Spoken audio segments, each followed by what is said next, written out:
Chapter 51, Business, 1. The second morning of the year dawned. Kang Areun hurriedly changed into casual clothes to go out by 11 a.m. Before she left, she called out to Kang Arehook. Hey, don't forget to sell and liquidate all the stocks by today. The rates are gonna dip for a while. Can't we just do day trading? Arehook asked. Day trading, my ass. You don't actually think that it's you who's earning money through stock trading, do you? Well, no. Arehook had been making easy money thanks to the information provided by Areun. They already had a few billion won in the stock account, and it was all thanks to her. Hence, Arehook could not just do what he wanted with the money in his account. Arehook wasn't particularly interested in luxury cars, expensive watches, nor designer goods. He had simply begun stock trading because he wanted to alleviate his father's burdens by helping to pay off their debt and to take care of his tuition. Areun was planning on using the money that she earned through stock trading in two different ways. First was for setting up the clothing business with Park Seo-hun, and the second was to invest in cryptocurrency that would experience a massive boom in 2017. Bitcoin is a way better way to earn money than starting a business, but one cryptocurrency could be worth 100 million, 200, or even over 600 million won in the future, but that future was too far off at the moment.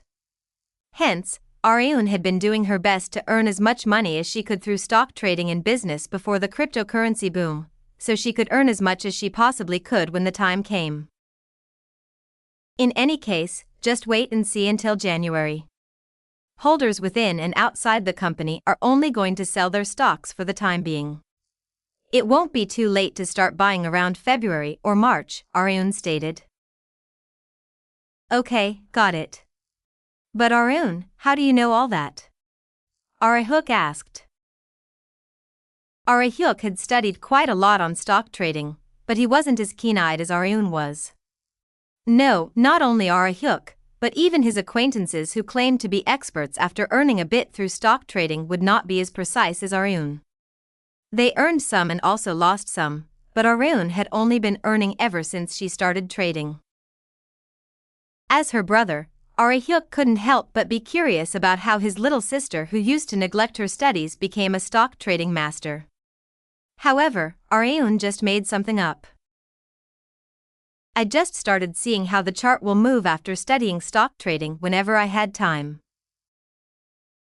Such an excuse was not enough to explain her skills. It was as if she could see the future. Anyway, do exactly as I told you to do. I'm off, Areun said. Okay, have a safe trip. You'll be back by lunchtime, right? Yep. I'll be back as soon as I give Ijun something. That's your friend's little brother, right? Arehook asked. Areun nodded, yeah. You've been hanging out with him a lot lately. He's a pretty decent underling. Underling, huh? That wasn't how it looked to me. Areun had gone together with him to Hongdae to buy their father a gift, and they even jogged in the morning together. Hence, Arehook had misunderstood their relationship. I thought you were going out with him. However, Areun instantly denied it. Don't give me goosebumps. Why? He's tall and handsome, isn't he? You also said you get along well with him. That doesn't mean that I like him. Most of all, Areun had no desire to get all lovey-dovey with a man. A little over half a year had passed since she became a woman. It was far too short of a time to accept men as those of the opposite sex. Well, I'm sure you'd be bombarded with scandals about you having a boyfriend. Now that his little sister was a celebrity, Arehook thought that Areun would need to be careful in choosing her partner from now on. However, he was sure that she would take care of such things on her own. In exchange, Make sure you introduce him to me if you ever get a boyfriend. I'll decide whether or not he's worth entrusting my cute little sister to. Areun was exasperated. It's morning, and you're already saying weird shit. It had been a while since she blurted out a profanity that didn't suit her. Areun arrived at the Starlight Road Cafe. Seo tilted her head as she saw Areun from the counter. What brings you here, Areun? I have something for Lee-jun. Is he here yet? Oh, no wonder. Seo seemed to have comprehended something. She let Areun know what had happened at her home this morning. Lee-jun always wakes up late during the break, but he woke up early even when it wasn't a jogging day with you. He showered, did his hair and even put on cologne, so I thought he had plans, but I guess not. Areun had made the lazy Lee-jun diligent on a holiday yet again. You said you had something to give him? Seo asked. Yup. What is it? It's nothing special. As she was about to take out what was in the bag to show Seo, the bell attached to the cafe door jingled. Nuna. I'm sorry I'm late. Lee-jun apologized. He had frantically run to the cafe. It's okay. You're actually right on time, Areun expressed. Like Seo had said, Areun detected a faint scent of cologne that she hadn't smelled much from Lee-jun. It had been a while since he had met Areun while wearing casual clothes, aside from when they jogged together. Hence, he had taken much time waxing his hair despite it being a holiday. He had truly devoted himself to looking good today. Areun took out the contents of the bag. Here you go. Seo gasped as soon as she saw what it was. Areun. Aren't those your leggings? Yeah, that's right. Why are you giving him those? Seo's face reddened like a tomato. Areun did not understand how embarrassing it was for a girl to give a guy a piece of clothing that had been in contact with their bare skin. He said he's been studying to become a fashion designer, so I thought I'd have him do some research on leggings. This is gonna become a huge fad in the future, you know? A fad. Seo also knew what leggings were. However, unlike Areun who wore them often, she was a bit reluctant to wear them because they openly displayed the lines of one's entire lower body, starting from the hips all the way down to the ankles. Seo considered them far too daring for her to handle. However, Areun thought otherwise. I'll give you a pair as a gift, so try them out. They're more comfortable than you'd expect, so I'm sure you'll love them, Areun remarked. But Seo was not confident enough to go around wearing something that stuck to her body like tights. Isn't it embarrassing? Seo asked. What's there to be embarrassed about? It's not like I'm showing my bare skin. That's true, but Areun's hip and leg lines were so beautiful that she had absolutely no reason to feel embarrassed about wearing leggings. Confidence formed naturally from having a nice figure. Seo was jealous of Areun's overflowing confidence. Okay. I'll try them on when I get a chance, Seo said. Good choice, Areun stated. Lee-jun purposefully let out a cough as he was listening to their conversation. Nuna, you haven't had lunch yet, right? Would you like to go grab something to eat with me? He had just asked Areun out on a date, which she turned down at once. Sorry, I have to see someone today. Really? Yeah, you'll also be seeing him a lot from now on. Lee-jun was curious as to whom Areun was talking about, but she did not tell him anything else. Areun left the cafe, telling them that she would be going on ahead. He was filled with disappointment, but it did not matter, because these are the leggings that Areun Nuna had worn. Although she had washed them beforehand, Lee-jun strongly felt like he could detect faint traces of her on them. He looked down at Areun's black leggings with a smirk on his face.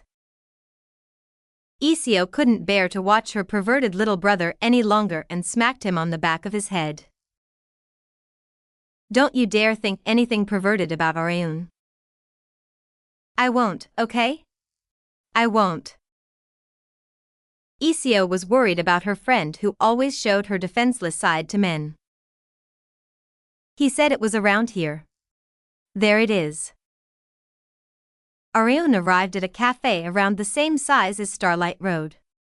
She went in with sunglasses on in hopes that no one would recognize her. Fortunately, no one had recognized her yet. The cafe's practically empty, too. The second floor looked more deserted than the first. As soon as she climbed up the stairs, she could see an anxious man shaking his leg. She could tell exactly who it was from the back of his head. Hey, Mr. Six. Mr. Six, Park Seol-hun, was startled by Areun. He then asked with a glare, what's up with that, Mr. Six? You failed in 6 of your business ventures, so you're Mr. Six. Didn't I tell you that you'd fail in your 6th venture as well? Seol-hun did not want to admit it, but his 6th business venture absolutely bombed like Areun had predicted. It was likely his worst failure out of the 6. Areun had received a call from Seol-hun a few days ago because she had told him to call her once he failed in his ventures 6 times, and that she would help in his 7th business venture. How would she help him? With money, of course. You're really gonna provide the funds, right? Seol-hun asked. Of course, Areun answered to reassure Seol-hun. I'll pay off all the debt that you've incurred as well. How did you know that I was in debt?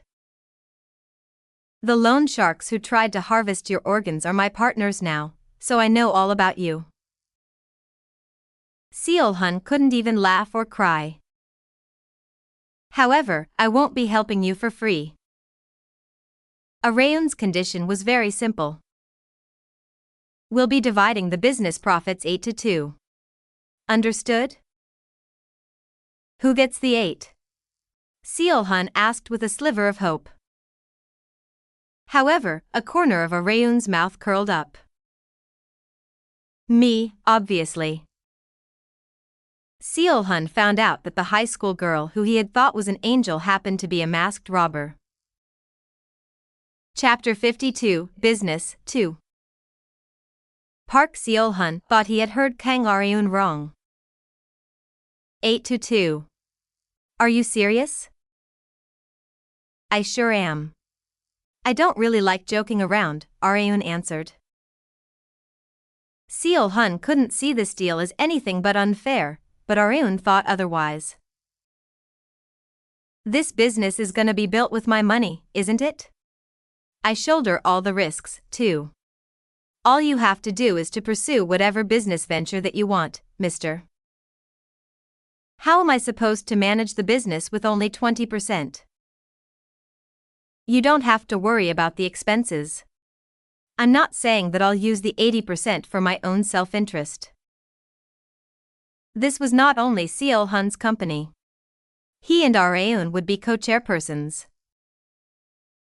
Seol-hun will be doing the majority of the work, though. Areun was planning on just getting the money and providing support whenever it was needed. Despite that, Seol-hun did not seem to find the offer very attractive. Even so, as he was about to say that 8-2 was far too harsh. Forget it, then. In exchange, spit out all the money that I lent you before you go. As long as you do that, I'll let you go. Seol-hun tried to appeal to Areun's sympathy to make the ratio as better in his favor as possible, but such an act was useless on Areun. She had all the power in this negotiation since she had the money that was crucial to starting the business. If Seol-hun didn't receive her help, his seventh business venture would go down the drain before it even started. Not only that, but Areun had saved him from getting his organs harvested by loan sharks. He couldn't just forget what she had done for him. But even so, 8-2 was far too unreasonable. Areun giggled at Seol-hun's pondering face. I'm not saying we should keep it at 8-2 forever. I'll adjust the ratio based on your performance, Areun remarked. Really? Of course. I'm the kind of man. I mean, woman who never lies. Areun saw Seol-hun as one of her loyal subordinates. It wasn't hard to give incentives to exceptional employees, especially one who would be managing her business from now on. And I'm sure he'll work harder now that I've mentioned the ratio adjustment. Motivating others was one of the jobs of a future chairwoman. Because of Areun's bait, Seol-hun's face was much brighter than when the ratio was first brought up. All right, that's good enough for now. Let's go with that, Seol-hun said. Okay. We have a deal, then. They had verbally agreed. All that was left now was to register as a business and to officially sign a contract. But before that, Areun wanted to confirm something. What's gonna be your seventh venture, mister? Areun already knew exactly what Seol-hun was going to say, but she had asked him anyway. Seol-hun exclaimed with the confidence to make his seventh venture a success no matter what. A clothing business. Areun smiled. It was exactly as she had expected. After they had discussed most of what they wanted to, Areun got up from her seat to head home before sunset. But before that, she said to Seol-hun, I know a pretty skilled aspiring fashion designer. Do you want me to introduce you to him when I get the chance later? How old is he? Seol-hun asked. He's a year younger than me. Since I'm in my third year of high school now, he's a second year. He's way too young. What's wrong with that? Fashion sense is more important for fashion design than age, isn't it? That's true. She was not wrong. Money was certainly important to start a business, but they also needed skilled individuals. Okay, then introduce me to that friend of yours next time, Seol-hun said. Okay. Oh, and let me know whenever you need help. This is both of our companies, so I'll help in any way that I can. How? I thought you didn't know a thing about fashion design. Areun also had no business experience, but it wasn't only money that she had. She pointed at the massive TV screen outside the cell phone store, which was playing the commercial that she had appeared in. The coffee that you need when you want to cool down. Would you like to have a drink with me? Seol-hun had gone speechless by the Areun on the screen that was overflowing with sexiness. She was strangely different from the Areun that he knew. Both were just as pretty, but the aura that they each gave off was completely different. Areun said with a smile on her face, I'm one hell of an advertiser, if nothing else. Seol-hun could not refute the words of the star rookie actress. After Areun modeled for Dudam Group's 3 new coffee products, their sales rose to become the highest compared to every product that they had released in the past. The product itself also received good reviews, but having Areun as the model was able to satisfy the consumer's senses of sight, hearing, and taste simultaneously. Today was the day of Areun's first drama shoot of the year. She had made plans to meet with Chairman Ji of Dudam Group after completing her schedule. She had to complete the shoot with as few NG cuts as possible to not be late. She was wearing a modernized hanbok today. Thank God it's a modernized hanbok. The layers that I'd have to put on for a traditional hanbok, ugh. She shuddered just from the thought. Since today's scene also contained action, the hanbok was designed for her to be able to move as comfortably as possible. Are your movements restricted in any way, Areun? No, it's fine. She lightly warmed up with some stretches, rehearsed the scene to sync up with her acting partner, and then stood in front of the camera with a sword in hand. The slate clapped with Director Park's signal. The extra who was acting like he was possessed by a wraith approached Areun menacingly. Jae-woon jumped in between Areun and the man emanating an imposing aura. "COU. I'll handle this, so please get to SA." Jae-woon was unable to finish his sentence because he was knocked out with a single blow from the extra. The male lead character that Jae-woon played possessed spiritual powers, but he did not have the combat prowess to exorcise the wraiths like Jin Seo-yu. Hence, Areun was the focus of most action scenes. Areun lightly twirled the blade a few times. One could tell from just a glance that she was very adept at handling a sword. The extra charged at Areun at a frightening speed with a roar. He soared into the air through a wire that was attached to him. Areun twirled to evade the extra's strike, and made a horizontal slicing motion while gripping the sword with both hands. The scene looked extremely mediocre during the shoot, but it could be packaged into a flashy battle scene with some CG and SFX. Therefore, Areun did not feel pressured. The CG team will take care of it. However, since CG was not an almighty tool, the actual action performance that was the backbone had to be solid. The action performances that Areun displayed always satisfied Director Park and the martial arts coach Hyo-sun, and it was the case today as well. Cut. Okay, Areun. You were amazing. The scene was okayed with just one attempt yet again. Areun approached Jae-woon as soon as the shoot was finished. Are you hurt anywhere, Sunbae? Jae-woon had been flung further and more violently compared to the rehearsal. Areun had honestly been surprised enough to wonder if it was a genuine accident. However, Jae-woon smiled as if he was completely fine. This is nothing. That aside, you're getting better at acting by the day, Areun. Really? Yeah. I can tell since I'm your co-star. There was a huge difference between watching Areun's performance through a screen and watching it while acting alongside her. Jae-woon had been observing Areun's growth by her side, and just like today, he had been surprised by his junior's growth many times. Could you teach me how to use a sword next time? Jae-woon asked. Yes, of course. Areun also needed to become closer to Jae-woon, because I'll need someone to be a model for our menswear in the future. She had thought of using Ji Han-suk, but he could not surpass Jae-woon in terms of recognition since Jae-woon was not only an actor, but a member of a boy group with a massive fanbase. After the shoot was over, Shin Yubin drove Areun not to her home, but to Dudam Group headquarters. Is it really fine for me to just drop you off here? Yubin asked.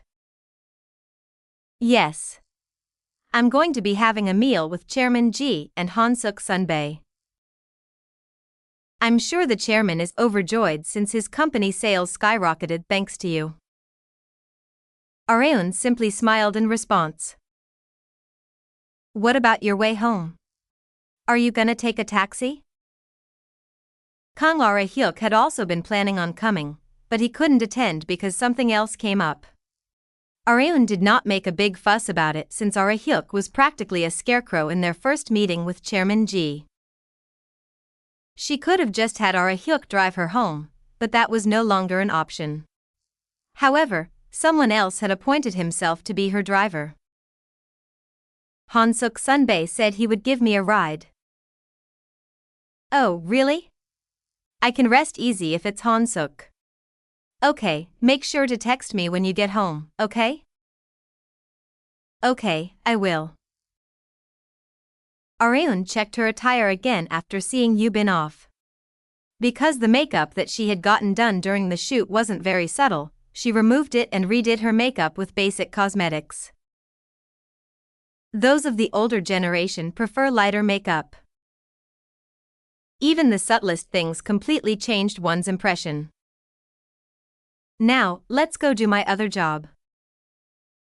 She confidently walked toward Dudam Group headquarters with her small handbag.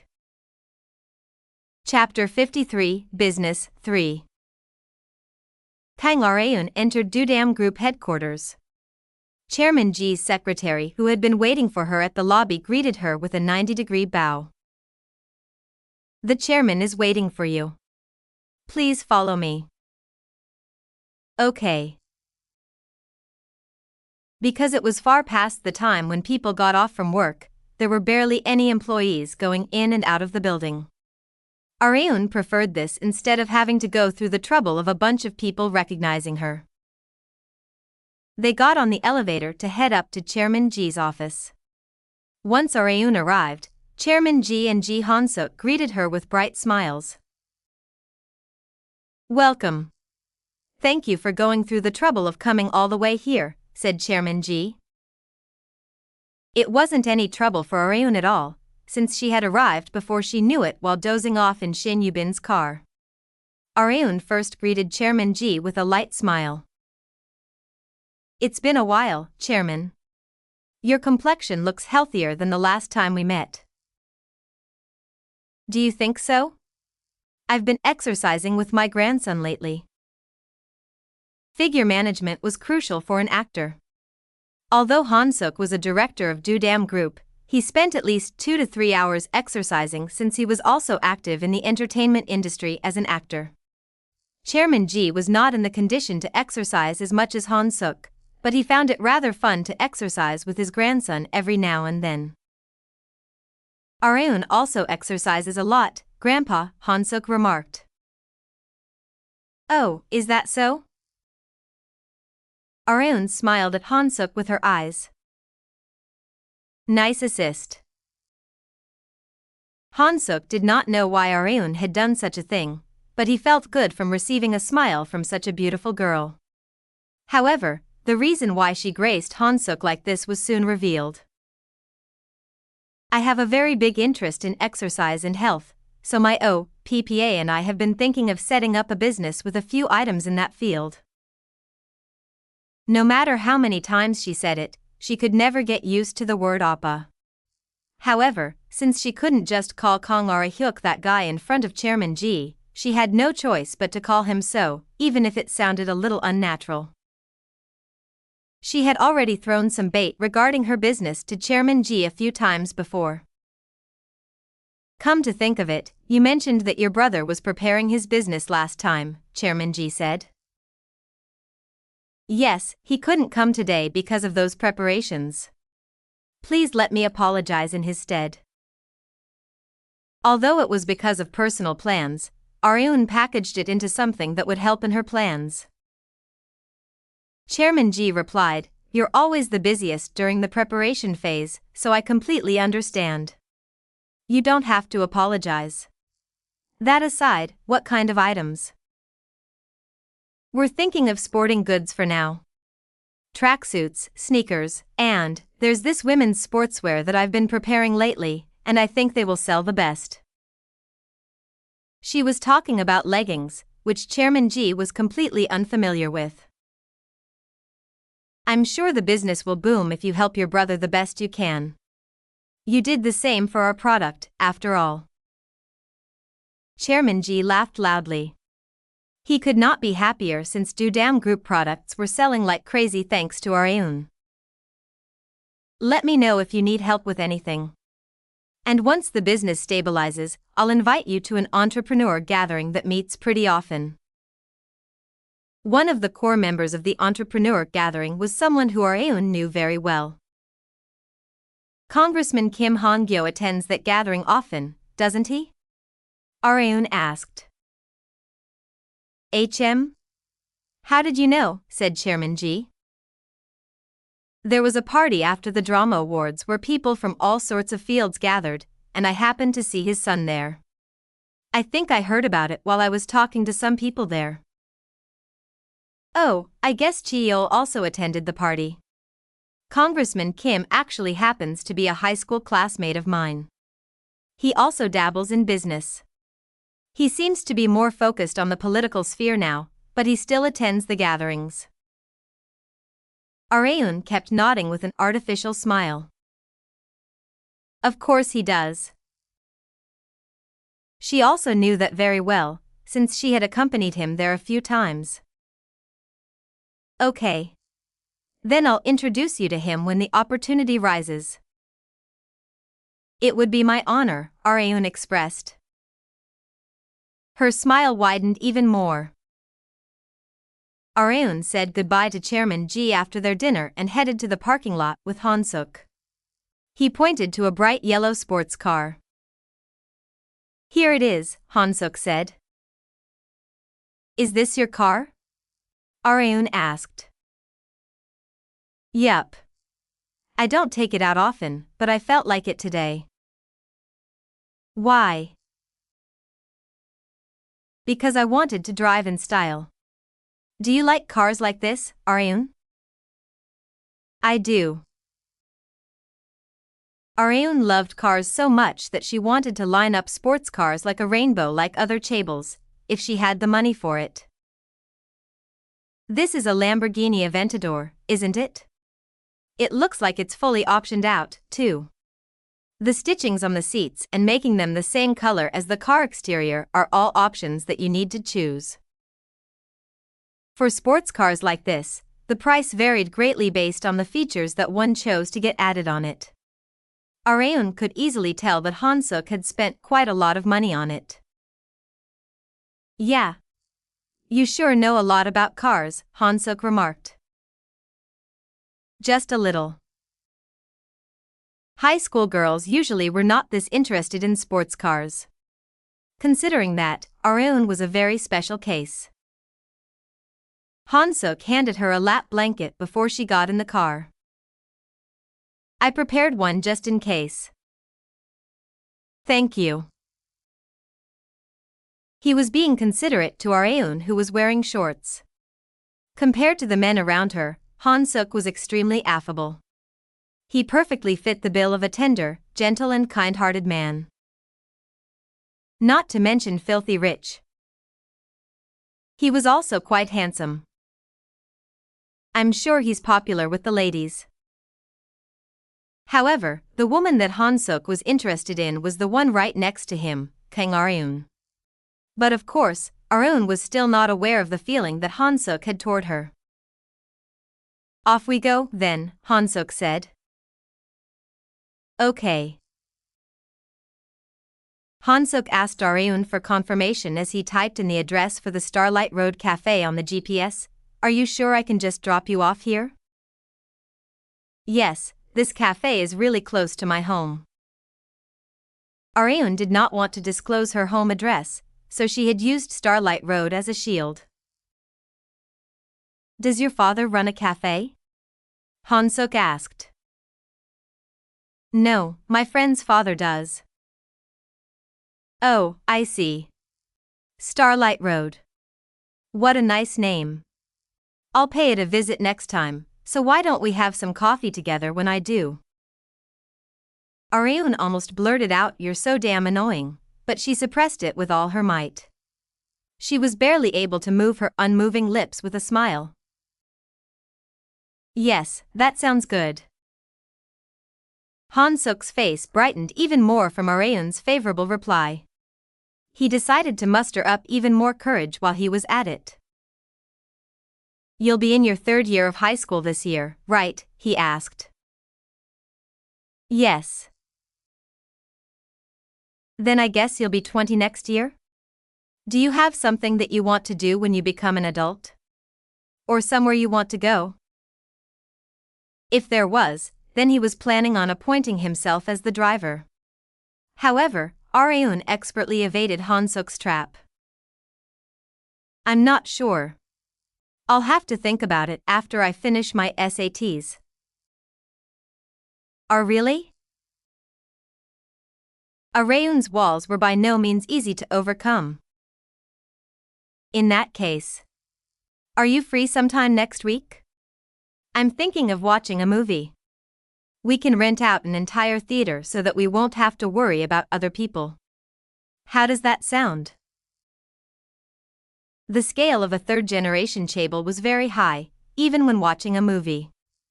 However, Areun's defenses were still airtight. I'm sorry. I decided to study for the SATs with my friends starting next week. SSATs, huh? Yeah, studying is important. Ha, ha ha ha. Han-Suk could only laugh in embarrassment. He was nowhere near seasoned enough to conquer the mountain that was Kang Areun. In the middle of winter break, Areun decided to hold meetings with a few of her classmates at Starlight Road to solve mock tests together and to share any information that they had about the SATs. Areun's friends gathered at Starlight Road one by one in casual clothes instead of their school uniform. The members were the Kang Areun family, consisting of Seo Iseo, Na Gurin and Choi Romi, and the boys who had newly joined her friend group after the sports day, Choi Sangwoon and Kim Young-gyo. The study group consisted of quite a large number of people with a mix of boys and girls. Gurin asked as she counted the number of people gathered for the study group, "We're one short. Who's missing?" Iseo answered, "Areun isn't here yet. Her drama shoot ran a little late, so she said she'd get here as fast as she could." I see. The protagonist always arrives late. I'll have to admit it. Jingle. After 15 minutes, the small bell attached to the cafe door rang, which directed the attention of Areun's friends to the door. At that moment, oh my goodness. Areun. What's up with you? Her friends couldn't help but be astonished, because it was their first time seeing Areun in full makeup. Sorry, I came here right after the shoot was finished, so I had no time to remove my makeup, Areun said. She had just come as is since it was not a hindrance to studying. Her friends' eyes were glued on her even after she took her seat. Not only were their sense of sight elated, but the faint, sweet scent of lavender also brought joy to their sense of smell. Which question should I start from? Areun asked. No one could give her an answer because they were all absorbed in Areun regardless of gender. They sometimes forgot the fact that Areun was a top star actress because they were so close to her. She was a friend who they could always meet with just a phone call, and a classmate who they could always see at school. However, she was emanating a completely different aura than usual. Right now, she was not their classmate Kang Areun, but the popular actress Kang Areun. Meanwhile, Areun looked quizzically at how differently her friends were treating her. What's up with them all of a sudden? She had strongly thought that her makeup would not disturb their study session, but it seemed like she was wrong. Chapter 54, Sweet Birthday 1. Kang Areun texted Seo Iseo that she would be late because her drama shoot ran late today as well, and that she was heading to Starlight Road right now by car. She had sent this text because they had another study gathering planned today. As she did, she received a call from Iseo. Hello? Areun answered. Are you coming straight to the cafe, Areun? Areun had done so last week, but she would not today. No, I'm going to drop by my house first. Why? Weren't you gonna be coming straight here like last time? I'm sure it's a hassle for you to drop by your house first. Or, did you forget your backpack there? Areun looked at her backpack laid on the adjacent seat, filled with workbooks for the study meeting.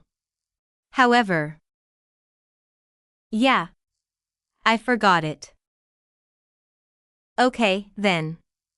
You don't have to rush, so be careful, okay? Okay, thanks.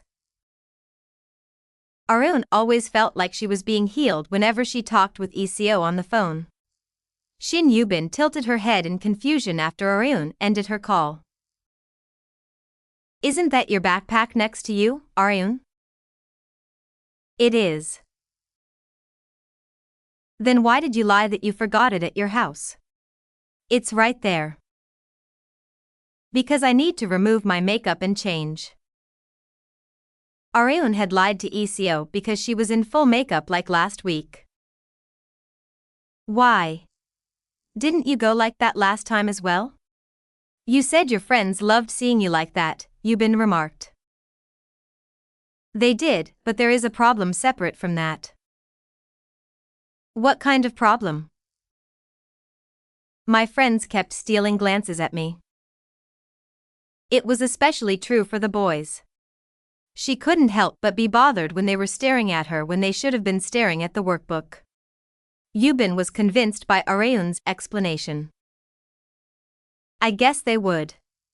Teenage boys are highly interested in the opposite sex, after all. Don't you also receive tons of love confessions? I guess so. Arun did not refute it, because it was the truth. Not only that, Yubin would not believe her even if she said no, so she decided to just acknowledge it. How many times? Yubin asked. I'd never counted. She had never even thought to do so either. Meaning you received so many that you couldn't count them all. That's our Arun for you. Arun could not understand why Yubin was so proud. I'm sure you'll be getting tons again for a while, Yubin expressed. Why? It's Valentine's Day soon, and White Day after that. Aren't there tons of love confession events on such special days? Valentine's Day and White Day. Come to think of it, it was her first time experiencing those days since becoming a high school girl. However, she did not mind it much.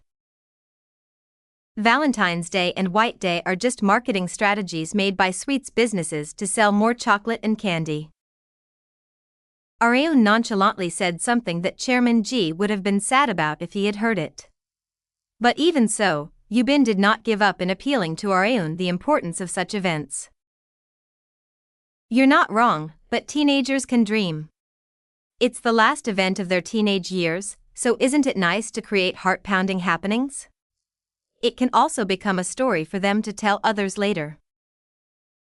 I'm not so sure about that. Arun was not all that interested in such things. Yubin smiled bitterly at the apathetic Arun. Yubin did not know if it was because Arun was in the entertainment industry or had been like that since birth, but she sometimes thought that Arun did not act like a teenage girl when she looked at her. Arun removed her makeup and changed into comfortable clothes as soon as she came back home. She took out and wore the down jacket again after a sudden cold wave had hit in February. As she was about to head out the front door after getting ready, Kang Ara-hyuk called out to her. Arun, you know what day February 14th is, right? February 14th was the Valentine's Day that she had discussed with Yubin about. Arun glared at her brother. Don't even think about getting any chocolates from me.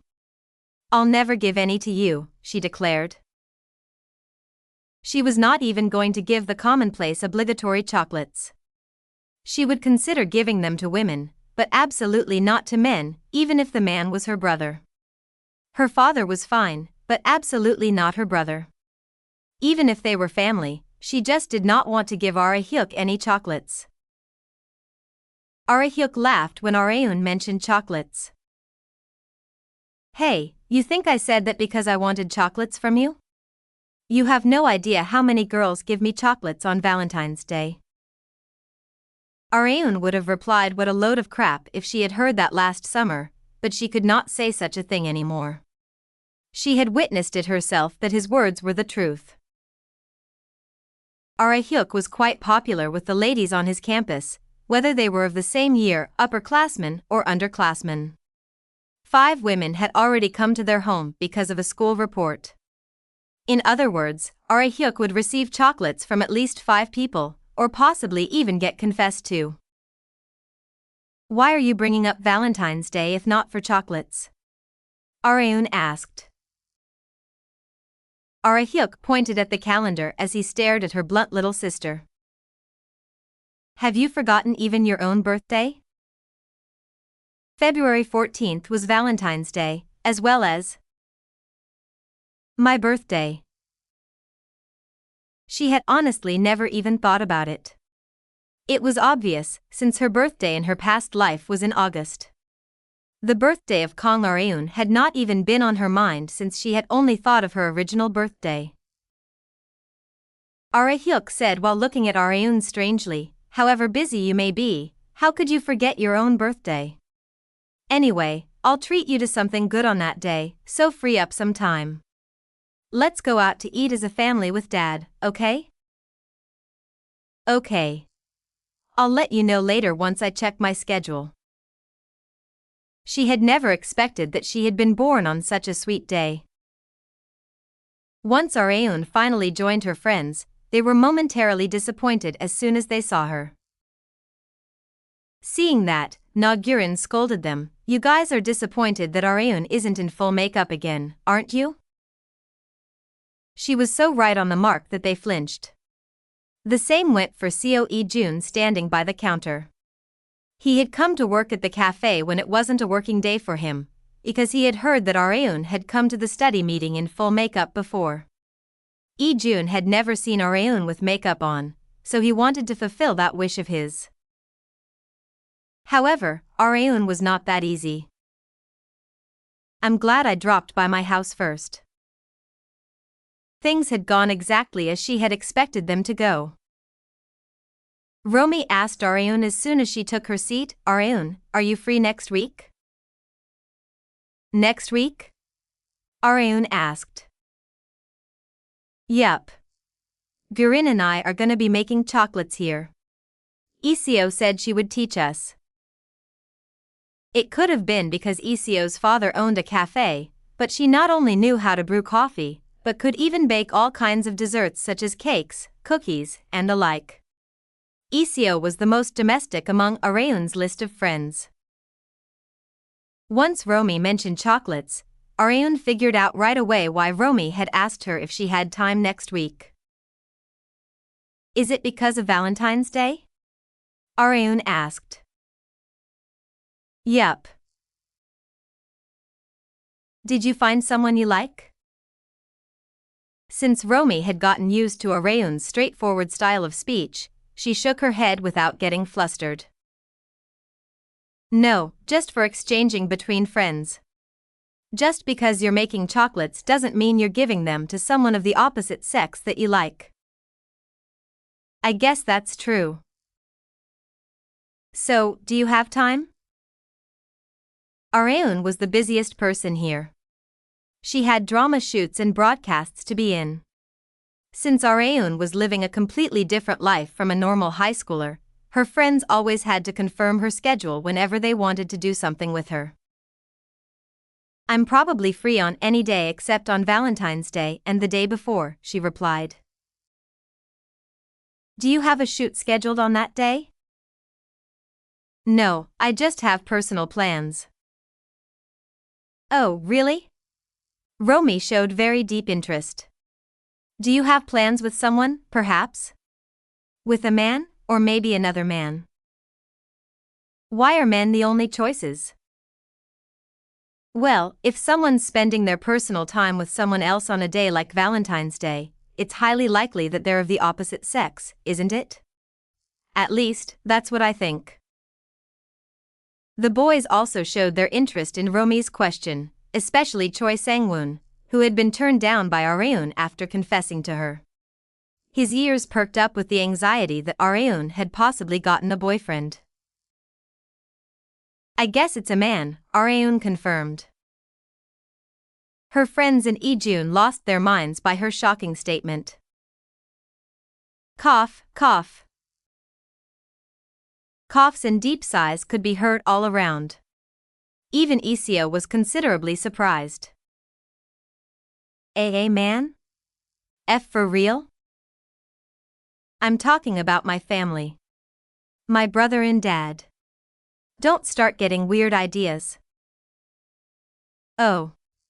I see. Sighs of relief could be heard all around this time. But why with your family?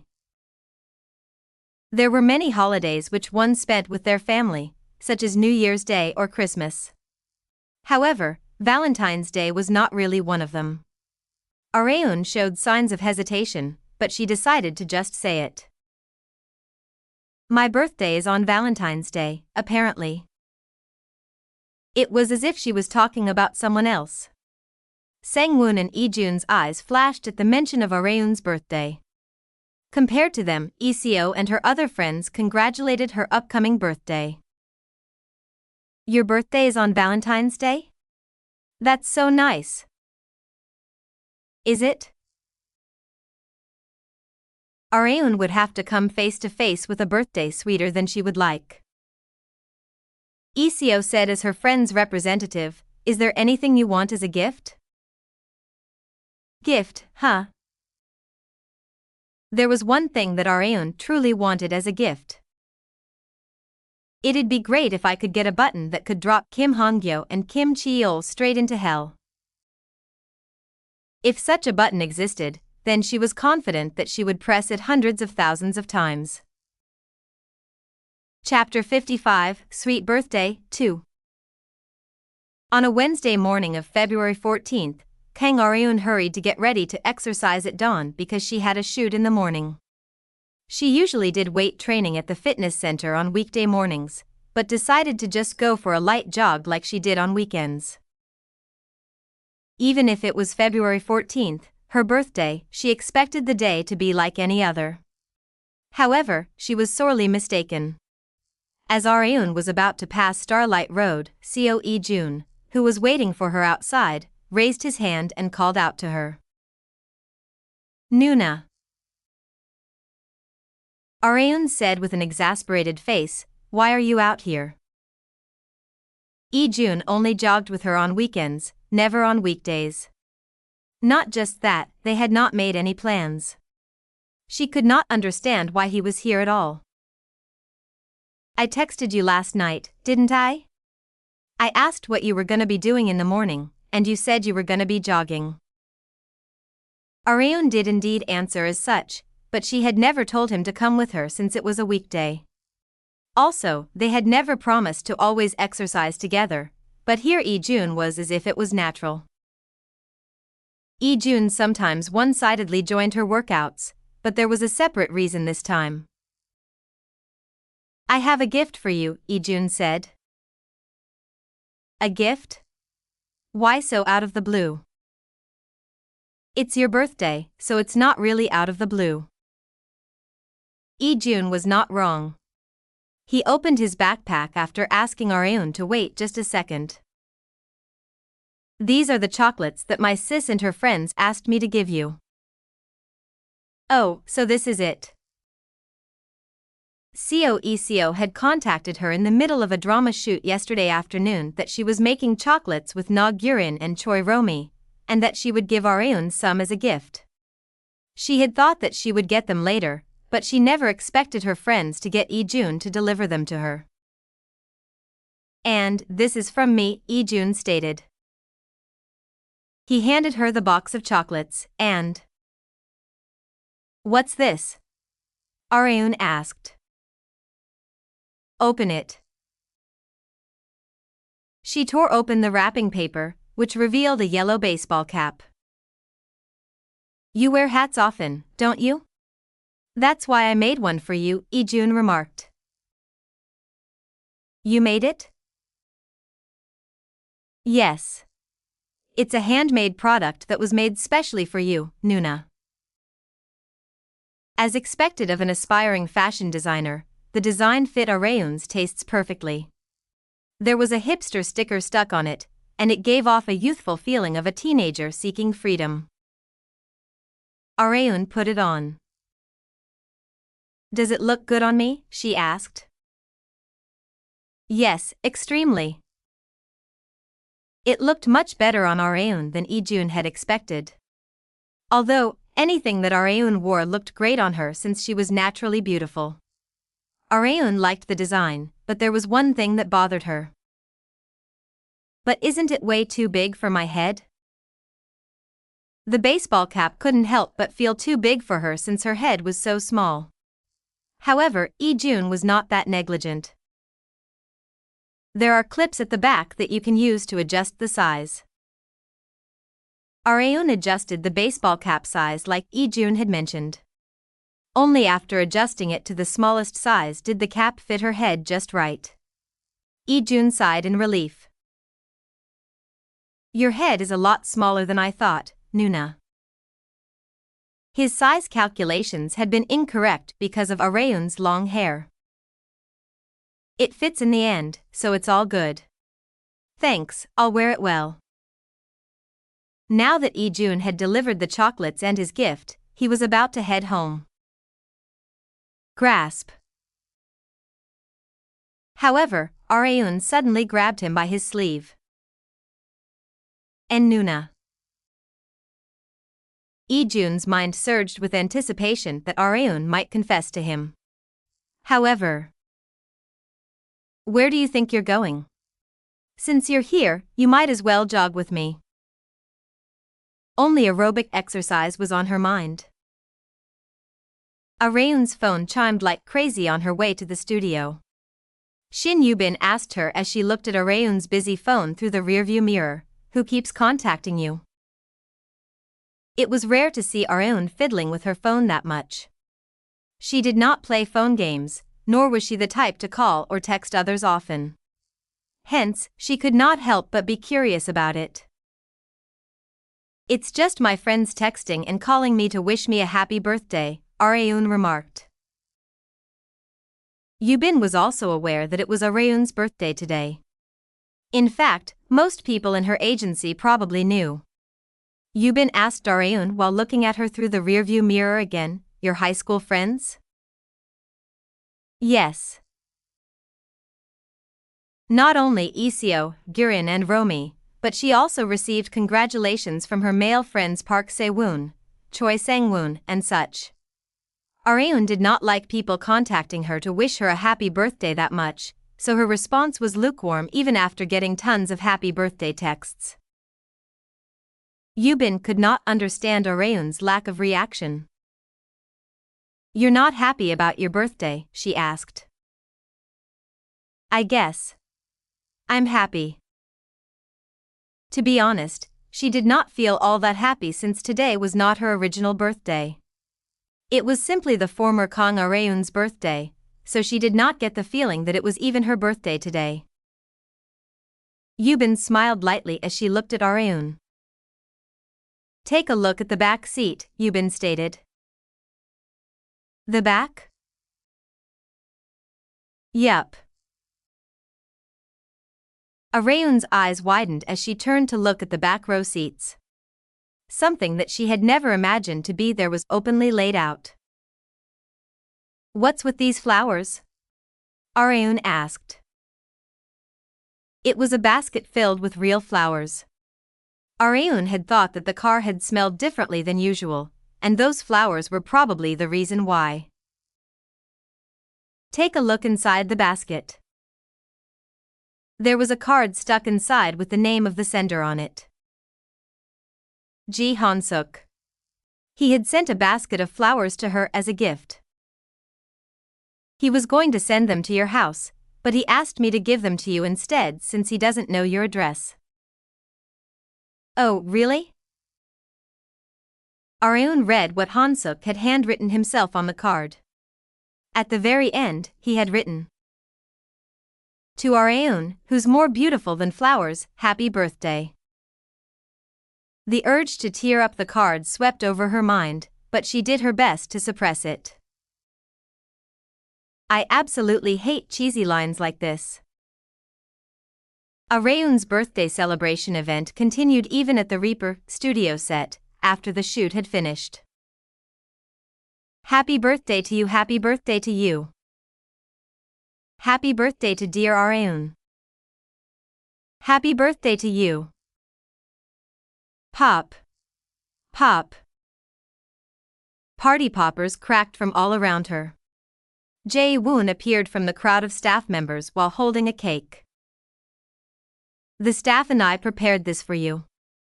Happy birthday once again, Areun, Jae-woon said. Thank you, Sunbae.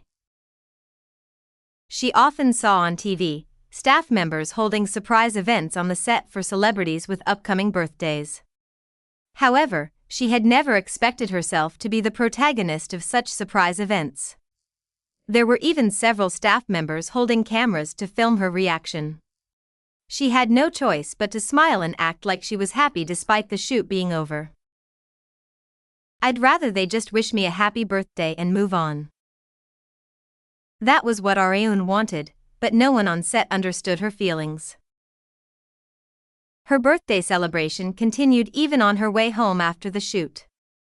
Chief Young, who had visited the set after a while, and Yubin filled Areun's arms with gifts that they had prepared for her. Chief Young continued to congratulate her even after they had reached her home. Happy birthday, Areun. You said you were gonna go out to eat with your family today, right? Yes. This is an XIPS gift card. I charged it up by a lot, so go eat as much as you want today. Areun rather liked practical gifts like this. After thanking Chief Young and Yubin for wishing her a happy birthday yet again, she entered her home with the flower basket that she had gotten from Han-Suk and the huge number of gifts. Her father, who was in the living room, asked her in surprise, Jesus. What's all that, Areun?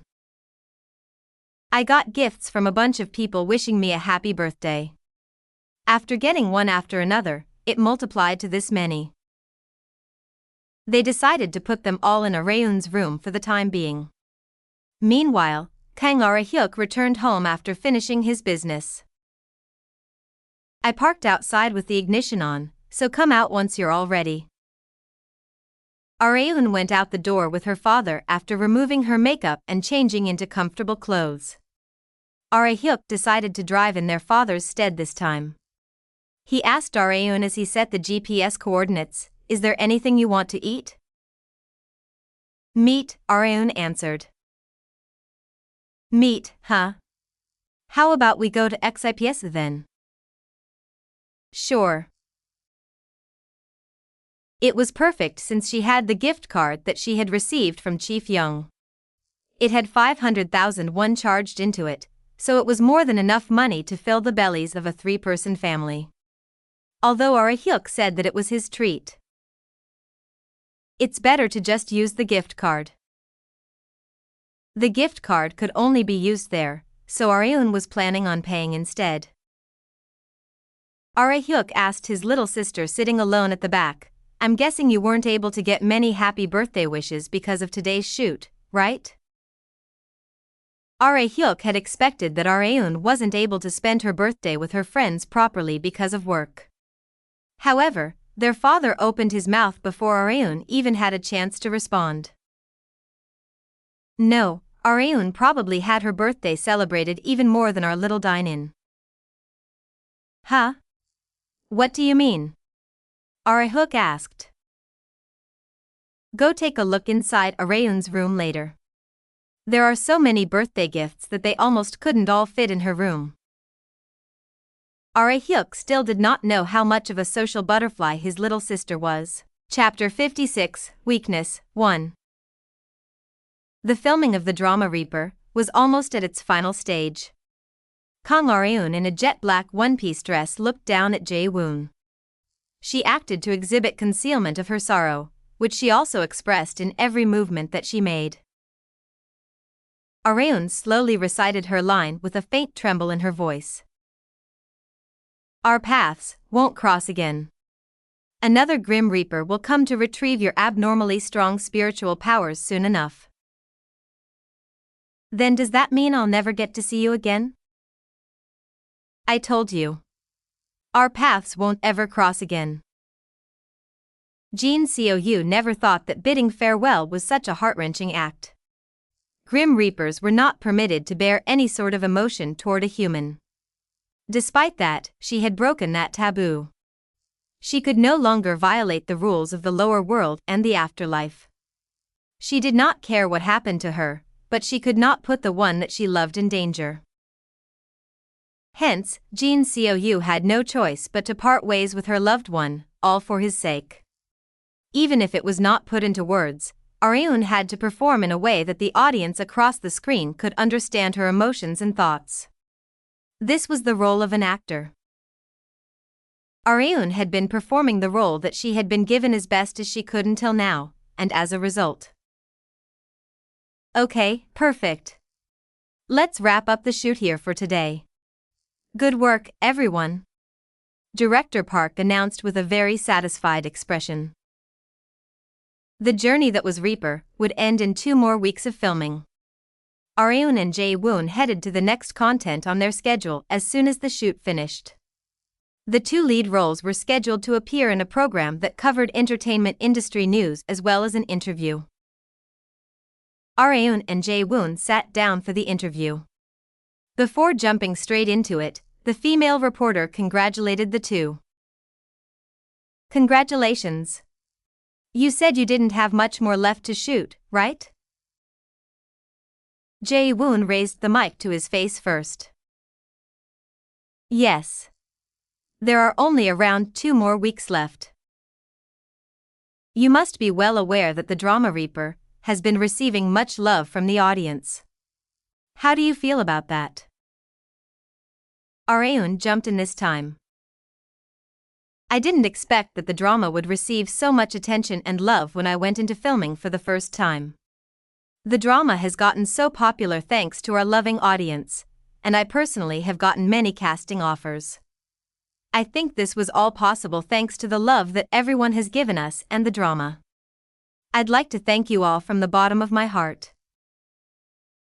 Areun could be considered a veteran from how well she was answering such questions.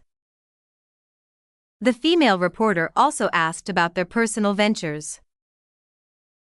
Jae-woon, you said that you were going to focus on your music career after the drama shoots finished, right? Yes, since we're releasing a new album soon. I love acting, but I'd like everyone not to forget that my main job is a singer. Bex will be bringing our fans another great song, so please wait a little longer. Jae-woon had even advertised Bex's new song, just like a veteran of the entertainment industry would. The female reporter also asked a similar question to Areun. What about you, Areun? What will you be doing after the drama shoots are over?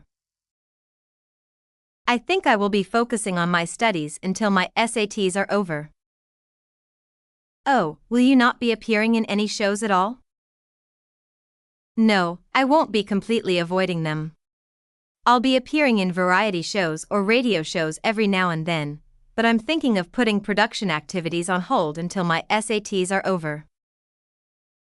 To Areun, her studies were just as important as her activity in the entertainment industry. Her true goal was not to succeed as a celebrity, but to take her revenge against Kim Han-Gyo and Kim Chi-yeol. To do so, she could not ignore the connections that she could gain through her academics. Not only that, I have to prepare my business as well. Areun had a lot more to do than she looked. She could possibly be even busier than Jae-woon next to her. As Areun, Shin Yoo-bin and her stylist left the waiting room together after finishing with the interview, Jae-woon called out to her from the hallway. Areun. He looked like he wanted a little of her time. Areun instructed Yoo-bin and the stylist to go ahead of her. What is it, Sunbae? We're going to be shooting our music video soon, and I thought I'd tell you about it since you'll probably get an appearance offer. Oh, really? Will you be appearing in the music video as well? Jae-woon nodded. Since it was a music video of Bex, the boy group that he was in, it was obvious that he would be in it as well. Yeah, probably, he replied. Areun had gotten accustomed to performing with Jae-woon since they had been working together for the past half a year. A music video shoot was far shorter than a drama shoot. Also, since it was not Areun's own music video, her part would be over after only a day or two of shooting. However, it was a little ambiguous to give Jae-woon an answer here. She would have to discuss it with her agency. He also did not look like he wanted an answer right now either, since he knew the steps that needed to be taken. You'll find out how the shoot will progress and such once the offer gets to your agency. There won't be any skinship, kiss scenes or revealing attires that you hate, so I hope you consider it positively, Jae-woon remarked. Okay, Sunbae. Jae-woon knew Areun's preferences very well. She was glad that he mentioned such things since she did not need to go through the hassle of making such demands. Jae-woon Sunbae is very considerate of others. He looked like a tough guy who did not know how to be considerate of others on the outside, but he was considerably sweet on the inside. Such a gap rather added to his charms, which was likely why he was the most popular member of Bex. Jae-woon said his goodbyes to Areun with a straightforward smile. I'll see you next week, then. Areun sighed as she watched Jae-woon getting further away, and whispered so that no one could hear her. This goddamn popularity of mine. An end marked a new beginning. A new beginning came Areun's way once the drama shoots were almost at an end. School had reopened after the long winter break. Areun's face stiffened once she put on her uniform after a long time. What's going on? My chest area feels stuffier than usual. Did she have an upset stomach? No, that wasn't it. She found out why once she stood in front of the full-length mirror. Areun's breasts had gotten bigger compared to last year. She was still a teenager, so she was still in her growing phase. Despite that, she did not look too thrilled. No wonder I kept feeling uncomfortable during my morning jogs. Her chest area was too tight. She felt embarrassed by how only her chest was protruding out of her uniform. She could just cover them with outerwear during the winter, but what about summer? That was the problem. However, she couldn't just buy a new uniform, and she was also too lazy to get a new one fitted. I'll just have to bear with it.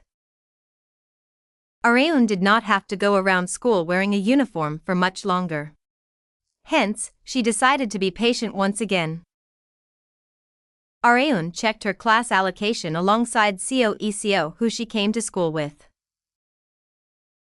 I'm in Year 3 Class 3, she said. Eco's face brightened as soon as she heard that. Really? I'm in Class 3 too.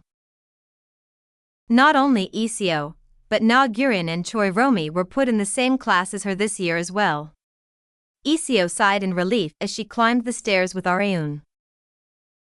Thank God. I couldn't get a wink of sleep last night while worrying about what I'd do if I was the only one in a different class. It's not really that big of a deal. Areun thought so, but Eco thought otherwise. Areun at least understood how Eco felt, since she would also feel more relieved if she was in the same class as her friends rather than being the only one apart from them. She saw some more familiar faces once she opened the door to Class 3. Been a while, Areun. Hey. Choi Sang-woon and Kim Han-Gyo were also put in the same class as Areun. However, there was also one more person. Good morning, Areun. A boy greeted her with a booming voice. Areun's face stiffened as soon as she saw him. Park Se-woon had also been put in the same class. Weren't you in the sciences? Areun asked. Class 3 was composed of students in the arts department, but Se-woon, a student in the science department, had somehow ended up in this class. I decided to transfer to arts, he stated. Why so out of the blue? Obviously to spend more time with you, what else? Areun raised her middle finger at Se-woon, blatantly displaying his feelings for her. Areun had suspicions that Se-woon had bribed the school to be put in the same class as her. It was extremely unlikely that they could be put in the same class otherwise. She was never the type to believe in conspiracies, but there was no way that she could not believe it with how things had turned out. Areun was satisfied with her new Class 3 classmates, but that son of a bitch Park Se-woon is the problem. He was stealing glances at Areun even while the Korean language teacher was in the middle of teaching. Would you look at that bastard? Areun's rage was triggered just from laying eyes on Se-woon's face. She wrote something on an exercise book, tore the page, crumpled it up and threw it at Se-woon. Tap. He caught Areun's note and opened it. I'll kill you if you glance at me one more time. Se-woon smiled awkwardly at Areun's fierce words of warning. Areun never went back on her word. Because Se-woon knew very well that her warning was not empty, he turned to fix his gaze toward the blackboard. Areun had once again come to realize that threats and violence worked best on someone who couldn't be reasoned with words. Chapter 57, Weakness, 2. Classes usually ended early on the first day of school. Choi Romi asked Kang Areun and Seo Iseo after school, Gurin and I are gonna go watch a movie. Do you guys wanna come too?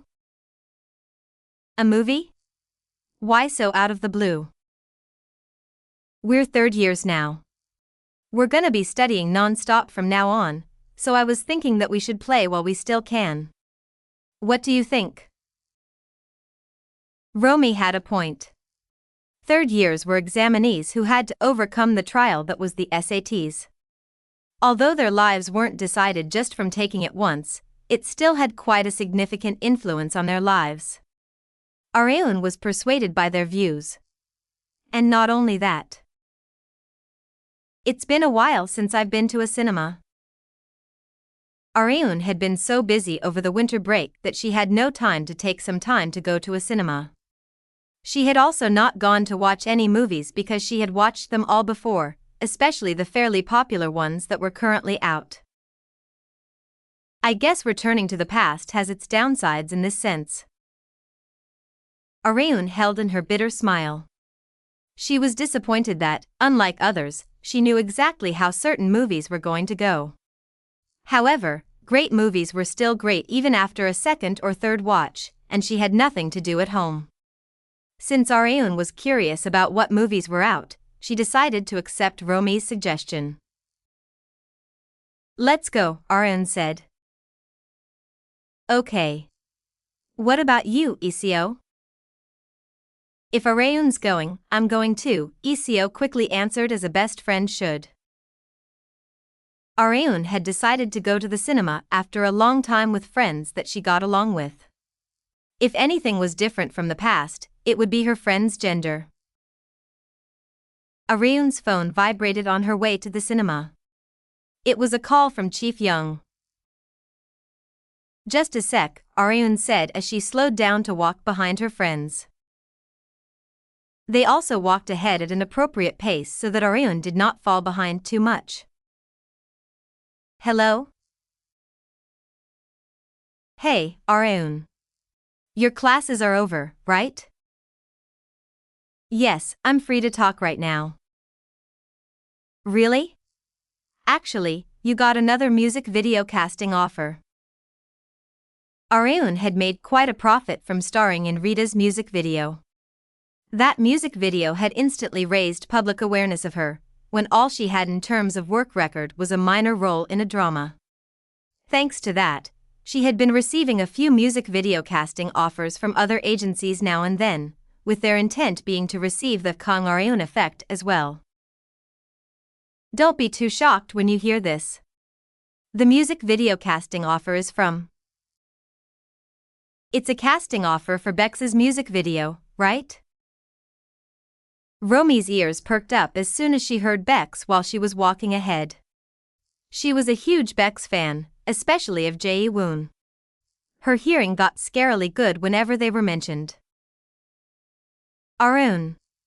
You just said Bex, right? Right? What are you doing? You're disturbing Arun's phone call. Iseo and Nagyurin grabbed Romy's left and right arms respectively. Arun continued with her call while they were holding Romy back. Meanwhile, Chief Young was shocked that Arun had immediately guessed correctly. How did you know? Jae-woon Sunbae told me that they'd be sending me a casting offer for their music video soon. Romy's rampage became even fiercer once she heard Jae-woon. They had unintentionally gotten people's attention because of her, to which Gyurin and Iseo apologized in embarrassment. Arun continued her call with Chief Young in the meantime. Well, okay, since you already know. First, they're going to be sending over the concept of the music video and how the shoot will proceed around tomorrow. I could have Ms. Shin deliver it to you as soon as I get it, so why don't you take a look over it? Okay. Chief Young felt a sense of abnormality from how accepting Arun was. Arun would not usually be so compliant. However, Arun was acting like this because she already knew that there were no revealing scenes, skinship nor kiss scenes included in the music video shoot. Not knowing that, Chief Young was dumbfounded. However, since everything was good, he quickly accepted Arun's answer and ended the call before she could change her mind. After ending the call, Arun sighed at Romy, who was even more excited than herself. This was how scary idol fandoms could be. Gyurin expressed her surprise as soon as they arrived at the cinema. Oh no, I wanted to watch Leashed, but it's sold out. The Hollywood action blockbuster Leashed was an extremely popular movie that broke the total cinema attendance record in just 1 week of it being released. They had been planning on watching it today, but they had been too late. What should we do? Gyurin asked her friends. It was too much of a waste to just go home after coming all this way. We can just watch another movie. Yeah. Leashed was not the only movie being screened. They held an emergency meeting about which movie to watch. Arun also flipped through the pamphlet to recall which movies were released around this time. However, they could not easily come to a conclusion. The next screening time of one movie was too far away, and another movie did not fit the preferences of one of the four. It was difficult to match the preferences of multiple people. At that moment, Gyurin presented another option like the class president she was. Then how about this one? The movie that she gestured at was Hellcree? Isn't this a horror movie? Hellcree was a horror movie that was also made in America like Leashed, and it was rumored to be extremely scary. Iseo and Romy were okay with Gyurin's suggestion, and the only person left to give her thoughts was Arun. I am okay with it too. Let's watch it, she suddenly stuttered. Arun had never been this flustered even in front of a camera, so they had never expected her to be so shaken over picking a movie. The quick-witted Gyurin narrowed her eyes. Are you perhaps scared of horror movies, Arun? Arun yelled in anger, of course not. It's all fake anyway, so what's there to be scared about? Let's go buy the tickets already. Arun denied Gyurin's question completely, but something smelled fishy. The four high school girls entered the theater and sat with Romy, Gyurin, Arun and Iseo lined up in one row. Unlike Leashed, there weren't many people in the theater watching Hellcree, there were only about 20 people. Romy said while trembling, it kind of feels scarier when there aren't that many people. That's the charm of horror movies. Gurin and Iseo, with high tolerance for horror movies, were sitting nonchalantly in their seats. However, only Areun was not smiling. Gurin lightly laughed as she looked at Areun looking away from the screen with a face completely frozen. Areun, the movie hasn't even started yet, so you don't have to be so scared. I said I wasn't scared, Areun said while glaring at Gurin. However, her glare today was rather cute instead of scary. The movie began after the ads ended. Like most horror movies, it started at a dark abandoned house to leave a powerful impact on the audience. Areun flinched vigorously as soon as she saw the abandoned house. She fanned her face with her hands in embarrassment. Why is this theater so damn hot? It's still winter, Areun. Areun shut her mouth at Gurin's sharp response. The group searching the abandoned house looked around with a flashlight. At that moment, a female ghost with hollow eye sockets jumped into the frame. Kayak! Areun screamed. Her friends were more surprised by her scream than the jump scare. Iseo stared at Areun in amazement. She had never known that Areun could make sharp screams like this. Gurin's suspicions had been on the mark. Areun had absolutely zero tolerance for horror, even in her past life. Even when people suggested they go watch a horror movie, she absolutely refused. She could not play horror games either. One could say that Areun just couldn't do anything horror-related. She was lost for words at her easily frightened self, who ended up here after putting on airs for no reason. She was slightly trembling with her eyes glued shut. Iseo held her hand, and noticed that it was drenched in sweat despite it being winter.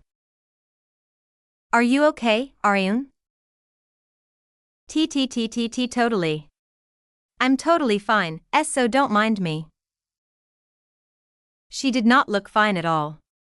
She slowly opened her eyes back up once she had instinctively realized that the scary part was over. However, horror movies put jump scares where the audience least expected it. She mustered up the courage to open her eyes, but another ghost jump scare occurred under an anxiety-inducing BGM. She had unwittingly made eye contact with the ghost. The theater echoed with Areun's screams because of the unlucky timing. Areun wiped her sweat-drenched forehead, neck and the area under the neck with a handkerchief. Her friends who came to the bathroom with her looked at her in amazement. I can't believe our Areun had a weakness like this. Yeah, what a surprise. Their image of Areun was someone who would punch or kick even ghosts, but they found the image of a powerless and trembling Areun amazing and somewhat cute. Areun warned her friends with a glare, "You'd better not tell anyone what you saw here today, got it?" She was threatening them with a face as red as a tomato, but they weren't really scared, considering they just saw her screaming in fear from a horror movie. Don't worry, your secret's safe with us. Yeah, trust us. They decided to bury what had happened in the cinema in the name of friendship, because they thought that Areun would actually get mad if they didn't. Chapter 58, Wedding Dress, 1. It was almost 4 p.m. by the time they left the cinema. Thinking that it would be a waste to just go home like this, Choi Romi made a suggestion to her friends. It's gonna be dinner time in 2 hours, so why don't we go home after dinner since we've come all the way here downtown? Sounds good, but how are we gonna kill time until then? An escape room? Or coin karaoke? There are a ton of things to do here, so why don't we look around? Okay, let's do that. Areun, Gurin, what about you guys? The two also agreed since they had nothing special to do today. Gurin pointed toward a crane game machine while they were looking around downtown. How about a crane game? The machine was filled with cute plushies that women would love. Romi confidently challenged the machine first. She put in a 501 coin and maneuvered the crane with the joystick. Her friends were watching from the sidelines, telling her to go forward, right, no, slightly left. Romy ran out of time while dealing with the back seating and the crane dropped down on its own. One more time. Romy said, ablaze with competitive spirit. No one could stop her once her switch was flipped. Despite the continued failures, she put in 501 coins to challenge the machine again and again. However, she was not able to win a single plushie after spending almost 10,000 won. Why can't I get anything? This machine must be rigged. Geon stepped up after the highly dissatisfied Romy, but the result was the same for her after spending 3,000 won. Coeco did not even think of challenging the machine. It was Kang Areun's turn. Ring. Her eyes changed as soon as she put in a 501 coin. A crane game, huh? It's been way too long. Areun often used to play on the crane game machine in her university campus whenever she passed by it. The skills were ingrained into her muscles. She won a blue seal plushie in one attempt that Romy couldn't get after spending 10,000 won. Here, it's a gift. Not only that, but she even gave it to Romy. Romy said with sparkling eyes, Areun, I would have fallen head over heels for you right now if you were a guy. It wasn't too late for her to fall for Areun. She was a guy on the inside, after all. They saw another form of entertainment next to the crane game machine. That's a shooting gallery, isn't it? Geon asked. Eco answered, yeah, I think so. Why? You want to give it a try? I want to try at least once. Wanna go? They still had around 30 minutes until dinner time. Since they had nothing else to do, they decided to head to the shooting gallery. A university couple was receiving a toy rifle from the owner of the shooting gallery. The man said to the owner, this is pretty similar to the K2. Yes, you could say it's a very similar replica, the owner replied. Eunji, you don't know what a K2 is, do you? The man talked about his heroic exploits during his time in the army, and explained in detail about what kind of rifle it was, how to aim it and how to mount it on the shoulder. However, the woman did not seem to be interested in the slightest. I got it, so just get me that. Which one? The moisturizing cream set. It was a product from a considerably famous brand. Just wait. I'll shoot it down in a flash. I was called the shooting king in my army days. It'll be a piece of cake, the man boasted. Really? I'll believe in you, then. Yeah, just believe in me. The man mounted the rifle on his right shoulder and lined the sight with the target. Bang! He pulled the trigger. However, the bullet from the toy rifle zipped right through without getting anywhere near the moisturizing cream set. 9 bullets left, the owner remarked. That was a mistake. That's weird. Is the accuracy off because it's not a real gun? The man continued to pull the trigger while claiming that there must be something wrong with the rifle. However, none of the 10 bullets hit their mark. Forget the cream set, he could not even shoot down the elephant plushie that looked extremely easy to shoot down. Okay, next customer. The man prepared to protest to the owner that this couldn't be, but... Tick. Areun accurately hit the cream set after receiving the gun and getting into shooting position. However, the cream set had some weight that it simply got pushed back and did not drop. Her friends were astonished by her performance. Areun. One more shot. I think it'll drop if you hit it on its right corner. Okay, got it. Areun once again got into position. She held her breath, aimed at her target and pulled the trigger. Bang! The cream set was pushed back again. But this time, it could not hold its balance on the shelf and dropped down. The owner and the man were so shocked by Areun's shooting that they simply stared with their mouths open. On the other hand, the man's girlfriend said while fiercely slapping him on his back several times, "For God's sake, after how confident you were. How could you do worse than a high school girl? You're so embarrassing. That's weird." The man was not the weird one. The active-duty high school girl Kang Areun was simply far too good at shooting guns. Even while eating dinner, Gurin and Romy could not stop talking about how cool Areun was while firing the toy K2 rifle. Isn't Areun way too cool?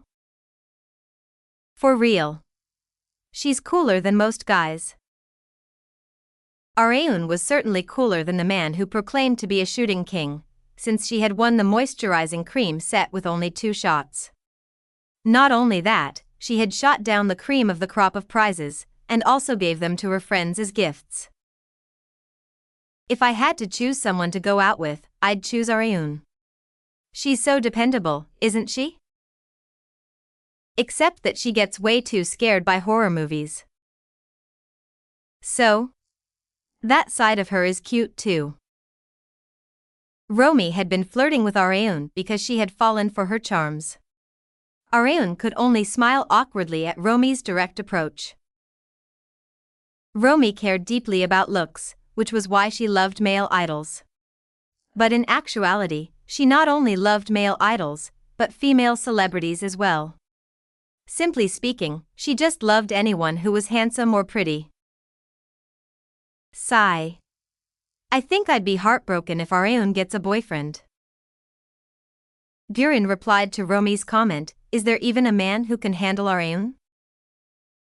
They agreed that there probably wasn't. However, Iseo thought otherwise. You never know. Someone perfect for Areun might appear one day. Areun imagined herself dating someone while silently listening to her friend's conversation. Whether her partner was a man or a woman. It'd be extremely weird. She felt extremely conflicted by her position as a man in a woman's body. Areun headed to GNF after a long time on a Saturday afternoon. She had ended up coming to the agency despite it being a weekend, because Chief Young had called her to discuss the music video casting offer that they had talked about before. However, there was one other thing that they needed to discuss before that. You know about the additional shoot for Reaper, right? Chief Young asked. Areun nodded. All shoots were supposed to be over last month, but Director Park had belatedly realized that he had missed some scenes while editing. He would not have suggested the additional shoot if the scenes had no significant impact on the story. However, the scene where Jin Seo-yu held the male lead Min Hyun's hand in the final episode could be interpreted differently if the additional scenes were not included.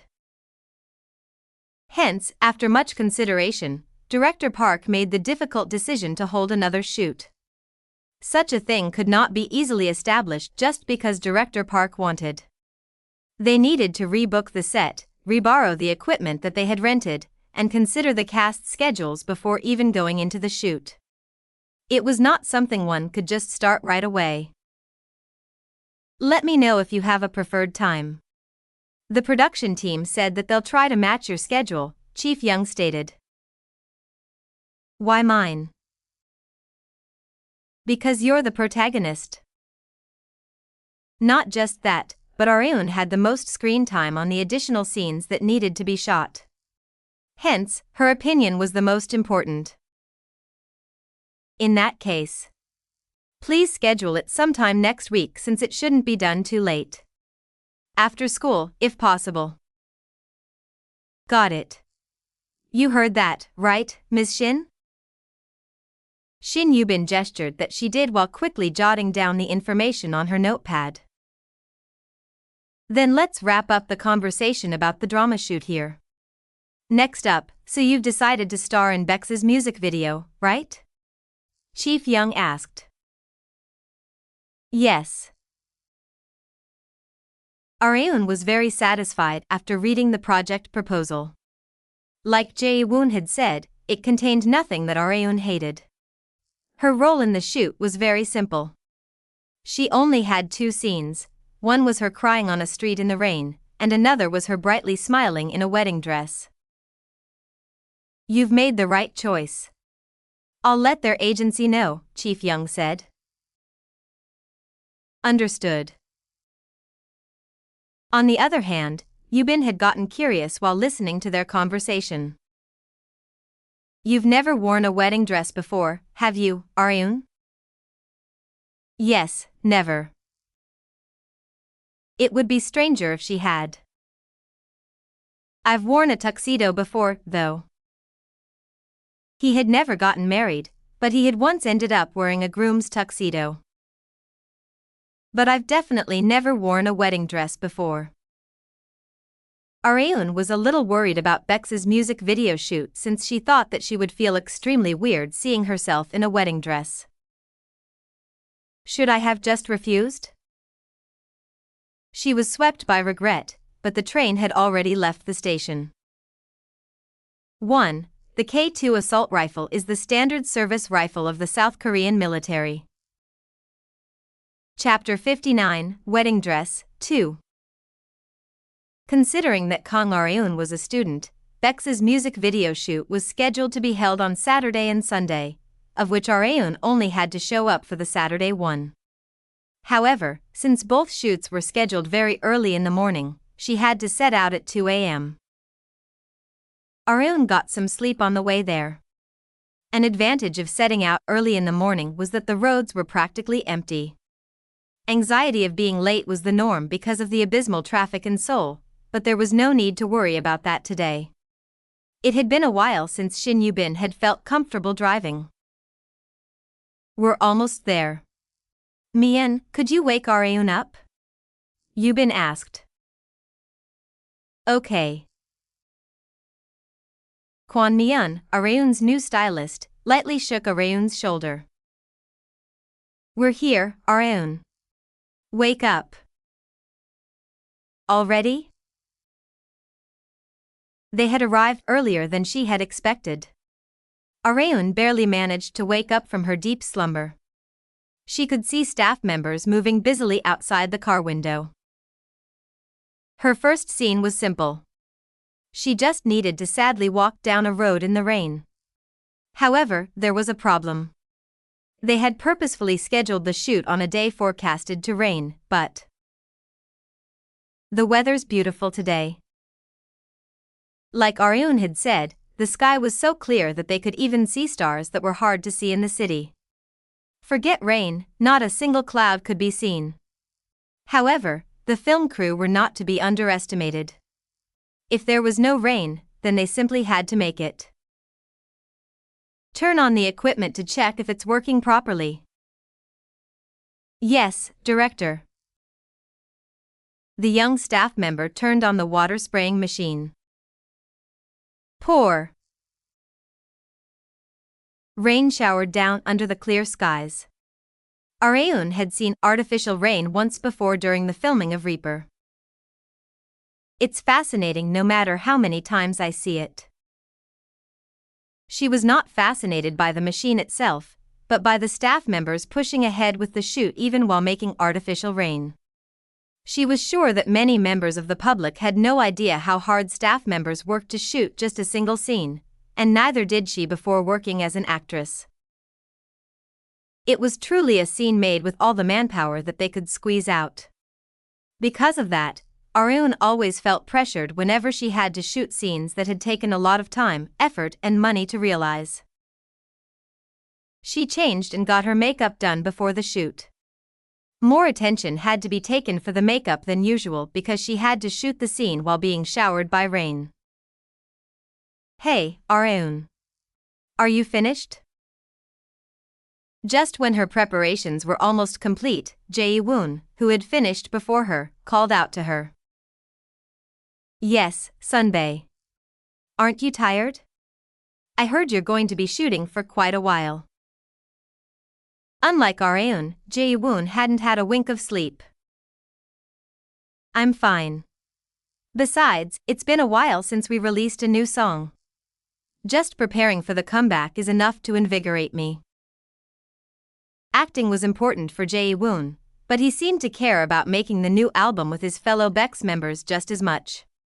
He cared for his group and its members very much. Before starting the shoot, Areun and Jae-woon doused themselves with water first.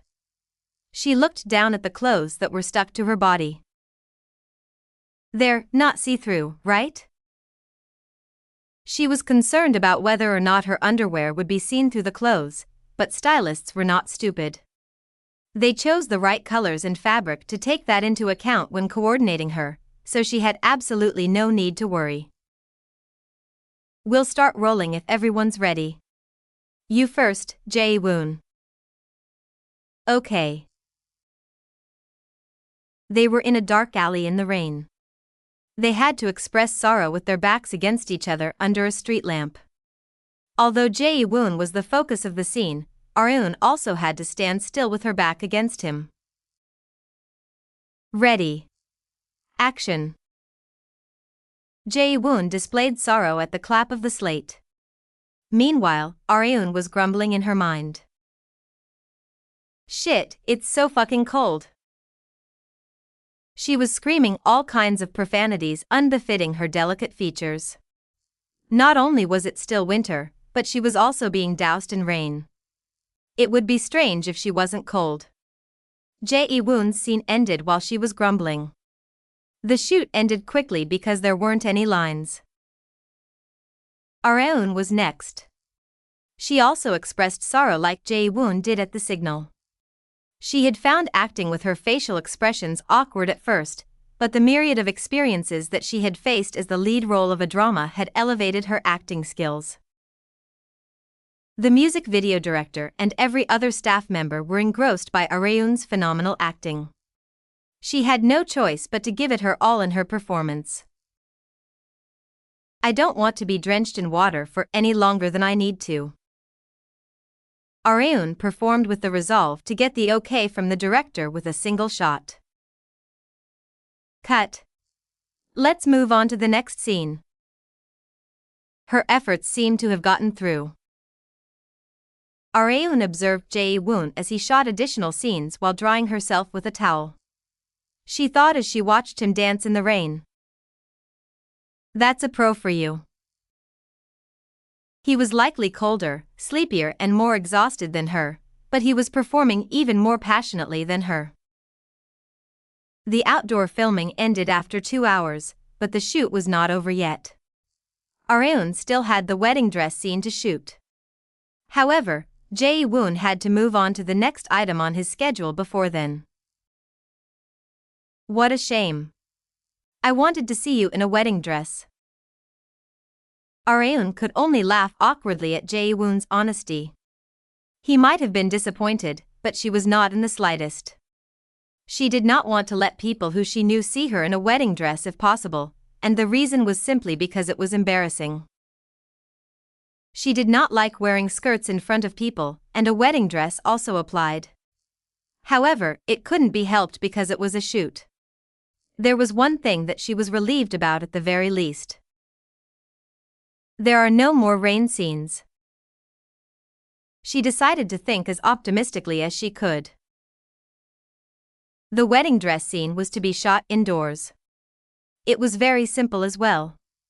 She just needed to lightly run in a wedding dress while smiling, and that would mark the end of Areun's part in the shoot. However, she still had to go through the massive process of putting the wedding dress on. Director, what style of wedding dress have you decided to have Areun wear? Ball gown or mermaid? There were different styles of wedding dresses categorized by their lines. Ball gown skirts cascaded outward, and mermaid dresses were slim around the waist and hip areas to accentuate their lines. I guess. Mermaid would be best, right? The director had been planning on getting Areun to wear a ball gown dress, but he had come across a survey that was held by a certain news media outlet about which actresses had the most beautiful figures. Areun had placed third on that survey. The director called the clothing team as soon as he saw the result to prepare a mermaid wedding dress as well, just in case. But of course, they also needed to get Areun's opinion. However, since Areun had no idea what those wedding dress styles were, she just answered that she would wear whatever they gave her. Putting the wedding dress on was an ordeal in and of itself. She had barely managed to put it on with the help of 2 people. How do women put these damn things on in their weddings? She felt more and more amazed by women with each passing day. On the other hand, the director clapped as he laid eyes on Areun in the mermaid dress. Yes, this is it. You complete that dress just by wearing it. Such praises had no effect on Areun. All that was on her mind was how she could finish the shoot as soon as possible.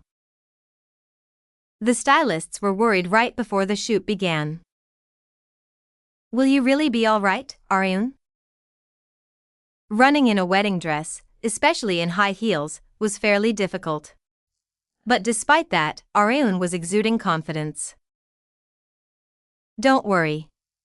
I've been trained in stuff like this from my Reaper shoots. Although she had never made any intense movements in a wedding dress, she had done so in many other similar attires. And most of all, she prioritized finishing this shoot as soon as possible. The camera focused on Areun as soon as the filming began. Areun slightly raised the hem of her skirt with one hand and threw the bouquet straight up into their air with the other while smiling. She looked extremely uncomfortable, but the director once again okayed her performance without any NG cuts. The filming director and staff members who were monitoring the shot said in marvel, "What a work of art. We definitely need to use this shot." Right, director? Obviously. Areun had greatly satisfied the staff members, but only she was thinking about something else. Am I only adding to my dark past whenever I work as an actress, or is it just me? The behind-the-scenes film of Areun filming scenes in a wedding dress was aired in advance, which caused Kang Arehyuk to spit out his drink once he saw it. Areun and their father, who still did not know why he did so, criticized him. Arehyuk cut them off and said while pointing at the TV, "Dad, look. Areun is wearing a wedding dress." What? Their father yelled to bring the camera immediately while staring at the TV screen. Areun asked, "Why a camera? Why else? Of course I should take pictures when my precious daughter is so beautiful on screen. Arehyuk, I just need to press this, right?" Snap, snap, snap. Their father repeatedly pressed the camera shutter as per Arehyuk's instructions. Areun was exasperated by the actions of the men in her home. Not just that, texts from her friends that she looked so good in a wedding dress bombarded her phone, and there were even some saying that they were gonna have the screenshot permanently saved on their phone. The bad feeling that she had felt in the studio had been right on the mark as she had expected. Chapter 60, Encouragement, 1. The additional shoot of Reaper was to be held today. The director and cast came to the studio as if their previous final shoot and dinner party never happened. They were disappointed that it had ended when it was over, but now that the additional shoot was taking place, their faces expressed their desire for it to be over already. Kang Areun was also one of them. Not only that, but since she had the largest part in the additional shoot, she had to suffer the most out of them. They're not gonna hold yet another shoot after this, are they? Areun worried. On the other hand, Jae-woon did not have as much to do as Areun. The only scene that he had was grabbing Areun by the wrist and embracing her. "I can't let you go. Do you understand? Jae-woon said.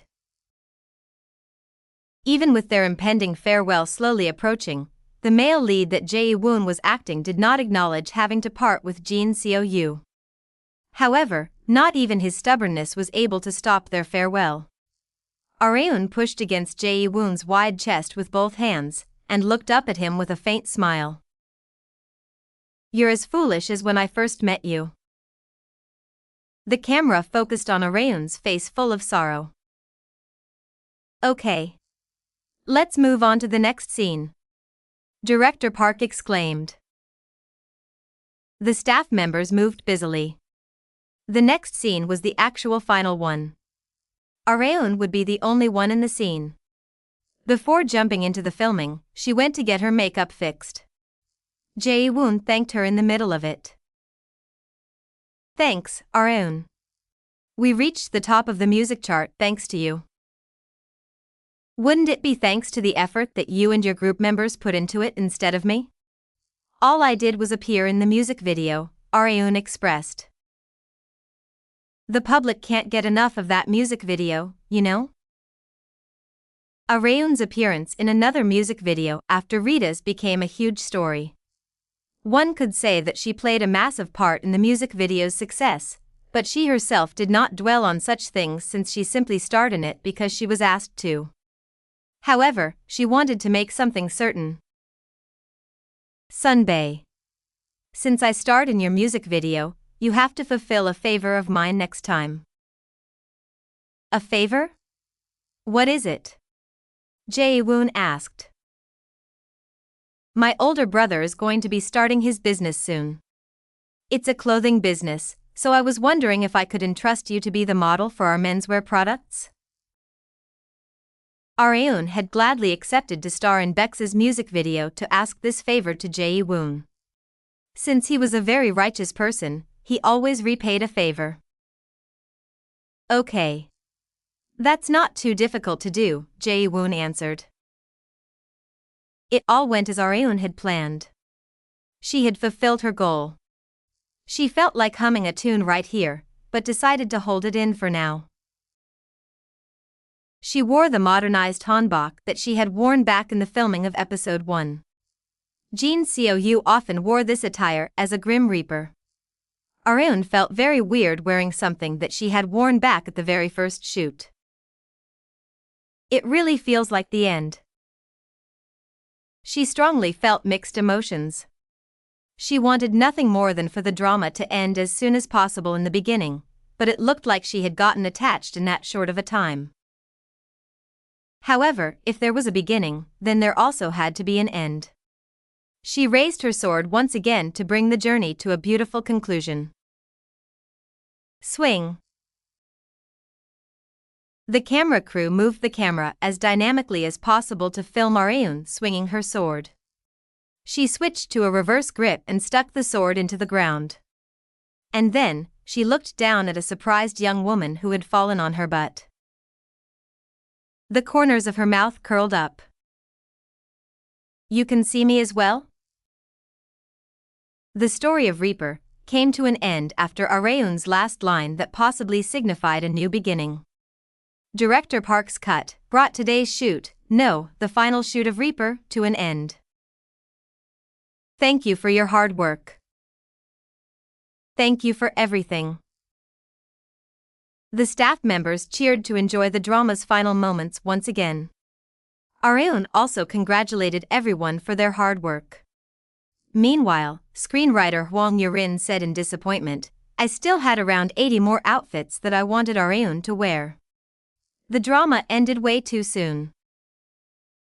I'm not sure what to say to that, Areun replied.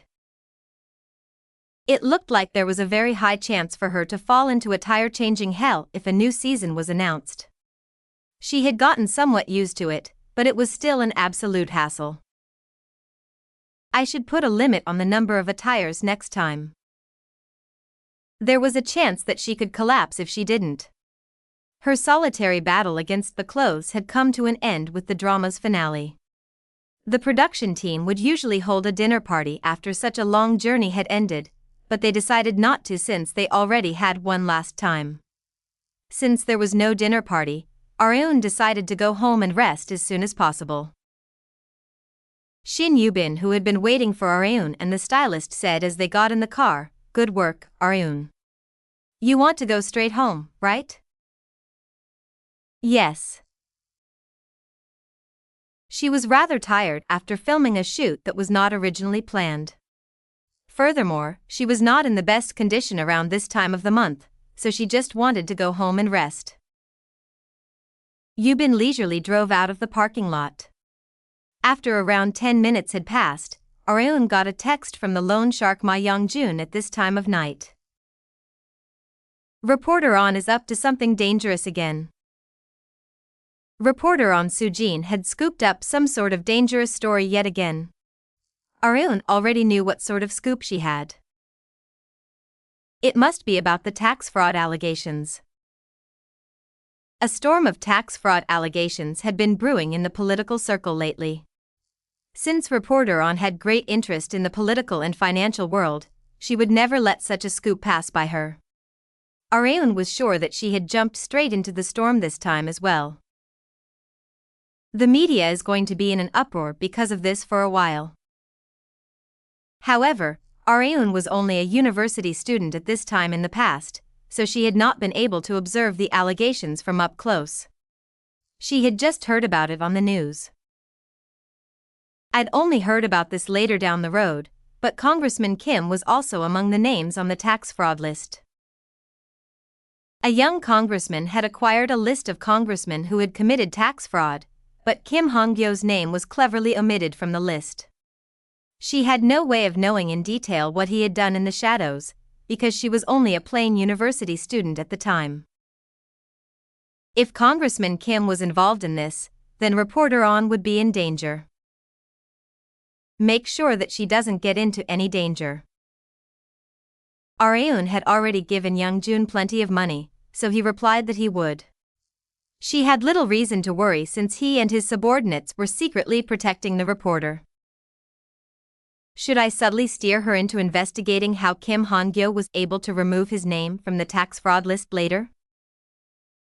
Using Reporter On was also one of the options. Only by gathering as much incriminating evidence against Kim Han-Gyo as possible starting now could she perfectly exact the revenge that she was envisioning in the future. While she was in deep thought, Yubin's phone rang. "Hello?" "Yes, good evening." "Oh, that? I'll let Areun know, but it'll probably be difficult." "Yes. I'm sure you know since you watched the interview, but Areun is planning on focusing on her studies for the time being." Areun's ears perked up as soon as her name was mentioned. She asked as Yubin ended the call, "What was that call about?" "Huh? Oh, they're casting guests for a show. You know the talk show that's hosted by announcer Min Young-seon, right? They're having a female celebrity guest special, and they called to ask if you'd be willing to appear. They've been calling since yesterday, so they must really want you on." Announcer Min Young-seon's talk show. She felt like there was something about it, but it was clouded in fog. "Who are the other guests?" Areun asked, hoping to lift the thick fog clouding her mind. "Let's see. Rita, Songmi, Yang Jin, and... Do you know who Miss Hong Oh-yeon is? Is it Congresswoman Hong Oh-yeon by any chance?" "Yeah, that's right. You sure know your stuff." She was the young congresswoman who was awarded a seat through the party list proportional representation when the opposition party she belonged to came in second. Areun said to Yubin as soon as she heard that name, "Call them back please, Miss Manager." "What? Why?" "I'll go on that talk show." Congresswoman Hong Oh-yeon was one of the pieces necessary for her revenge. Congresswoman Hong would later rise to become a senior member of the National Assembly, and a leading figure who would stand on equal grounds against Congressman Kim Han-Gyo. Areun still vividly remembered the numerous times Kim Han-Gyo had been disgraced by Congresswoman Hong. an enemy of Congressman Kim, was her friend. Not just that, but even if I'm a celebrity, it's not so easy to meet political figures. She needed to make connections with them through appearing on the same show together like this. And like that, she could use Congresswoman Hong to seriously hinder Kim Han-Gyo's plans. Yoo-bin was dumbfounded at first when Areun said that she wanted to appear on the show, because it was the first time that Areun ever actually wanted to appear on a program. However, she was in no position to say no since Areun herself wanted to. Hence, her appearance was established. The show would be filmed on Saturday afternoon. Both the date and time were perfect. Areun tidied her clothes in front of a full-length mirror before heading to the recording. I should dress as neatly as possible since I'm off to meet a political prospect. Her goal today was not to do well on the show, but solely to become friends with Congresswoman Hong. Chapter 61, Encouragement, 2. Kang Areun hurried to get ready after Shin Yoo-bin told her that she would be arriving soon. I'm off. Have a safe trip. Oh, and what time are you done today? Kang Arehyuk asked. Areun responded sassily, why? She felt anxious whenever Arehyuk asked her things like this, since he usually did so when he wanted to ask her for a favor. Areun narrowed her eyes. Arehyuk got straight to the point to dissipate her wariness toward him. I'm not trying to ask you for anything troublesome. I was just wondering if you'd like to eat out. Why so out of the blue? It was not a special day, so Areun found his offer rather strange. You remember me, right? My classmate who came to our house last time? The daughter of the famous restaurant owner? The unfamiliar woman who Arehyuk had brought had left quite an impression on Areun, since she made them dinner in their own home. Yeah. Mi-yi invited us to have a meal at their restaurant. Dad likes the food there too, so I thought we might as well all eat out together today. Arehyuk was as popular as always. Most women would give up when they found out that there was a lot of competition for a man that they were aiming for, but they were instead setting their rivalry ablaze and flaunting their appeal to win Arehyuk over. What in the world is so good about this guy? Areun was a woman now, but she still had no idea why. Even though she was a man on the inside, she was still a woman. In that case, the way that she viewed men should have also changed. However, in Areun's eyes, Arehyuk was unbearable, useless, never listened to her, lazy, frustrating, a terrible cook. In short, he had nothing but flaws. She could not understand why a man like Arehyuk was popular. Well, I guess he's fairly handsome. Areun had no choice but to acknowledge his looks. But despite that, she could not figure out the secret to his popularity. Women in love sure are amazing. She admired their devotion toward the man that they liked. There was a possibility that she could also become like that someday. No, that's impossible. Areun decided to accept her older brother's offer while putting on her shoes. Sure, if I finish early. Got it. I'll let Mi know that you, me, and Dad are coming for now. Oh, and she asked if it'd be alright for you to give them an autograph for them to hang on the wall. Is that fine? Well, I don't really mind. Areun thought that Mi-yi had only been aiming for Arehyuk, but it turned out that Mi-yi had been aiming for her as well. Areun arrived at announcer Min Young-seon's talk show studio. She greeted the announcer first, after which the announcer gasped in surprise. You're far prettier in person. It looks like the camera is unable to fully capture your beauty, Areun. Thank you, Sunbae. Areun had already become immune to compliments regarding her beauty. She never liked such compliments in the first place. she decided to quickly greet her fellow guests who would be appearing on the talk show with her. There was a very familiar face among them. "Hey, my little Arun," Rita called out to her while waving her right hand. Arun glanced toward Rita. "Hello, Sunbae," she greeted in a monotone voice, void of emotions like a robot would.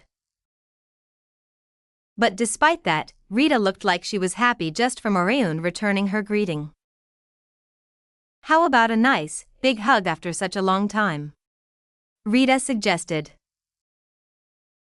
"Since when have we ever hugged? Please don't distort your memories in weird directions." Arun would flick Rita's forehead as soon as she crossed the line.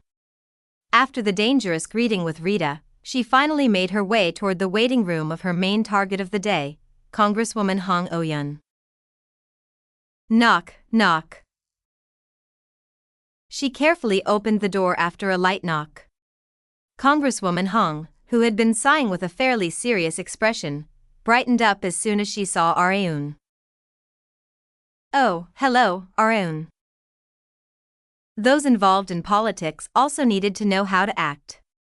In terms of acting skills, Congresswoman Hong would receive a fairly high score.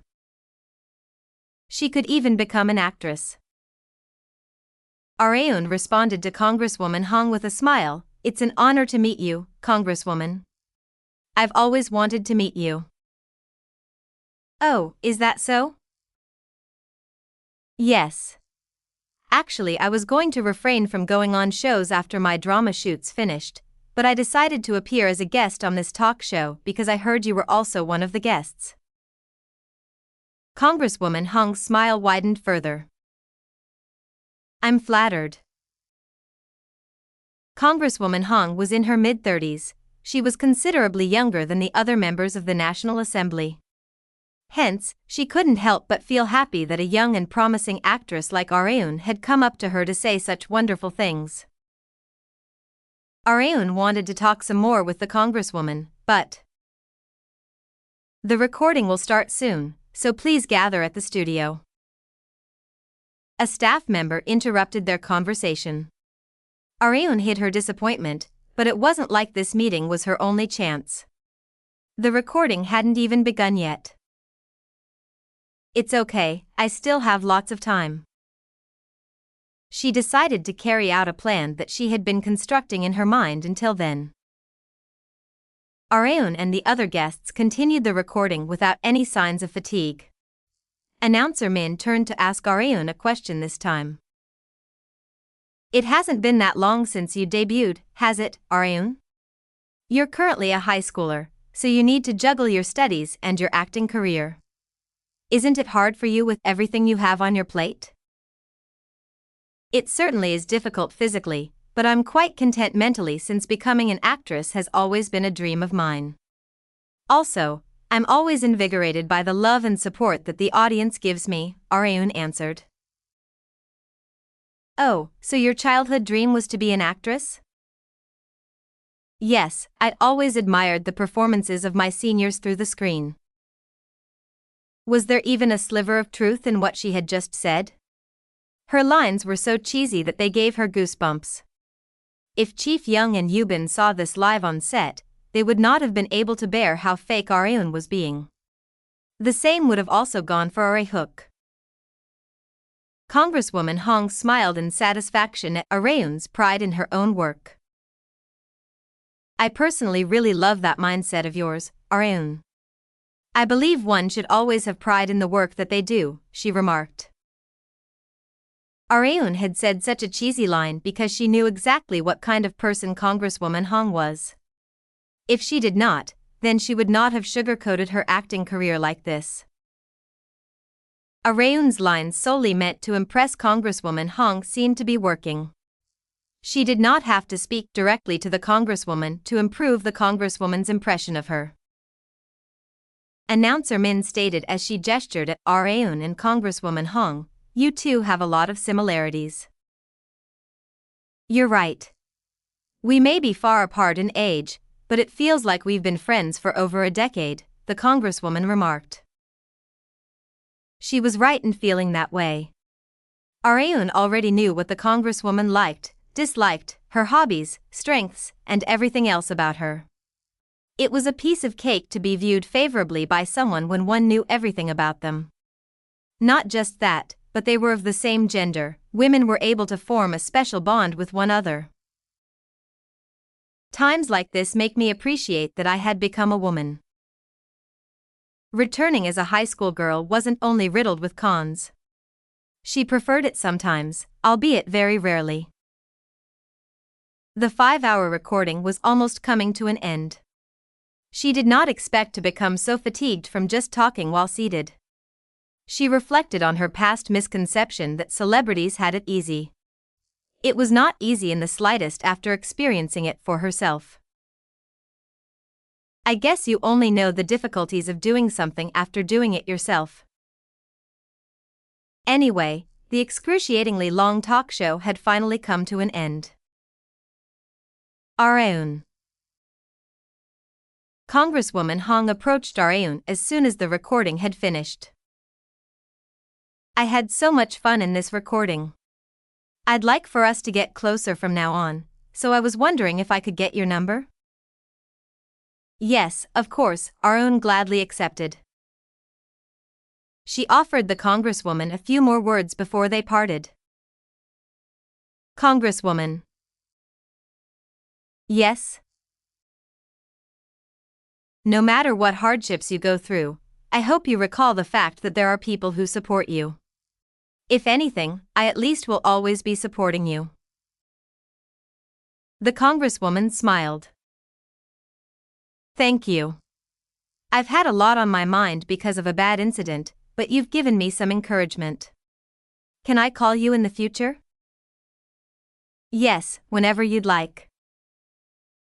Thank you, I will. Congresswoman Hong left the studio first. Areun replayed what the congresswoman had just said as she watched her get further away. She said that there had been a bad incident, and Areun knew exactly what it was. The large-scale tax fraud incident that reporter On Soo-jin was investigating had been eating away at Congresswoman Hong, because she's also part of it. Hong Oh-yeon was by no means a saint. She pretended to be clean and righteous on the outside, but she had also nonchalantly committed malpractices that members of the National Assembly could commit. But despite that, there was only one reason why Areun had approached her. It was not because the congresswoman was a good person, but because Areun was willing to join forces with even the devil if it meant that they could help drag Congressman Kim Han-Gyo into hell. Chapter 62, A Scary Woman, 1. Kang Areun was contacted by Congresswoman Hong Oh-yeon only around 2 days after announcer Min Young-seon's talk show recording, asking if she had time to have some tea together. That was faster than I'd expected. The congresswoman seemed to have taken quite a liking to Areun, since there was otherwise no way that she would want to see Areun so soon after the recording. She had nothing else to do anyway, so she decided to accept the congresswoman's abrupt offer. She headed to Sadong via subway with horn-rimmed glasses and a mask on in hopes that no one would recognize her. I wish I could drive soon. She was capable of driving, but it would be a massive problem socially if she drove a car around without a license. Not just that, but since she was not a regular high school girl but a popular top celebrity actress, she had to conduct herself accordingly. Areun headed to exit 2 as soon as she got off at Sadong Station. A black sedan parked by the side of the road honked twice. She could see the congresswoman as the back seat window rolled down. Please get in, Areun. The two headed to a deserted cafe in a car driven by the congresswoman's personal driver. They were the only two people in the cafe, so Areun was finally able to take off her glasses and mask. Congresswoman Hong said sympathetically, being famous has its downsides, doesn't it? Yes. I'd like to be left alone sometimes, but people around me tend to recognize me often. Is it the case for you as well, Congresswoman Hong? It sure is. There were two main reasons why Han-Gyo drew people's attention. One was that she was significantly younger than most members of the National Assembly, and the other was her outstanding beauty. She was frequently talked about by others because of her looks that could deceive others that she was in her 20s, despite being in her 30s. However, the congresswoman did not like those who judged her based on her looks. She wanted to prove herself and be acknowledged solely through her ability. But of course, that's still far off in the future. Areun knew that Oh-yeon would only distinguish herself as a politician from 2015. It's 2011 now, so there are still 4 years left. 4 years was a long yet short amount of time. Congresswoman Hong explained why she called Areun today. I wanted to speak with you privately after the recording. We weren't able to talk much back then because we were both so busy, so I thought I'd try asking if you would like to see me today. You weren't troubled by my sudden invitation, were you? Of course not. Rather, I'm happy that you called me first. That's a relief. Also, you can speak comfortably to me. I'm fine with however you address me, Areun expressed. Oh, then, should I? You can call me Uni, too. Areun hated addressing people by Appa or Uni more than anything, and she had been caught by one of the two. But what could she do? Okay, Nie. She had to do it since she was told to. Areun and the congresswoman did not talk about anything serious, they simply chatted. It was the first time that the two had met privately outside the studio, so they could not talk about anything serious. All they did was talk about how they were doing. Areun found out something that she didn't know about the congresswoman in the process. She's so damn talkative. Congresswoman Hong had been way more of a chatterbox than Areun had known. 2 hours had passed just from listening to her speak. The congresswoman's secretary could not stay still anymore and approached her. It's almost time to go, Congresswoman Hong. Oh, dear me. Is it time already? Yes. Areun asked, do you have somewhere to be? Yup. I have a meeting with the floor leader today. Congressman Kim Han-Gyo will also be there. Kim Han-Gyo's name was frequently mentioned in conversations about politics. I had a lot of fun today. I'll treat you to a meal next time, so let's meet up again, okay? Congresswoman Hong said. Okay. Have a safe trip, Uni. You too. The word Uni sounded natural coming out of her mouth now. She was momentarily scared by how gradually she was adapting as a woman. Will I ever be able to turn back into a man at this rate?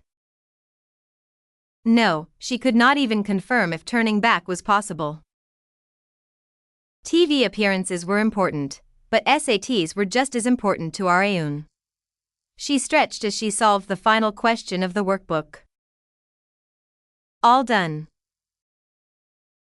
She marked her answers, and got a perfect score on Korean language, math, English and social studies as she had expected.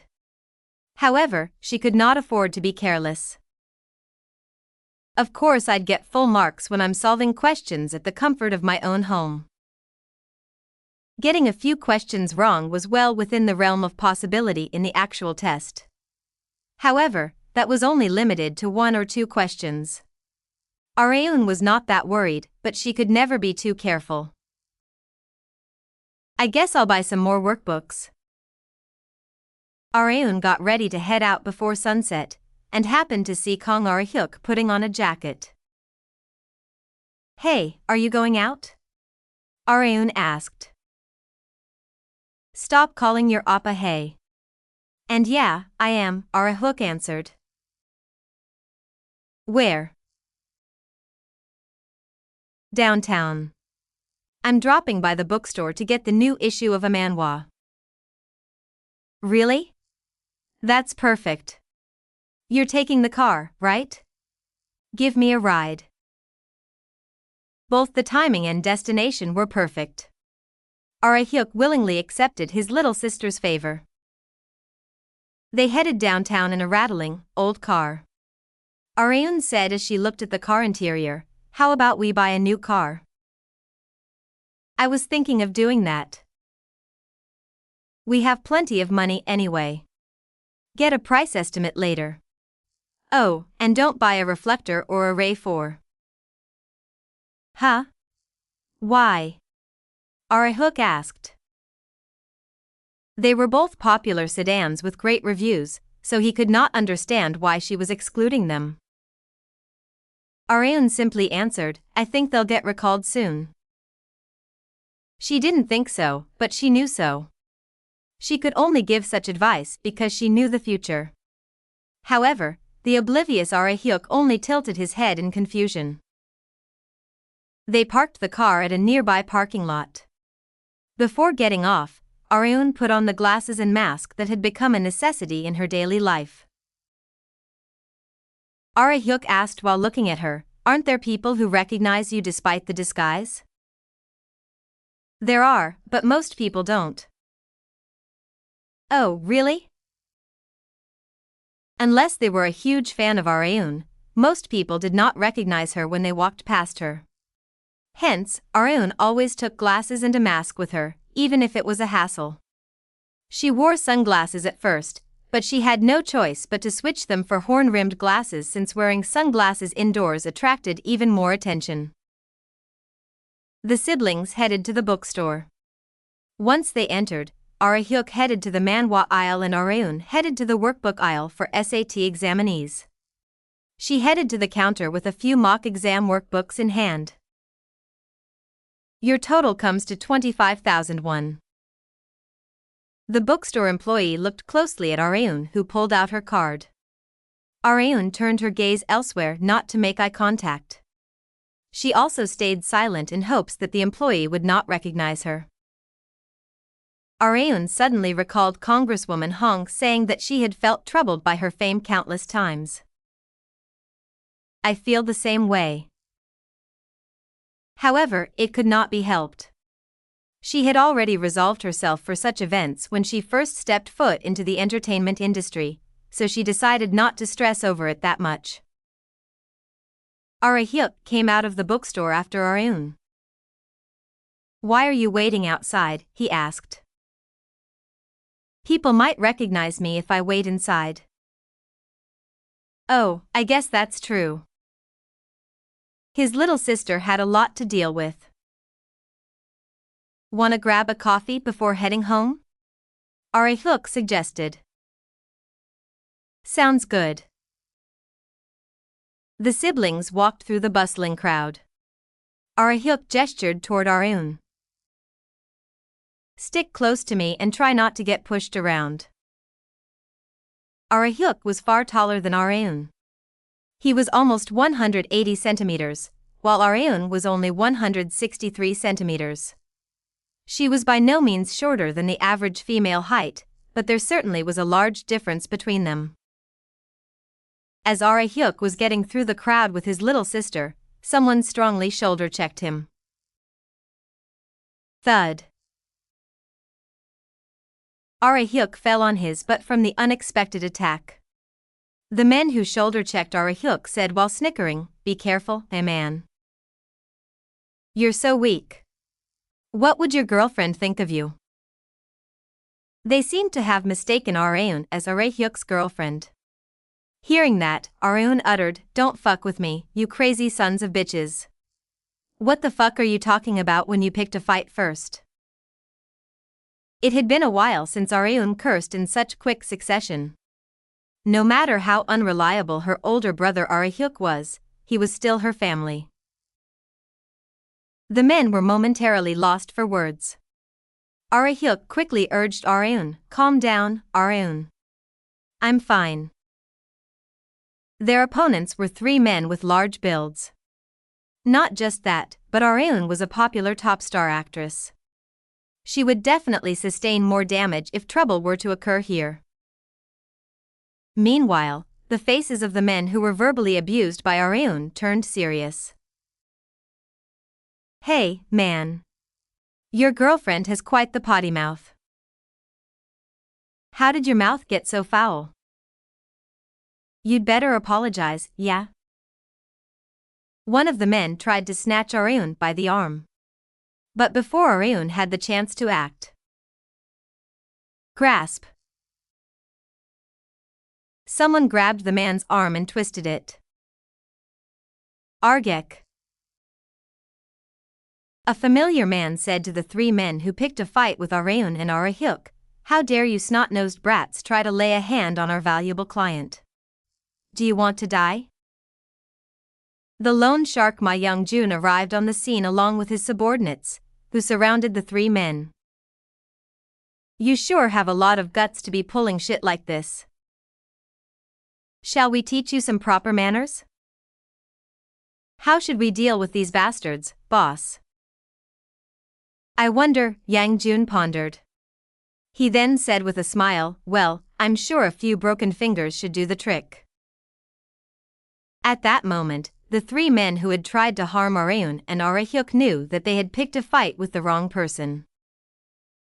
1. Sadang is a neighborhood of Dongjak district in Seoul. 2. There is formal speech and casual speech in the Korean language. It doesn't come across well when translated to English, but they have both been speaking formally to each other. Chapter 63, A Scary Woman, 2. The attention of all the passers-by were focused on Kang Areun and the others because of the unexpected trouble. Ma Young-jun was not stupid. He knew that Areun's reputation could be harmed if he blew the situation up any bigger. He was planning on letting them go with just a simple warning, but it's a shame to just let them go like this, Areun said while giving Young-jun a look. Since long ago, Areun had a firm conviction that one should always pay someone back in folds. Revenge was now her entire being, and it was not exclusive to Kim Han-Gyo and Kim Chi-yeol. Areun would not take humiliation lying down, even for the smallest things. There have even been murder cases simply for shoulder checking in Korea. There was no need to go so far as to take their lives, but in exchange, these sons of bitches need to be taught a proper lesson. Areun's words terrified the three thugs. It sent shivers down their spine. Young-jun smirked and looked toward his men. You heard her. The subordinates would take care of educating them. Park Do-cheol, Young-jun's executive officer, dragged the three thugs into a deserted alleyway along with the other subordinates. Kang Arahyuk whispered to Areun, Hey, Areun. Who are these people? He looked slightly scared by the men who looked far more dangerous than the thugs who had shoulder-checked him. Areun answered as if they were no one special, they're just kind misters who do volunteer work here and there. It was an obvious lie. Areun sent Arahyuk home first. He was persistent in staying with her since he couldn't just leave her alone, but he could not bend Areun's stubborn will. Areun forced Arahyuk to go back home and decided to have a meeting with Young-jun. In the meantime, Do-cheol returned to report to Young-jun. We've taken care of them, boss. You made sure to teach them to never mess with us again, right? Young-jun asked. Yes. We also drilled into their heads that they'll see us again if they report about what happened to the police. Young-jun turned his gaze to Areun, his eyes seemingly asking her if she was satisfied.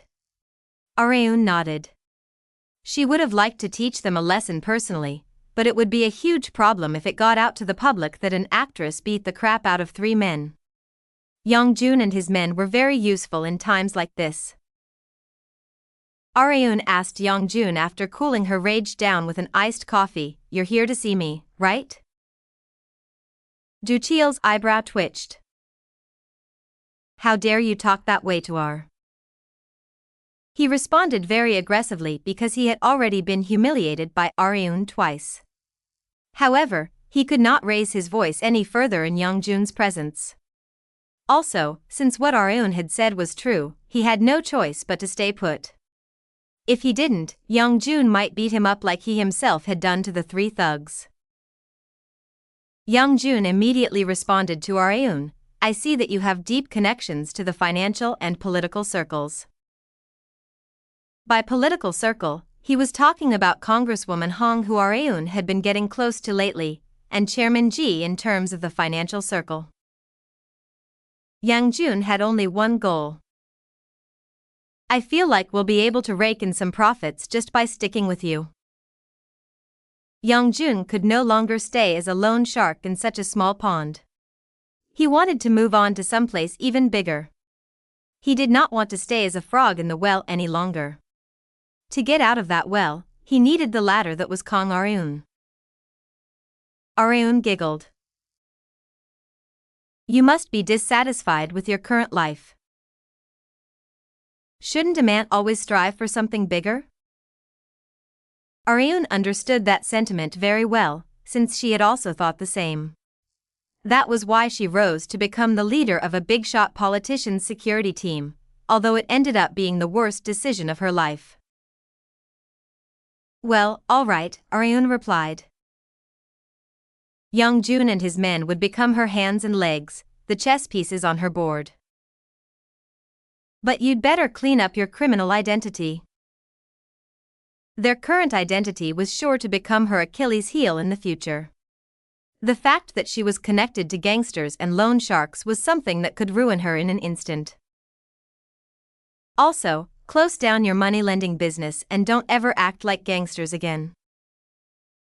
Du Chil responded aggressively, "Then how do you expect us to make a living?" "There are tons of ways for you to make a living," Aryun said as she handed Young-jun a card from her wallet. "I happen to be starting a business soon. I'll employ you and your men." Park Seol-hun could not believe his eyes. The loan sharks whom he never wanted to see ever again had been waiting for him in his office. Aryun, who was standing right in the middle of them, greeted him with a wave. "Hey, mister." "Hey, my ass. Why are these people here?" "They'll be working with you from now on." "What?" The news was like a bolt from the blue in Seol-hun's perspective, but Aryun was still smiling. "What? You said you were short-handed," Aryun remarked.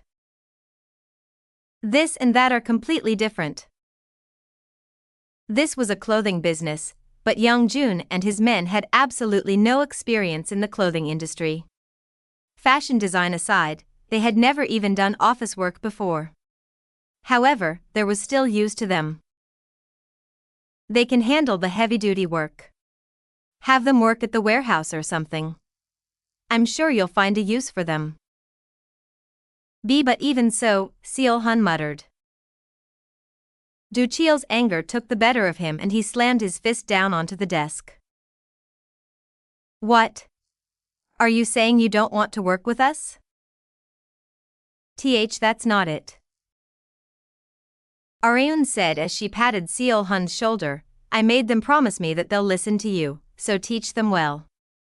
Oh, and these are the newly designed leggings and female sneakers, right?"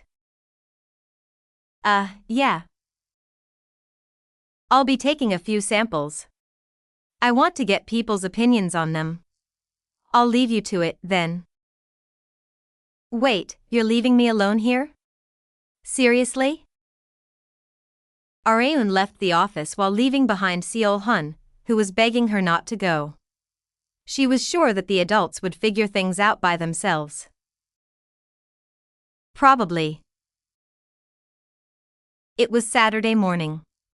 Seo nagged at Seo-jun, who was laying down on the sofa without even washing up. "Weren't you supposed to be helping Dad at the cafe today?" "I'm going in the afternoon." "You were supposed to start in the morning." Sigh, for God's sake. Lee sighed deeply, but Lee showed no signs of budging. He already found it annoying that he had to help out on the weekend. As he was thinking of heading out to help after lazing around as much as possible, a notification came to his phone. He checked to see if a friend had texted him. He had gotten a text from the target of his unrequited love, Kang Areun. Are you free at 11 a.m.? I want to show you something. He immediately replied that he was free as soon as he checked the text. And then, he sprang out of the sofa and rushed to the bathroom. He exclaimed while repeatedly knocking on the locked door, "Sis. I have to go out right now, so come out already." What? You said you were going out in the afternoon. Lee said in confusion. Something really important came up. Hurry. He did not have the leeway to be late when Lady Kang Areun herself was calling him. Lee arrived at Starlight Road where they planned to meet. However, not only was Areun not there, but two men were sitting at a table instead. What are you doing here, Lee? Choi Sang-woon recognized Lee right away. Park Se-woon, who was sitting across from Sang-woon, asked him who Lee was. He's Seo Lee-jun, Seo's little brother. He's a year younger than us, Sang-woon answered. Oh, Seo's brother?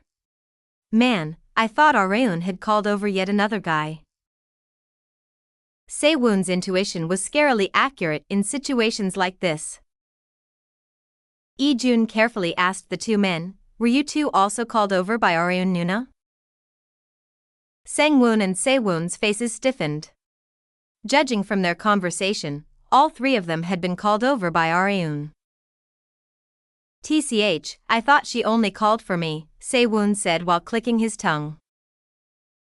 Sang-woon and Lee were also thinking the same thing, they were simply not saying it. The cafe door opened while the three men were sharing a table. Oh, there you guys are, Areun said. Their eyes widened as soon as they saw her.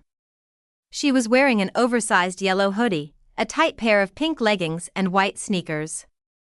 Her clothes looked sporty yet displayed sexiness with her accentuated hip and leg lines. Areun asked the three men while pointing at her lower body, what do you think? About what, they asked. The leggings and sneakers. I'm asking how they look from a male perspective. They had finally realized why Areun had called them. It was to get their opinions on her new pieces of clothing. She had gotten opinions from women, and all that she needed now were those from men. It looks all right. I think it looks great on you. Me too. Any clothes that stuck to Areun's skin were bound to look great on her since her figure was so stunning. The sneaker design was pretty good as well.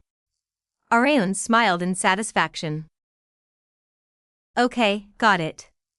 You're dismissed, she remarked. Huh? That's it? Areun casually responded, yeah. What else would we do here?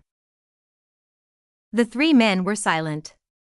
None of them could ask Areun to grab a meal together while the two other men were right there. They were in a tough spot. Nothing, right?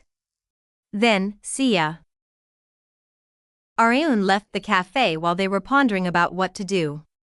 The three men sighed in tandem with Areun's departure like it was planned. Chapter 64, Swimming Instructor, 1. Winter turned to spring, and then into summer.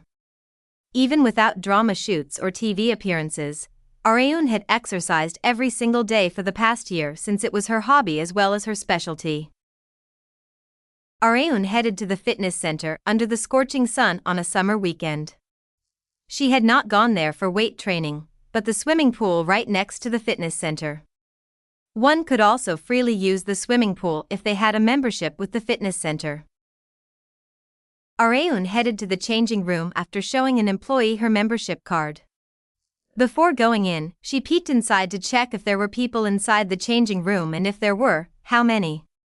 There happened to be no one inside. All right.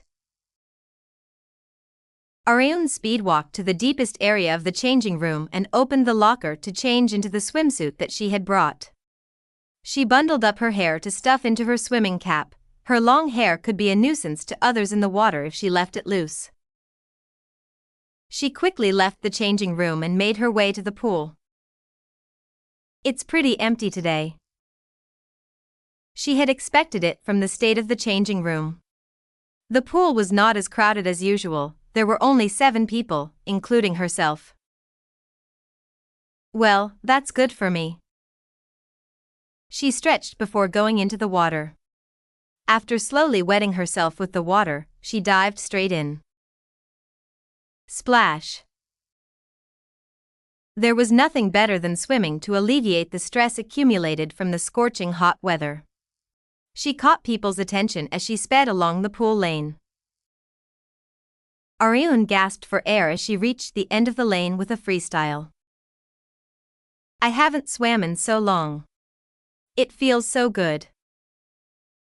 She had gone to a water park with her friends last time, but people went to water parks to go on the rides, not to swim. And I wore a bikini there. It still made Areun blush just from thinking about that day. Today, she was obviously not wearing a bikini, but a competitive swimsuit which was less embarrassing. However, that was only in relative terms. It was still embarrassing. She might have picked the wrong size because it was tight around her chest and butt. She searched her surroundings while in the water. No one's looking, right? She stuck her hands into her swimsuit and pulled out the fabric that her butt had slightly eaten. God, what a bother. There were tons of things bothering her, the greatest one being her hair removal. I did it last week. It should be fine, right? Areun had done all sorts of things after becoming a woman. She held in her self-deprecating laugh. Oh, what are you doing here, Areun? At that moment, Areun was surprised by a familiar voice. Rita, who was wearing a similar swimsuit as her, approached her with a smile. Oh, how did you come here, Sunbae? Areun asked. Have you forgotten that we're in the same agency? Oh, that's right. It could be because it was something that she did not want to remember, but she sometimes forgot that they were part of the same agency. This sports facility was partnered with GNF Entertainment, so all talents of GNF were allowed to use all of their facilities free of charge. Thinking about it that way, it was natural that Rita would be here. Meanwhile, Rita pouted as her beloved junior gave her no attention. Can't you give your Sunbae some more attention? I'm all out of attention to give you. TCH, you're so heartless. Rita should have gotten used to Areun's behavior toward her by now, but it looked like she still hadn't given up yet. Rita seemed to have taken a liking to Areun that much. Are you here to swim as well? Areun asked. No, I'm here to learn. You can't swim? Yup. There's an underwater scene in my next music video, so I thought I might as well learn how to swim from a friend. But something suddenly came up, so they couldn't make it. Really? Areun said as she got out of the water and sat on the ledge. You can't swim at all? Yup, I'm like a beer bottle. I sink even when I'm staying still. Even beer bottles float if they're perfectly still. The same goes for the human body. Splash. Areun went back into the water and gestured toward Rita. I'll teach you. Really? Yes. I won't be as good as a swimming instructor, but I could at least teach you the basics. Areun had been swimming for 10 years. It was no exaggeration to say that she was well versed in most sports because she loved moving her body, and swimming was one of her specialties. Rita was so excited that the junior that she liked would teach her how to swim that she fearlessly dived straight into the water. However, she belatedly noticed that her feet did not reach the ground and started waving her arms. Huff, puff. Rita barely managed to grab onto the ladder thanks to Areun's help. Ah. I almost died. I told you, didn't I? People float on water even when they stay perfectly still. You'll only sink further if you struggle like that. There was one thing that needed to be done before teaching Rita how to swim. We'll have to get rid of your fear of water first. Areun realized from Rita's actions just now that she had absolutely no idea how to swim. It looked like they needed to start from the very basics. 3 hours flew by in a flash as Areun taught Rita the very basics, such as paddling in the water with her feet, while getting rid of her fear of water. Areun encouraged her while moving backward and holding Rita's hands. Yes, good. You're doing very well. Rita was still a little stiff from her fear of water, but she was doing much better compared to 2 hours ago. Areun thought about letting go of Rita's hands, but she was still not at that stage yet. And not only that, Rita might get mad at her if she did such a thing without notice. Areun did not hate Rita, she simply found the latter hard to deal with.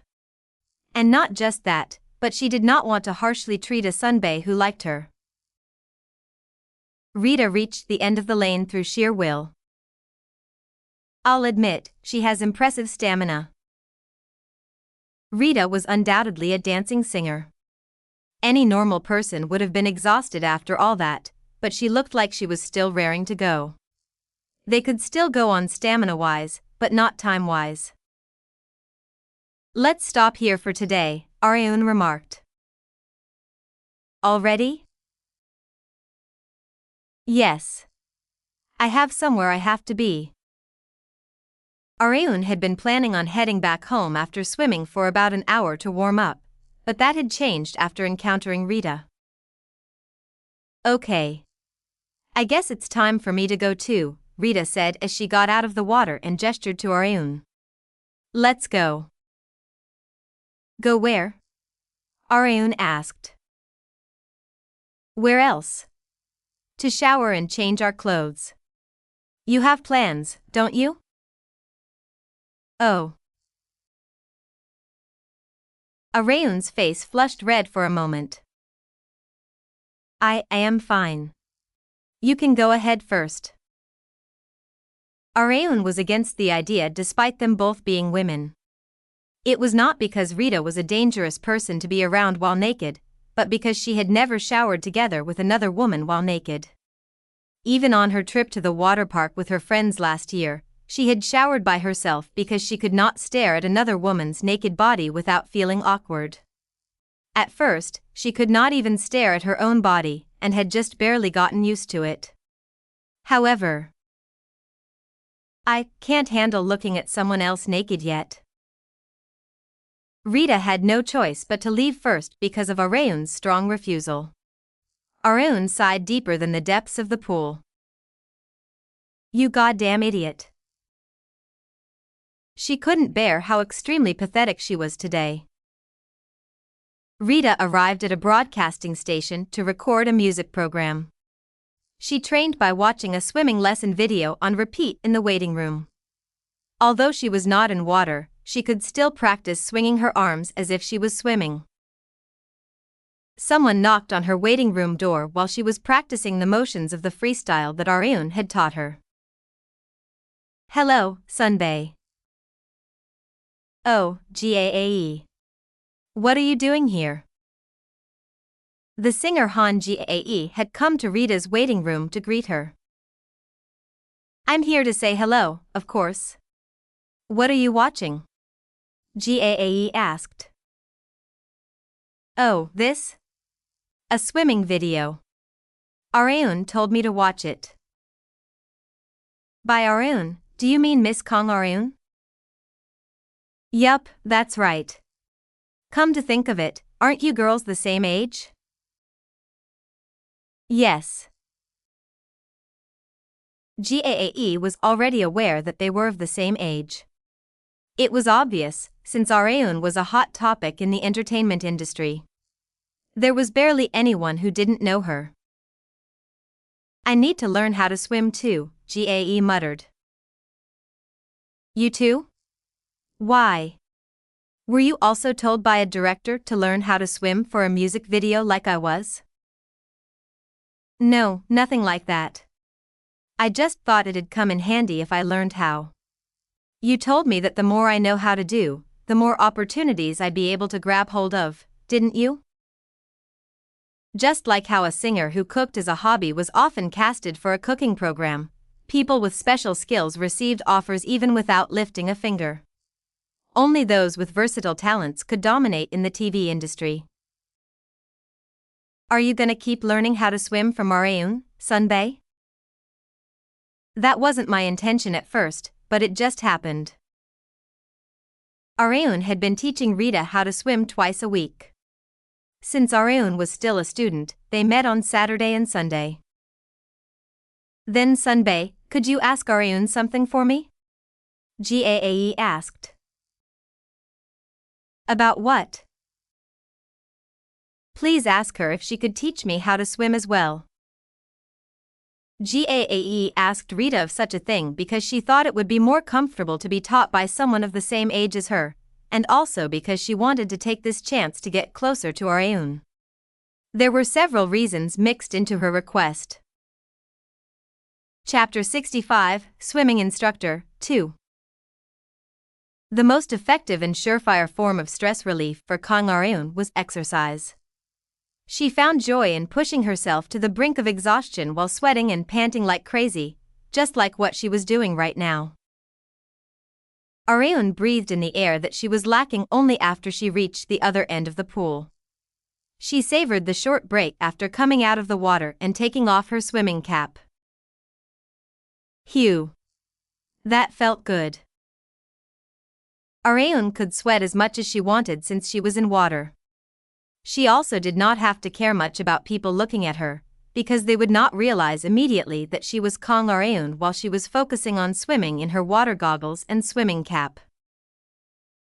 Because of that, Arun had been swimming more than jogging lately, and had unintentionally made Seo Ijun suffer in the process. His jogs with Arun was one of his greatest joys in life, but that had disappeared due to her recent infatuation with swimming. Ijun could also swim with her, but he said he doesn't know how to swim.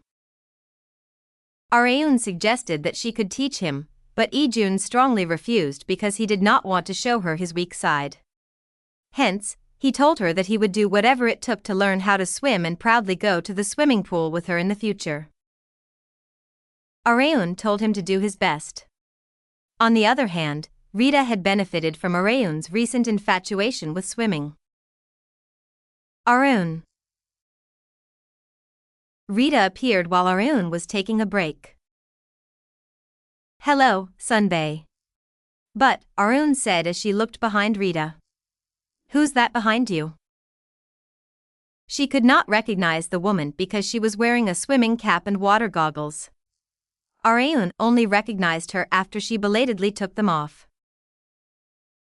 Miss Han-Gyo? Arun asked. Oh my, that's right. How did you know? Gaae answered in astonishment. Han-Gyo was a young singer who was a member of Nefti, an 11-member girl group. Since it's 2011 now, she should be the same age as me.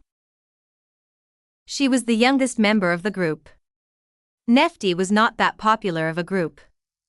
Their main vocalist Geon-Woo was fairly recognized, but the public would not be able to match the names and faces of the other members unless they were big Nefti fans.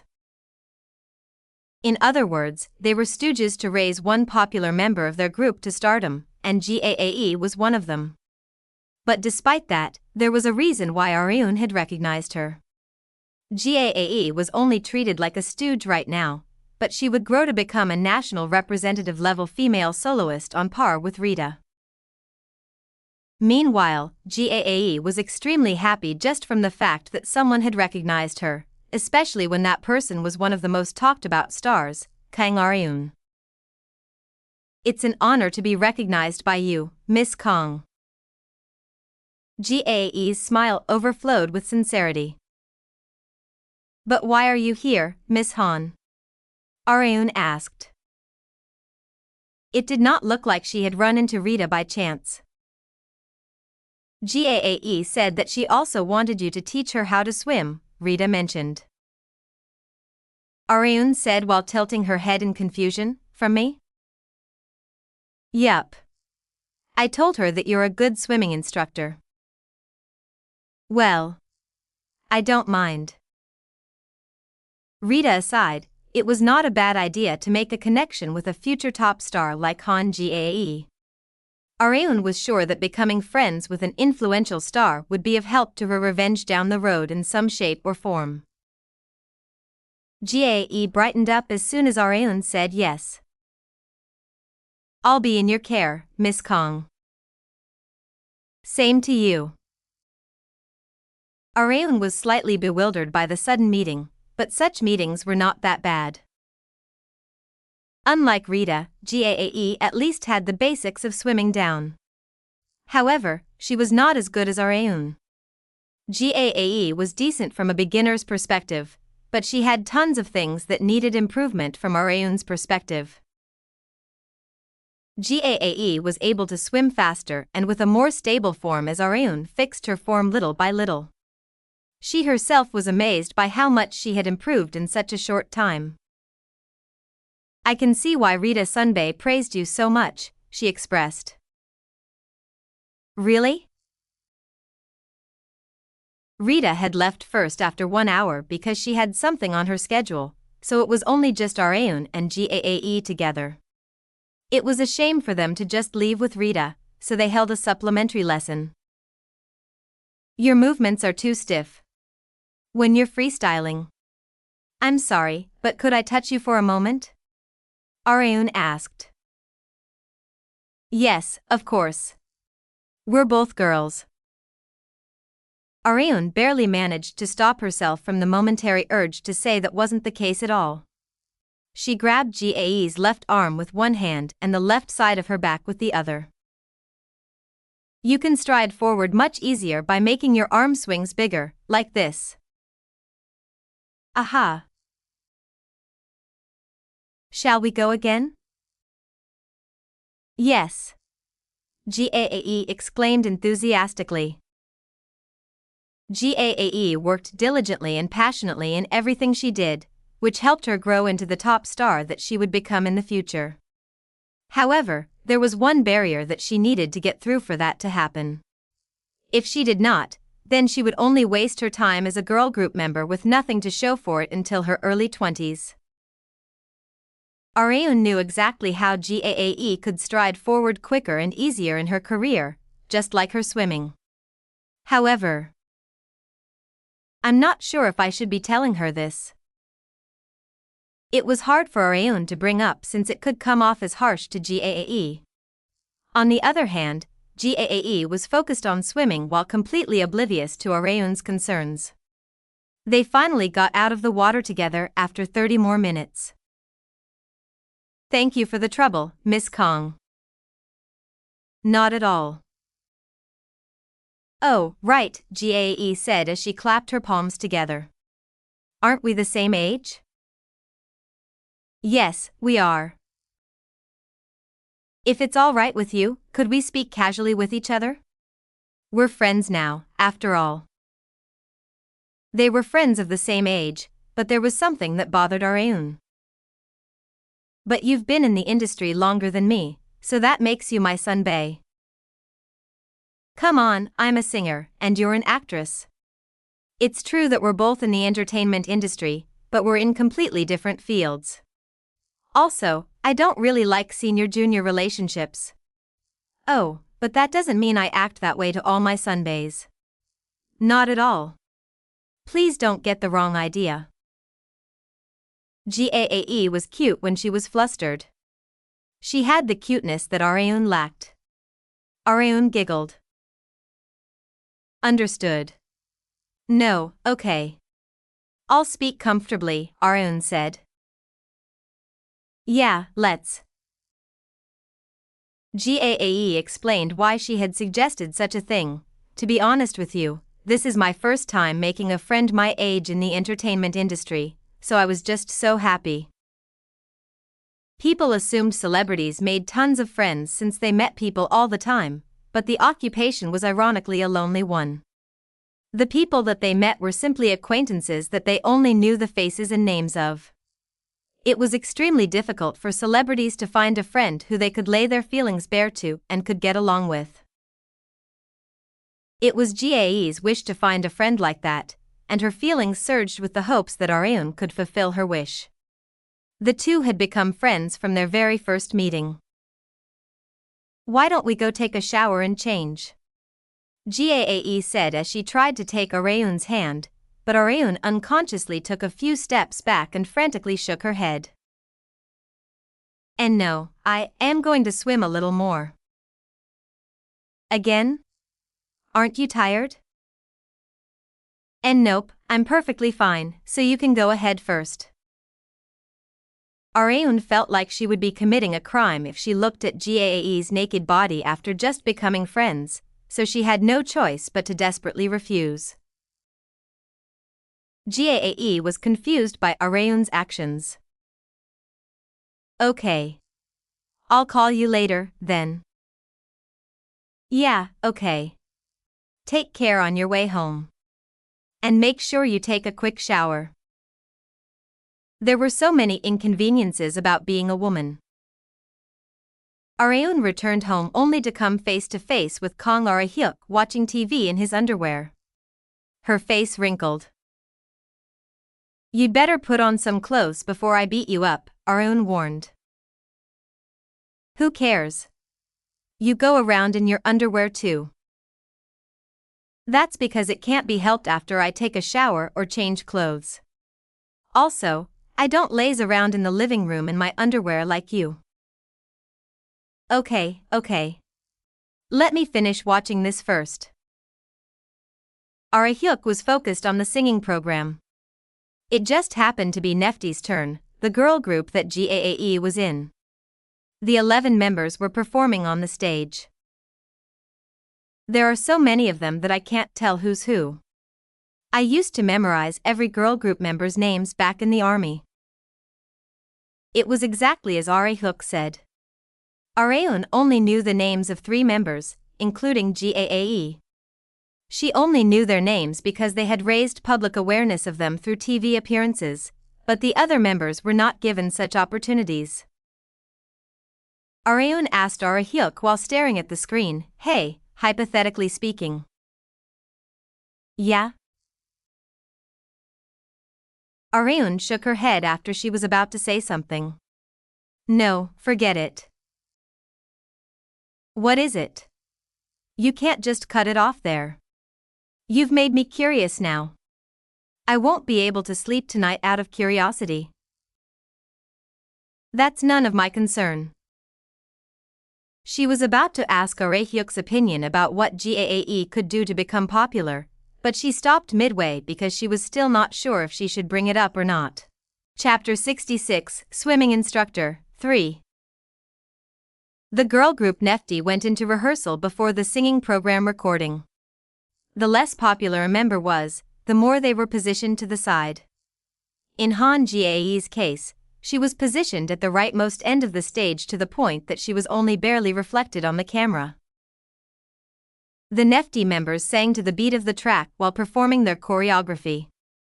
Gaae only had 2 lines in the 4-minute song. I love you so much I want you to hold me tight. That was it. Gaae used to be envious of people who won the lottery the most. But now, the target of her greatest envy had changed to the main vocalists of girl groups because they were the ones in the spotlight during the song's climax. Gaae could only watch from afar as the main vocalist energetically sang the high notes. They were on the same stage, but she felt an unknown sense of distance from it. Please take care of us during the recording as well. The members of Nefty walked down the rehearsal stage while smiling brightly toward the program director and staff members. The popular members of the group gathered together to give feedback on their performance on their way to the waiting room.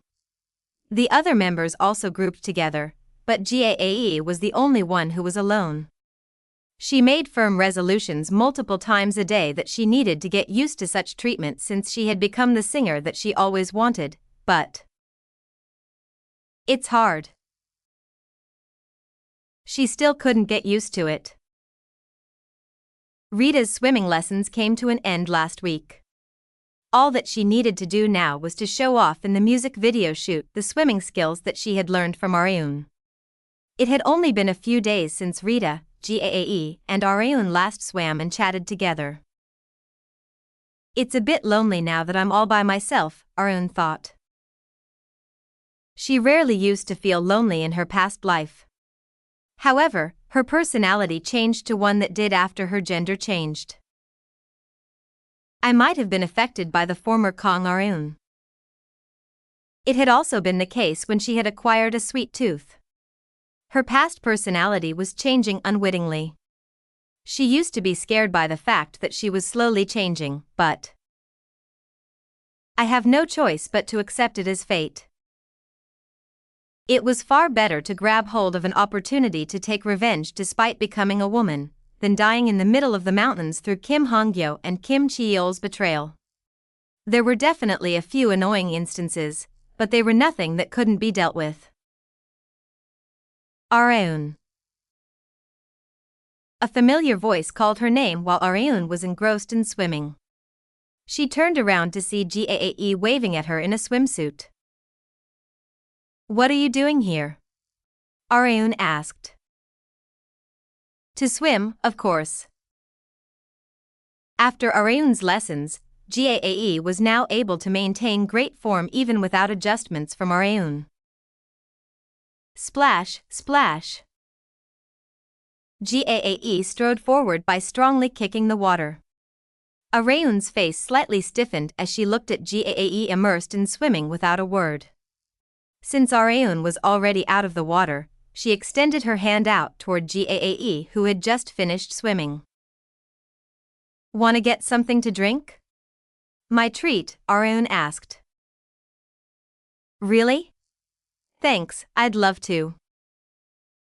Areun and Gaae headed to a cafe inside the pool facility and sat down on a bench with Americanos in hand.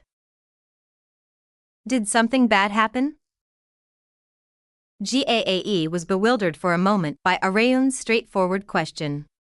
Anyone was bound to be surprised when someone went straight to the point without notice. She thought about denying it at first, but realized that Areun would not believe her after she showed her such a reaction. "Yeah, a little," Gaae answered. She chose to acknowledge it but did not go into detail. However, it did not matter since Areun already knew everything. If I remember correctly, she left the group after 5 years because of discord among the members. Areun still remembered vividly because it had been quite a big issue at the time. She sipped the coffee and gave Gaae a vague hint. "I don't know what happened, but sometimes it's best to keep your thoughts simple if you have something on your mind." Simple? For example, if you're being forced to work with a certain group of people, you could just leave that group and never see them again. Areun immediately wished she didn't say that because it was far too specific. However, Gaae focused more on Areun's mention of leaving the group than her extremely specific example. "What if you worked really hard to get into that group?" Gaae asked. "That doesn't matter. There are no guarantees that you'll succeed as a singer by staying in that group.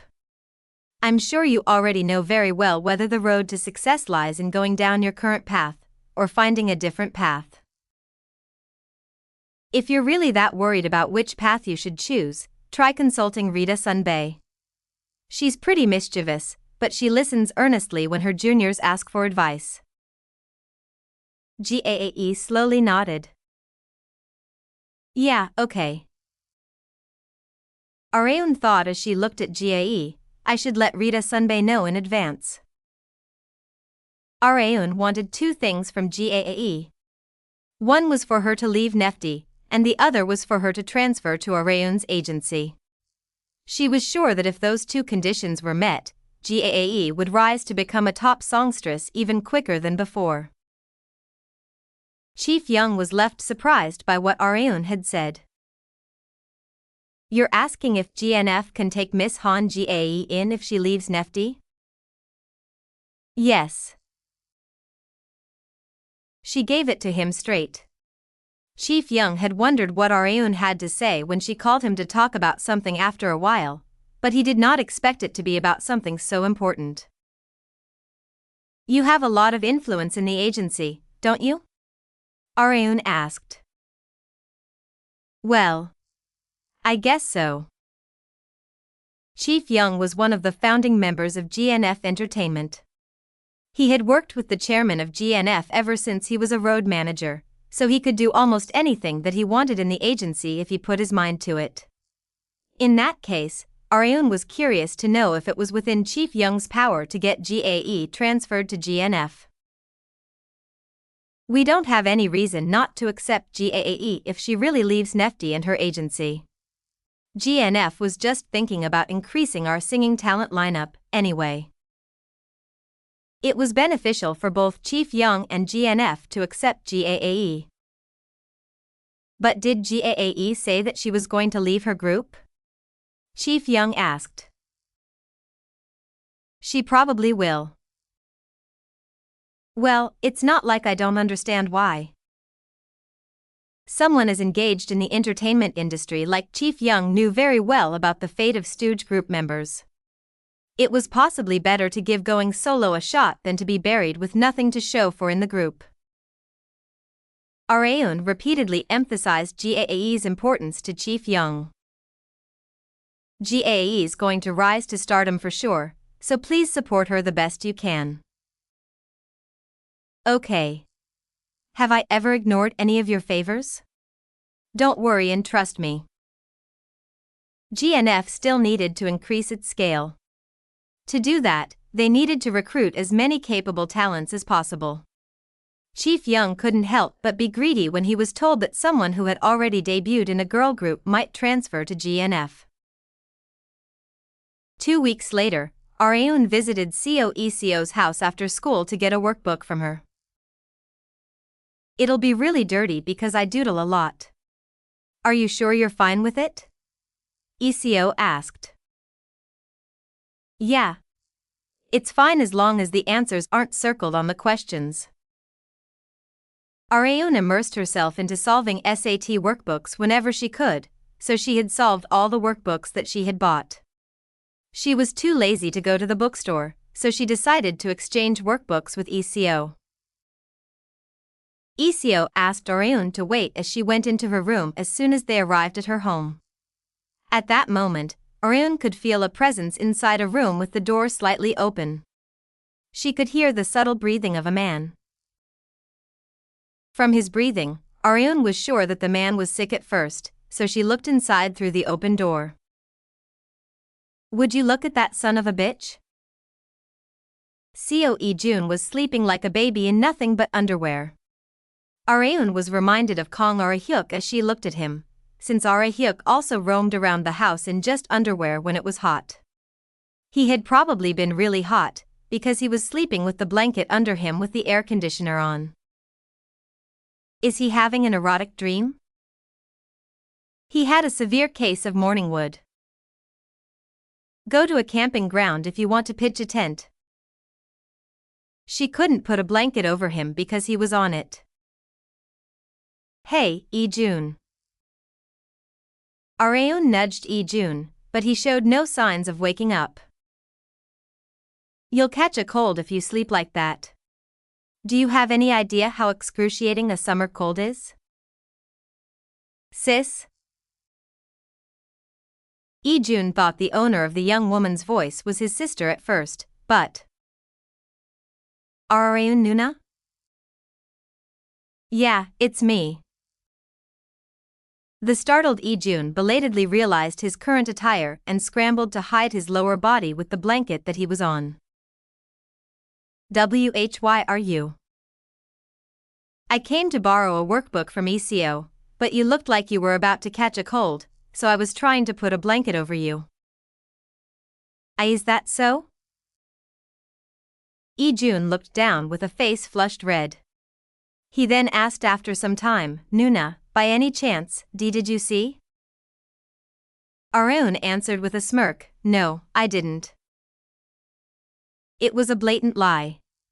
Lee-jun was so embarrassed that he wanted a hole to hide in. ECO approached Araeun with the workbook in the meantime.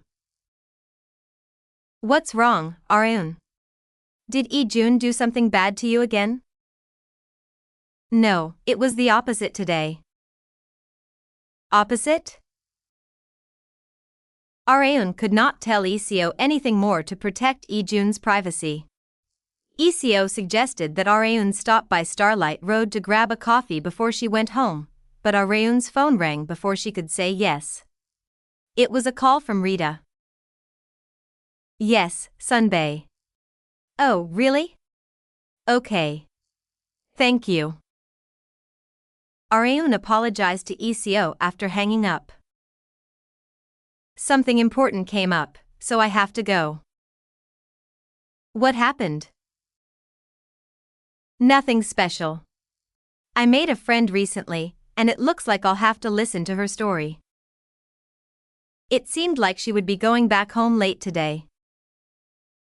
Chapter 67, Source, 1. Kang Araeun received a call from Han-Gyo and headed to a cafe where they decided to meet. Gyo, who had arrived at the cafe first, waved at Araeun. Over here, Araeun. Gyo was the only customer, probably because the cafe was located in an alleyway. The lack of customers was good for Araeun. She asked Gyo, who was wearing nothing to hide her face, while taking off her sunglasses, you should at least wear a mask. I'm sure people would recognize you. It's okay. Not many people recognize me even when I leave my face uncovered like this. Not only was Nefty not a popular girl group, but people recognized GAAE even less since she was simply a stooge member. Hence, GAE had no need to conceal her face.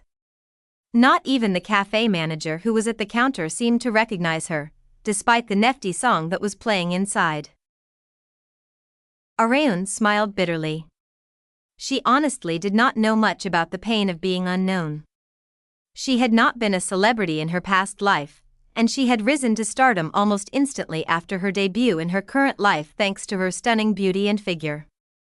She had no idea how GAAE was feeling right now. You wanted to tell me something? Araeun asked. Yeah. Araeun had an inkling of what GAE wanted to say. It was probably about.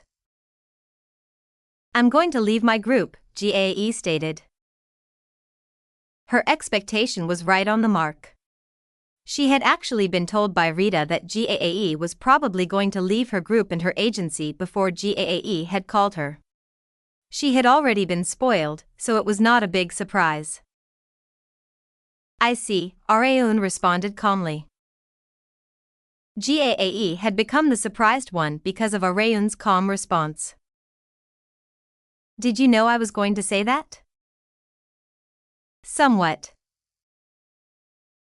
How? I could tell that you weren't enjoying your singing career at all whenever I saw you on TV programs. Also, I could see signs of you being ostracized by your group members. Oh. It was that obvious, huh?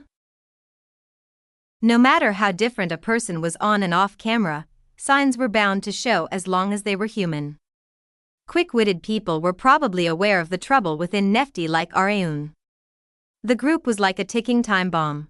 The scandals were bound to blow up sooner or later, so it was probably better for the group to disband sooner before the problem became even bigger than it currently was.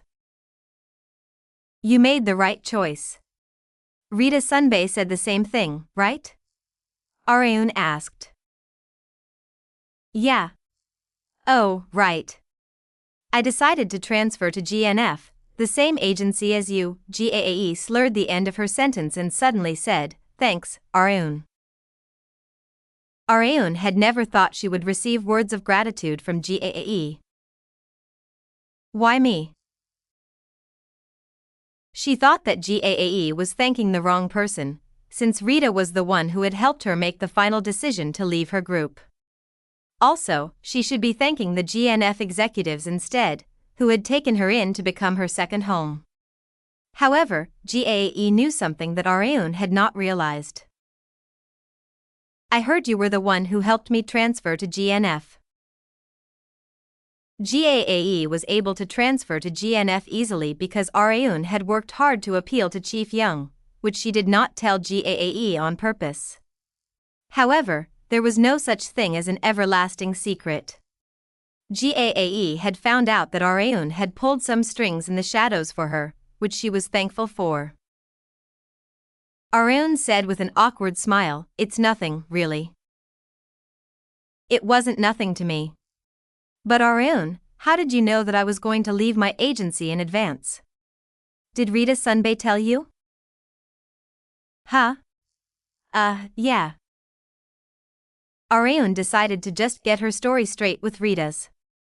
She had not just helped, but had actually been the one who set the whole stage for GAAE to transfer to GNF. However, she did not want to let that be revealed since she had no idea what to say if GAAE asked how she knew so much about her. Thank God I could use Rita Sunbae to make an excuse. She knew asking help from Rita was the right decision. The article of GAAE's withdrawal from Nefty was published, but it did not become big news as expected. It was probably better for it to be kept low profile like this. Leaving a group is not a good thing, after all. Nefty let GAAE go all too easily because they did not have much expectations for her. However, they would greatly regret it in the future since they had practically handed a golden goose over to someone else for absolutely nothing in return. Well, it's their fault for not recognizing talent. They had no one else to blame but their own incompetence for not recognizing someone who would rise to become a top star. Areun's foresight was far superior to anyone since everything that would happen from now on was stored in her brain. Rita, Han-Gyo, Jae-woon, etc., she was gradually securing solid connections in the entertainment industry. I'm sure I'll face that son of a bitch Kim Cheol in some shape or form since he's in the Ministry of Cultural Affairs. Areun simply had to gnaw at Cheol little by little after casting a wide net. After she was done with Cheol, her next target would be Congressman Kim Han-Gyo. The main dish is most delicious when left for last. Areun was gradually collecting pieces of the puzzle that was her revenge inside her head. She went up the hill that led to her house past Starlight Road. That aside, why is it so damn hot today? Areun was sweating already. She, Seo Iseo, Na Gurin and Choi Romi had decided to hold a study gathering at her house later. She had been planning on cleaning up before then, but it's way too hot. She turned on the fan in the living room as soon as she got home, and then lifted up her uniform skirt. The cool air blew over Areun's flawless thighs and calves. Much better. This was one of the good points of a skirt in Areun's perspective. But of course, it was also something that should never be done in front of others. Kang Ara-hyuk, who had taken out an ice cream from the fridge, scowled as he witnessed Areun cooling herself down. A grown lady shouldn't expose her panties in the living room. Shut up. My friends will be here soon, so make sure you stay quiet in your room. Understood? Your friends? What time are they coming? ECO will be here first, and the other two in around 30 minutes. They're gonna be here after they change clothes. Are they eating dinner here? Yup. Delivery? Probably. Areun did not want to cook in such scorching hot weather. There were tons of delicious foods available for delivery, and it was easy to clean up after as well. It should be way easier to order food when smartphones and delivery apps are introduced. She could only hope for that day to arrive soon. Gurin and Romy arrived after Areun showered and was in the middle of studying with ECO in her room. Romy asked in surprise as she entered her room, "Areun, is that your dearest brother?" Areun was dumbfounded by Romy's choice of words. "I guess so," she answered. "Wow. He's so handsome." Romy couldn't keep herself together whenever she saw handsome men or pretty women. "I guess he really is handsome if a Lucas like Romy acknowledges it." Areun did not want to acknowledge that Hyuk was handsome, probably because he was her older brother, or because she had seen all sorts of unsightly sides to him at home. Gurin mentioned as she compared Hyuk, whom she just saw, and Areun, "Genes sure are amazing. Your father must be super handsome." "Not really. I think we take after our mother." There were multiple pictures of Areun's mother in her room. Her friends were astonished as they looked at pictures of her mother back in Areun's childhood years. "She's so beautiful." Beauty became something that could be modified through the advancement of medical science, but that still did not prevent people from being envious of natural beauties. Korea was not yet very open-minded about plastic surgery, so Areun felt blessed that she was born with a beautiful face. ECO asked Areun before resuming their study session, "Come to think of it, Areun, are you not gonna participate in that event?" "What event?" "The summer festival sponsored by the government. I heard famous celebrities gather to speak, perform, and other stuff." Areun's expression changed as soon as she heard that it was sponsored by the government. It was the cultural festival project that Kim Chi-yeol led.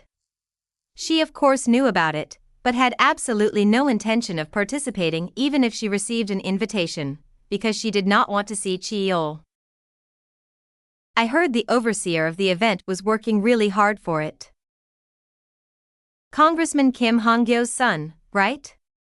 The person who got married recently." "Yeah. People think very highly of him because he holds cultural events like this often. I've seen people comment online that he's one of the few people who actually do good work in the government." Areun could not focus at all as her friends complimented Chi-yeol. "One of the few people who do good work, huh?" It was an outrageous statement.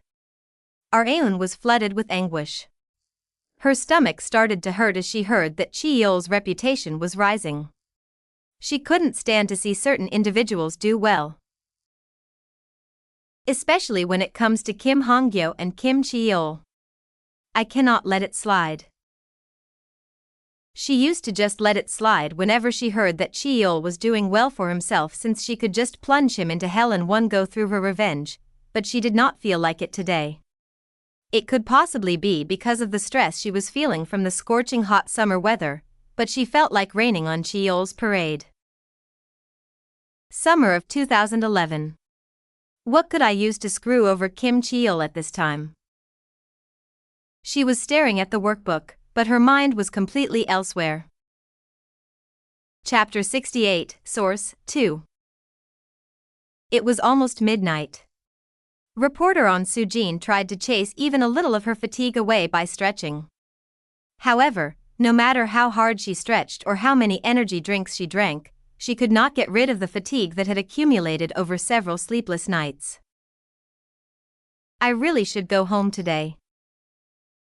She had become a complete mess after not leaving the office for several days. The midnight air was cold despite it being the middle of summer. She left the building and walked toward the street to grab a taxi. But then, two men with their faces hidden with hats approached her. Sujin nervously stared at the men. She reacted as if she knew they would come. "You're the ones who've been watching me since a few months ago, aren't you?" The two men stared at each other in surprise, because Sujin was more quick-witted than they had expected. A reporter's gut was not to be underestimated. There was no way that she, who had experienced all sorts of difficulties as a reporter, would not perceive their tailing. "I'm calling the police." That was Sujin's form of defense.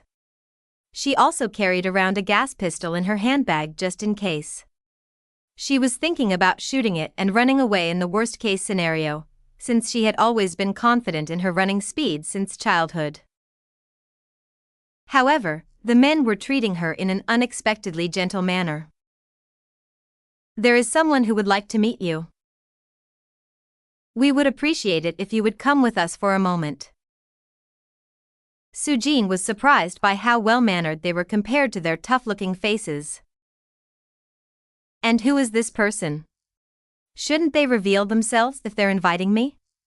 Sujin asked. "You will find out when you arrive. You have already met them once before." Sujin's caution slightly softened by their mention that the person could be her acquaintance. She resolved herself. "Okay. Where are we going?"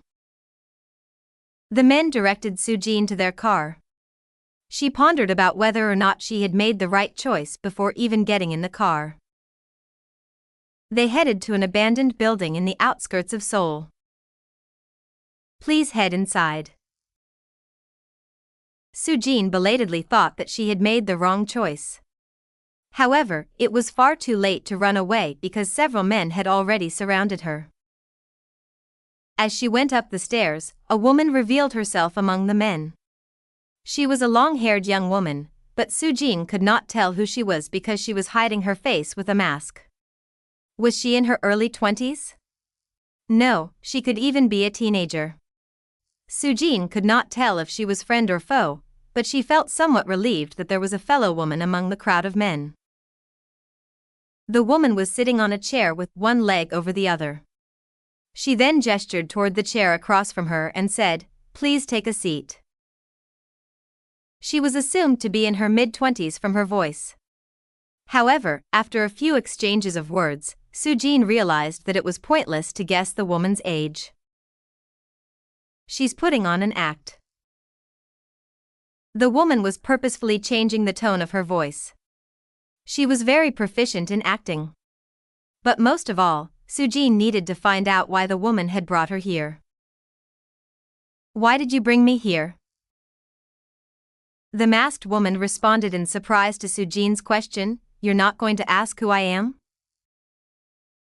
Most people would have asked who the other person was, but Sujin had chosen why instead of who. "You obviously won't tell me even if I asked." The woman would not have concealed her identity in the first place if she had planned on telling Sujin. The mysterious woman laughed shortly because of Sujin's wits. "I knew it. You're the same as always." "Pardon?" "It's nothing. Please forget what I just said. I was talking to myself." The more Sujin heard, the more she could not understand. The woman signaled the men to leave. After the men left, she handed Sujin a folder. "What is this?" Sujin asked. "A scoop related to the politician that you're aiming for." "What?" "Please open it." Sujin gasped as she opened the folder. She had been chasing scandal stories regarding Kim Chi-yeol lately, because there had been rumors that he was having an affair with a female celebrity after getting married and starting a family. She had been struggling to confirm whether or not the rumors were true, but her efforts had become meaningless through this one folder. All of the evidence that she had been searching for was in it. It included several photos of Cheol having intimate skinship with the female celebrity, with their faces vividly shown.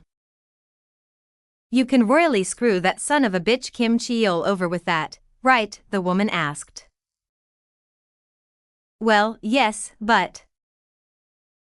Soo-jin could tell from the woman's manner of speaking that she held a seething rage toward Cheol. "How did you get these?" Soo-jin asked. "By actually putting in the effort, just like you." "But why would you give these to me?" "Because I think bringing such things to light is a reporter's job." She was not wrong.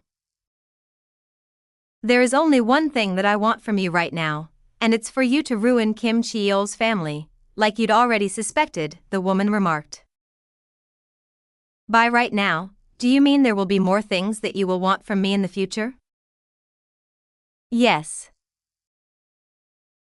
The woman got up from her seat and handed her cash. "This is a fee for your services plus taxi money. Please keep this a secret from other reporters. Oh, and please keep in mind that I might call for you again whenever there are scoops to be reported." The woman was telling Soo-jin that she would provide her with information again in the future. "Then see you next time," the woman said as she left first. Soo-jin looked down at the folder of Kim Cheol's scandalous acts and stared at the bundle of cash.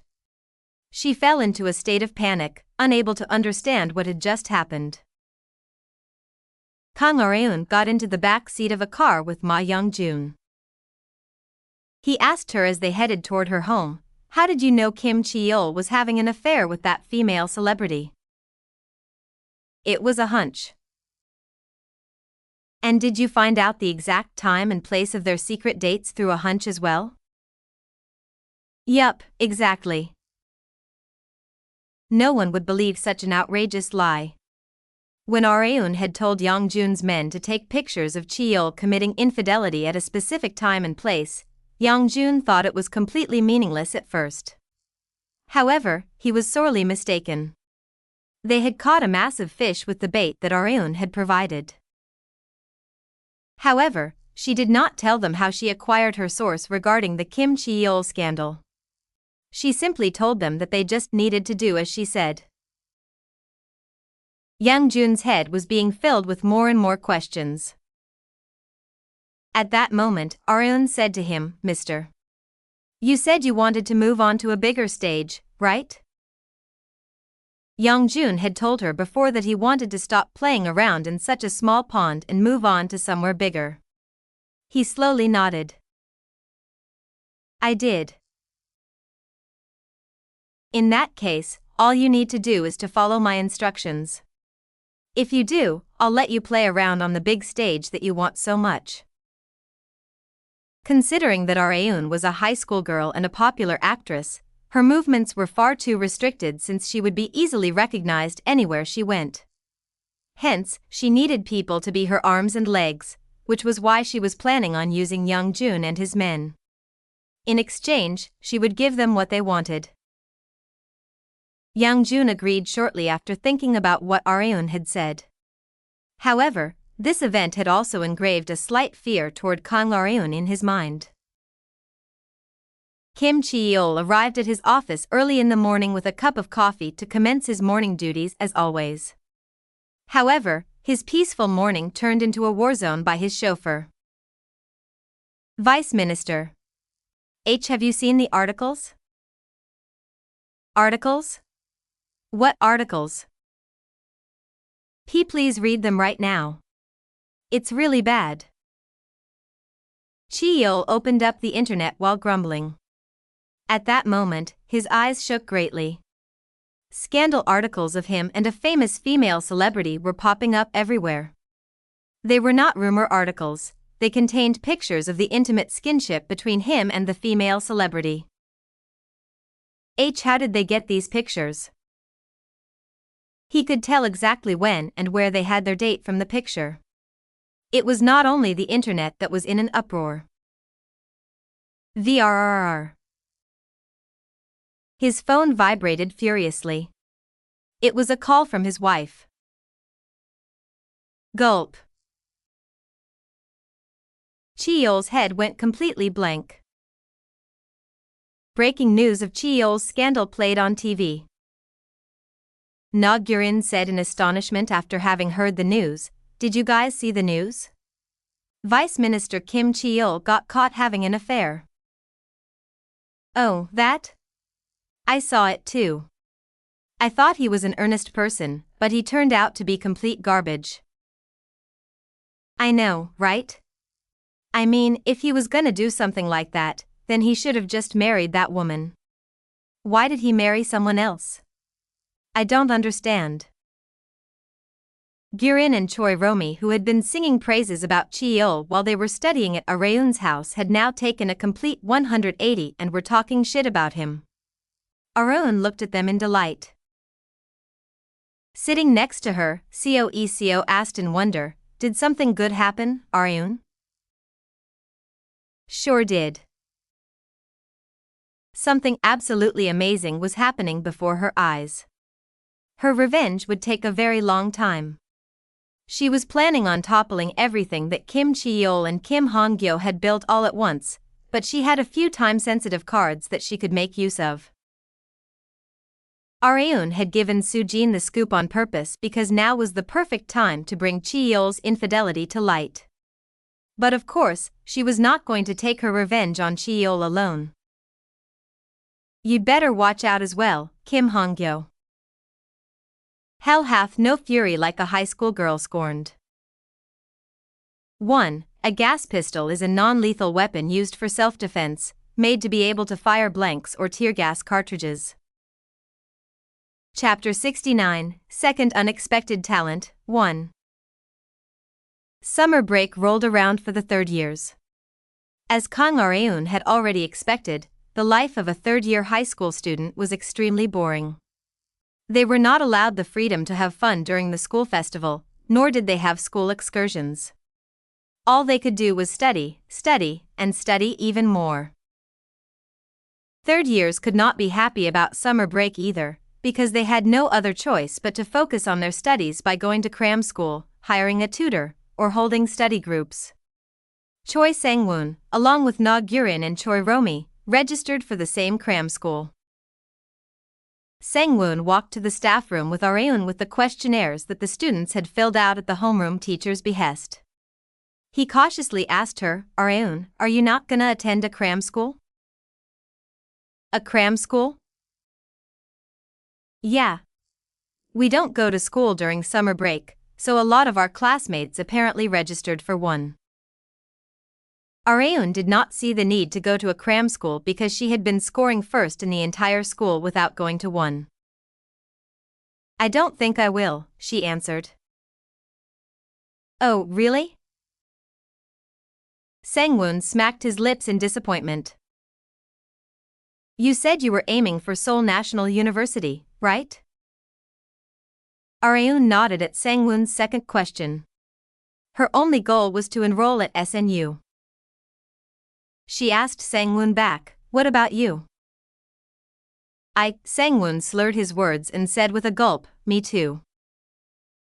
"Didn't you say you didn't care which university you went to?" Sang-woon once told her while they were preparing for last year's sports day that he didn't mind which university he went to, as long as it was a public one. However, his mindset had changed this year.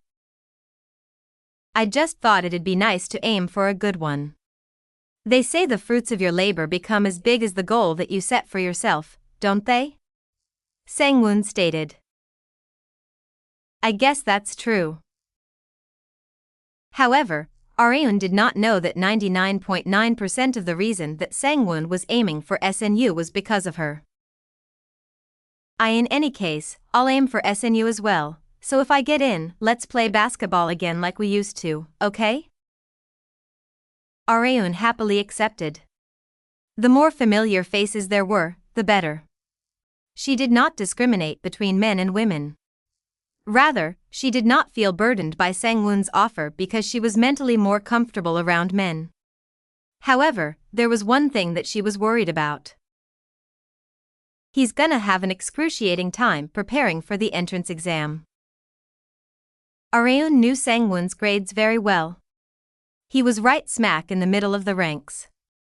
She was curious about whether or not he could create a miracle in the short span of half a year. During summer break, Areun sometimes went to Starlight Road to study when she couldn't focus at home. She casually continued her studies with Eco whenever she was there. Our homeroom teacher seems to have really high hopes for you, Eco mentioned. He told me during the summer break ceremony too. Something about me having to go to SNU for sure to improve the school's reputation. The high school that Areun was attending was quite far from a prestigious one. It was nothing more than a regular school. Come to think of it, a school's reputation could change based on how many of their students went to SNU. Adults are so sly. They were accusing you of cheating when you first got good grades, but now they're relying on you. Areun smiled at how Eco was getting mad for her.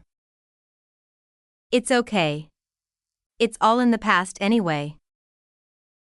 Areun did not mind much since she would have also suspected herself if she was in the homeroom teacher's shoes. The teacher's doubts were bound to fade as she continued to prove her ability to them, and that was exactly what had happened. Areun herself aside, she was curious about where Eco was aiming for. Where are you going to go? Areun asked. Are you talking about which university? Yeah. I don't mind wherever, as long as it's in the metropolitan area. I have something more important to do than university, Eco remarked. What? Eco tapped on the cafe table with the end of her mechanical pencil. Areun immediately realized what she was trying to say. A cafe? Eco had not been up for inheriting her family's cafe business at first, but her mind had changed as time went on. I saw the appeal of cafes the more I worked in one. So, I'm going to work here with my dad while I attend university for the time being, and set up my own cafe once I gather the money. That's my dream. That sounds good, Areun remarked. If Eco set up a cafe, it would become a place that she could go to unwind whenever she was exhausted. Areun hoped that it would become her second Starlight Road. Areun and Eco weren't the only ones working hard for their dreams. The same went for Han-Gyo, who had just transferred to GNF Entertainment. Today was her first day as an artist affiliated with GNF. As she greeted all the important employees of the agency with her new personal manager, she saw Areun, who had come to the building for a short moment. Oh, Areun. Gae's face turned much brighter than before from seeing her same-age friend. Areun also brightened up since she did not expect to see Gae here. Were you looking around the building? Areun asked. No, I was just about to. What about you? Gae wondered why Areun was here when she had announced that she was not going to appear on TV until her SATs were over. I'm just here because Chief Young asked me to look through some good movie scripts that he got for me. It was impossible for Areun to film at the moment, but she was planning on looking through some synopses beforehand so that she could go right into filming after her SATs were over. Gae's manager received a call as the two girls were talking. It seemed urgent. Gae, I'm afraid I'm gonna have to show you around the building another time. Did something happen? Gae asked. Yeah. Something came up for a road manager of another team, so it looks like they won't make it to the broadcasting station in time. I'm going to have to go pick up the team. It could not be helped, so Gae saw her manager off. Areun expressed to Gae, I could show you around if that's okay with you. Really? Yeah. I have nothing to do until my manager gets here anyway.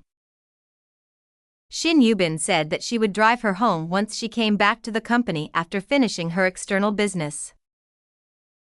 I'd love that. I'll be in your care, Arun. Where to start the tour was a concern in and of itself. Entertainment agencies had many more unique facilities than the average company building, mainly the vocal training rooms, choreography practice rooms, recording rooms, and the like. GAAE looked around the choreography practice room in marvel. It's so clean. That's probably because they only recently did the interior. It's actually only my second time here. Arun had barely any need to visit the choreography practice room because she was not a singer. GNF had been investing in such facilities because they were planning on bringing in a lot more singing talents apart from Rita and GAAE. What's that room next door? A recording room? GAAE asked. No, that's the staff break room. Oh, really? GAAE was surprised as she went into the break room. There's a karaoke machine in here? Yeah. I think they installed it so that people can sing while they take a break if they want to. Does it work? Yup, but you should close the door if you want to sing. It'll echo throughout the hallway if you don't. The room was made to be soundproof, so not much sound seeped out as long as the door was closed. GAAE turned on the machine to sing a song since they were here, and selected I Can't Forget You, the title song of the second album of Nefty, her former group. GAAE's elegant voice filled the entire break room as soon as the intro of the song ended. I can't forget the night that we parted. I spent each and every day in tears. It was the first time that Arun heard GAAE singing live. As she thought, a singer was in a different league. She's really good. Arun genuinely could not understand why GAAE barely got any lines in Nefty's songs when she was this good. But now that she had left the group, the only thing waiting for her now was success. Arun listened in delight to her future top star friends singing. GAAE looked refreshed after finishing the song, and handed the mic over to Arun. Do you want to sing one too? She asked. Me? Yeah. Arun thought for a moment. Come to think of it, I haven't sung a single time after becoming a woman. She had often gone to karaoke bars with friends and work colleagues in her past life to drink and sing. She had been frequently complimented by her acquaintances that she was a good singer, but she was curious if her singing skills were the same after becoming a high school girl. Okay, sure, Arun answered. Arun chose a female singer's song among the several that she used to sing often. I used to sing in the male key. However, there was no need for her to change keys now that she had become a woman. This was also one of the advantages of the change in her gender, albeit a very tiny one. I once again recall our happy times together by drawing the memories in my mind. GAAE stared at Arun dumbfoundedly as she listened to her sing. She clapped and showered Arun with compliments once the song was over. You're so good. You could become a singer. Arun claimed that GAAE was overreacting, but GAAE was dead serious. Have you ever sang in front of your manager Uni and Chief Young? GAAE asked. No, never. There was no way that she had, since she had never sung before in this lifetime. I'm sure they would have gone, this is it, if they heard you singing just now. What's it? Arun asked. GAAE answered, you being an actress and singer. 1. Seoul National University, or SNU, is largely considered the most prestigious university in South Korea. Chapter 70, Second Unexpected Talent, 2. There were more actors who also had singing careers than one would think, but Kang Areun had no desire to take on both roles. Just like how she was when she first started acting, she was not confident enough to take the first step in her singing career. Not only that, an acting career was more than enough for her. Forget it. I can't debut as a singer with this. Areun did not want to make an even bigger deal out of it.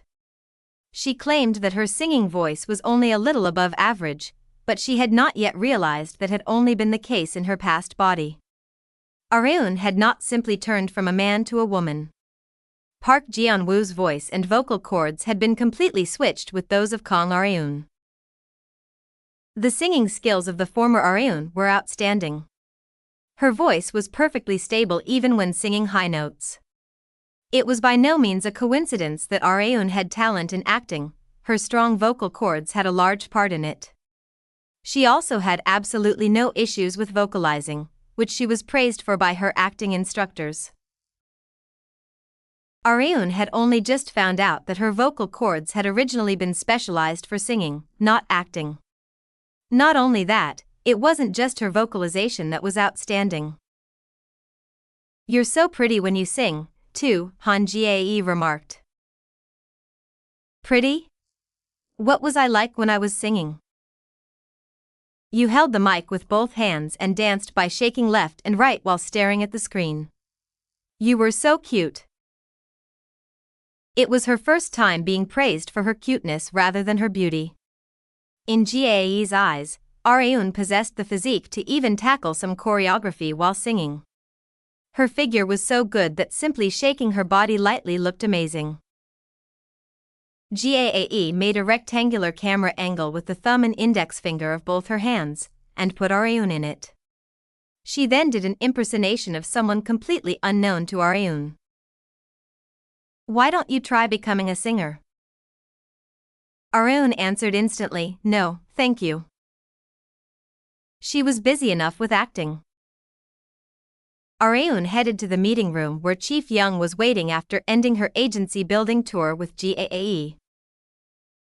You're a little late. Did something happen? Chief Young asked. Areun made a half-assed excuse that she had some private business to tend to. A mountain of thick synopses were waiting for her. Areun said while looking at Chief Young sideways, you sure got a lot.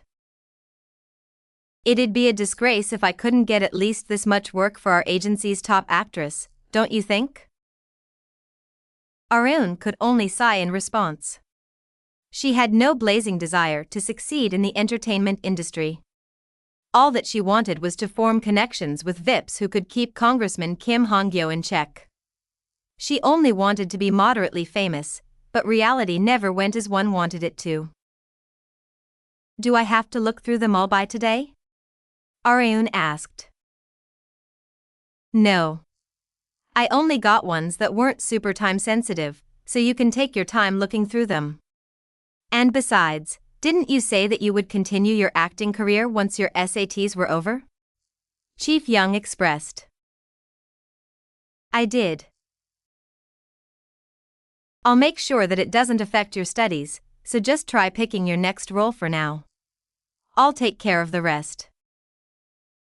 Areun had indeed been comfortable thanks to Chief Young having her back, but she sometimes got tired of his ambition of making her into a superstar in any way that he could, just like what he was doing right now. The mountain of drama and movie synopses perfectly represented Chief Young's greed. Areun took the topmost synopsis bundle and sat down. Chief Young said a few words as Areun looked through it page by page to understand her role in the work. That's a romance movie about a nameless songstress falling in love with a male program director of a broadcasting station as she grows to become a top star. The title is still undecided. Filming starts in the second half of this year. So, literally right after the SATs, Areun stated. Exactly. The timing was cutting it a bit too close for comfort. Areun couldn't get Gae's words out of her head while reading the synopsis. What exactly did she look like when she sang for Gae to praise her that much? Even Areun herself was curious. It didn't look like she was teasing me. Gae was not the kind of person who would tease others either. Her head was filled with curiosity about her own self. Areun then unconsciously asked, Chief Young, what do you think about me dancing on a stage? She flinched in surprise at her own question, but Chief Young did not think it had any hidden meaning behind it.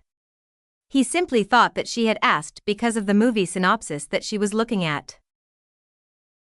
I think it'd suit you well. Oh, really? Yup. You might dislike it when I say this, but a girl of your figure looks rather great when dancing. You have long legs, slender arms, and you're skinny and thick exactly where it matters. To be honest, you're a sight for sore eyes. Wait, I'm not sexually harassing you, okay? I'm just talking objectively. I'll get in huge trouble if you misunderstand. Chief Young urgently denied it. It would be a massive problem if rumors spread that a certain section chief of an entertainment agency sexually harassed an underage high school girl. Areun assured Chief Young that he did not need to worry about such a thing. Chief Young sighed in relief and asked while looking back and forth between the synopsis and Areun, are you interested in it? Areun answered immediately once again, no. I think Yoo Hyun Sunbae would be a better fit for the role. Hyun? I don't think she's ever done a role with this kind of personality. Give her a shot. You won't regret it. Areun already knew exactly what movie this was and how it would fare when it aired. The title of the movie was Singer Kim, and the lead actress was Yoo Hyun. Like Chief Young had said, Hyun had never taken on a character with a personality like Kim Joo-hyun, the female protagonist of the movie. That was also the case in Areun's past life. However, it turned out much better than expected. 4.5 million people in total had come to watch it in cinemas, reaching far beyond the break-even point of the movie production cost. Areun was not done. And Chief Young, about the movie here. The Lady of the Umbrella Store? Yes. I recommend So Woo Myung Sunbae for the male lead role. I'm sure he can make this movie a success. Chief Young had brought Areun these synopses for her to choose her own role, but she was suggesting who to cast in what movie like a casting director instead. You'll probably earn a seat on the board of directors if you do as I say, Areun stated confidently. Chief Young was more terrified than surprised whenever Areun acted like this, because he thought that things would actually go as she said they would. Areun was driven back to her home. She dragged her fatigued body to the front door and went inside. I'm home. No one replied. Their father was normally not home at this time, but even her brother Kang Ara-hyuk was nowhere to be found. Let me know if you're gonna be late, for God's sake. Areun's complaints about her brother went through the roof yet again. She changed into something comfortable and plopped on the couch. She had no idea why she was so tired when she barely did anything today. Actually, come to think of it, I did a lot today. Areun had bestowed several profound secrets upon Chief Young today. However, she wasn't sure whether or not Chief Young would do as she had suggested. She was not a casting director, she was nothing more than an actress affiliated with GNF. It was only her second year of acting, and she still had much more to learn. She did not think that Chief Young would unconditionally follow such an inexperienced actress's casting suggestions. I know I wouldn't. Hence, Areun decided not to think much about it since it was not her problem. Not only that, but even if she didn't force Chief Young to do exactly as she said, the roles would naturally go to the rightful actors as they had in the future. In that case, what should I take? Areun's head already contained data of big hit movies and dramas, and all she needed to do was to choose one of them. As long as she did that, she would once again naturally become a huge subject among the public without much struggle.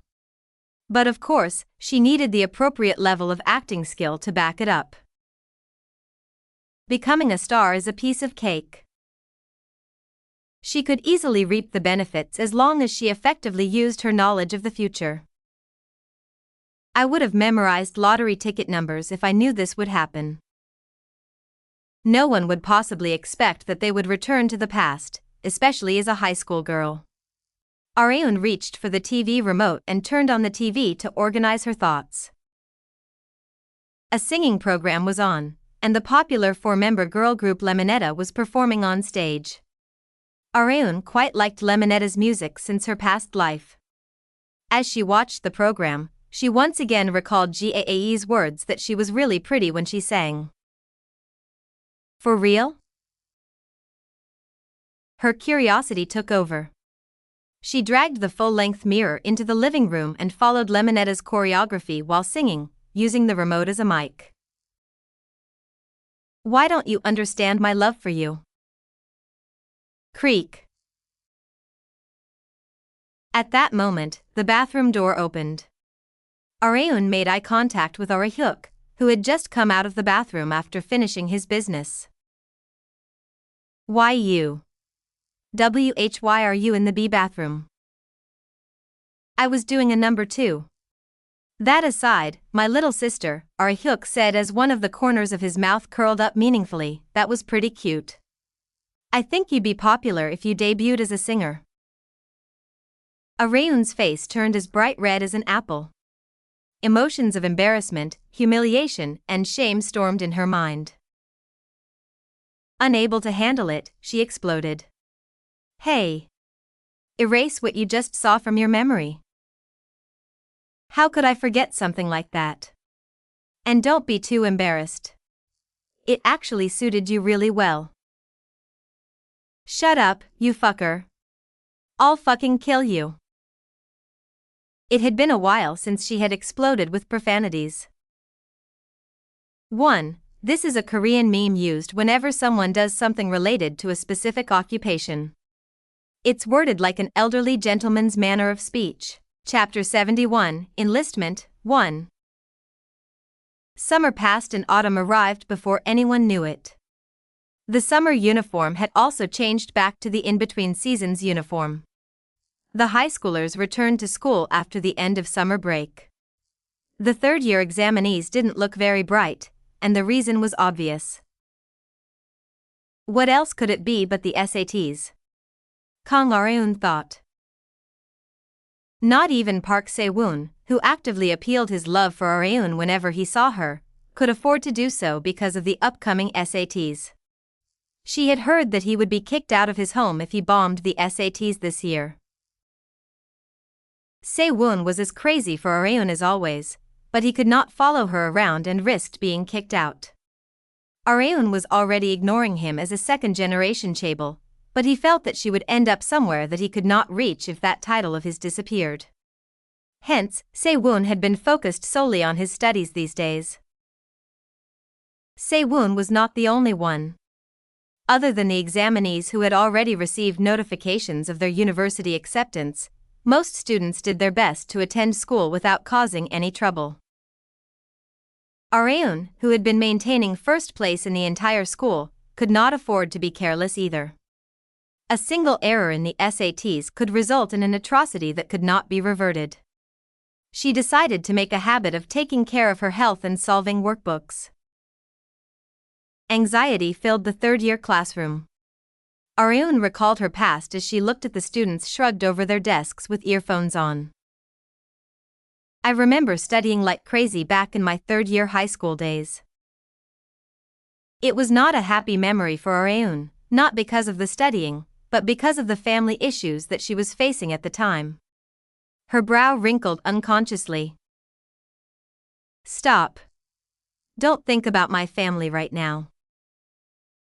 Areun not only had no attachments to her old family, but she sincerely hoped that she would never have to see them again. They were memories that she wanted to forget, and they should remain forgotten. Areun was very satisfied with the results of the final national mock exam before the SATs. She had gotten a perfect score. Holy, Coeco could not hold in her surprise after seeing Areun's results. I think you could get a perfect score in the actual exam as well. Eco was not overpraising Areun. This national mock exam had been significantly harder than usual, but Areun had been the sole student to have gotten a perfect score despite that. It was obvious that expectations for a perfect score would rise. However, Areun did not rest easy. You never know what might happen when you actually take the exam. Being cautious is a must, Areun remarked. There were times when honor students with great mock exam grades failed their SATs because they were in bad condition on the day of the actual test.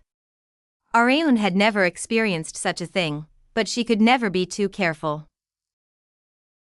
Jun left the counter and came to the table that Areun and Eco were at. You got a perfect score, Areun Nuna, he asked. Yeah. Wow. You said you were aiming for Seoul National University, right? Sure am. That was her very first goal ever since she became a high school girl. Why? Are you aiming for SNU as well? Areun asked. I'm nowhere near that level. I'm just not suited for studying. However, it was not like Jun was bad at studying. As to be expected from Eco's brother, he was fairly smart. He could easily get into a university within Seoul, but his grades were a little lacking to aim for SNU like Areun. And not only that, he had no reason to be crazy over his studies since his dream was to be a fashion designer. The department that he would major in was more important than the school he would attend. I have a gift for you, Areun Nuna. Jun had prepared a gift for her in advance after hearing from his sister that Areun would be coming to Starlight Road. They're rice cakes to wish you luck on your SATs. I prepared them in hopes that you'll get into the university that you want. Areun did not really like rice cakes, but considering Jun's best wishes, she gratefully accepted them. The SATs were right around the corner. Considering the bigger picture, she could not afford to bomb this exam since it was crucial to her revenge. She had already raised her GPA enough. All I have to do now is to take care of my health for the big day. She wanted nothing more than for the day of the exam to not overlap with that magical time of the month. On the day of the SATs, Kang Hyuk drove Areun to the exam site that she had checked out a day in advance. She could see countless reporters with cameras once they arrived at the entrance. Are they here to film students entering the exam site? Hyuk wondered. There were far too many reporters for that to be the case, but Areun knew exactly why. They're probably here for me. As if proving her statement, the reporter's camera shutters snapped rapidly to take her pictures as soon as she got out of the car. Hyuk marveled at the sight. Impressive. Well, I've gotten used to it. Areun had also somewhat expected it. In any case, I'm off. Okay. Good luck on the exam. Thanks. Hyuk was not very worried about Areun. It wasn't because he knew that she had good grades, but because he believed that she would find her own path to walk even if she bombed the SATs. Areun walked toward the exam site after seeing Hyuk off. She wanted to just head straight inside, but that would be too cold-hearted. Since she would be resuming her TV career after finishing the SATs, she felt the need to reveal herself to the public from time to time like this so that she wouldn't be forgotten. The reporters passionately took pictures of her as she slightly raised her right hand. The rarity of seeing Areun in her school uniform filled the reporters with even more passion. "Please look over here, Miss Kong. Over here too, please." They barraged Areun with requests, but she couldn't have a photo shoot at the entrance of the exam site in consideration of the other examinees trying to get in. The reporters would disappear once Areun went in, so she headed into the exam site once she thought that it was enough. She could hear the disappointed groans of the reporters behind her, but paid no heed to them. "It's not like they're gonna take responsibility for my life." She had to make calm and cool judgments for such things. The other examinees' eyes almost popped out of their sockets once Areun entered the exam hall. They more or less had an idea that she would be here, but seeing her in person was a completely different story. If anything else, they came to realize that cameras couldn't fully capture her beauty. Areun sat in the very back row and tied her hair back because there were times when her long locks of hair got in the way of her filling in the answer sheet. However, she couldn't cut it. "Come to think of it, I heard that Kang Areun's mother wanted her to be successful in her studies." She had no idea whether or not her mother actually said that, since she had only heard from her father that it was so, which was why her father was overjoyed whenever she got good grades. Areun twirled her pen and smiled unbeknownst to the other examinees. "I guess I could grant a trivial wish like that." It was not that hard to do since she was in perfect condition today. The reporters once again frantically took Areun's pictures as she exited the exam site after completing the exam. Hyuk, who was waiting for her to come out, told her what had happened while she was taking the exam. "The news showed you going into the exam site to take your SATs." "Well, I thought it would." Areun had also seen celebrities entering exam sites to take their SATs through media platforms before, although she had never thought that she herself would experience it.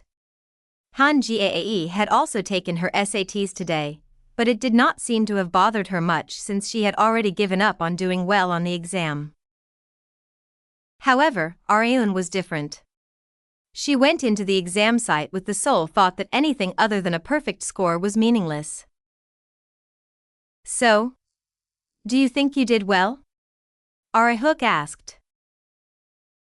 Areun answered, "Yeah. I have a good feeling about it." She could only get an approximate idea of her grades after she provisionally marked the exam. "Do you want to go eat before or after your provisional marking?" Hyuk asked. "Let's go after." It could completely ruin Areun's meal if she realized that she did not get the grade that she wanted, but she was confident. She had filled in the answer sheet without guessing a single answer. Hyuk was amazed by his little sister's overflowing confidence.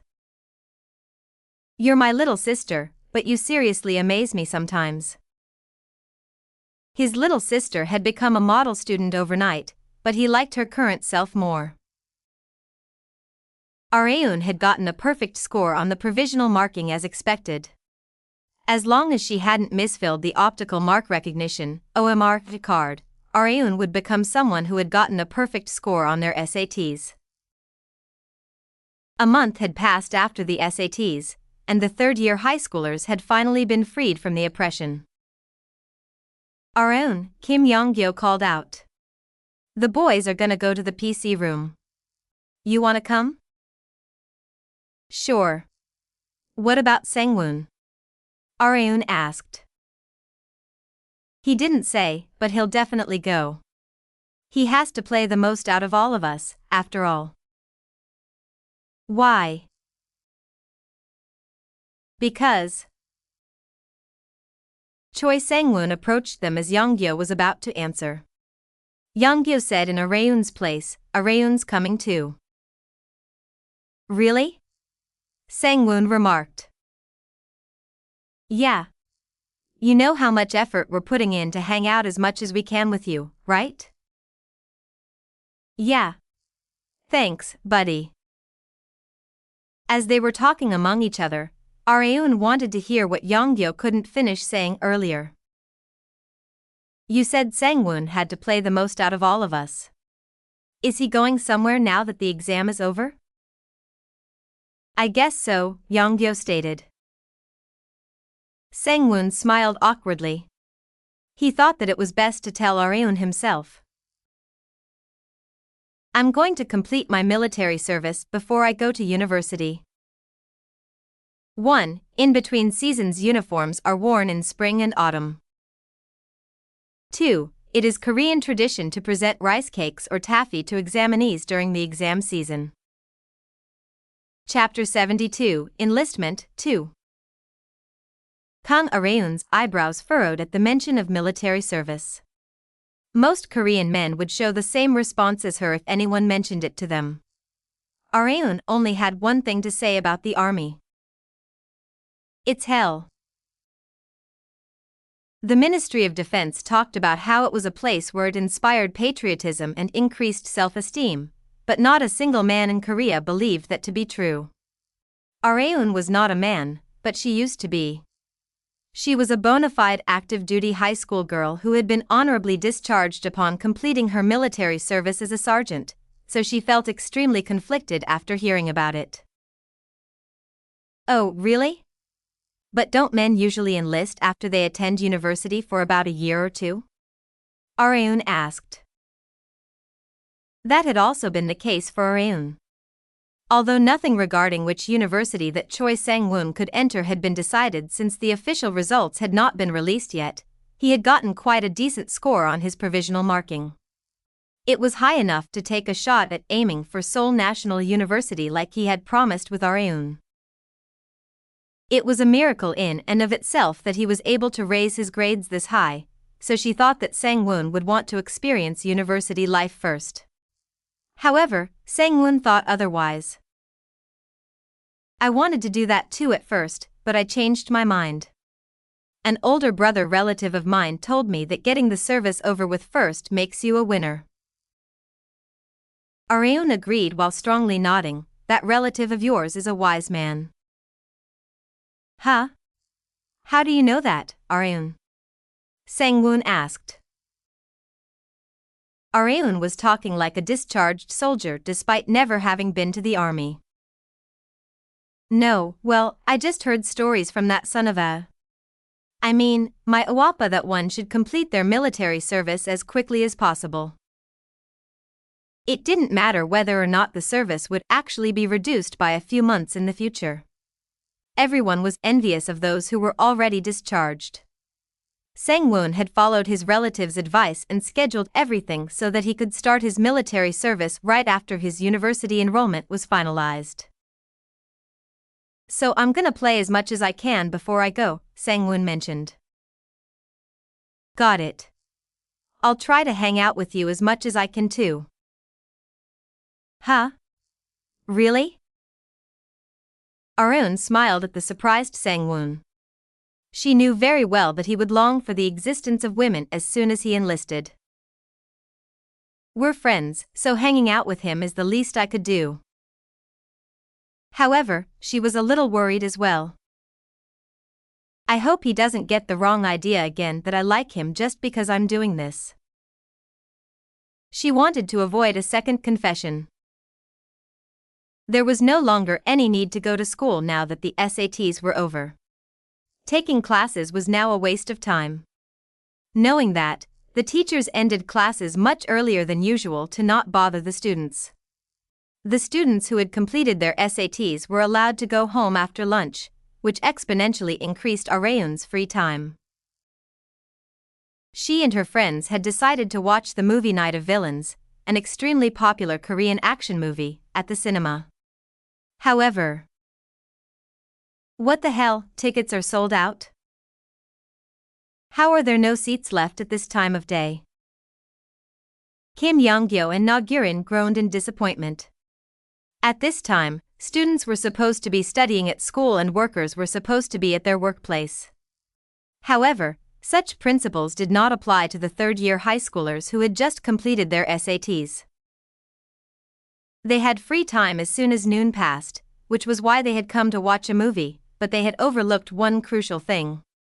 They were not the only third-year high schoolers who had completed their SATs. The examinees who could not even freely go to the cinema until now had all taken the chance to watch a movie and flocked to the cinemas, hence the tickets had all been sold out at such a time frame. Choi Romi smacked her lips in disappointment. We would have come here earlier if we knew this would happen. Their plan was completely ruined. Since their main plan had gone down the drain, they started to formulate a plan B. Oh, said Han-Gyo in surprise as he flipped through the pamphlet. How about we watch this instead of Night of Villains? They checked which movie he was referring to. He had suggested the movie Sacrifice as their alternative. The genre was. This is a horror, right? It was obvious from the poster. Han-Gyo answered while nodding, it's rumored to be super scary. I've wanted to watch it at least once. What do you guys think? You guys want to watch it if no one here has? Seo, Gurin and Romi's gazes turned from the pamphlet to Areun. She had been completely fine until just a second ago, but now she had completely frozen. Her pupils were shaking, and her thin and lustrous lips were subtly trembling. Only her 3 high school girlfriends who she hung out with often knew that she absolutely despised horror. There was no way that anyone else knew, since they had never gone to the cinema with Areun. The others started to agree with the idea while completely oblivious to Areun. It seemed like they would be watching the horror movie by how things were rolling. Seo, Gurin and Romi were the only ones who hadn't made the decision yet because they were worried for Areun. Oh okay. Let's watch it. Areun decided. Seo asked Areun for confirmation with worry-filled eyes, are you sure? Will you be okay? Hearing that, Han-Gyo asked in puzzlement, you can't handle horror movies, Areun? Everyone looked at Areun in surprise. There was no one among men and women combined who was more charismatic and reliable than Areun.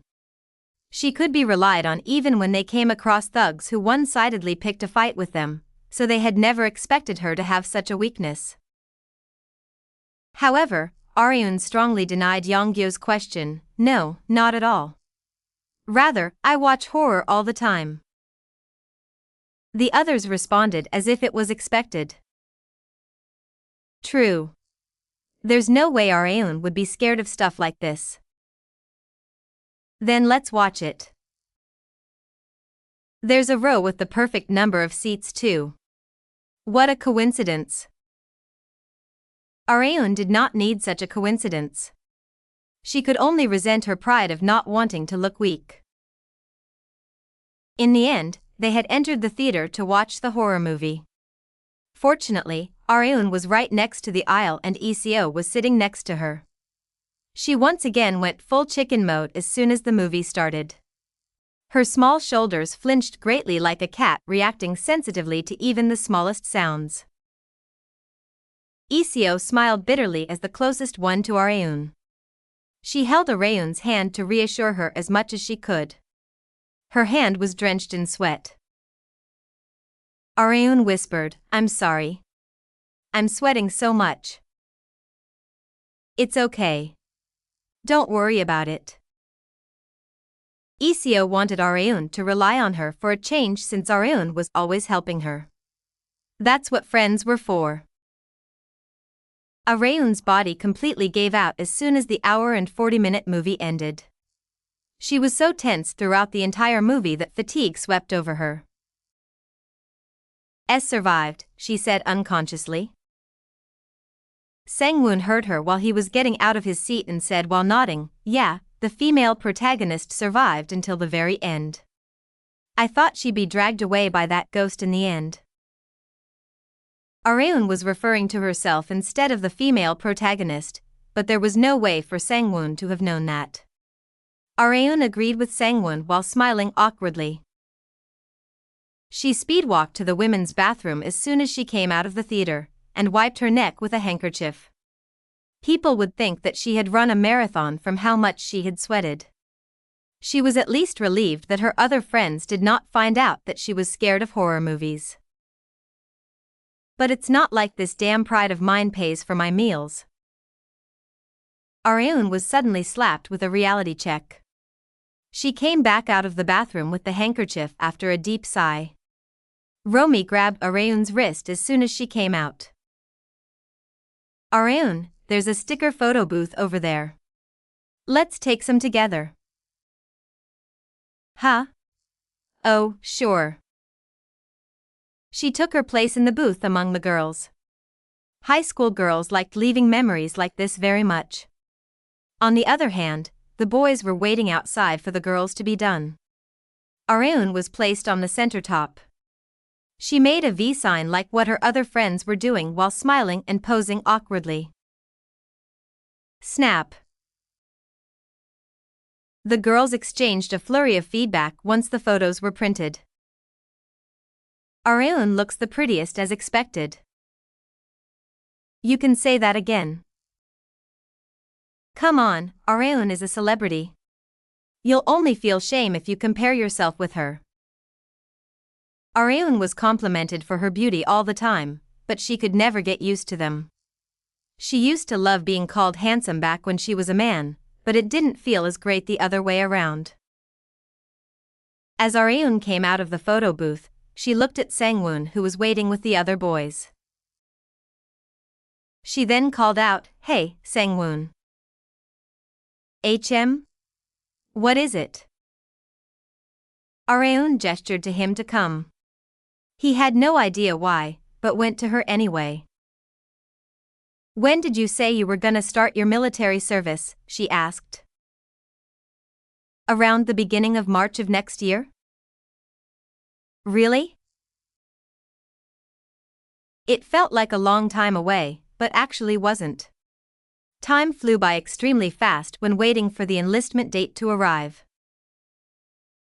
"Then let's take some of these together," Areun expressed. "What are these?" Sang-woon asked. "Sticker photos." Sang-woon was bewildered. Just the two of us?" "Yep." The others looked at Areun in surprise. She had almost never wanted to take photos together with a guy. However, she wasn't doing this out of self-satisfaction. He'll need a bunch of pictures to put up on his army locker when he's doing his service. She knew very well the importance of photos as an active-duty high school girl, so she decided to do her friend who had yet to enlist a favor. Chapter 73, High School Girls Graduation, 1. Kang Areun and Choi Sang-woon went into the sticker photo booth together. Sang-woon could not understand what was going on. He never expected Areun to suggest taking photos with him first. On the other hand, Areun was confused about which background to choose. She said to Sang-woon, "I'll just use whatever layout. Is that fine with you?" "Huh? Yeah, sure." The fact that he was taking photos together with Areun was far more important than the layout. He posed awkwardly. Seeing that, Areun expressed, "You're not in the army yet, so what's with that face of yours?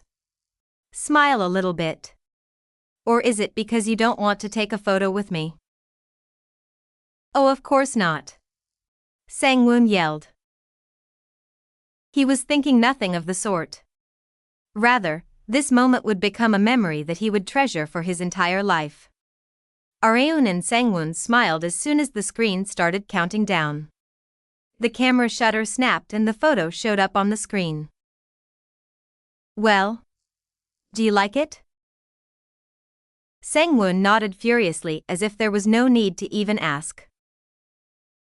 "Here, it's my gift to you. Stick it up on your army locker once you're enlisted." Army locker? Sang-woon still did not know much about the army. Areun was too lazy to explain. You'll find out once you're there. Oh, really? Take lots of photos with your family and friends too. Those photos will help you get through your military service. The advice was given out of Areun's experience, but there was no way that Sang-woon would know that she had been in the army before. Today was the day that the SAT results would come out. As Areun expected, she had gotten a perfect score. Her father shed tears as he checked his daughter's perfect score report.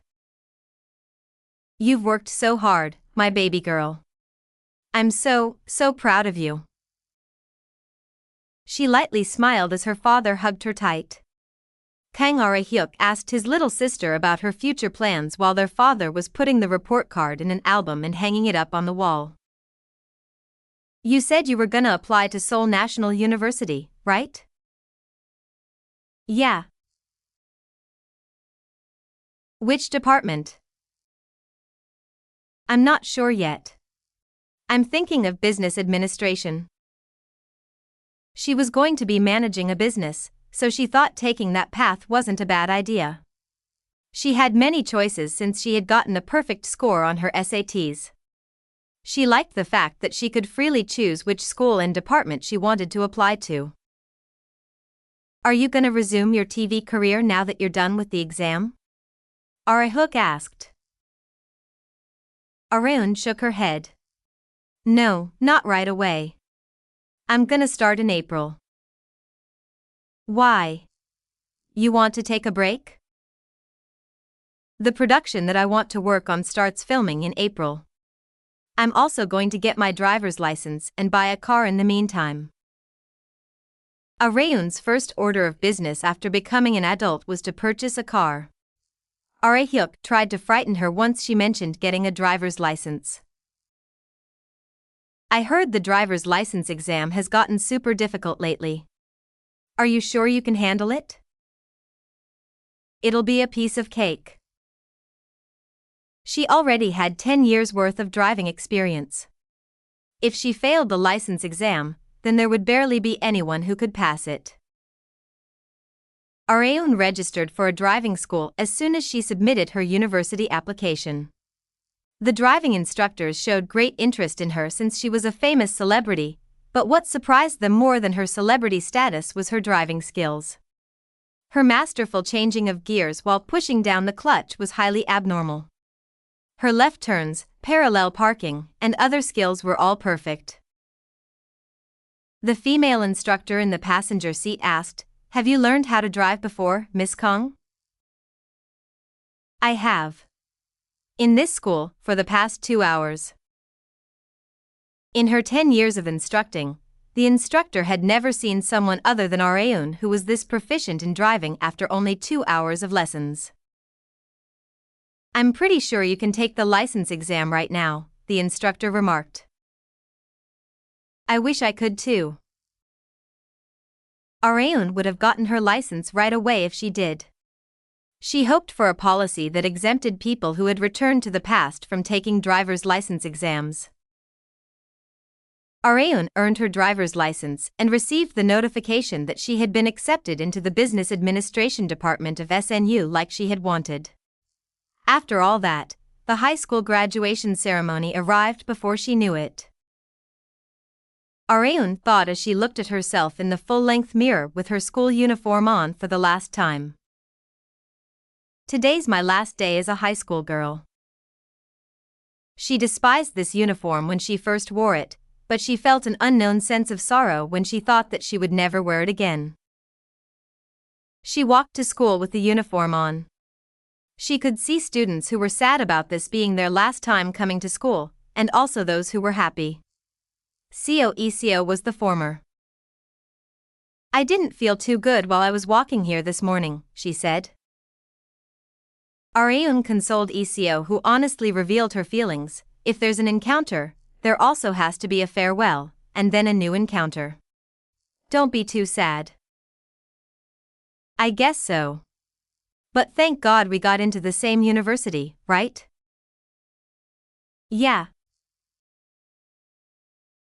Seo and Areun would both be SNU students.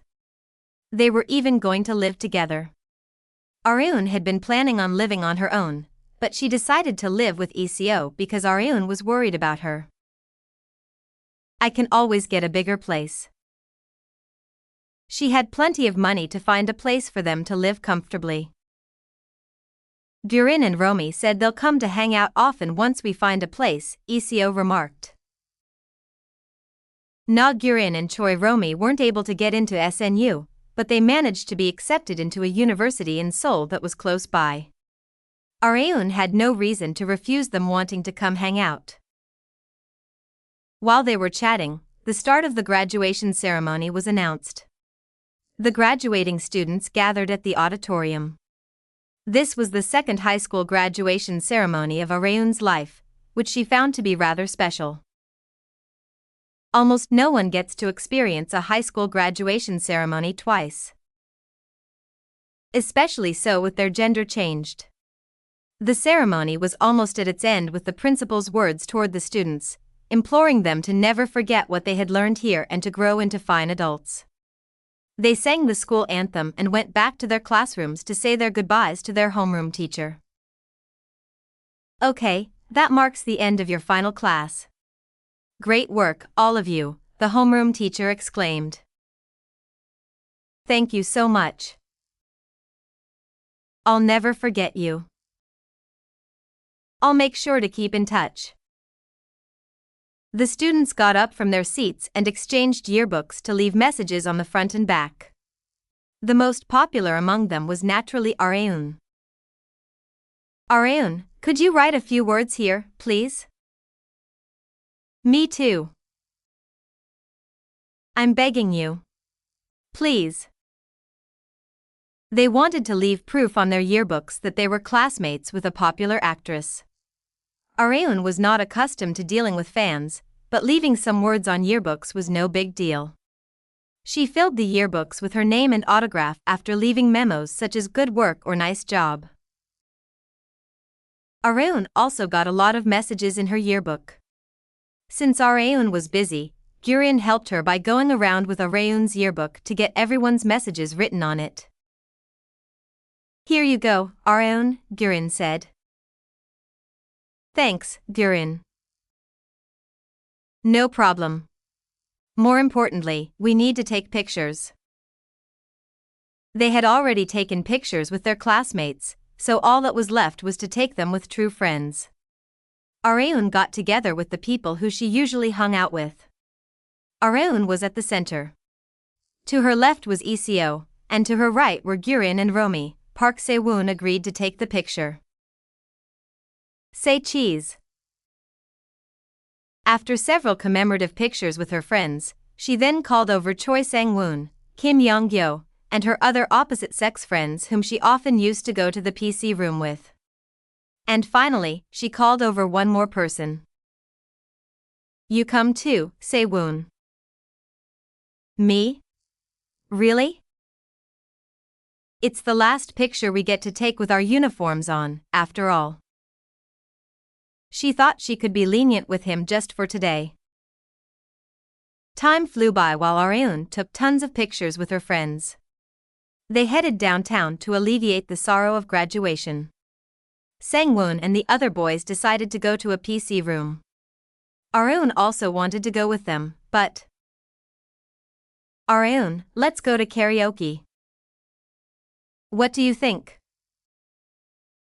She found going to the PC room to hold StarCraft 4v4 team melees on the Hunter's map or fastest maps to be more fun, but she could not refuse her friend's offer. She spent a few hours at karaoke and went back home after having dinner with them. Since Areun and ECO's houses were the same way, they walked home together until Starlight Road. Seo Ijun came out while he was at the counter once he saw his sister and Areun. I guess this is the last time I get to see you in your school uniform, Nuna. Areun giggled as Ijun expressed his sorrow. What, do you like me more in my uniform? No. You look good in anything, so it's fine even if I don't get to see you in your uniform anymore. You're good with words, I'll give you that. make sure you take your sister home safely. See ya. Areun set off to her own home after saying goodbye to the Seo siblings. She finally arrived after sunset.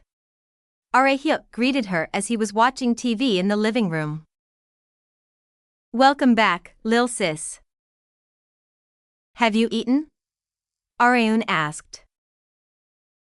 Yeah. How was the graduation ceremony? You didn't cry from the thought of having to part with your friends, did you? Of course not. Rather, Areun was overjoyed that she was no longer a minor. However, it was only for a moment. She was swept by mixed feelings as she took off her uniform in her room. I really won't be wearing it ever again. She smiled bitterly as she stared at the high school uniform that she had worn for the past year and a half. The high school girl Kang Areun had been left in the past. Areun hung her uniform in her wardrobe and slowly closed its doors. She had made a resolution when she swore to take her revenge on Kim Han-Gyo and Kim Cheol right when she first returned to the past. I told myself I would never look back. Whatever fate that was waiting for her, she had to keep pressing forward without looking back, because she could start doubting herself if she ever hesitated. She had to put her beautiful and pleasant school memories away with her school uniform. The second act of her life would begin now. Chapter 74, High School Girls Graduation, 2. Kang Areun and Seo went around by car to look for a place to live before entering Seoul National University. Seo continued to voice her admiration from the passenger seat as Areun expertly maneuvered through very tight alleyways. Didn't you say it hadn't been that long since you got your driver's license? How are you so good? I think you're better than my dad. Seo was being genuine. Not only that, but Areun's car was not small, but a mid-sized foreign luxury vehicle. A novice driver would naturally be afraid to drive in such tight spaces, but Areun was masterfully handling the steering wheel to the finest detail. Areun answered, I think driving just suits me. She parked in a public parking lot and looked around the new properties on sale with Seo and a real estate agent that Ma Young-jun had introduced her to. Young-jun had likely done something, because the real estate agent was being overly polite to her. This is one of our cleanest and most cost-effective homes for sale. Most people looked for studio apartments when they first set out to live independently, but Areun wanted a large apartment. It didn't matter if it was expensive, she simply wanted a spacious, newly constructed, clean and well-maintained place with a good view, and she had plenty of money for it. However, Seo couldn't help but feel burdened. Can we really choose a place like this, Areun? She asked. Why? You don't like it? No, I love it, but it's expensive, isn't it? Seo knew even without hearing the price that the place was far too expensive for two girls, who had only just become adults, to afford. However, Areun replied as if the price did not matter, it's pointless to worry about a celebrity.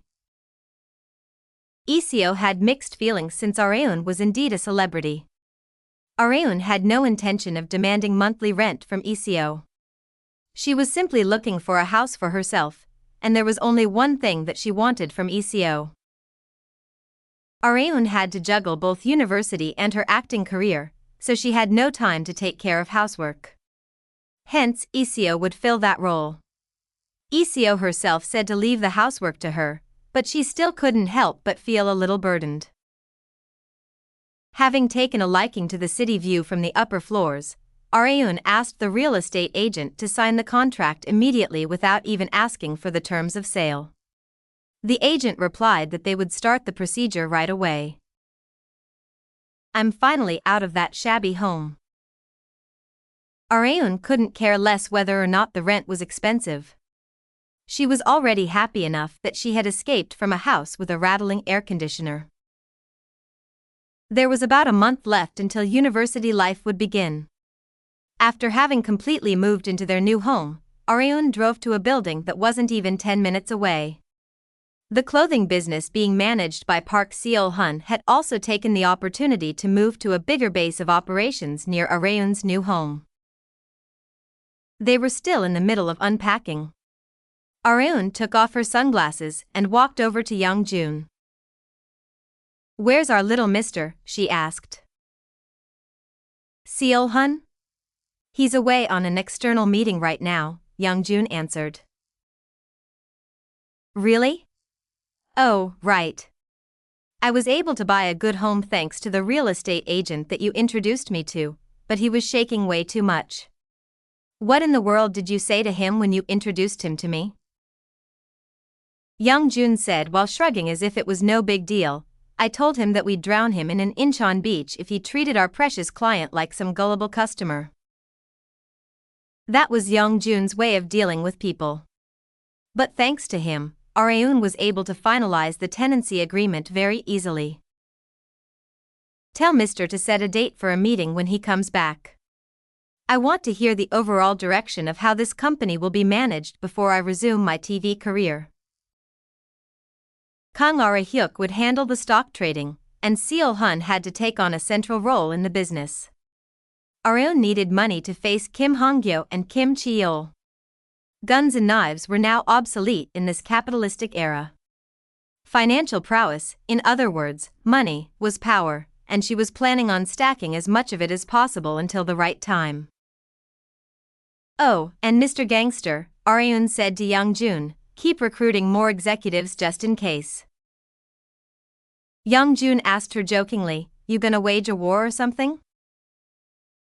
"I guess so." That was the sole reason she returned, albeit as a high school girl. Areun was frantically busy despite university not having begun yet. Iseo knocked on Areun's room door as she was working. "Areun, everyone wants to meet tomorrow. Are you free?" "Everyone?" "Our high school classmates. Sang-woon is gonna enlist soon, so they decided to have a send-off party." "Has that much time passed already?"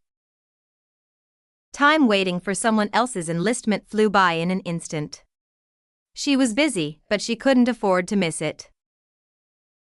"Okay, I'll go.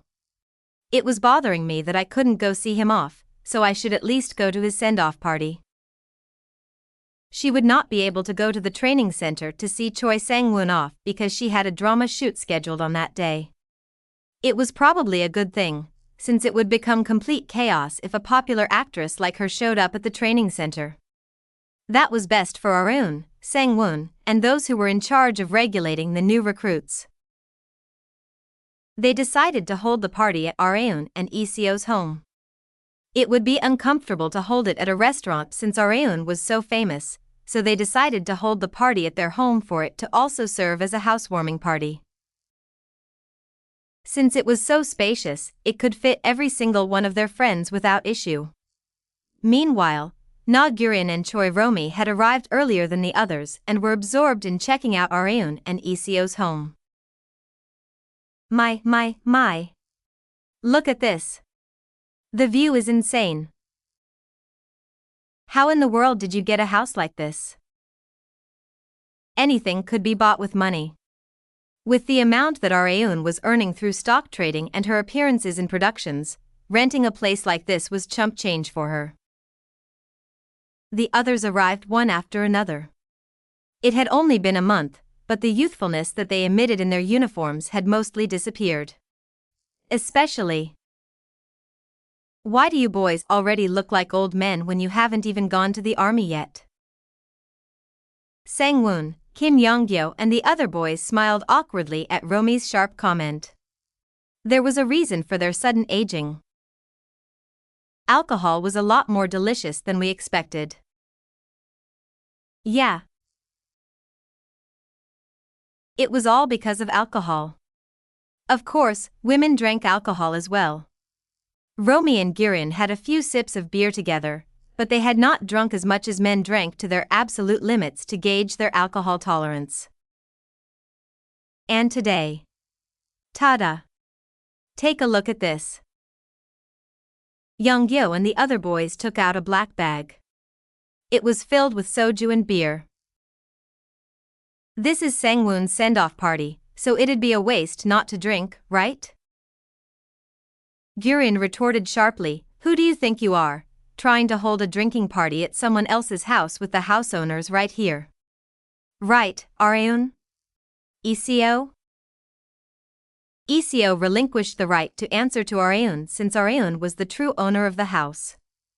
However, Areun took Han-Gyo's side instead of Geon's. You sure brought some good ones. I also wanted to drink. Really? Yeah. Areun had always liked alcohol. She not only used to drink at dinner parties with her security team members, but even used to drink wine and vodka by herself. But I've never drunk as a high school girl. Areun was a minor until a short while ago. It was possible for her to secretly drink alcohol if she wanted to, but she had been holding herself back since it could deal a massively negative impact on her career and image as an actress. In the shadows, she had to be the mastermind who resorted to various expedients through Ma Young-jun, but in the light, she had to be a righteous actress with a clean image. Hence, no matter how much Areun wanted to drink, she exercised her superhuman endurance to hold back until she became of drinking age. And today, the time had finally come. She could finally drink alcohol. She was already salivating. ECO asked her in worry, will you be all right? You've never drunk before. Yeah, but it doesn't matter. My tolerance is pretty high. It is? How do you know?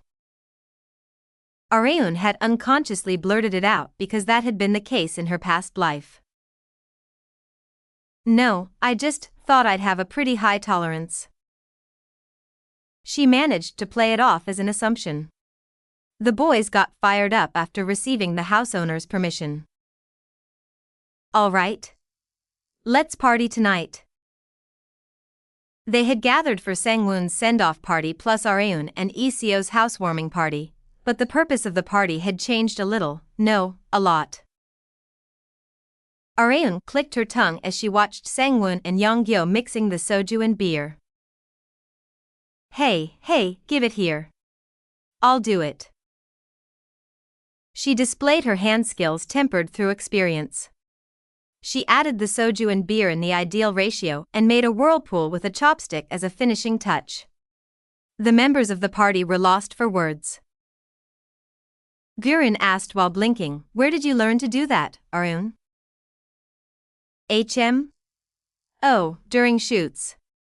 You want the acting to be as realistic as possible, so you learn all kinds of stuff. Being an actress was amazing for making all kinds of excuses. Areun confidently chose the soju bomb as her first glass. She was unmoved by her friend's worries. This is nothing more than a light beverage to me. Areun downed the glass after clinking the glasses with her friends. Something of this level was nothing to Areun in her past life, but as soon as she had one glass. Huh? She felt something was off. No way. Am I a lightweight?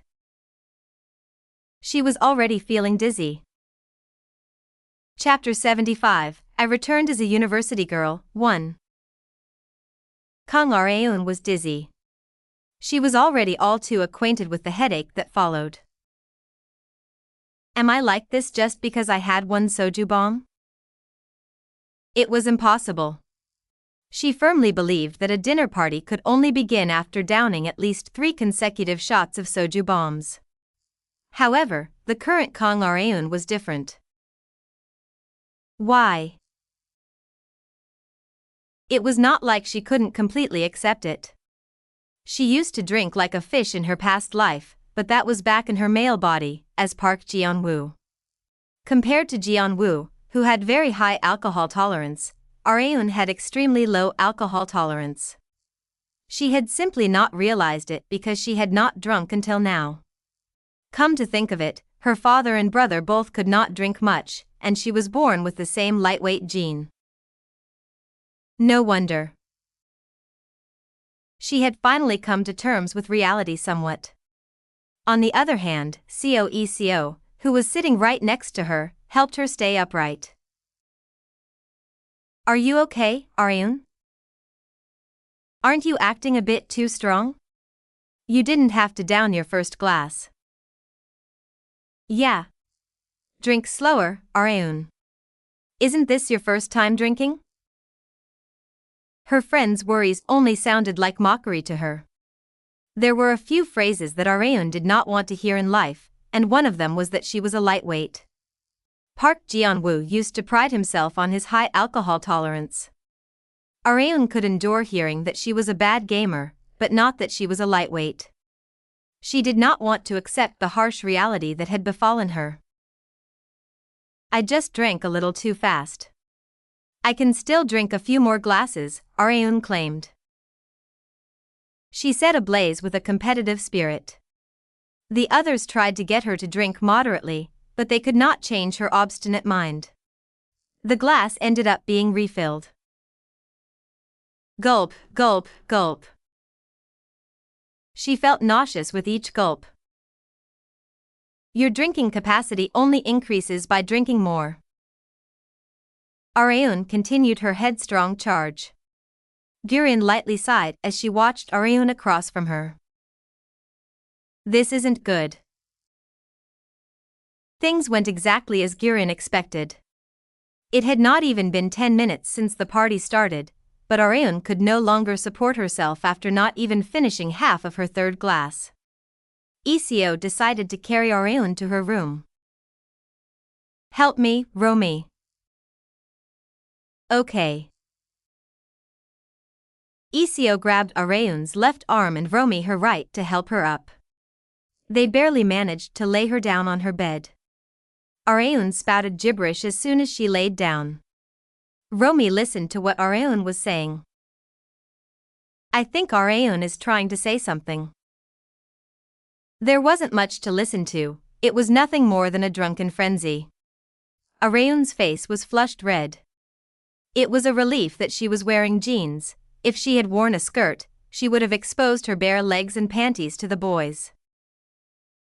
Eco said to Romy, I'll keep an eye on Aryun for a bit, so you go drink with the others. Okay. Call me if Aryun looks like she's about to puke, okay? Yeah, I will. After Romy left, Eco took off strands of hair that were stuck on Aryun's face one by one with great care. Aryun exhibited a very strong personality on the outside, but she unexpectedly had a fair number of weaknesses, such as her fear of horror movies and her low alcohol tolerance. But in fact, Aryun's true weakness was something else entirely. Tears seeped out between her eyelids. Huh? Eco was bewildered to see her friend cry for the first time. As she was wiping Aryun's tears with a handkerchief, Aryun said something. I worked my ass off. Fuck. Nuna, Mom, Dad. How could you all treat me like you'd abandoned me? Aryun had a father, but as far as Eco knew, her mother had passed away long ago. And not just that. Not Aryuk Appa, but Nuna? Eco could not understand Aryun's drunken gibberish. Aryun finally fell into a deep sleep after crying for a while. Eco went through what her friend had said while stroking her small back. Is it just drunken gibberish? Or was there some family circumstance that Eco was unaware of? If she had to choose.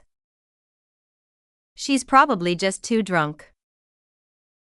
She decided not to think much of it. When Aryun slowly opened her eyes, the first thing that welcomed her was not the morning sun nor her phone alarm, but a hangover. She was queasy, but fortunately not enough to throw up.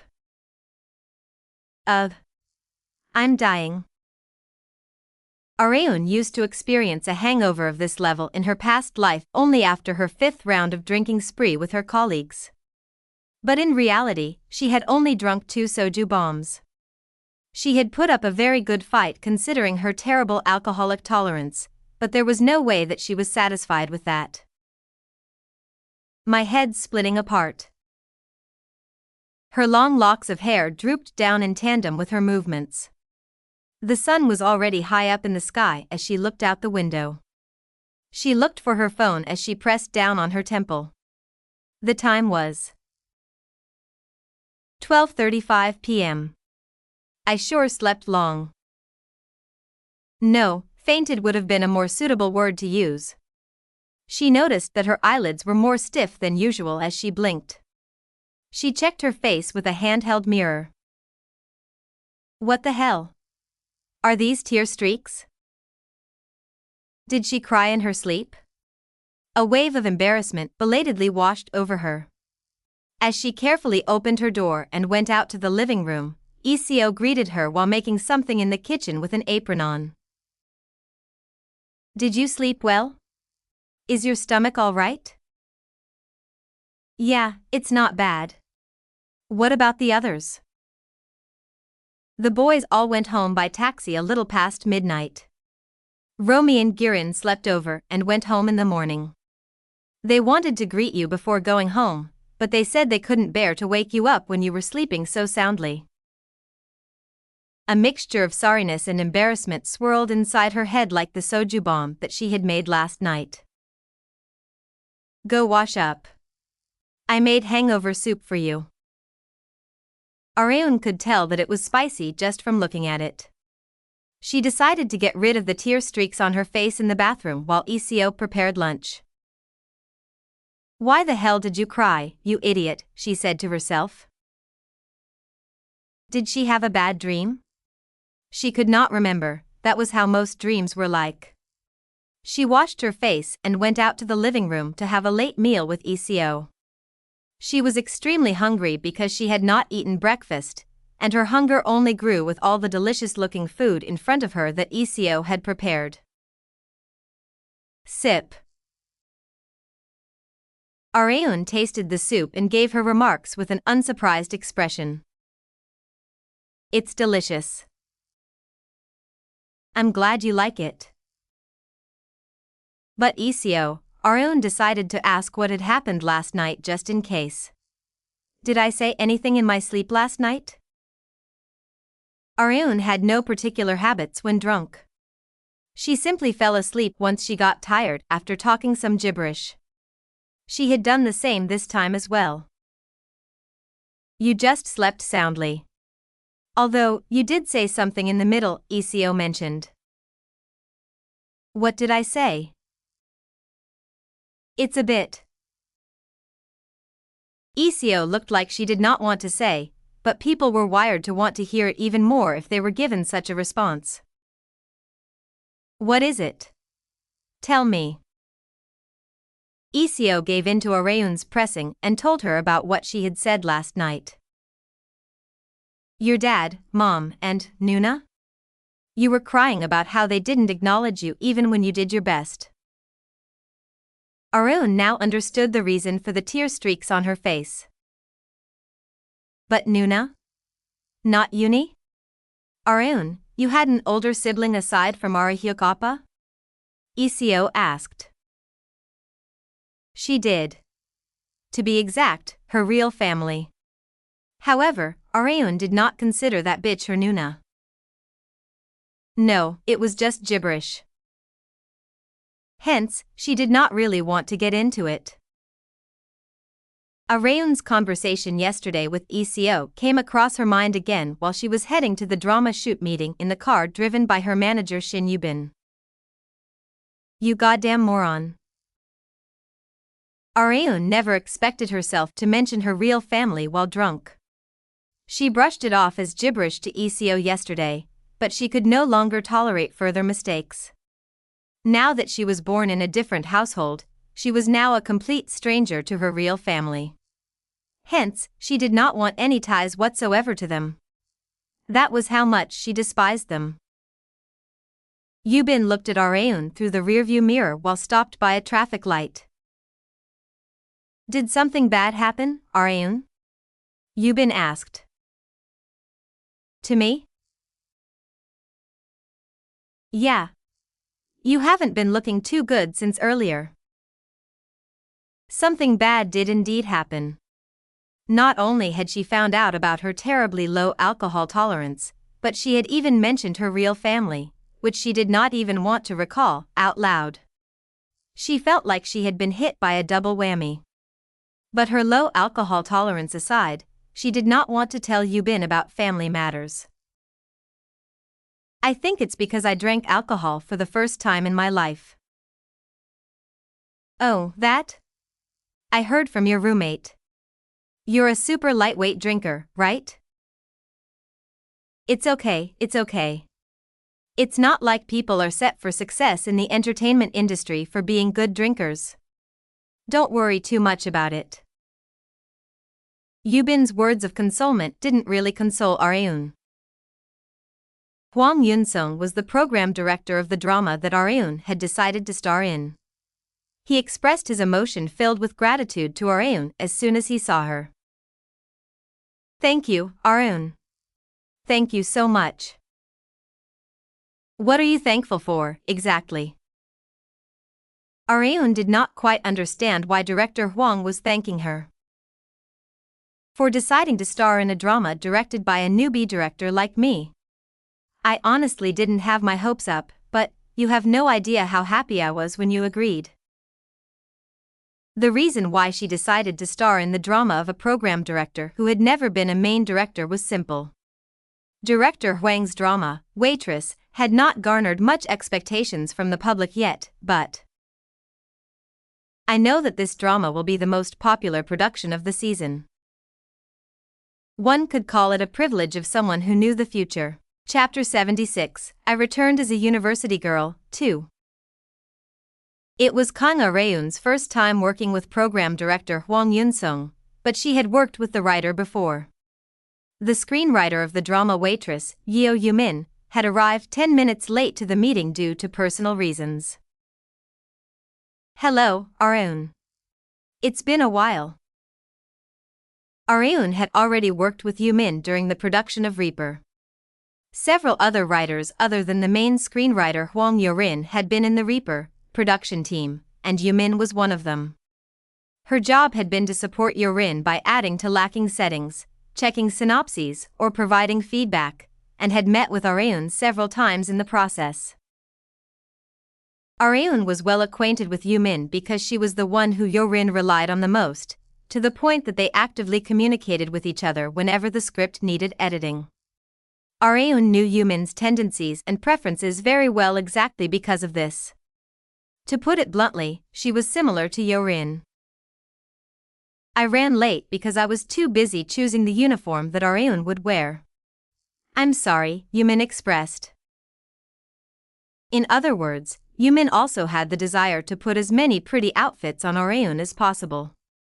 Areun was not surprised because it was something that she had already known. It was easier to just give up. Taking inspiration from a certain comic's famous line, she had already half given up. However, Waitress was at least better than Reaper, because she only had to periodically switch between the few uniforms that the female lead wore. Like the title suggested, the drama Waitress was a pleasant love story focused around a young female protagonist who worked at a cafe. Areun was not all that into romance stories, but she had no choice but to choose director Hwang's work because it was the only one that was guaranteed to blow up for sure in this season. If the conditions of each choice were the same, one should always choose the more attractive one. It's better to star in a hit than a flop. It was the obvious choice to make. Meanwhile, Yoo-min excitedly showed Areun the dozens of uniform designs that she had printed out in advance. We have frill skirts from type A to type D. As for the top, we have one that looks like a corset, or if that doesn't suit your fancy, we also have designs straight out of the Middle Ages. This is also cute, isn't it? Which one do you like most, Areun? Areun's answer was obvious. The one that I can wear comfortably for long periods of time, please. Areun couldn't care less about the design. All that she cared about was practicality and comfort. She had no interest in fashion back when she was a man either.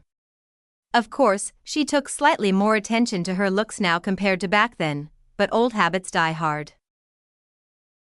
Since they were already in a meeting, the production team decided to listen to Areun's needs along with the outfit selection. There was only one thing that Areun wanted from them. I'm a university student, so I'd appreciate it if you could cater as best to my course timetable as possible. Director Hwang and Yumin understood Areun very well. Okay. We'll try to cater to your schedule as much as we can. You don't have to worry about anything. Thank you, Director. No, I should be the one thanking you. Director Hwang was already more than grateful for Areun's willingness to star in his drama. Areun's reputation had changed completely from her debut. She could enjoy such luxuries as long as she effectively used her knowledge of the future. Areun's university life had finally begun. There was something that she needed to do right from the first day for the next week. Knock, knock. Areun visited a professor of one of the first semester classes of her major. She carefully opened the door and entered the office after getting the professor's permission to come in. The professor was startled as soon as he saw Areun. I'd heard from my assistant that a famous celebrity had entered our department, but it's still quite surprising to see you in person. One could commonly see celebrities if they walked around the Seoul National University campus, but they were mostly in departments related to broadcasting and TV. It was not easy to see someone as famous as Areun in a humanities department building. Hence, the professor was looking at Areun in amazement. Areun smiled as radiantly as she could to ask for the professor's understanding. I have some drama shoots scheduled, so I don't think I'll be able to attend your classes very often.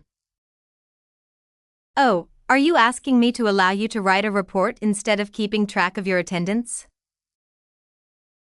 Yes, that's right. She was planning on attending classes whenever she could, but it was impossible to attend every single one, no matter how well the production team catered to her schedule. Not only that, but it's better to just write a report whenever it's a hassle to go to the lecture hall. Areun only wanted one thing from university, and it was to graduate. She did not have to pursue higher education like a graduate school. The only reason why she studied so hard in high school was to make connections in SNU, so there was no reason to devote herself to her studies anymore. Hence, she was planning on meeting things halfway as a university student. But of course, that did not mean she was going to neglect her grades, since she needed to maintain a certain GPA to graduate. The professor decided to be considerate of Areun's circumstances, since the reputation of the department would also rise with Areun's achievements in the TV industry. They were able to reach an understanding much easier than she had expected thanks to their coinciding interests. Areun had successfully conquered every single one of her professors and had come to an acceptable compromise with them. All I have to do now is to go home and sleep. She had gotten a load off her chest. She could hear freshman welcoming parties being held throughout the campus as she walked toward her parked car. Chug, chug, chug. How long are you gonna make me shoulder dance? Look at my shoulders, they're dislocated. And of course, alcohol was included. Areun almost hurled as soon as she saw the alcohol. Her body's rejection to alcohol had been going on for quite some time. She had drunk like crazy on her first time drinking because she didn't want to acknowledge that she was a lightweight, but I just shouldn't drink from now on. It was because she didn't want to blurt out private matters such as her old family circumstances like she had done to ECO.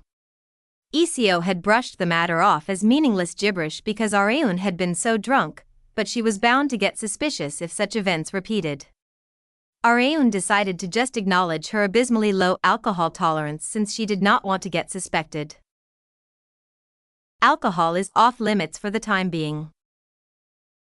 She had thought that she could live freely once she became a university student, but a life of abstinence had begun instead. Areun returned home and read intensively through the waitress script while looking down at the nightscape from the living room. Her phone rang at around 11 p.m. She would usually scowl if someone had called her so late at night, but couldn't bring herself to once she saw who it was. Choi Sang-woon. He was Areun's high school classmate, as well as a friend who would be starting his military service tomorrow. Hello? Hey, Areun. I'm sorry to call you so late at night. It's fine. It was very rowdy around Sang-woon. Areun guessed that he was having one last drink with his friends before the big day. Are you drinking with friends? Yeah. I was planning on spending my last day at home with my family, but Han-Gyo and the others called me out, saying they couldn't just let me leave like this. But these guys all got drunk before me. The situation didn't sound too good. In the end, Sang-woon had to clean up the mess that his friends had made and was on his way home. You go tomorrow, right? Yeah. My older cousin said to make sure that I buy a gun and a gas mask, was it? Anyway, he told me to buy those before I went in. Areun giggled. They don't sell those anywhere. He was just screwing with you, so forget what he said. Oh, really? No wonder he was laughing so much. It was a joke that those who had completed their service often made to those who were about to begin theirs. Areun decided to tell him some practical information instead. Make sure you buy a digital watch before you go in. And never eat at any of the stores around Nonsan Training Center. Always go down to the expressway service area and buy something there. You'll regret it much less. It was a discharged soldier's heartfelt advice. How do you know stuff like this? Me? You know, my freeloader. I mean, my oppa's been back from the army. He told me a bunch of things. Oh, right. I completely forgot. Using Kong Arehyuk as an excuse was perfect in such situations. Areun also told Sang-woon some things that would be of help to him during his service. I'll also write you some online letters. You can send stuff like that? Yeah. Times have improved. Areun used to be the most envious of people in her squad who received online letters. She had made such a promise because she knew how it felt all too well. But of course, she might forget after claiming that she would. Anyway, make sure you come back safe and sound. Okay. Oh, and Areun. Yeah? When I'm discharged. Sang-woon slurred the end of his sentence, and then changed the subject. It's nothing. Good night. Yeah, you too. Areun unconsciously sighed lightly as soon as she ended the call. The best part about having become a woman was that I don't have to go to the army. If anything else, she was sure that she would hate her life if she were forced to complete her military service for a second time. Having to spend 2 whole years in the army was a lot of wasted time. She would have been extremely bitter by the fact that she had to waste 2 precious years when she needed to elaborately plan her revenge. Hence, her initial complaints of returning to the past as a high school girl had completely disappeared. I'd choose being a university girl over crawling across the individual battlefield ground with a K2 rifle in hand any day. The painful memories of her military service sent shivers down her spine. 1. The author is referring to a meme made from a manga panel taken from Slam Dunk where Anze-sensei tells Mitsui Hisashi in chapter 69 to never lose hope, and that the game is over if he does. The meme panel changes Anze-sensei's speech bubble to make it look like he's telling Mitsui that it's easier to just give up. The author might have thought that was the original panel. 2. There is a training base in Nonsan where new recruits go to receive basic training for 5 weeks before they are deployed to their designated units. 3. Online letters can be sent by civilians to new recruits of a training center. They are received, printed, and then delivered to the recruit. Chapter 77, Wanna Stay the Night? 1. Kang Areun met up with her male co-star who she hadn't seen in a while, right after the official production of the drama Waitress was announced. She would be working together with Ji Han-suk once again. Hello, Sunbae. It's been a while. Areun's radiant smile had already stolen Han-suk's heart. She was most charming when she smiled, but the problem was simply that she did not show it often in private occasions. However, that aside. You have a different air about you, Han-suk remarked. I do. Yeah. You definitely felt like a teenager back then, but you've gotten a lot more mature. It had only been a few months since Han-suk hadn't seen Areun, but he was a little bewildered by how mature she had become. However, he absolutely did not mean it in a bad way. Areun replied while expressing her gratitude, I've officially become an adult, after all. She was a 20-year-old university student. It was an age when a woman's beauty fully bloomed. Anyway, I'll be in your care for this drama, Areun expressed. Same to you. While Areun had been spreading public awareness of her, Han-suk had also grown into a popular actor by appearing here and there on TV. Han-suk possessed a gentle and kind-hearted image as compared to the manly charms of Jae-woon, the male lead of Reaper. Because of that, Areun and Han-suk were already shouldering the huge expectations of the drama fans who had heard the announcement of both of them in lead roles. Han-suk asked after the short meeting, you started living independently, right? Are you finished with moving? Yes. Where do you live? Should I drop you off near the area? I drove today. No, it's okay. I drove here too, Areun said as she took out a car key from her handbag. Beep. The lights of a bright yellow sports car flashed as Areun pressed the button. Its doors opened upward instead of outward. The luxury sports car caught people's attention. I'll be on my way first, Sunbae. Oh, okay. Be careful on your way home. Areun's car speedily exited the broadcasting station parking lot with an enormous exhaust sound. Han-suk said to himself with a bitter smile while looking at the direction that Areun had disappeared to, she drives something way better than mine.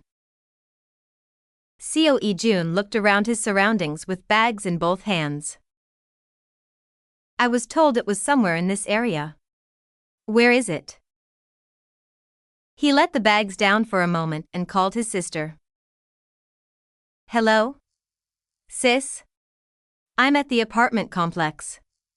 Which building did you say it was again? Building 103. You can't find it? No, wait. 103 would be over there, I think. I'll call again if I can't find it. Okay.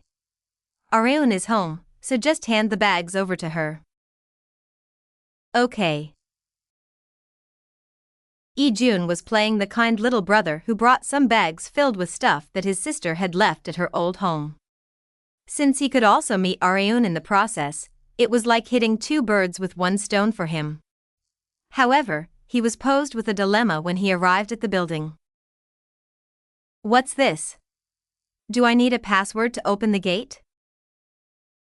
He had thought it was an automatic door, but there was a number pad to open the door. He pressed the apartment unit number on the number pad to call the unit, but the door automatically opened. Huh? How did it open? Lee-jun thought. He had no idea why, but he decided to go in since it had opened. He got on an elevator and went up to the floor where the unit that ECO mentioned was. The elevator rang and its doors opened. He could tell that the place was expensive from just the front door. It sure looks expensive, just like Sis said. A new member of society could only afford to live in such an expensive apartment in Seoul if they had been born in a rich household, or if they had succeeded massively in life. Areun was the latter. She was a successful celebrity, so she could more than afford to live in such a place. Areun Nuna. It's me, Lee-jun. He expected that Areun already heard that he would be coming. As if to confirm his expectations, the front door opened right away. Yeah, welcome. Lee-jun's eyes popped out as Areun opened the door to greet him. Come in. Would you like something to drink? She asked. Drink? Sure. But, Nuna. Areun stared at the stuttering Lee-jun as she dried her wet hair with a towel. What's with you all of a sudden? Down. Lee-jun said as he forcibly turned his gaze elsewhere. I think you're wearing only pee panties. Areun's bare legs were fully exposed under her long t-shirt, to the point that even her inner thighs were completely visible. Areun giggled and put the towel down. She then slightly lifted up the lower part of her shirt, which startled Lee-jun. Nuna. What are you doing? Look. Lee-jun forced his eyes back open that he had shut tight. I'm wearing pants, idiot. He could see a pair of dolphin shorts. It had only looked like she wasn't wearing anything down there because her t-shirt was too long and her dolphin shorts were too short. Sigh, you scared me, Nuna. Scared, my ass. I know you liked it. She was not wrong. Areun gestured to Lee-jun to come in. The first thing that he saw was the amazing city view from the living room. Wow. The view is so good. Right? I mainly chose this place for the view. It's even prettier at night. Really? It certainly felt like the nightscape would look much prettier like Areun had said. Hand me the bags. I'll move them to ECO's room. Will you be okay? They're heavy. It's fine. And I can't really let you go inside a girl's room without permission, even if you're her brother. Lee-jun was also in agreement with that statement. He looked around the place while Areun headed to ECO's room with the bags. The first thing that he could see from the living room was the kitchen, and a room that he assumed to be Areun's. He couldn't see what it looked like inside because the door was only slightly open. There was one thing that he should not forget during his time here, and it was that this place was off limits to men. He needed to beat into his mind that only 2 young women lived here. As proof. Gasp. Lee-jun witnessed a blue pair of panties under a chair. He gulped. Meanwhile, Areun came out of ECO's room and headed to the kitchen. What would you like to drink? Water is fine. But more importantly, Areun Nuna, Lee-jun said while pointing at the chair with the blue panties under it. Sorry, I completely forgot to put them in the washing machine.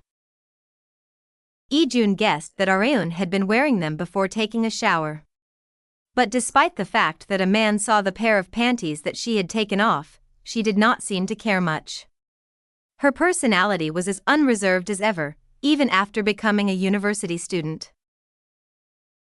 So how does it feel to become an examinee? Arun asked Lee-jun sitting across from her.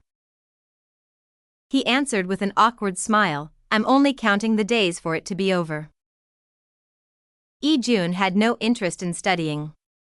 He had little interest in solving SAT workbooks because he was so determined to pursue a career in fashion design. But I heard you were pretty good at studying, Arun mentioned. Who did you hear that from? Your sister. Lee-seo and Lee-jun both possessed the studying gene. They maintained considerably high grades in high school. Especially for Lee-jun, he stayed within the top ranks despite not being fully devoted to his studies. I just do it because my mom and dad tell me to. I see, but don't completely give up on studying. Your studies are still important even if your dream is fashion design, since you'll be able to grab hold of chances of a broader field by entering a good university. This is my advice to you as your senior in life, so keep it to heart. I'd listen to anything you told me even if you weren't. Arun giggled at Lee-jun's blatant flattery. Lee-jun gulped as he stared at Arun drinking the coffee that she had brewed herself. He could slightly see her well-endowed chest under the loose t-shirt. This trial was considerably difficult for a teenage boy to handle. It could be because he hadn't seen her in a while or because of her clothes, but he felt as if Arun's figure had gotten even better than before. Arun was exuding sexiness despite being in casual clothing. Arun laid down her cup and gave Lee-jun a piece of advice. I know you're at an age where you're highly interested in the opposite sex, but try not to gawk so much. Girls don't like that sort of thing. I am sorry. That wasn't my intention. Lee-jun was considerably bewildered by the fact that Arun was aware of his gaze. Arun snickered in her head from the enjoyment of teasing Lee-jun after so long. Since you're here, have dinner with us before you go, Arun said. Can I really? It'd be a shame not to see your sister's face before you go after you've come all the way here, don't you think? Arun was right. Lee-jun had also wanted to check whether or not his sister was adjusting well to university life. He could not help but worry about her as a little brother. She had said that she was doing fine, but he couldn't stop worrying unless he could see that she was actually doing fine. That was just how family was like. Or you can just stay the night here since it's the weekend, Arun mentioned. Lee-jun was rather conflicted by her remark. But staying the night here is a bit. He was fine with it, but he thought that the girls wouldn't be. However, Arun did not seem to think much of it. We have plenty of rooms, and you can buy any necessities at the nearby convenience store. I'll let you know while we have dinner together after my sister comes back. I'll have to call my family to see if I can. Okay, sure. Staying the night at his crush's house was nothing short of a blessing for Lee-jun. He brimmed over with the desire to do whatever it took to persuade his parents to let him stay the night. Chapter 78, Wanna Stay the Night? 2. Kang Arun's phone chimed while she was reading her script in the living room. It was a text from Lee-seo. She closed the script and got up from her seat as soon as she checked what it said. Lee-jun. I'm gonna go pick up your sister, so look after the house. I'll go with you, Nuna. Lee-jun couldn't just laze around in someone else's home. He had suggested going as well because of his sense of conscience, but Arun adamantly refused. I'd get bombarded with dating scandals if any reporters see me in a car with you, so just stay put here. Lee-jun would be happy to be in a dating scandal with Arun, but the thought was purely out of his self-greed. He needed to take Arun's position into consideration. He could not hold Arun back when her new drama would start filming soon. He had no choice but to stay put just like Arun had said. In exchange. Then I'll make dinner while you're away, Lee-jun suggested. You know how to cook? Areun was surprised by the unexpected truth. Yes. I'm better than my sister. Better than ECO? If that was true, then he was considerably good. Being in a dual-income household, ECO and Ijun frequently had to cook dinner for themselves. Hence, the siblings had absolutely no objections to cooking. Areun decided to give Ijun a chance to show off the cooking skills that he had trained since his childhood. Okay. The ingredients are in the fridge, so use whatever you want. Got it. Is there anything you want to eat? Nothing in particular. Just make me your specialties. Understood, Ijun said confidently as he put on an apron. Areun felt strange seeing a younger man cooking in her kitchen. I heard women love situations like this. Areun did not really feel anything special since she was not a woman at heart, but at least thought it was nice that there was someone who could cook meals for her. Areun talked about dinner with ECO on their way back home after picking her up. Ijun said he'd cook for us. He did? Yeah. Geez, that little brother of mine. He never cooked for me whenever I asked him to. He's way too kind to you, Areun. ECO obviously knew that Ijun's kindness to Areun was born out of his romantic affection for her, but she couldn't help but feel sad about the difference in treatment as his sister. I didn't even know Ijun could cook, Areun said. He can. He's way better than me. Really? If ECO was saying that, then it meant that Ijun was considerably skilled since Areun had been very satisfied with the meals that ECO had cooked for her. Looks like I'll get to have a meal that my brother cooked after so long. It's better than eating out, isn't it? It sure is. There was no need to be conscious of others at home, so Areun felt comfortable and happy. Not just that, but she needed to be extremely careful since the drama shoots were right around the corner. It would be problematic if she was swept into some strange gossip news. Areun got a call from Park Seol-hun while she was around 5 minutes away from home.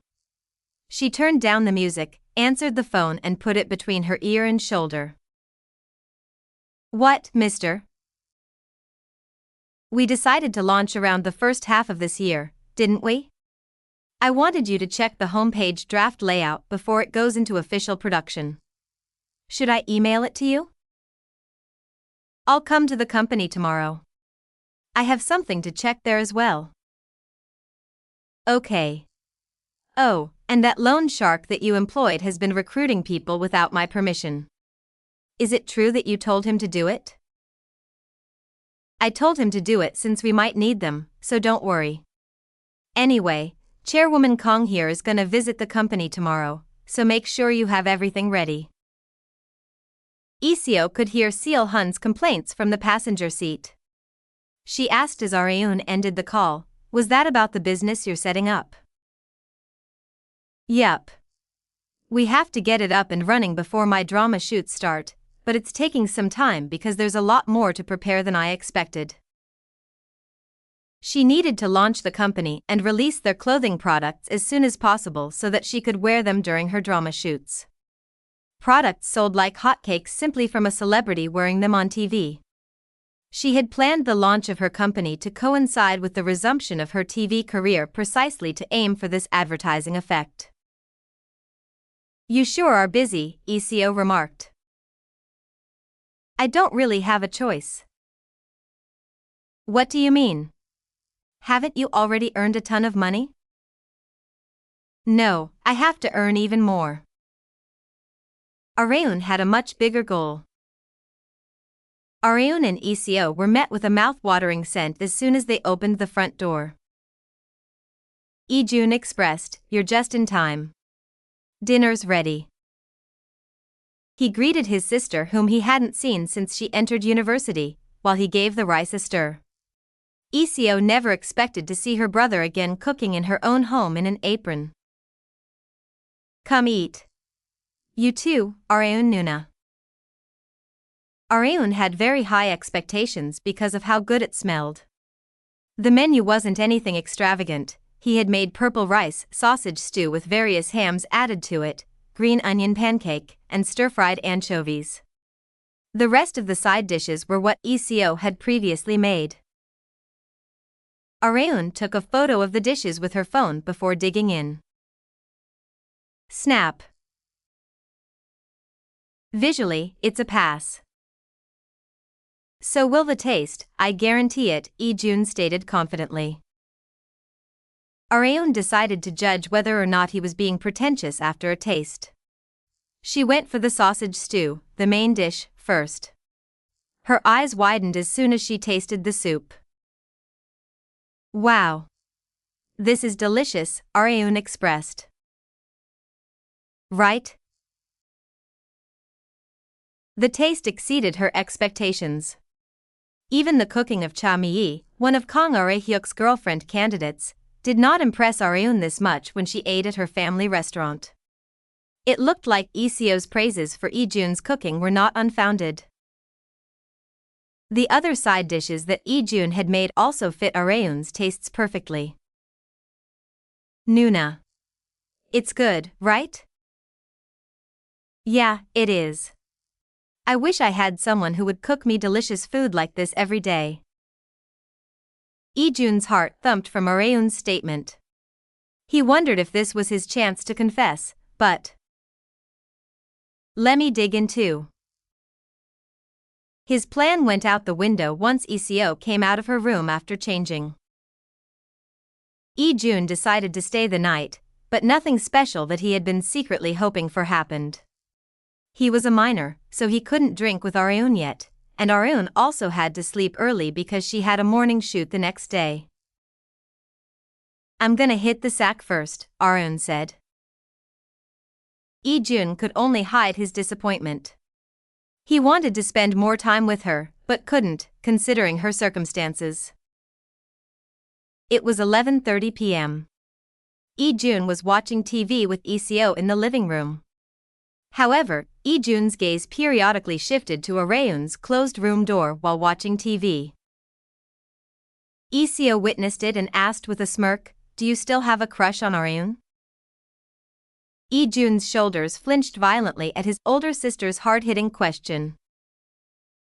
What are you gonna do if Areun Nuna hears? Wouldn't she already know how you feel with how blatantly you're appealing your feelings? It was not a 100% certainty, but the chances were not low either. Lee-jun also felt the same way. But considering how much she hangs out with me, don't you think she has feelings for me too? Lee-jun asked. Stay happy in that dream world of yours. Come on, Nuna. Stop poking fun at me and think about it seriously. Lee-jun did not want to let go of that sliver of hope, but there was nothing that Iseo could say to him. I don't know. I'm not Areun. There was nothing that a third party could say regarding feelings of love, since it was purely the issue of the people concerned. Areun woke up and left her home quietly so that she didn't wake the Seo siblings after she received a call from Shin Yubin. It was 5:30 a.m. Yubin had parked the car outside her home and was waiting for her. Areun handed Yubin a warm can of coffee. Drink this before we go, Areun said. Thanks. Yubin was able to thaw her hands in the freezing winter weather thanks to the sensible Areun. Areun showed her stylist Kwon Mi-eun something while on the move. What do you think of this? Areun asked. She had taken out some sportswear. Oh my, what's this? The stylist took a liking to the sportswear and searched for a brand logo, but couldn't find one. This is only a trial product, so it doesn't have a brand logo attached. Oh, is this a product from your newly made company? Mion asked. Yes. She had brought them for a clothing sponsorship. She was planning on promoting her business by putting her products in the drama. The sponsorship was only possible because she already knew that Waitress would be a massive hit. Director Huang would not hate the addition of a sponsor either. Not just that, but Director Huang had stayed true to the thought that he was already blessed enough that Areun had decided to star in his drama's lead role. Areun had also already laid the groundwork for a clothing sponsorship. The production team still needed to see the products to decide, but it seemed like the products would pass with flying colors if even a stylist liked them. The material's nice too. They stretch well. They certainly look like they'll be comfortable to wear while exercising, Mion remarked. Right? Areun had not only paid attention to the design, but its functionality as well. She had not worn leggings while exercising for no reason, it was all for the success of her business. All she needed to do now was to rake in the dough through these products. Areun was strengthening the foundations of her path to becoming rich step by step. The goals of the rich were to make lots of money and to live happily, but Areun added one more thing to the table. Revenge. Only after accomplishing all three things could she earn the right to enjoy happiness. Chapter 79, Beautiful Part-Timer, 1. This was program director Hwang Yun-sung's first solo production. He had not been able to sleep well lately despite filming not having begun yet, since this was the first time that a production would be produced under his name. Screenwriter Yeo Yoo-min clicked her tongue as she saw the director coming to the broadcasting station with thick dark circles yet again. Did you stay up all night again, Director Hwang? She asked worriedly. No, I slept. How many hours? That'd be the wrong unit of measurement. So, you didn't. How could you even call that sleep? Yoo-min sighed deeply from the fact that Director Hwang hadn't even slept for an hour. You're gonna collapse before the shoots even begin at this rate, Yoo-min remarked. She voiced her concern for him as a screenwriter. Director Hwang aside, she couldn't help but be concerned since her name was also hanging on this production. She was filled to the brim with worries, seeing the terrible condition that Director Hwang was in at such a crucial time when they had to give their all into preparation. The condition of the production team was just as important as the actors. However good the actors were, it was pointless if the production team couldn't make good use of them. Why don't you wrap things up early today and go home to sleep? Yoo-min suggested. They had an early morning shoot scheduled today, but there wasn't much to film. If everything went according to schedule, it would all be over before noon. However, he politely declined Yoo-min's consideration. Areun said she was going to show us her sportswear today. I should at least take a look at them before heading home. Oh, right. They had heard that Areun had been preparing to launch her business specialized in sportswear. Kang Seon-hai, the female lead of the drama Waitress, was written to love exercising, so there would be many scenes where she would be exercising in sportswear. They had been thinking of getting a sportswear sponsorship for Areun to wear in such scenes, but they had decided to take a look at Areun's products because she had brought up her new business during conversations. Anyway, Areun sure is multi-talented. She's good at studying, she's a great actress, and even dabbles in business. Areun did not give off a feeling that she was stretching herself too thin, but felt like could actually pull off everything that she did. And in actuality, she had been showing people exactly that, which allowed people to rely on her more. The car that Areun was in arrived on set while they were preparing for the shoot. Good morning, Areun greeted first. Good morning, Areun. I'm sorry to have you come so early in the morning. Director Hwang greeted in return. It's no problem. Rather, I prefer having and finishing the shoot early since I can take my time exercising once it's over. Oh, are you going to exercise as soon as you're done? Won't you be tired? Yumin asked. I'll be fine. I actually feel more refreshed if I end the day by breaking a sweat. Areun's stamina that was on par with that of men was one of the reasons why drama production teams loved her so much. She showed no hint of fatigue after continuous reshoots, and displayed a lively performance every single time on camera as if it was her first attempt. Actors were bound to get tired when shoots extended for long periods of time, but words such as fatigue were not in Areun's vocabulary. This was one of Areun's massive strengths as an actress. Since Areun had met up with director Hwang and Yumin, she decided to take a short time to show them the sportswear that she wanted to wear. I was hoping to wear these, Areun expressed. A zip-up sweatshirt, black leggings, and white sneakers were together as a set. Yumin asked in surprise, aren't these leggings? Yes. You're going to wear these? Is it not allowed on TV? No, that's not it, but there are some actresses who don't like wearing tight-fitting clothes that expose their figure. Not only did Areun enjoy wearing leggings while exercising, they were one of the main items that would be sold in her business. I'm fine with them.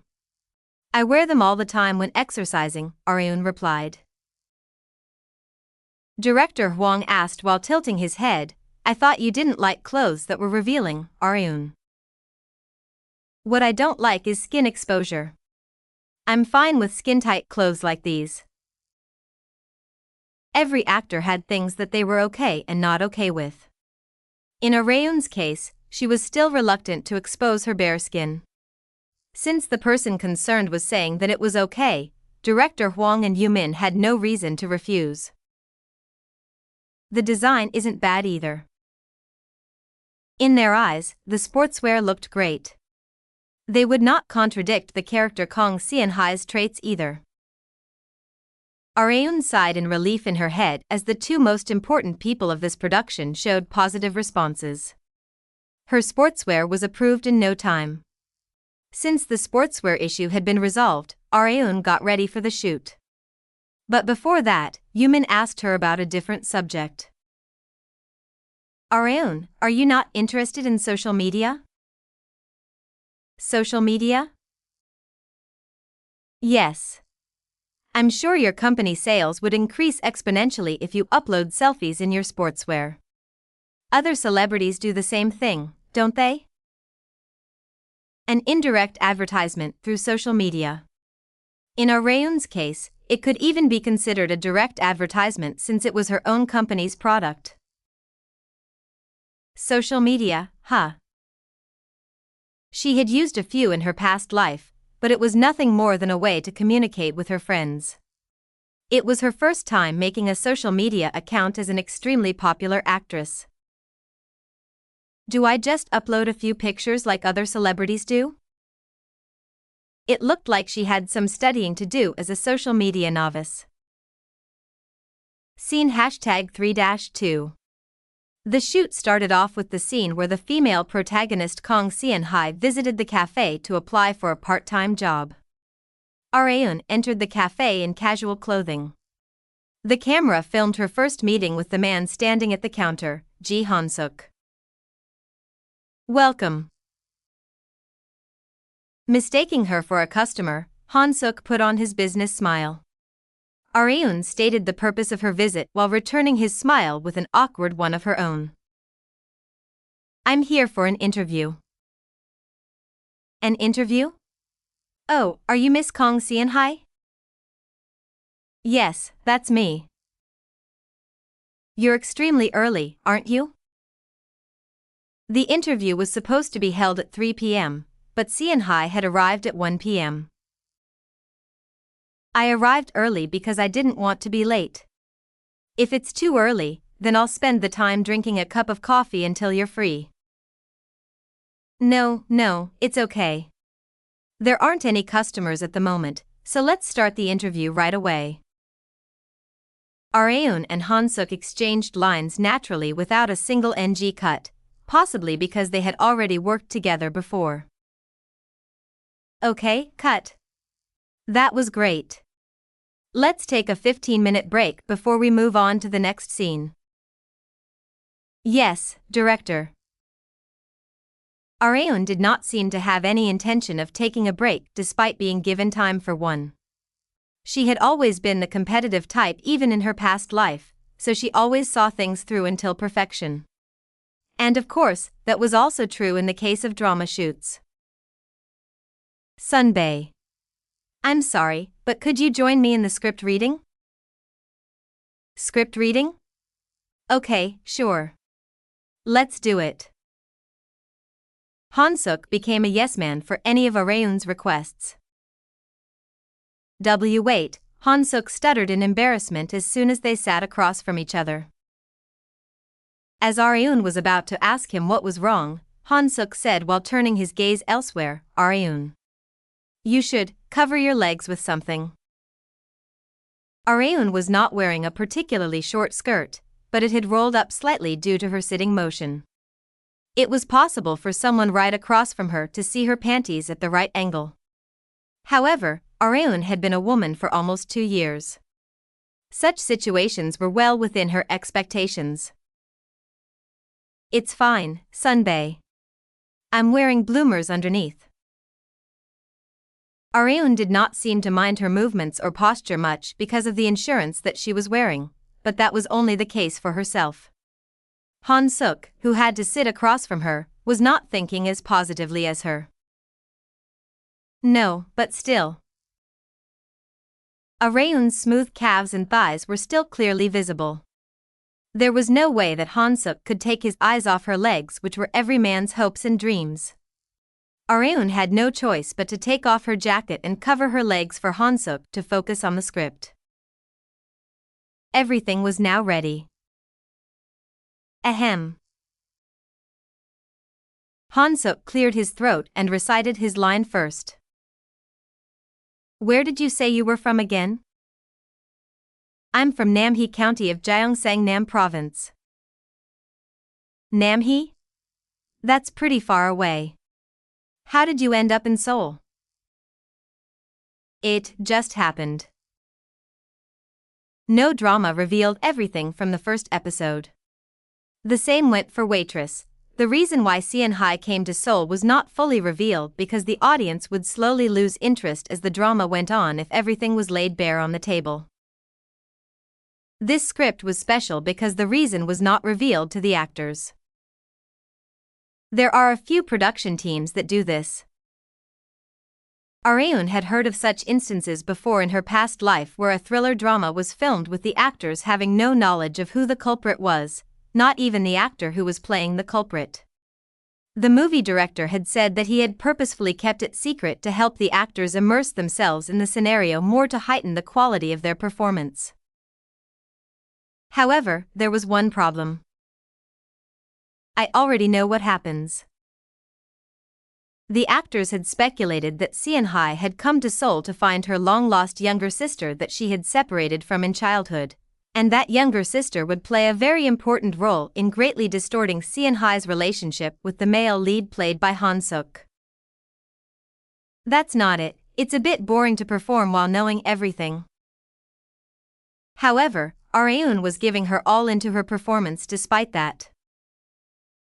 I was paid a lot, after all. One should do as much as what they were paid to do. That was the case for a security team leader, a popular actress, or any other job. Chapter 80, Beautiful Part-Timer, 2. After the script reading, the production team moved on to shooting the next scene where Kang Areun and Ji Han-Suk were having a one-on-one interview. The two actors had to focus their nerves on every single word for the dialogue-heavy scene. Areun activated yet another one of her talents. I've had a lot of part-time jobs. I used to be a server at a restaurant, an employee at a beauty store, and explained food products while serving samples at food aisles in stores. Han-Suk pretended to be writing something down as Areun said her long line with perfect articulation. So, you're saying you have confidence in your communication skills? Yes. Areun used to be criticized for her articulation back when she had been a bodyguard. She had been berated by one of her seniors one time for her inability to clearly explain the situation in emergencies. After that day, Areun took enunciation lessons as if she was aiming to become an announcer. Only after she was able to brief her security team members as concisely, swiftly, and accurately as possible were they able to respond in kind. I never expected the enunciation lessons that I got back then would raise my value as an actress. She even thought that she was born to be an actress in her second life. Director Huang nodded like a bobblehead in great satisfaction by Areun's perfect line enunciation. Okay, Areun. That was absolutely perfect. You could even become an announcer. Thank you, Director. Han-Suk already knew how good Areun's articulations were, so he was not all that surprised. However, he was surprised about something else. I think you've gotten a lot better than back in our previous drama together. Your tone of voice has also gotten a lot more natural. It was worth putting all that practice into it, then. No matter how talented one was, a satisfying product could not result from a lack of effort. Areun had replayed the scenes that would be shot today in her head over and over again right until she went to sleep yesterday. She had a good memory, so she could easily memorize the lines. The issue was her performance. Areun's character Kong Seon-hai, unlike her character Jin Seo-yu in Reaper, had to emit the energy of an innocent country girl. She would slowly adapt to life and soul and become more sophisticated as time went on, but there was a need to emphasize during the initial portion of the drama that Seon-hai was an innocent country girl. Hence, Areun forcefully raised her energy level. This isn't really my thing, but it couldn't be helped.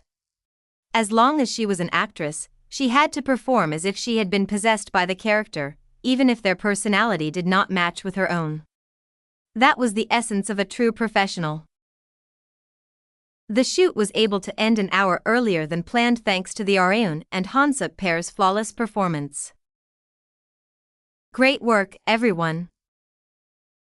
Thank you for your hard work from so early in the morning. The staff members congratulated each other for their successful first day of shooting. Areun got ready to go back home together with her manager. Director Huang approached her as she was saying goodbye to Han-Suk.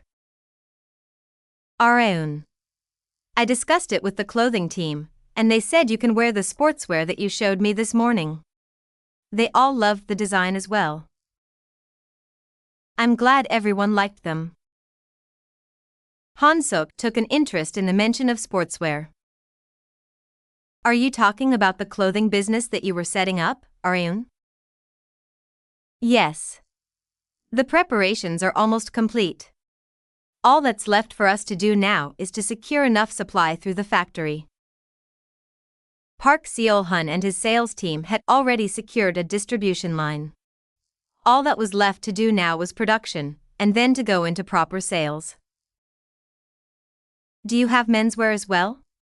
It'd be nice to show male sets as well, don't you think? Han-Suk said with great interest in Areun's business. He had volunteered to be a model, which Areun more than welcomed. Director Huang also strongly agreed.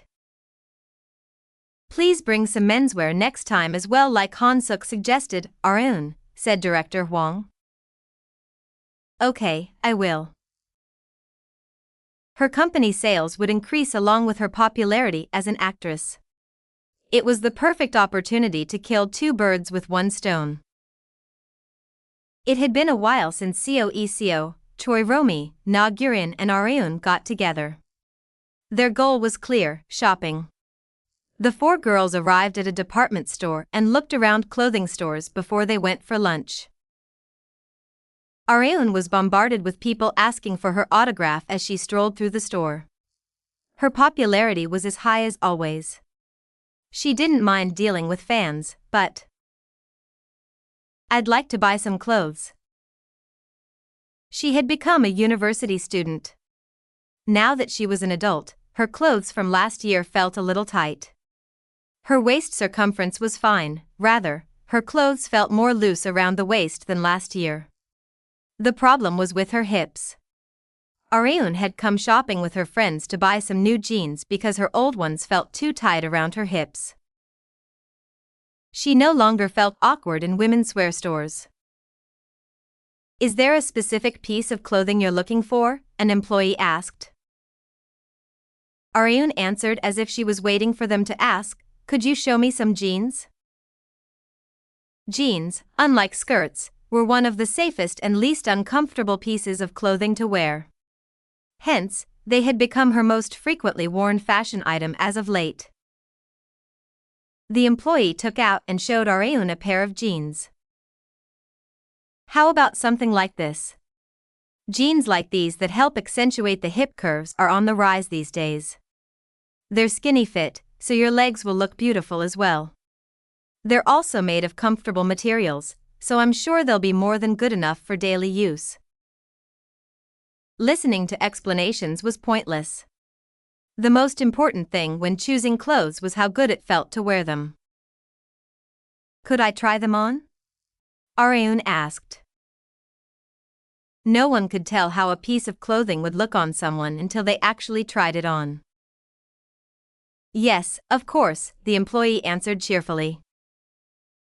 Areun entered the fitting room with the jeans. She could hear her friends outside while she was putting them on. "Have you put them on, Areun?" "Yeah. Can you take a look?" Areun asked. Her friends showered her with compliments as she exited the fitting room with the jeans on. My.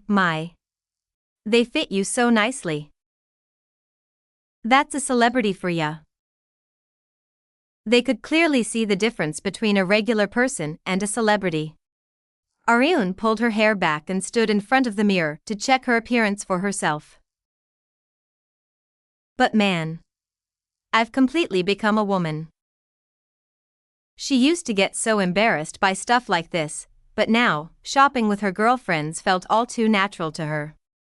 She was placed on a turning point of whether she should be happy or sad by how well she had adapted to her new self. Areun purchased every single piece of clothing that she took a liking to regardless of price, because there was no way that she was short on money. The clothing stores also gave her discounts on their own without reserve for items that were a bit too pricey. They were well aware that a celebrity like Areun simply wearing their products was an advertisement in and of itself. The stores were practically begging her to wear their products. Shopping time had come to an end. Areun had been planning on having lunch with her friends and perhaps watching a movie after, but that plan crumbled into bits from a single phone call. "You won't be able to free up any time other than today, okay? I'll be right there, so tell everyone to wait." ECO asked what the call was about as Areun hung up. "Was it about the drama?" "No, my company. They asked me to come greet everyone since they're having their regular meeting today. Sorry, but I have to go." Areun had not met all of her company's executives yet. Not only was the company schedule jam-packed, Areun's own schedule was also just as full, so she had not been able to schedule a proper date. She was not directly involved in business administration, but she was the chairwoman in name. It was her responsibility to deliver a few words of encouragement to her staff members. Areun drove to her company building. She parked in the underground parking lot and took the elevator up to the floor where the new office was. She could see the engraved company logo and name written in English as soon as she entered the hallway.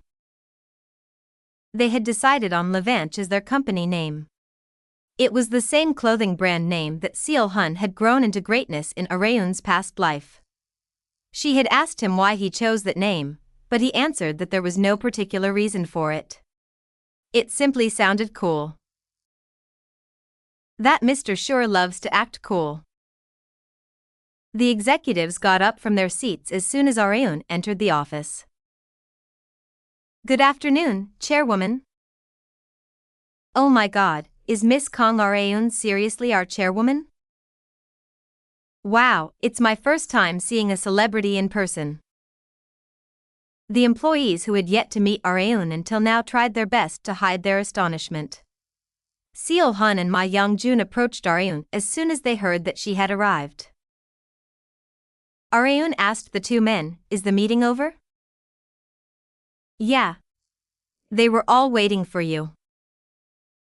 Areun usually spoke informally to the two men, but she forced herself to speak formally since it was obvious what the other employees would think if they witnessed her being disrespectful to men who were far older than her.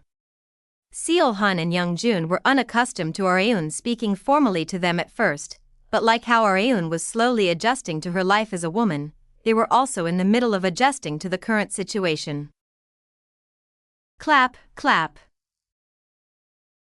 Seo Han clapped twice to focus the executive's attention on Areun. Okay. It's been a while since our chairwoman visited, so let's have her say a few words of encouragement before we start getting into business for real. This was the perfect chance to greet the executives as well as to let them know in what direction she would lead the company. She cleared her throat with a few coughs and clearly articulated her ambitions like she had done during her drama shoots.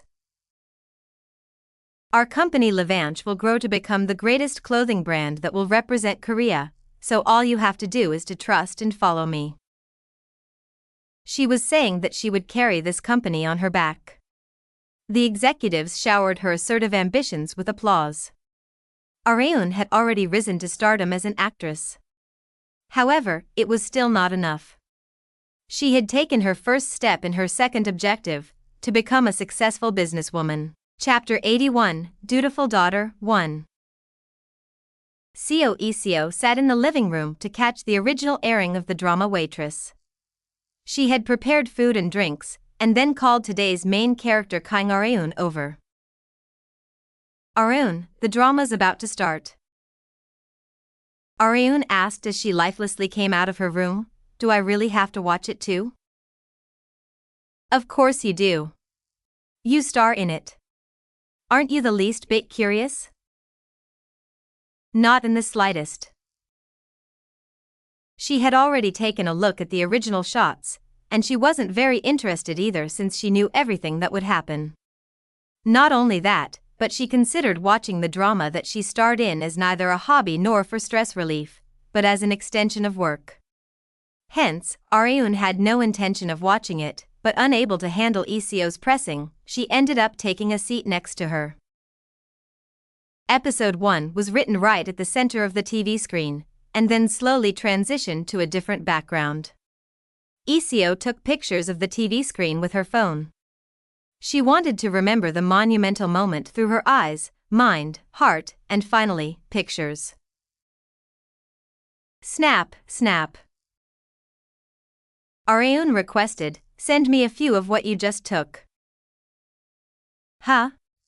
Why? So I can upload it to my social media account. Areun had recently made her personal social media account. Despite it only containing a single post with 2 pictures attached, her account blew up with follow requests as soon as she had made it. There was no need to accept every single request, she only followed back people who worked in the same industry as her, and her high school friends. She rejected everyone else. I'd regret it down the line if I follow everyone back. She wouldn't receive malicious comments just for not following back every single person, so she only followed back people who she knew. Kim Chi-yeol, her mortal enemy, was one of them. He was very active on social media like the womanizer that he was. Congressman Kim Han-Gyo also had an official account, but she did not follow it. There wouldn't be anything to snoop on anyway. However, that was not the case for Chi-yeol. Areun had followed him back because he was one of the people she knew who caused many issues through social media. This son of a bitch tries his shot with any beautiful woman he sees, for God's sake. ECO looked through the pictures that she had taken and told Areun that she would send them to her once the drama was over. She needed to focus on the first episode of Waitress, right now. The country girl Kang Seon-hai was wandering all over the place after arriving in Seoul. ECO smiled unconsciously as she saw Seon-hai's first meeting with Ji Han-suk's character. "You guys are the definition of a handsome couple," she remarked. "Why so out of the blue?" "It's not out of the blue. Look at the screen. You're beautiful, and Ji Han-suk is handsome. I'm sure the ratings would rise even if the drama only contained 2 shots of you and Han-suk." The phrase "feast for the eyes" existed for a reason. Regardless of whether one was male or female, it was natural for them to feel good whenever they saw handsome men or beautiful women. If there was a tier list for dramas based on how good-looking their cast was, Waitress would be top tier. After the interview, the store manager played by Han-suk said to Areun, "Would you like to try the uniform on?" Areun's character blinked perplexedly. "You have uniforms?" "Of course we do. Please wait here. Yi-jong. We have a uniform left over, don't we? Could you bring it over, please?" The cafe that Han-suk's character ran provided uniforms for the staff to wear. The writer added a setting that the cafe's female staff uniforms were rumored to be extremely pretty. The camera panned upward from Areun's toes to the top of her head in one take to fully display her in the uniform. It looked like a Middle Ages European dress that was modified to be easier to move around in, making Areun look exactly like a princess. "Oh my God, you're way too pretty!" ECO exclaimed. "You have no idea how hard it was to film with that on." "Really? Why?" "That outfit's a lot tighter around the waist than it looks. It forcibly straightened my back even when I was seated." It was only possible for Areun to wear it because her waist was so thin. However, considering how pretty she looked, she felt that it was worth suffering through it. An hour passed by in a flash. The first episode of Waitress came to an end. Areun's phone rang like crazy as soon as it was over, being bombarded with texts and calls saying that they loved the drama, along with some feedback on the side. A text from her older brother caught her eye as she scrolled through the texts. "Dad and I watched the drama. You were great. Dad was happy too. Give me a call if you're not sleeping." Why a call all of a sudden? She had not been planning on sleeping just yet, so she went into her room with her phone. She could hear Kang Arehyuk's voice as soon as she pressed the call button.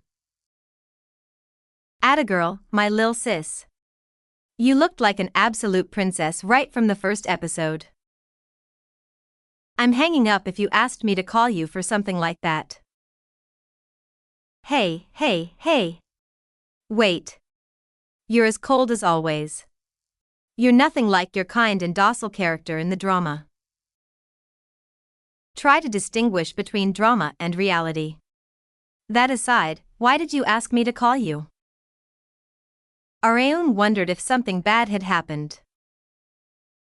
"You know, about the thing that we talked about last time." "What thing?" "We talked about a lot of things. About the house moving."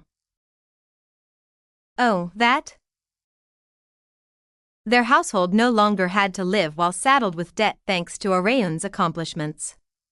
They had paid off their father's debt long ago, and had been amassing a considerable amount of wealth through stock trading and Areun's TV appearance fees. Hence, they had considered getting a new house not for Areun, but for her brother and father. Although they were not her real family, they were still currently her older brother and father. She felt a little bothered by the fact that only she was living in a nice home. She had been hoping for her brother and father to live in a place just as nice as her own, to prevent it from biting her in the ass down the line through entertainment industry scandals. But Dad is against it. Hyuk was in charge of persuading him, but I don't think I can persuade him on my own.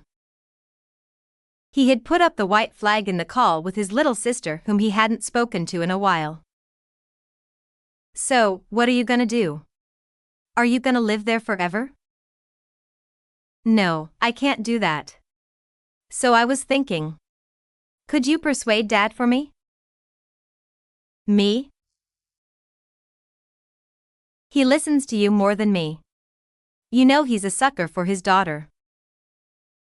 Their father had even put up a screenshot picture of Areun's TV appearance and her first place report card on the living room wall. He loved his daughter very dearly. Hence, Hyuk thought it would be more effective for Areun to persuade their father to move houses instead of himself. He certainly was not wrong. Areun sighed deeply and agreed to do it. What days is Dad off work? This Thursday and Friday. Really? Then I'll head there around Thursday evening. I'll probably arrive before dinner time. I only have morning shoots on that day. Then we can talk about it with Dad while we're having dinner. Or we can do it after. I'll wait for the right time to bring it up. The siblings' father certainly would listen more to his cute daughter who had just become an adult instead of his son who had already been discharged from the military. Areun hung up and texted her real estate agent contact to look for some good apartments on the market. I'll make sure to persuade Dad. Areun was strangely confident. It had been a while since Areun visited her old home. 6 months had passed since she moved out to live with ECO. It hadn't even been that long, but it felt like she had been away for a very long time. Seeing the house again, it sure looks old. It was a shabby single-floor detached house. Not only was it not in a good location, but the land value would not rise either since there were barely any favorable things about the area. It would be very difficult for an investor to find any value in such a place. Despite all that, Areun could not understand why her father was so against leaving this house. There was only one thing that she knew about this house. I've lived almost 20 years here. She could not see any value in the house aside from that. Is it simply because of sentimental value? Areun believed that such sentiments were better off being put aside. There was no need to impose discomfort on oneself when they could afford to live in a much better space. Her father, who had been watching TV in the living room, looked at Areun in surprise when she opened the front door. My baby girl. How did you get here? By car, of course. The exhaust sound that had echoed throughout the neighborhood had been from Areun's sports car. Had Appa not told you that I'd be coming? Areun asked. Had he? Oh, he had.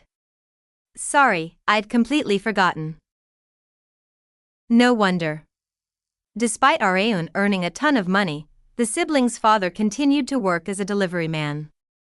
Areun had tried her best to persuade him multiple times that he did not have to work anymore, but he had not budged on the matter at all. I should bring that up as well along with the house moving. She had been given a lot to do. Hyuk opened his room door and greeted his little sister after belatedly noticing the noise coming from the living room. Hey, lil sis.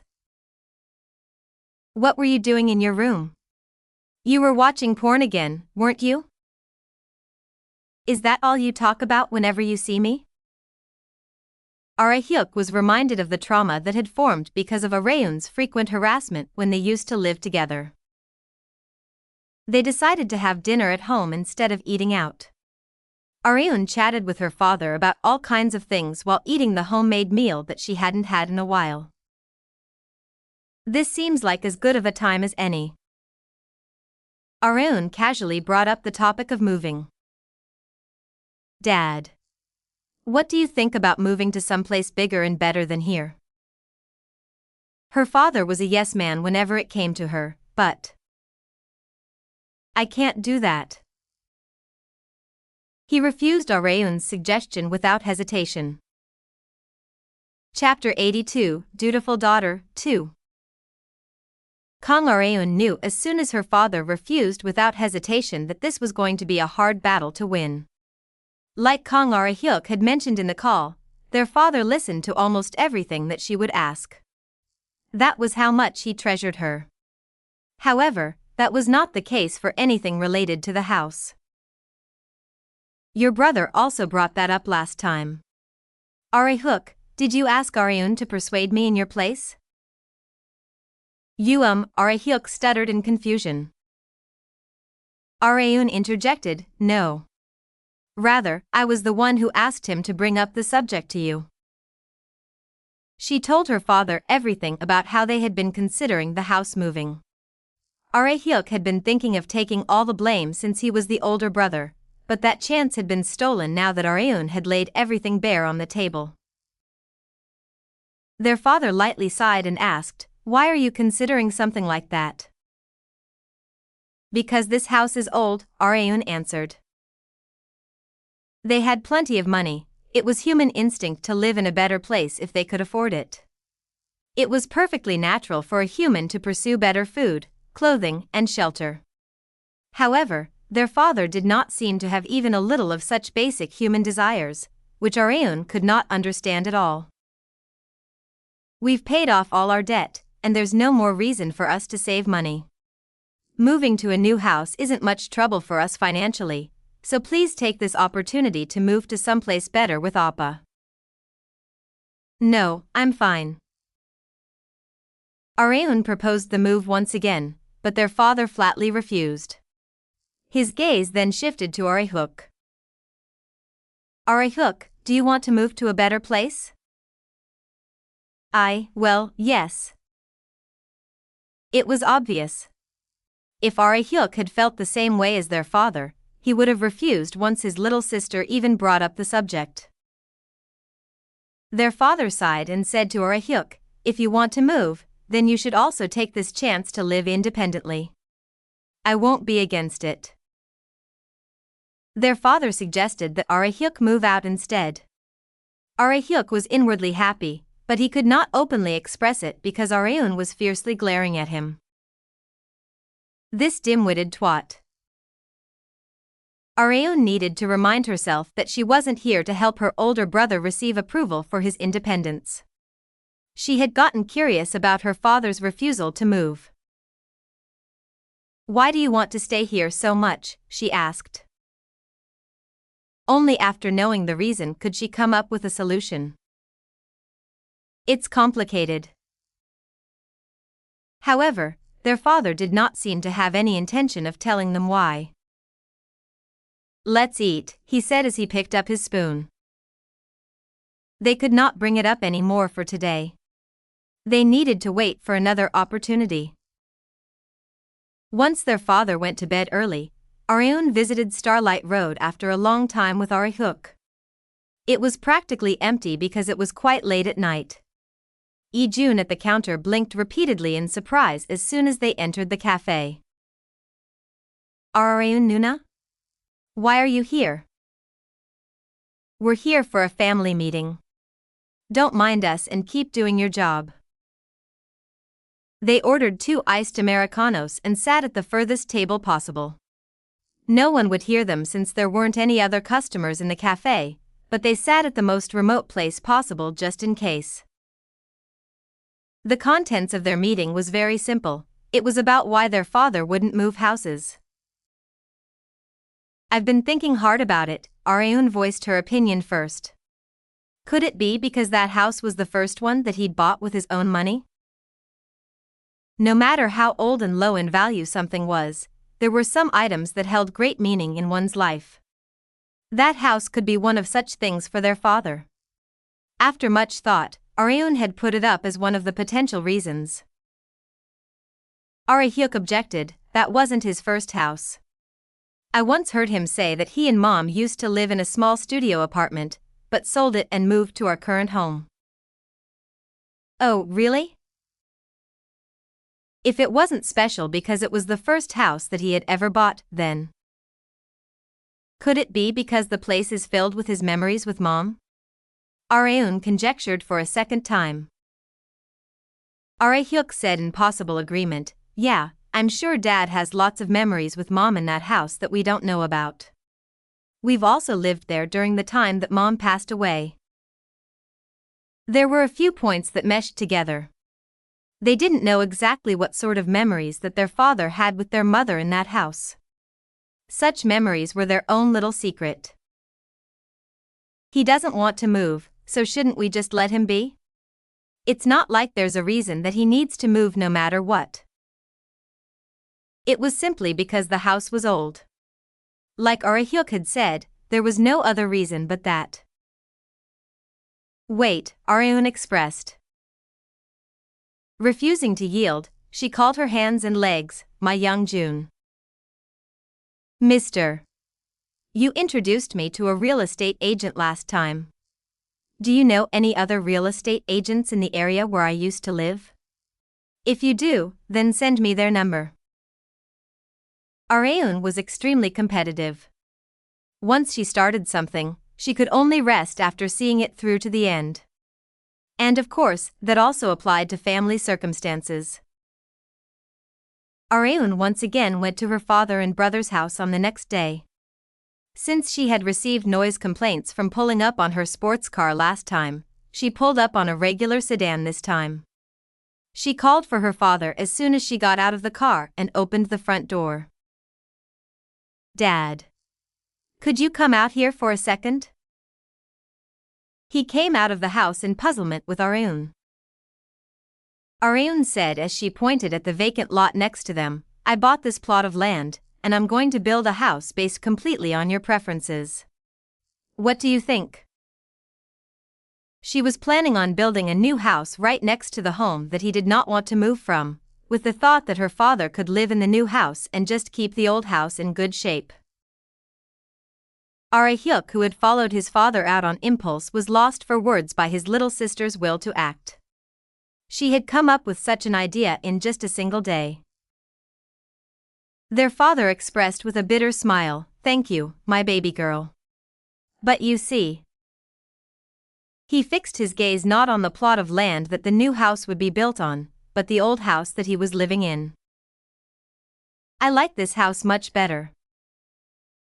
He refused despite Areun's proposal to build him a house right next door. Is it about money? If it is, then you don't have to worry, Dad. I have more than enough money left over. Areun wondered if their father was acting like this because he was bothered by using the money that his children had earned. However, that was not the reason.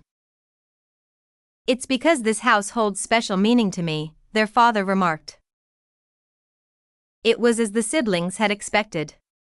Hyuk brought up what he had discussed with Areun yesterday. Is it because this house is full of memories you'd made with Mom? That seemed to be the most plausible.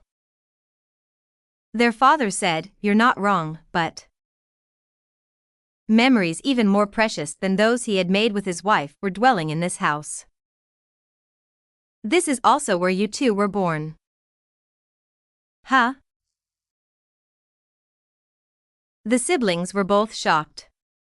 It was not like they ran a maternity clinic. We were born in this house? Yes.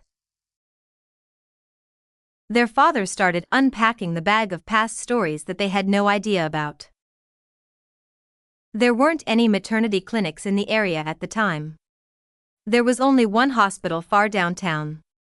Hyuk, you came out a lot faster than scheduled, so we ended up having you here. You were born safely thanks to the help from the neighborhood ladies. I see. It was the first time Hyuk had heard of it.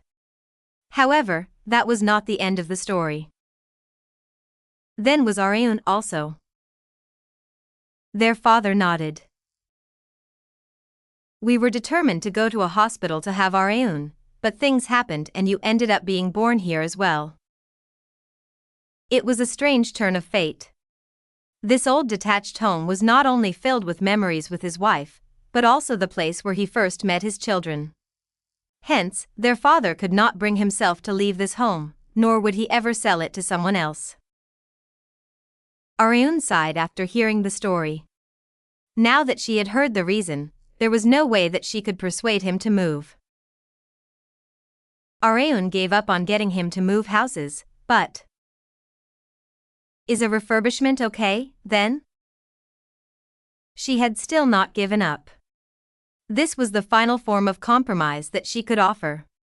Aehyuk admired his little sister's tenacity. Their father laughed loudly and finally decided to accept Aeun's goodwill. Okay, fine. What sort of father would I be to refuse when my precious daughter is going so far from me? I sure have a dutiful daughter.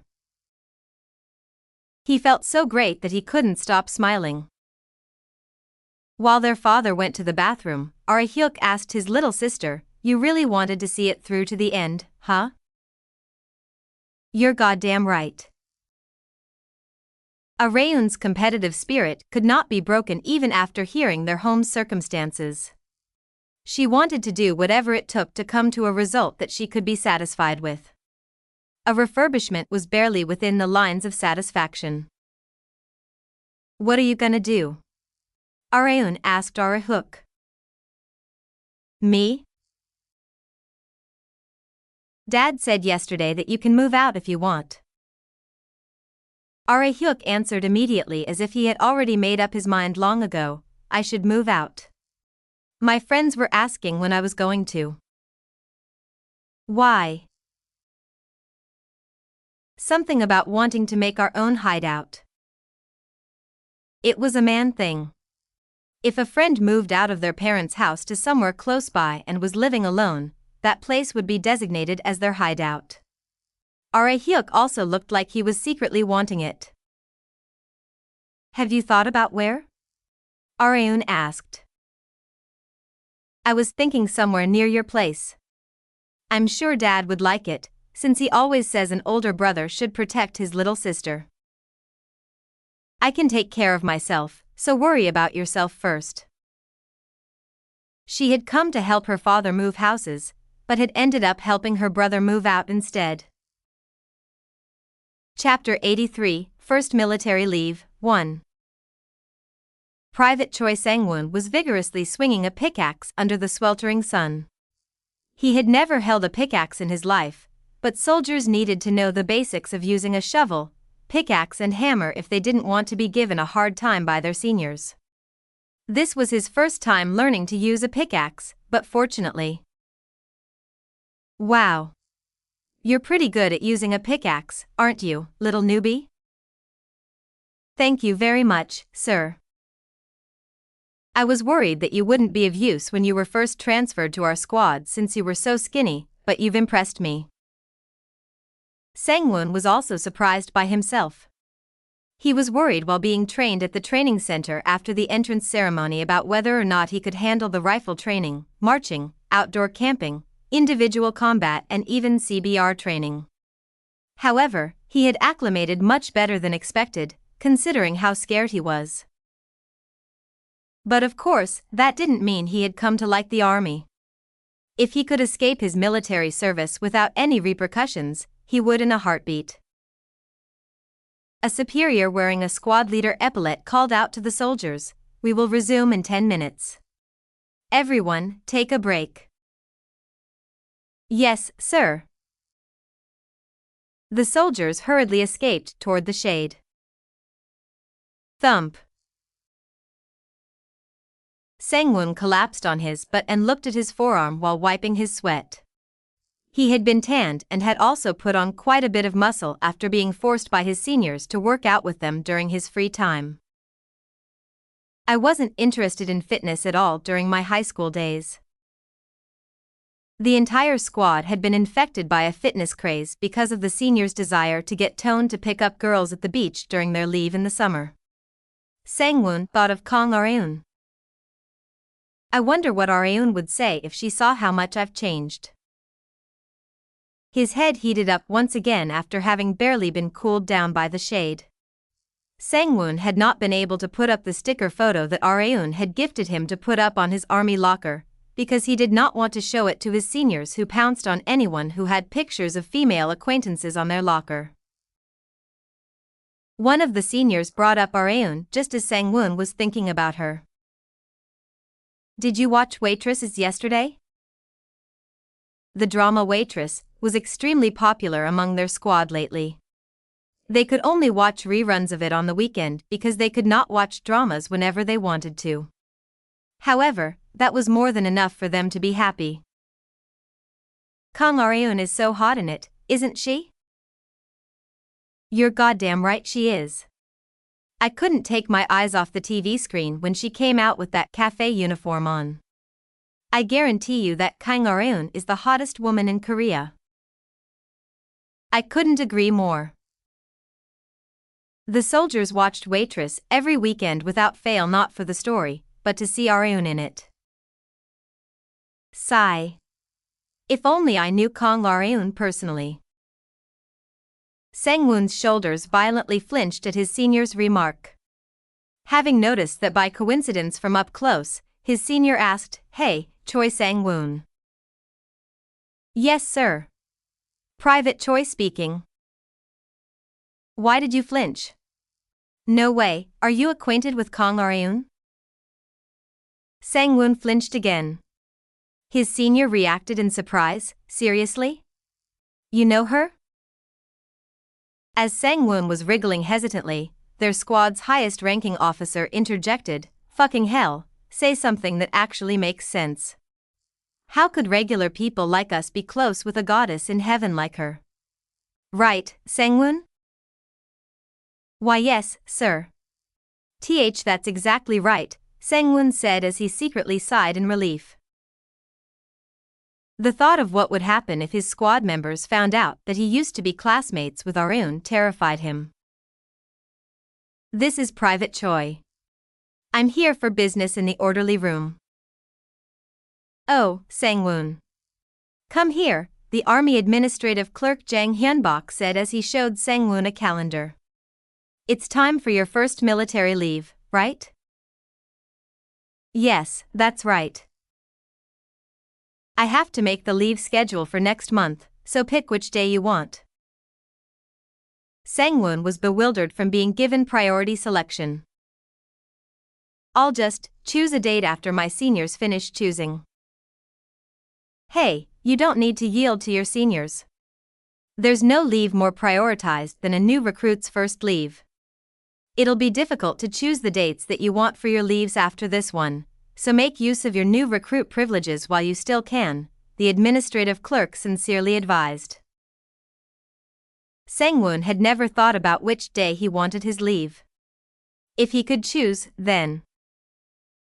"Corporal Jang. Could I let you know after I call my friends?" "Yeah. You have until the end of the day, so go make your calls." "Yes, sir. Thank you." Sang-woon headed to the phone booth and called his best friend, Kim Yong-gyo first. "Hello? Yang-gyo, it's me." "Oh, Sang-woon? Son of a bitch, it's been a while. What's up?" "You see." Sang-woon asked Yang-gyo for a good date to schedule his leave so that he could meet up with all of his friends. Yang-gyo's answer was clear. "We'll be free anytime, so come whenever you'd like. You said it was 5 days and 4 nights, right?" "Yeah.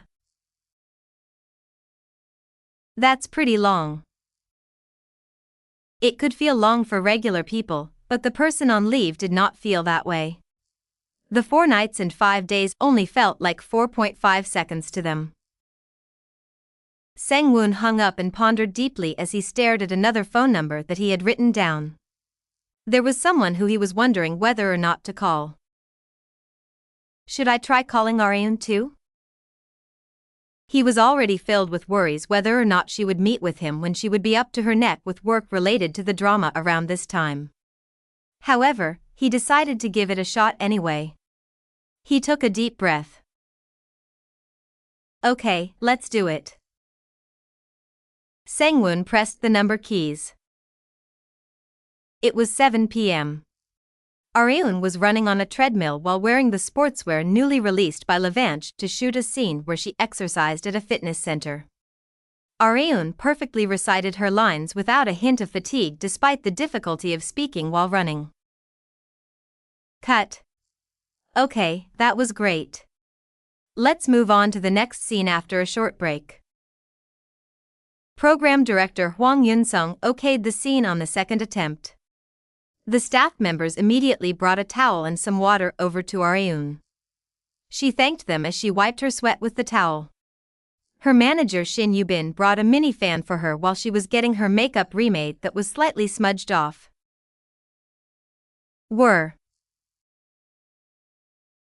The cool air enveloped her face. How is it, Areun? You feel a lot better, right? Yubin asked. Yes, thanks to you. I've also prepared some cold beverages for you, so have some once the shoot is over. A manager's most important job was to take care of the celebrity that they were managing. Areun's phone vibrated as Yubin was about to ask if she needed anything else. Yubin, who had been holding on to Areun's phone during the shoot, said to herself as she looked at the display, a spam call at this time of day? What is it? You got a call from an unknown number. This is obviously a spam call, isn't it? Areun understood as soon as she checked the number. That's not a spam call, she remarked. Huh? What is it, then? Please hand me the phone for a second. Areun received the phone from Yubin and answered it without hesitation. Hello? She could hear a man's rigid voice. Hello? Is this Areun's phone? As she had thought, it was a voice she knew very well. It is, so you don't have to be so scared.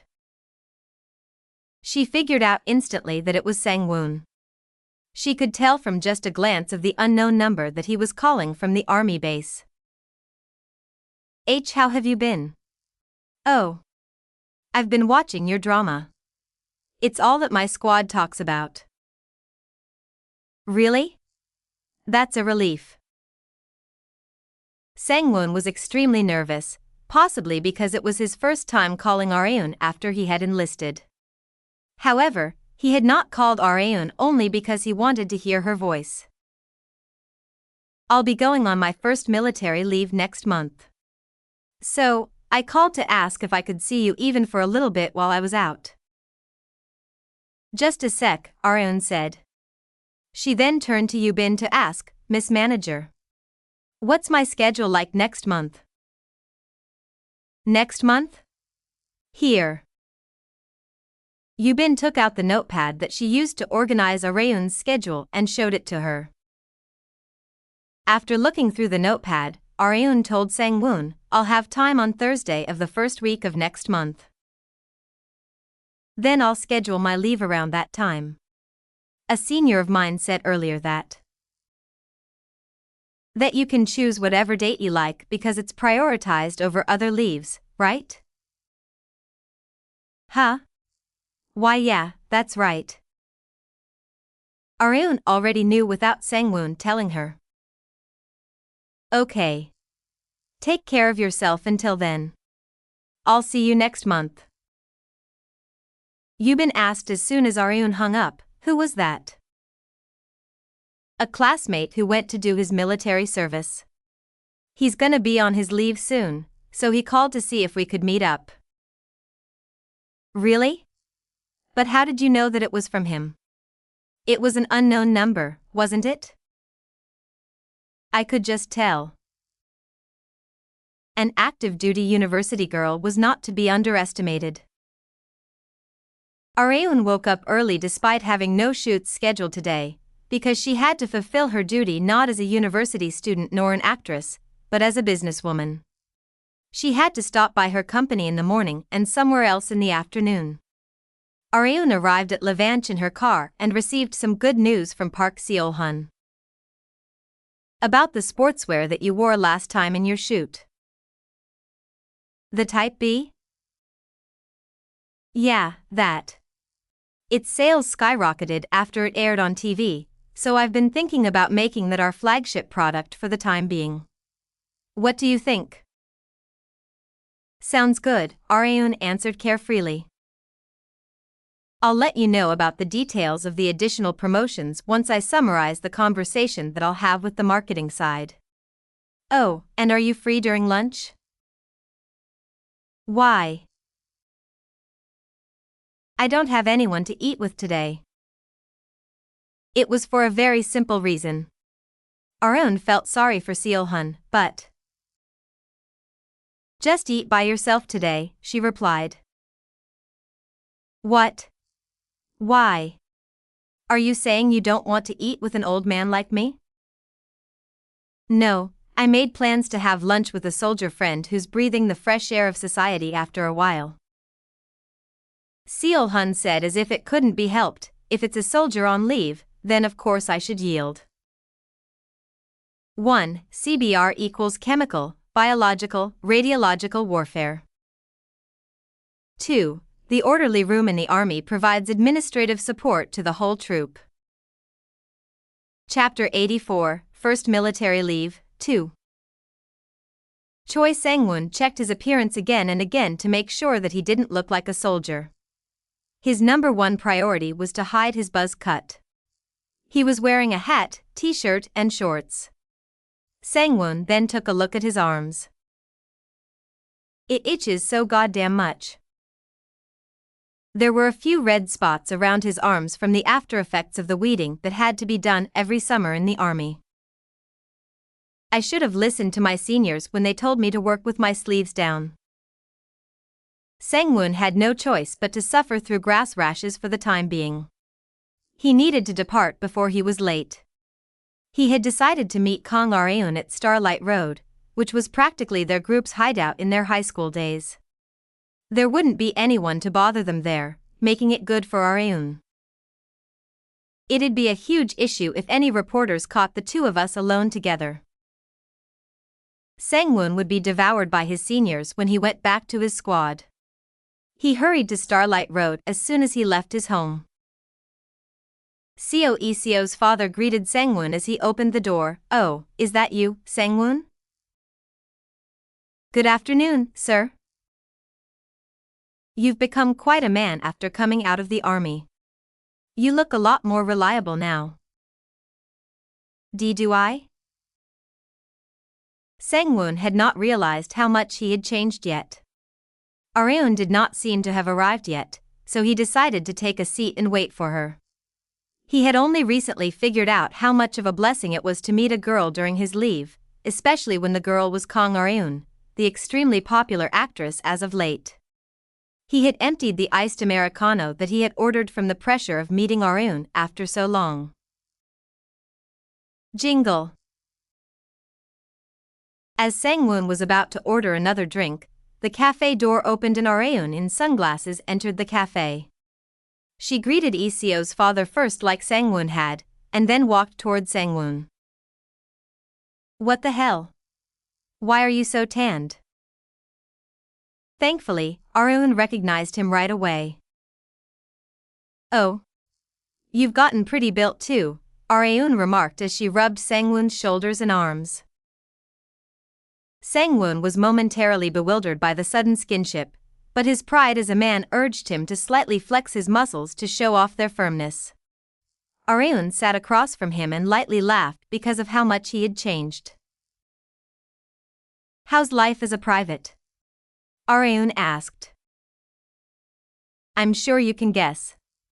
It's difficult, exhausting, and I can't fully express it with words. People these days talked about how much better the military service had gotten, but it did not change the fact that it was the army. There was no way that it could be better than being a member of society. I'm guessing it's weeding season right about now. I can see the grass rashes on your arms. Looks like you're having a hard time. Sang-woon was running out of things to talk about because Areun was saying everything that he wanted to. He had thought that women would be amazed by what soldiers had to go through during their service, but his expectations had gone completely out the window. Rather, you should wear long sleeves and trousers while you're weeding, no matter how hot it is. You might also get stung by a wasp if you're unlucky. Also, there's this thing called a ragweed that comes all the way up to your hips. Not only is it tough, but it also has thorns on its stems, so you should remove them while wearing coated cotton work gloves. Make sure to keep these life hacks in mind. Really? Oh, and try to pull the roots out as well. They'll just grow back after it rains if you just cut off the stem. I'm sure your seniors will tell you all of this. Sang-woon thought that he was back in the army for a second. He wondered how Areun knew so much about weeding. With how much you know, people might think you'd gone to the army, Sang-woon expressed. Areun smiled meaningfully and said, "Who knows? I might actually have." Of course, Sang-woon thought she was just making a joke. However, Areun was telling the truth. There was no way for Sang-woon to know that Areun was a university girl who had been honorably discharged as a sergeant. Areun wanted to hear more of Sang-woon's stories, but I have to go now. She had an interview with the press later today. Sang-woon was not disappointed at all since he was happy enough that he got to see Areun for even a moment. Can I meet you again during my next leave? Sang-woon asked. Just let me know when and I'll try to make time for you. His next leave would be a private first-class regular leave instead of a new recruit's first military leave. It would be much easier to schedule a meeting since it was longer than just 5 days and 4 nights.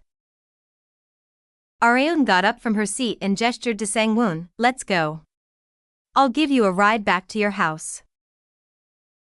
The two headed to Areun's car that was parked in the area. The radio played as soon as she started the car. Congressman Park Soo-chun has been summoned by the prosecution after the uproar that he had caused in the political sphere due to recent corruption allegations. The prosecution is. Sang-woon acted as if he knew the details of the news as soon as he heard it. I heard about this a bunch at home too. At home? Why? Because my dad is part of the bureau that's in charge of this case. Areun's hands froze just as she was about to turn the steering wheel. Your father works in prosecution, she asked. Yeah. He's in the Special Investigations Bureau. The Special Investigations Bureau, which would be known as the Anti-Corruption Investigations Bureau in the future, was a special bureau that investigated large-scale corruption cases of high-ranking civil servants and politicians. Areun happened to have been involved with them multiple times in the past because of Kim Han-Gyo. Congressman Park's borrowed name bank account has been secured, and evidence will spill out soon enough. It'll be difficult for him to slip out of this one, Sang-woon stated. Areun had already known this information, but she had not gotten it from articles since no official articles had been released yet. If Sang-woon knew this information despite that, then it meant that his father really was involved in the case. Not only that, but he seemed to be in a considerably influential position. Is your father the deputy prosecutor general? Huh? No, he's not that high up yet. Areun saw Sang-woon in a completely new light now that she had found out that he had close connections to the public prosecutor's office, and the Special Investigations Bureau, no less. Sang-woon. Yeah? Let's stay close friends, she suddenly expressed. Sang-woon nodded with a dumbfounded expression. They would be staying close friends regardless, since she might be seeing his father very often from now on. Areun blankly looked out the car window while heading to the set where episode 10 of Waitress would be shot, which was in Busan this time instead of Seoul. Hence, Areun was forced to spend a very long time cooped up in the car. Shin Yubin asked as Areun stretched to chase away as much of her fatigue as possible, "Do you want to stop by a service area?" "Yes, please." She was just about craving some coffee. Areun put on her sunglasses and mask before getting out of the car as a precaution to prevent people from recognizing her. However, such measures were not fully effective. Sharp-sighted people were able to recognize her, like now for example. "Isn't that Kang Areun?" "I think you're right." Areun quickened her steps as soon as she heard them since she would be found out if she wasted any more time. She escaped to the bathroom and put her sunglasses and mask back on after doing her business. "However much of a rush I'm in, I should still wash my hands."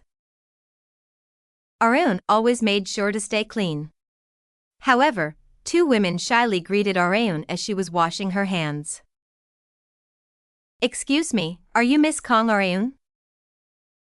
"Oh, yes." She could not deny it anymore once it had come to this.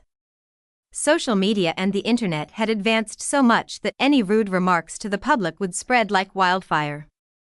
But fortunately, the two women who had recognized her had not made it very obvious, hence other people in the rest area had no idea that she was in the women's bathroom. What are the chances that we got to see two celebrities in one place? I know, right? Should we buy a lottery ticket or something? Not one, but two celebrities? There were no other celebrities in Areun's car but herself. Yubin and her stylist were the only other people. Who was the other celebrity? Areun asked just in case. The one who seemed to be the older of the two answered, Mr. Cha Byun-soo. We saw him at the hot dog stand about 10 minutes ago. Areun's smooth forehead wrinkled at the mention of the name. She had fortunately been wearing sunglasses and a mask, because the two women would have witnessed the displeasure on her face if she hadn't been. Yubin handed an iced Americano to Areun, who safely returned to the car. "Here's the coffee that you wanted." "Thank you very much." She took off her sunglasses and mask, and soothed her stomach with the cold coffee. Yubin tilted her head as she looked at Areun. "Did something happen at the rest area?" Areun was not a machine, but a person. Hence, there were times when she couldn't maintain her composure. That had been the case in the bathroom, and now in the car. However, Areun played it off as nothing. Areun felt complicated whenever she heard the name Cha Byun-soo. He was an actor in his 50s with close connections to the political world. He had started acting when he was 20. He had 30 years of acting experience under his belt and was well known by the public, but his reputation within the industry wasn't very great. There were instances when he forgot his place as an actor due to his political backings. And among them, he's closely connected to Kim Han-Gyo. Byun-soo had once joined Kim Han-gyo's election camp and assisted in his election campaign.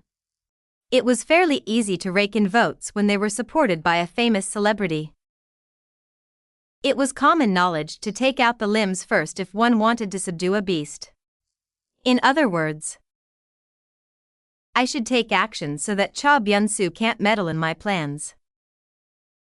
It had been a while since the gears in Areun's head turned so fast. 1. It is roughly a 4-hour drive from Seoul to Busan.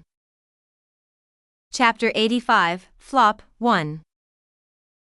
The drama Waitress had gone beyond competition among those of the same time frame and had become the hottest drama of the season. Areun was told of the next event on her schedule by Yubin once her afternoon shoot had finished. You remember you have an interview with the press, right? You'll be together with Han-suk, so all you need to do is to come back to the set after doing whatever you need to do. Without even changing clothes? Areun was wearing her character's cafe uniform. There was no way that she liked this outfit with how fluttery the skirt was. The reporters asked if they could have the interview with you in that outfit. Han-Suk decided to wear his uniform for it too. If Han-Suk had already decided as such, Areun had no choice but to comply since she couldn't embarrass her senior. Not only was he her senior, she needed to maintain a good relationship with him. I'll have to put up with it for my connection with Chairman G. That aside, Areun had gotten fairly used to going around in a skirt. She no longer unconsciously spread her legs while in one. Areun stopped by the bathroom for a short moment. As she walked through the hallway to get back to the studio, a man who she knew was approaching from the opposite end. Cha Byung-soo. She had never expected to meet him here. She clicked her tongue in her head so that he would not notice. Meanwhile, Byung-soo recognized Areun immediately and walked toward her. To Areun, Byung-soo was in a position of a great senior. It can't be helped. She did not like it, but steeled herself to act like a well-mannered and sincere junior. Hello, sir. Areun used sir instead of Sunbae due to their very large age difference. Byung-soo stared at Areun with a wicked grin and said while laughing, "You don't have to be so formal. Just call me Appa." Appa, my ass, you senile geezer. Areun calmly suppressed such thoughts from coming out of her mouth and let his words slip past with a smile that fully concealed her displeasure. How could I possibly call you something so disrespectful? She swiftly refused. Byung-soo smiled awkwardly. It looks like you're in the middle of a shoot, he said as his gaze shifted to Areun's legs. Her smooth legs could be seen under the skirt. Byung-soo was known to be an extreme womanizer, just like Kim Chi-yeol. That's why 3 of his wives divorced him. His private life was so filthy that Areun tried not to get involved with Byung-soo as much as possible, but he seemed to be thinking otherwise. Oh, right. Do you have time this Sunday? Byung-soo asked. Sunday? Yeah. I'm thinking of stopping by your agency with Minister Kim. You know who he is, right? There was only one Minister Kim that Byung-soo would be referring to, Kim Chi-yeol. He wants to come to my agency with that son of a bitch? Her head surged with suspicions. She tried asking, "May I ask what is it for?" It's for a very important project. There might be ears around us right now, so I'll tell you when I'm there, Byung-soo remarked while emphasizing that Areun needed to be there on Sunday. Areun went through the knowledge of the future that she remembered while staring daggers at the direction where Byung-soo disappeared to. Could it be about that? There was one thing on her mind, but she was not yet fully certain it was about that. I guess I have no choice but to go on Sunday, now that it's come to this. She would rather die than to willingly meet Chi-yeol and Byung-soo, but she had no choice, considering she could seize an opportunity to screw both of them over at once big time. Areun arrived just in time for the interview where the reporters were gathered. I apologize. I was tied up with something. There wasn't much time, so the interview commenced right away. Areun and Han-suk were asked basic questions such as if they were aware of the drama's massive surge in popularity, and what sort of difficulties they faced while filming. They were able to answer them with ease since such questions were asked in almost every other interview that they had. Among the crowd of reporters, a female reporter asked Areun a very interesting question. Miss Kong, the reason that your character Kong Seon-hai came to Seoul has not been revealed yet. Is it true that not even the actors know why? Han-Suk and Areun answered one after the other while nodding. Yes, that's correct. Director Huang wouldn't tell us even when we asked him to tell us in secret. Areun acted like she didn't know despite knowing everything. She did not want Director Huang's efforts to keep his actors in the dark to go to waste. He could bear a grudge toward Areun if she ever spoiled the true reason. The female reporter asked in succession. What do you think the reason is, Miss Kong? Areun almost blurted out the true reason. You won't fool me. It wasn't her first time dealing with reporters. She was now a bona fide veteran. She wouldn't be baited by such a mediocre ploy. I'm not too sure. Maybe to meet her first love? Areun purposefully put forward an answer that couldn't be further from the truth, but the reporters frantically jotted it down in their notepads as if it was. As Areun was about to get up from her seat after the interview had ended, Han-Suk whispered to her, Could we talk for a bit, Areun? He had a serious look on his face. Areun thought it was because she was late for the interview. They went somewhere away from the eyes of reporters.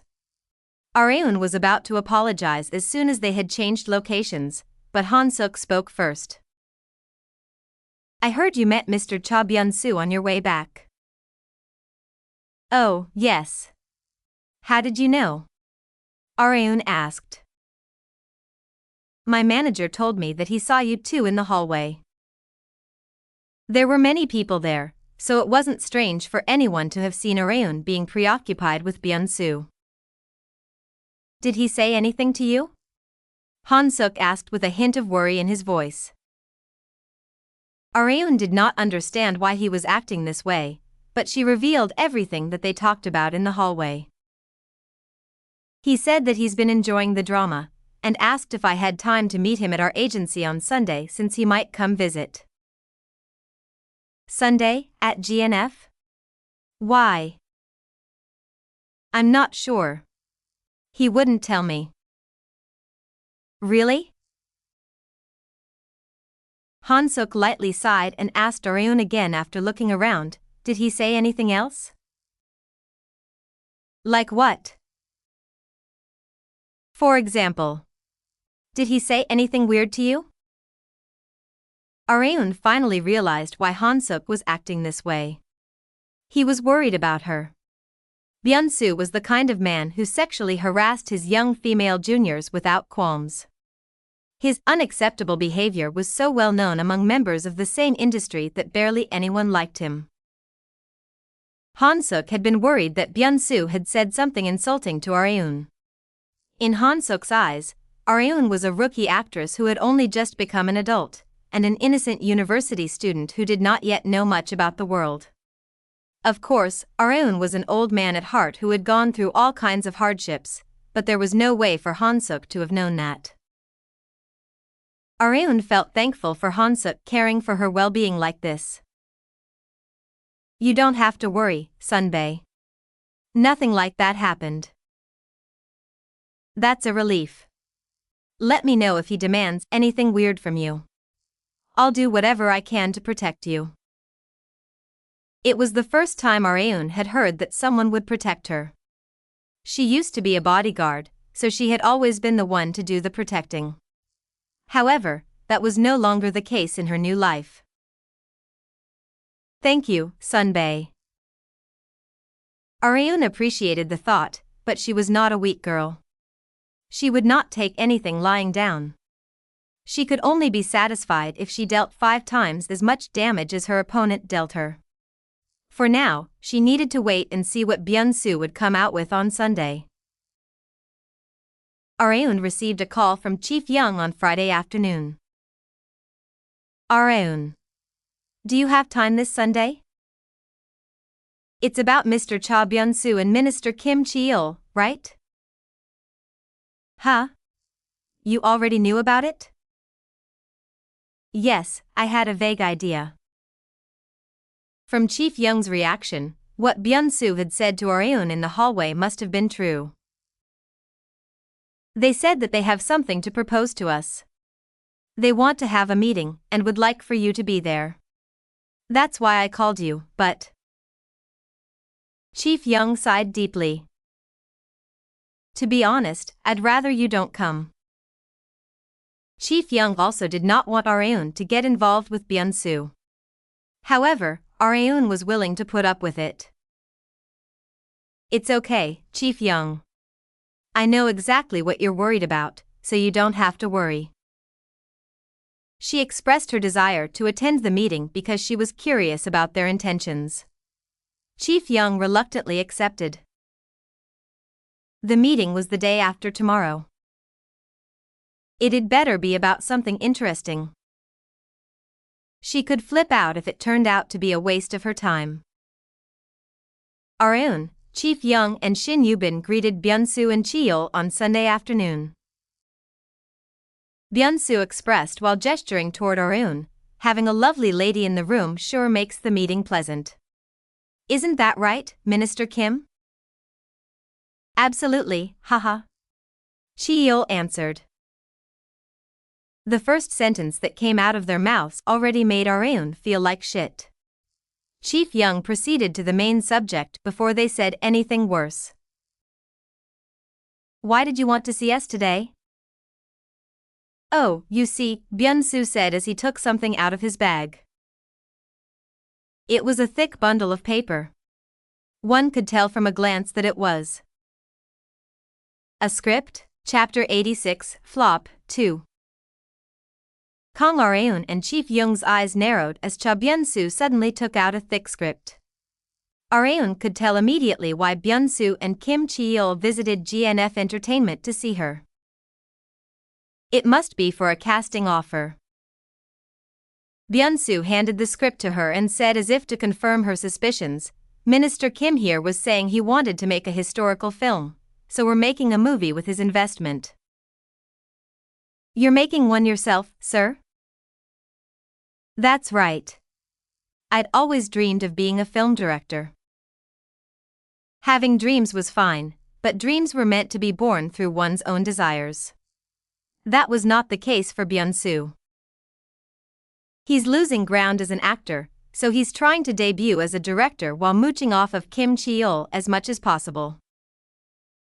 It was obvious.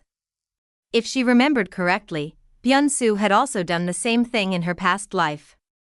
Reporters were bound to swarm at the fact that a veteran actor was suddenly debuting as a film director, but what looks good doesn't always taste good. Not only was he not trained in the slightest as a director, but he had no talent for it. Hence, Byung-soo's first film completely flopped. The title of the film was Coup d'etat, which just happened to be written in 2 big words on the first page of the script. If you're gonna bring something, you should have at least brought something decent, not a flop like this. Areun found it so absurd that she almost laughed dispiritedly. However, not knowing of his movie's future failure, Byung-soo was busy blabbering away about his historical film scenario. The movie is set in the mid-Joseon dynasty. Minister Kim said he would give me his full support. Didn't you, sir? Byung-soo asked. That's correct, sir. There are already several investors lined up, so all you have to think about is making the movie that you want to make. Don't worry about the money at all, Cheol answered. Byung-soo's goal was to debut successfully as a film director, while Cheol's goal was to show the political sphere and the public through his investment how much he was contributing to cultural affairs. The worst kind of duo had been born because their interests happened to coincide. Areun almost puked from seeing such a duo, but she was able to endure it because she happened to have a strong stomach. Look through the script while the minister and I go take a smoke break. Let's go, Minister, Byung-soo stated. Shall we? Would you like to join us, Chief Young? The suddenly designated Chief Young politely refused with an awkward smile. I'm sorry. I quit last year. You're strong-willed. I can't seem to quit ever since all my completely unfounded infidelity scandals started popping up, Cheol remarked. He had no idea that the source of his infidelity scandals was in this very room. Areon threw the script on the table without even opening it while Byung-soo and Cheol were absent. She asked Chief Young, "I can refuse, right?" Without even taking a look at the synopsis? Chief Young had expected Areon to at least refuse after looking at the synopsis, but she had no intention of even doing so since she knew exactly what the movie was about. "I caught way too many problematic points from what Mr. Cha had said." Well, there certainly was a lot. Chief Young had gotten a sense of how this production would end up just from hearing the synopsis from Byung-soo. Areon expressed bluntly, "This is gonna be a flop." Neither Chief Young nor Shin Yubin could deny it. Not only was the synopsis a complete mess, but the addition of strange philosophies would cause controversy regarding the perversion of history in the future. This controversy would also cause the public to boycott the movie. Areon remembered the events very vividly because she had not gone to see the movie exactly because of such events. No matter how much money is thrown at it, a production is bound to be ostracized by the public if it's low in quality. That was how all entertainment content was. Hence, no one should jump at something just because they would be supported handsomely, since they could be severely criticized by the public as a result. The actors who would star in Coup d'etat would be criticized along with the movie, and Areon would rather not have such hate brought on to herself. However, there was a problem. "But how should we refuse?" Yubin asked. Byung-soo was Areon's senior who had been in the industry for much longer than her. Yubin could not figure out how to refuse an offer that was supported by Kim Cheol, who was backed by a big shot like Kim Han-Gyo. Chief Young was also at a loss of what to do. "Yeah. We need to figure out a way to sugarcoat it." Not offending them was their top priority. At that moment, Areon volunteered. "Don't worry. I'll take care of the refusal." "You're going to tell them yourself, Areon?" "Yes. I happen to know of a very versatile way of refusing." Chief Young wondered if Areon knew of a way to handle Byung-soo. He had no idea, but decided to leave it to Areon for now. Byung-soo and Cheol returned to the meeting room after 10 minutes. Byung-soo tilted his head as he looked at the script on the table. "Have you read through it all?" he asked. "Yes," Areon answered. "Already? I think you've gone through it a bit too fast." "Reading through the synopsis was more than enough for me to come to a decision." This was better for Byung-soo, since he could get Areon's answer regarding the casting offer right here since she had gone through the script. "So, you'll star in it, right?" He had expected her to say yes right then and there, but her answer drove him and Cheol into a state of shock. "No. I'd like to refuse because it'll be a flop." Chief Young and Yubin screamed in their heads. Areon knew how to deal with people like Byung-soo and Cheol very well. She could not leave a shadow of a doubt. All she needed to do was to flatly refuse without hesitation. It didn't matter if it sounded harsh. They won't get very far anyway. Meanwhile, the two men finally came to their senses after Areon's shocking statement. Byung-soo spoke first. "It'll be a flop, you say?" "Yes," Areon answered. "Be based on what?" "The synopsis. It's a complete mess." Byung-soo was dumbfounded. He had never expected to hear such criticism from a junior far younger than him. "You have a terrible eye for production." Other directors were praising it to no end. "That's because they didn't want to anger you, I'm sure." Byung-soo was lost for words. Cheol could do nothing but watch their argument in a daze because he had never expected Areon to come out so hard-hitting. Chief Young and Yubin were swept into deep thought about whether or not they should stop Areun. However, Areun quickly continued, and I don't do skinship or revealing scenes. Skinship and revealing scenes are the basics of the basics for actresses these days. You don't even know that? Of course, there are instances when such scenes are needed to raise the quality of the production. However, the skinship and revealing scenes that you've mentioned have nothing to do with the synopsis, do they? They're simply scenes to be added into the trailer to pull audiences into cinemas. Are such scenes really necessary? What did you say? Revealing scenes of Kang Areun would certainly get people's attention since she had never once filmed such scenes. Not only that, but she was an actress rising in popularity as of late. Many people were guaranteed to watch a movie with her in it. However, Areun had not even the slightest intention to show her skin for such a garbage movie. I'll think about it again if you remake the synopsis from scratch, Areun stated. Of course, she made that statement knowing full well that there was no way Byung-soo would do such a thing. Byung-soo grabbed the script and furiously swung open the meeting room door. Chi-yeol had no choice but to chase after Byung-soo, who had left into the hallway. He glared at Areun before leaving the room. You went a bit too far, Areun. She had done so on purpose while knowing it was harsh. Yubin got restless as soon as the two men left. Areun. Even if you didn't want to star in it, that was a bit. How are you going to handle the consequences? Not only did Byung-soo have connections throughout the film industry, but he also had a connection to the political sphere through Chi-yeol. They could end Areun's whole career if they so desired, but Areun did not seem scared in the slightest despite that. It's okay. That movie won't even make it into the production stage, she remarked. What do you mean? I happen to know a few pieces of special information.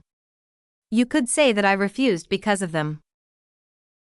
She was planning on detonating the bomb that was Byung-soo's secret that only she knew. We'll see which one of us can no longer step foot into the entertainment industry. Reporter On Soo-jin stretched to chase away as much of her fatigue as possible. While she was all alone in the office during lunch, she recalled the nagging that the chief reporter had given during the morning meeting. Find a scoop, huh?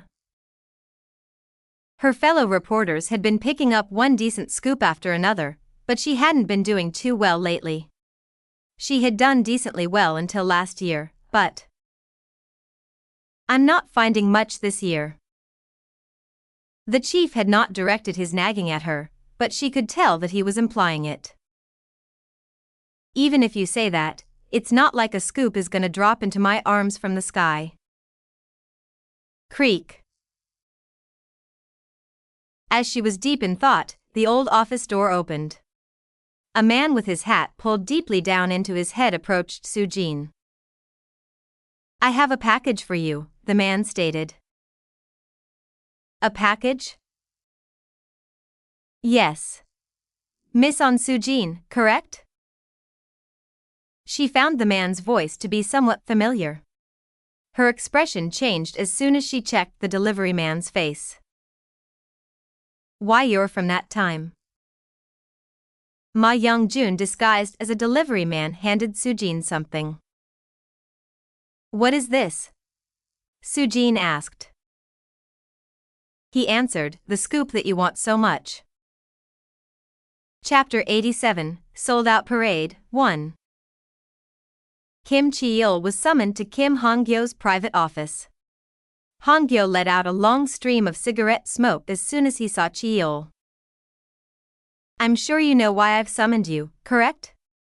Han-gyo said. Yes, of course, Chi-yeol answered. Say it. Chi-yeol's face stiffened. He had recently made a mistake that greatly compromised his father's reputation. His infidelity scandal had damaged even his father's image. Hence, Cheol had been occupied with walking on eggshells around him. If I remember correctly, I believe you'd told me to do whatever it took to appeal to the public that I am taking an active role in cultural affairs by early next year, Cheol stated. That was why he had chosen to produce a movie. A historical production that Koreans loved, and the newsworthy topic of a famous actor like Cha Byung-soo making his first film. It was full of attention-grabbing factors. And not only that, but Cheol had been able to receive a large amount of investments for the project using his father, Kim Han-Gyo's name. Han-Gyo put out his cigarette and lit another one. The only way you can recover from this is through results. Small issues like this are bound to get buried with time. All you need to do is to just put out results during that time, and people will have no choice but to acknowledge your capabilities despite your questionable private life. Yes, father. Although Cheol was unfortunately not very capable, he possessed something that put him ahead of others. It was the fact that he was the son of Kim Han-Gyo. Just those 3 syllables had people wanting to work with Cheol to get on his good side, simply because his father was highly influential in the political sphere. Make sure you frequently show yourself to the press with Cha Byung-soo during the film production period. You need to engrave into the public's minds that you were one of the key individuals that made this film happen. Keep this in mind. I know, father. You don't need to tell me. Like father, like son, Cheol instinctively knew how to gain public approval. However, an incident that neither of them could expect had occurred. Cheol's phone rang. It may be urgent, so answer it. As he was about to decline the call, Han-Gyo permitted him to answer. Cheol slightly nodded and asked his chauffeur who had called him. What is it? Minister. There's been a huge problem. What problem? There are fraud allegations regarding Mr. Cha Byung-soo being raised across various news media. What? Cheol suddenly recalled back when his infidelity scandals were released. Yet another accident. No, it was no exaggeration to call it inevitability at this point. Shin Yubin clicked her tongue at the absurd news that she was seeing on the waiting room TV. Jesus. I can't believe Mr. Cha had been involved in fraud. In contrast to the surprised Yubin, Kang Areun answered with perfect composure, I sure can. Byung-soo had not only been involved in the entertainment industry, but in business as well. He had created 5 different business ventures in a very short time, such as a pork cutlet restaurant, a home shopping mall, an interior design business, and the like. He first used his fame to instill trust in his investors to invest large sums of money. However, the problems came after that. He put off the day of payment little by making all kinds of excuses, and sometimes made up outlandish reasons as to why he couldn't give them their money back. The people who had trusted in Byung-soo had gotten the short end of the stick. In the end, his victims all got together to prepare a lawsuit against him, and Areun had simply relayed the information to reporter On Soo-jin. After the article was released, his victims decided that it was now or never and exposed Byung-soo's acts of brutality to the world. The movie won't go into production now, right? Yubin asked. That'd be the least of his problems. I'm sure he won't be able to set foot in the entertainment industry ever again, Areun replied. There was no way they could make a film under such a massive fire. The actors and even the investors would have no choice but to turn their backs on Byung-soo now that the incident had become too big to ignore. I guess we made the right choice to refuse that casting offer, Yubin remarked with a sigh of relief. However, Areun was not relieved at all since she had never thought of working with them in the first place. In her perspective, the incident had already been foreseen. However, there was one thing that she found to be a shame. I should have made it so that Kim Chi-il went under fire as well. I might have exposed it too soon. She had momentarily lost her temper from Byung-soo's manner of speaking that she had exposed the news before the movie even entered production. After calming down, she had realized that she could have waited a little longer to expose it. The damage would have been much greater if the news came out in the middle of production. It's a shame, but it can't be helped. It had already been done. Not only that, but there are plenty more chances to attack Kim Chi-il. Chi-il's private life was so filthy that she could pounce as many times as she liked once the opportunities showed themselves. After defeating the mini-boss, the final boss is next. She could only desperately wait for that day to come. Like Areun had expected, the film production plans crumbled into pieces. She was able to have a wonderful day thanks to that, plus something else that livened her mood. I haven't held a smartphone in so long. She had only been using 2G phones ever since high school, but the era of smartphones had finally arrived. She had gotten so used to the era of 5G networks that being forced to use feature phones bothered her to no end when she first returned to the past. There was no KakaoTalk and so many missing features. She had gotten too accustomed to future technological advancements. However, she was bothered about something else entirely after having gotten hold of the smartphone that she had dreamed of. This isn't really usable either. It was such an early generation model with a low number that the lag was brutal. When will the era that I know and love arrive? There was still a very long way to go. She had no choice but to use this snail-like smartphone until then, no matter how frustrating it was. Seo, who had gotten a smartphone together with Areun, asked in admiration as she watched Areun skillfully maneuvering the new device. Areun, how do you use those features? The store clerk had explained various features to her, but there was no way that a smartphone newbie could memorize every single one of them. On the other hand, Areun was already highly experienced in using a smartphone that she could use it like an extension of her body without having paid attention to the explanation. I'll show you. Give me your phone, Areun said.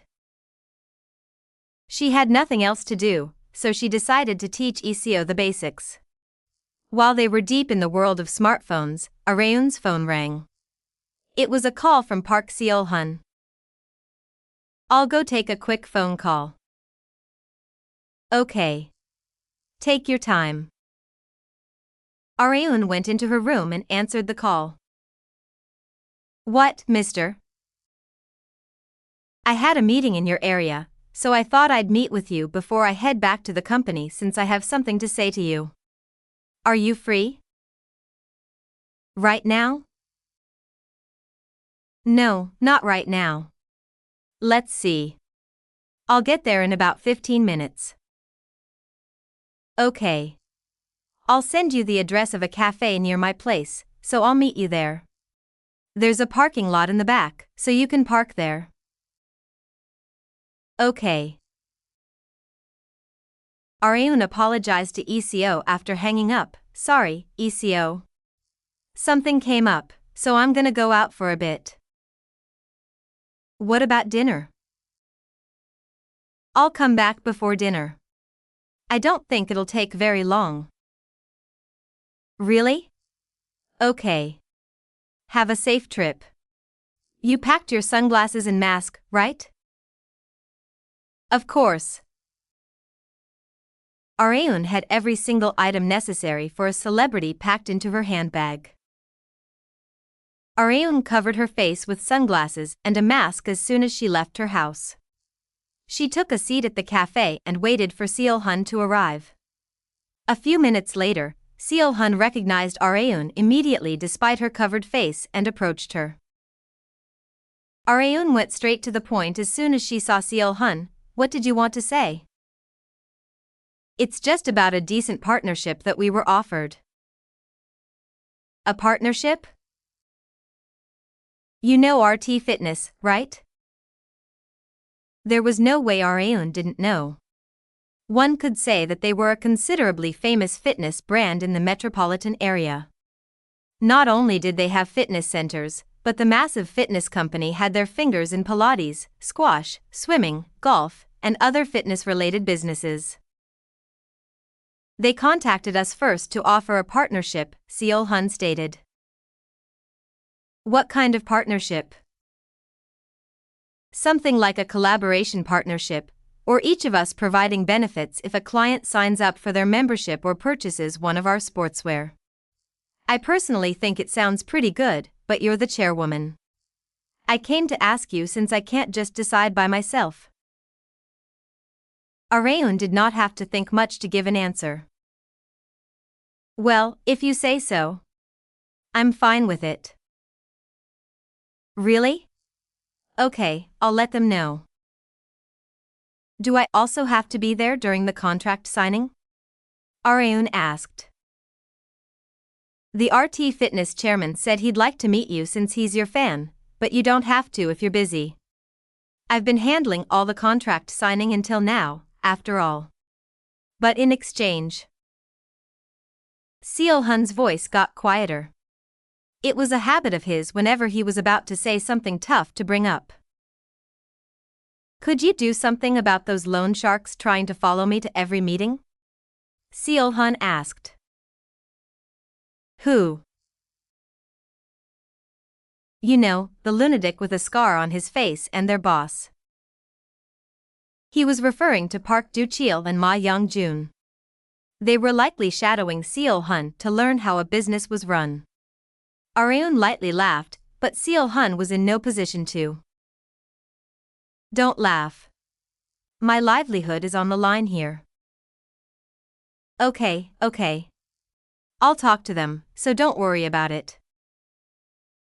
Really? Really. Trust your chairwoman. Resolving the inconveniences of employees was also one of the responsibilities of a chairwoman. Areun decided to do something chairwoman-like for once in a while. Chapter 88, Sold Out Parade, 2. Kang Areun sighed from seeing how doubtful Park Seol-hun was. You have that little faith in me, she asked. It's not that, but I'm just worried because I don't think those gangsters would obey you just like that. Why? They've been listening to me just fine. Have they? Seol-hun had barely seen the loan sharks faithfully following Areun's orders with his own eyes because she used Ma Young-jun to relay her orders to the loan sharks. Seol-hun had never been present in her meetings with Young-jun, so he was doubtful of whether or not she could control the loan sharks like she had claimed.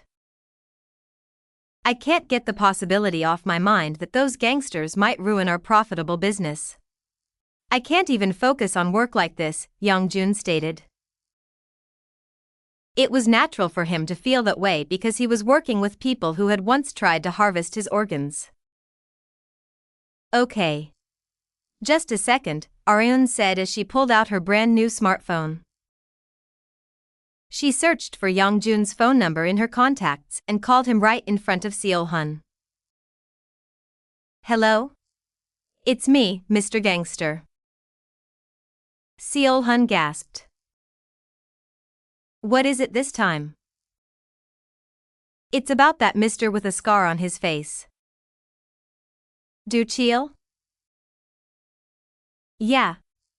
I happened to hear that he keeps following little Mr. Park to his meetings.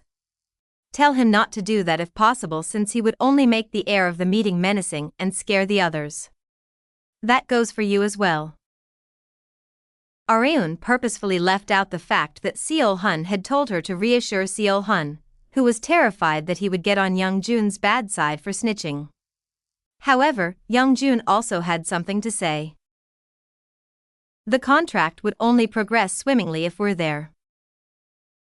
What does that mean? There are negotiations that can't be handled with words. Don't you think it'd be of help if we're there to convince them? That's not convincing, that's threatening. Threats were not necessary when managing a business.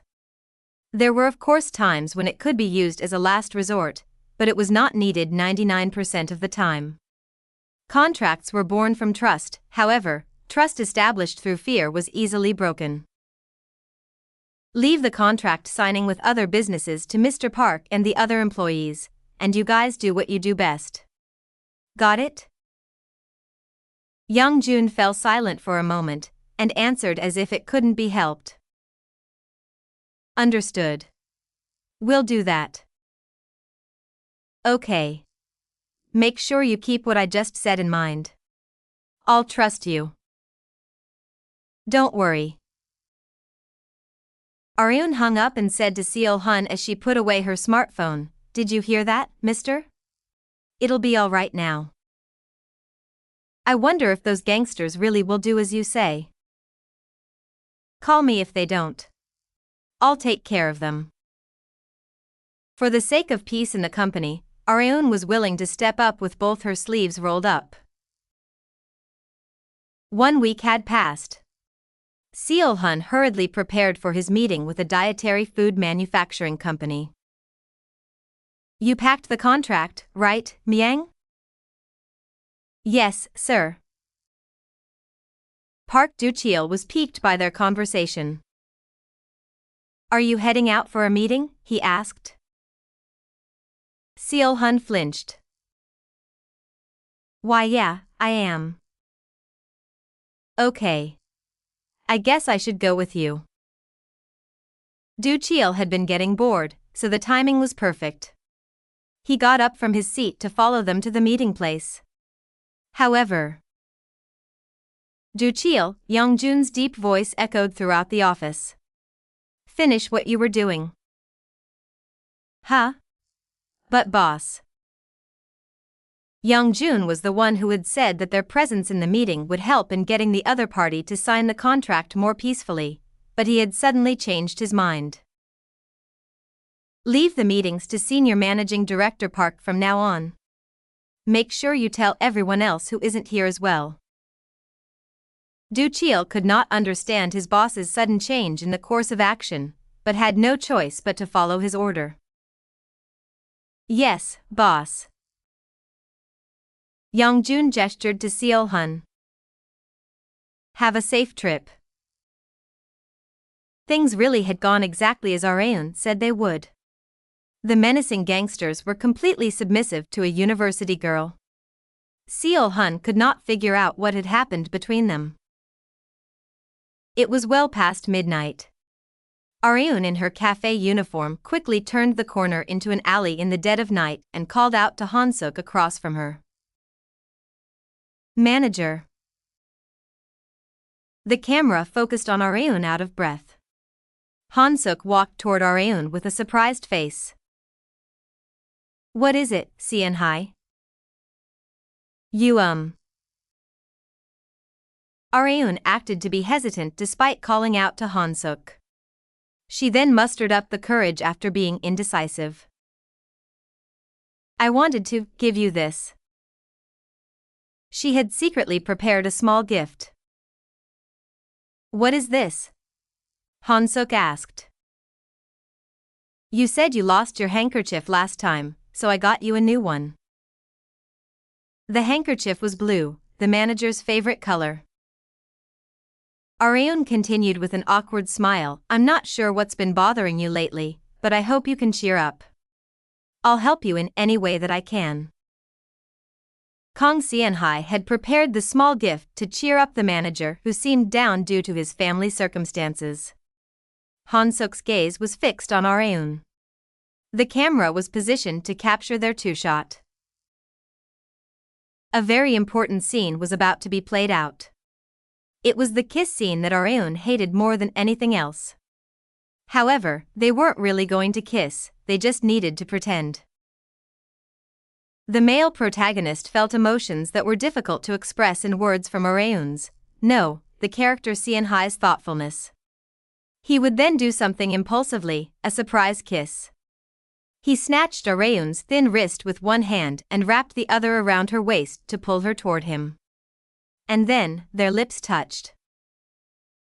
A camera was positioned at the back of each of their heads to angle the shot in a way to make it look like they were actually kissing.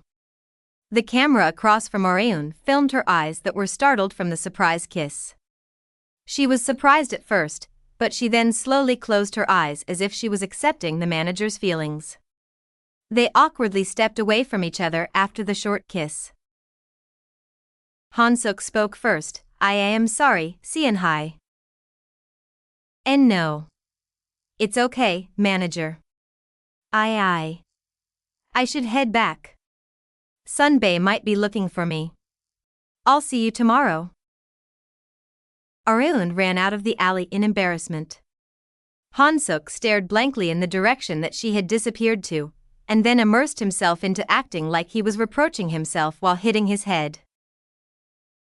You goddamn idiot. This marked the end of the scene. Okay, cut. Let's end the shoot here. Thank you for your hard work, you two. Thank you, director. You as well, director. They could not cheer out loud for the end of the shoot because it was past midnight. They commended each other for their great jobs as quietly as they could. Han-Suk asked Areun to check something. Are you okay? I thought I yanked you a bit too hard. He checked if her wrist and waist were okay. Areun assured him that she was with a smile. However, she was more concerned about something else. Our lips almost touched for real back there, Sunbae. They almost did, didn't they? Han-Suk had embraced Areun so abruptly that their lips had almost touched. They managed to stop just a centimeter, no, a millimeter away from each other, almost causing Areun to make an NG cut. You didn't do that on purpose because you actually wanted to kiss me, did you? Areun said teasingly while narrowing her eyes. Han-Suk's face turned as red as a tomato. And no, I didn't. I swear. He had no such intentions. Of course, he wouldn't have minded if their lips had actually touched. He had felt it was a bit of a shame, but he had no intention to kiss someone without their consent. Han-Suk roughly knew how sensitive an issue kissing was to Areun. He quickly brought up something else to change the subject. See, come to think of it, about the sportswear sets that you and I wore last time. The ones that we wore on episode 12? Areun asked. Yeah, those. They had filmed a scene on episode 12 where they exercised at a fitness center while wearing the sportswear sets sponsored by Levanche. Han-Suk asked in curiosity, what happened to them? I saw that you guys were offering some sort of promotion for them. Are you asking about their sales? Yeah. Having the blood of an entrepreneur flowing in his veins, he was naturally interested in sales. They were sold out before even a day had passed since the promotion, Areun replied. Really? That's good. That's been on my mind lately.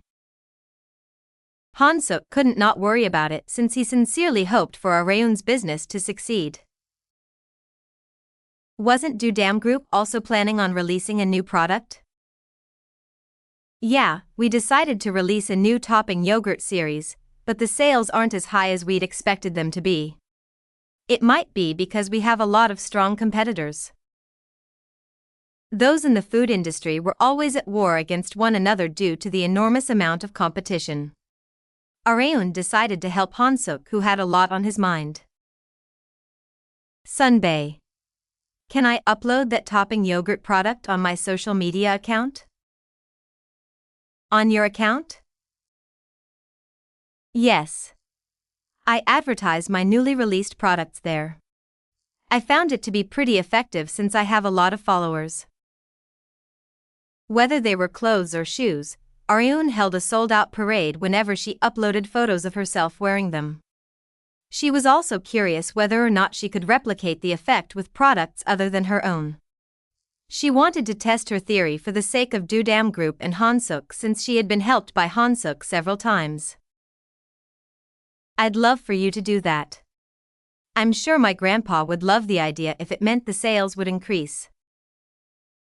Chairman Ji's happiness was exactly what Areun was aiming for. I'll do my best for you and the chairman. Thank you, Areun. Han-Suk decided to borrow the power of the goddess who made everything that she touched sell out, for the sake of the product's sluggish sales. Chapter 89, This Isn't It, 1. Seo was immersed in writing her report when she heard the ringing of the intercom. She quickly walked to the living room. Who is it? I have a delivery for Miss Kang Areun. A delivery? Just a second. She opened the front door and saw a delivery man who she'd never met before with a cart full of large cardboard boxes. He's not the usual delivery man, Seo thought. He could be someone new. Is all this for Areun? She asked. Yes. She wondered if they were gifts from Areun's fans, but she rejected the thought since that couldn't be. Fan gifts and letters were made so that they would be sent to the GNF entertainment office. Seo checked the invoice to see who had sent them. Oh, they're from Han-Suk. She was curious what exactly Han-Suk had sent to Areun for there to be so much of it. Meanwhile, the delivery man asked, should I bring them inside? Oh, yes please. Let me help you. No. It's all right. They're heavier than you think. I'll take care of it since you might get hurt. The delivery man skillfully moved the boxes into the house, likely due to his experience in carrying heavy loads. Seo felt it was wrong to send him on his way after all the trouble, so she decided to offer him a cold beverage since Areun's father also worked as a delivery man. Please have this. Thank you very much, ma'am. Seo stared at the boxes while tilting her head even after the delivery man had left. She pondered over what they could be, but she couldn't just open them since they were for Areun. I guess I have no choice but to wait until Areun comes back. 30 minutes later, the front door unlocked and Areun entered.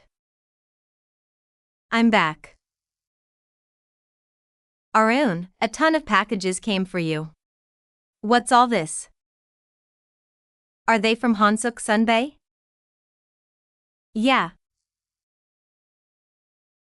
They're topping yogurt. Topping yogurt? Seo wondered why Han-Suk would send so much of such a thing to Areun. Areun explained to her housemate the circumstances while opening the boxes. She would help in advertising a Dudam Group product on her social media account since Han-Suk had helped advertise her company's sportswear. Han-Suk offered to pay her for her services, but Areun had refused since it would no longer be returning a favor if she was paid for it. So he said he would at least send me the product, Areun said. Aha, I see.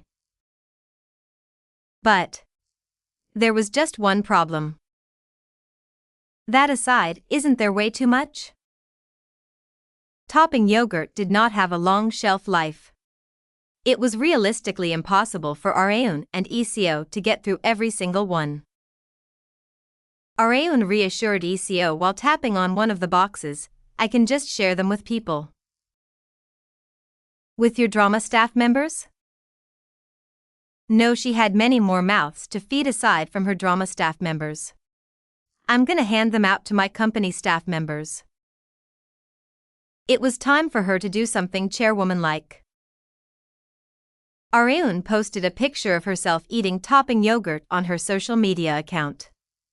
The number of likes and comments that said she was a work of art exploded. Any pictures that Areun took of her daily life became a work of art. Shin Yubin, who had taken the picture, witnessed the fervent responses from Areun's fans with her own eyes and tried asking Areun something. How about you post selfies more often? Why? Because your fans look forward to your posts a lot. Just look at this. They're still on a commenting spree. Areun was not very active on her social media account despite making one. 3 pictures a week was a massive amount from her perspective, but there was no way that her fans would be satisfied with that. 1 selfie a day, excluding weekends. What do you think? Yubin posed. 5 selfies a week. Areun did not seem to like her proposal very much. Isn't that too many? She asked. You have more than enough material to post just from taking photos of your daily life. I'm not asking you to write an essay. All you would have to do is to post a picture with a caption about what you did on that day. How does that sound?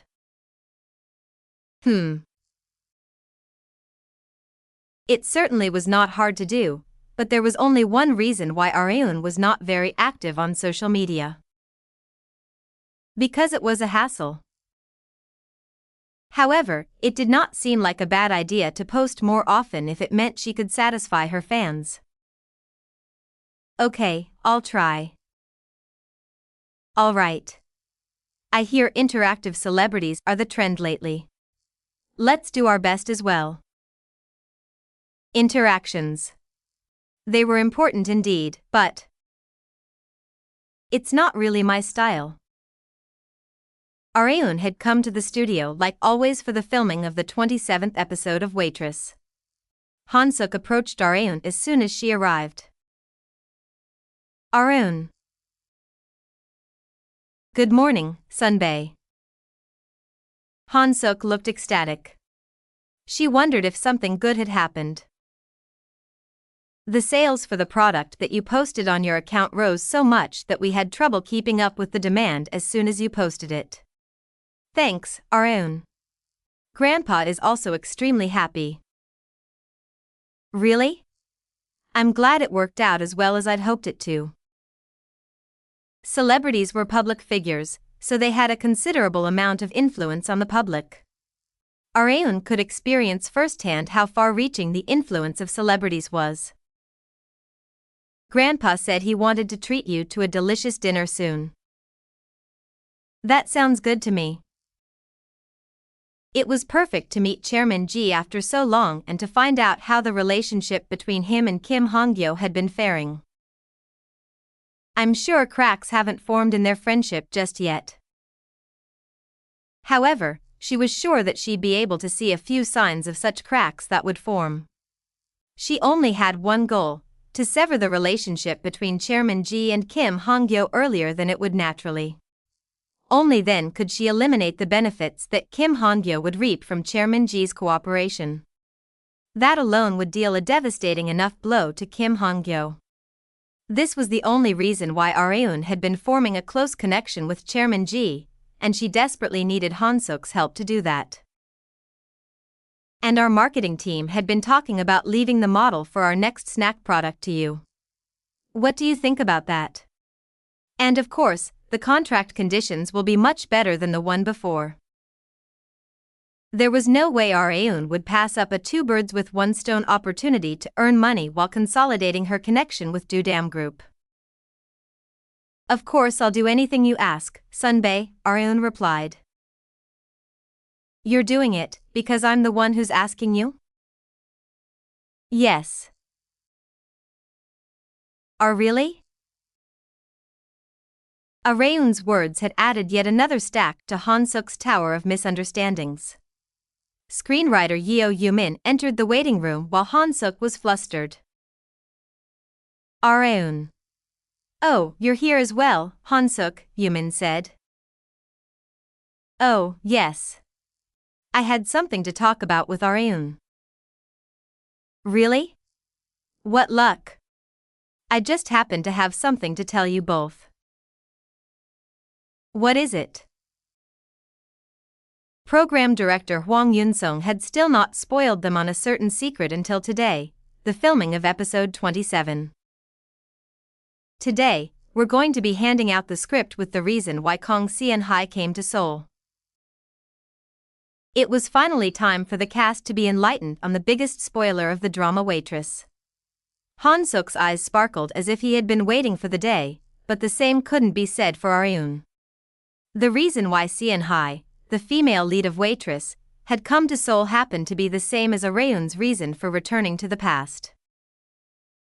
It's for revenge. Se-hai had a younger brother and sister. Their mother had been raising all three of them by herself, but she abandoned them and disappeared one day. Because of that, Se-hai was separated from her younger siblings, and had been secretly growing her feelings of revenge toward her mother. She had heard news that her mother was in Seoul, and had blindly come to find her. At least, that was how Areun remembered it. Areun got up from her seat and smiled at Han-suk. Let's go check the script, Sunbae. Shall we?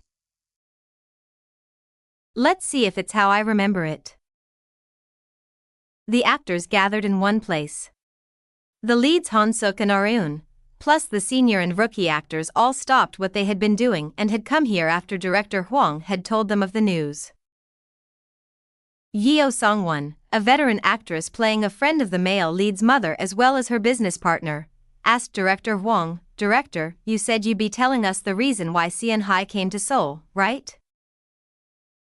"Yes, Sunbae. Min-tae went to grab the scripts, so please wait a little longer." The actors had been enthusiastically discussing what the reason could be for a while, and the hypothesis that Se-hai came to Seoul to find her younger sister had received the most votes. But that's the wrong answer. Areun knew the right answer. There were countless times when she was tempted to just blurt it out, but just barely managed to hold it in each time because one wrong move could ruin all the hard work that the director and the writers had put into the production. "I've brought the scripts, Sunbae." "Good job." An assistant director handed the scripts containing the synopsis of later episodes to director Hwang, which he then handed to each of the actors.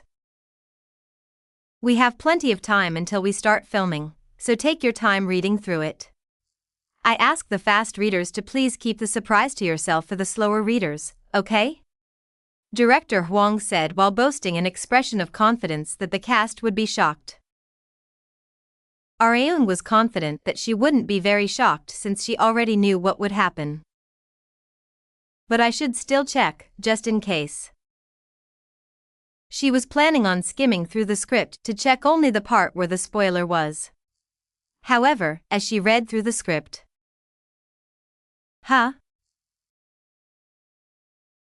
there was a problem. What the hell? This is different from the story that I know. Chapter 90, This Isn't It, 2.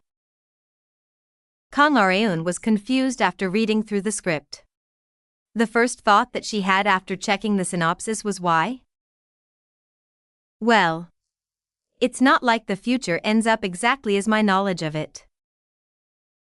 But even so, the changes until now hadn't been as significant as a story of an entire drama changing. Areun wondered if the story had changed because she had taken the place of the original female lead. No, that can't be it. There was no way that the overall story would change just because the actress playing the role had changed. If that was the case, then every single production that Areun was a part of, including Reaper, would have exhibited similar changes. The scenario change of Waitress was a complete outlier. The female protagonist Kang Se-hai had come to Seoul to find her mother Cha Yeo-woon, played by the veteran actress who was sitting right next to Areun, Yeo Song-won. However, the reason written on the script was different from what she remembered. I see. Se-hai came to Seoul to find her little sister. Didn't Sung-jin say that last time? Yeah, I guess Sung-jin got it right. The actors focused their gazes on the supporting actor Yoo Sung-jin.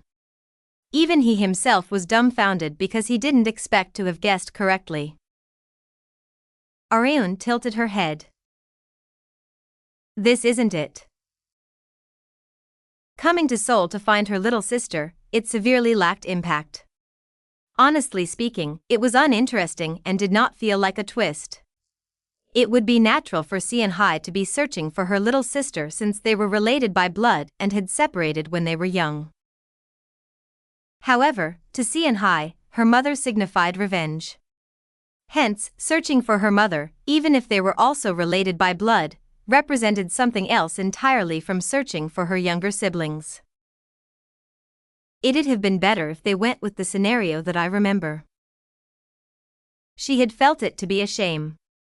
She wanted to propose to director Hwang and screenwriter Yeo Yoo-min about changing the synopsis to the one that she knew, but couldn't bring herself to.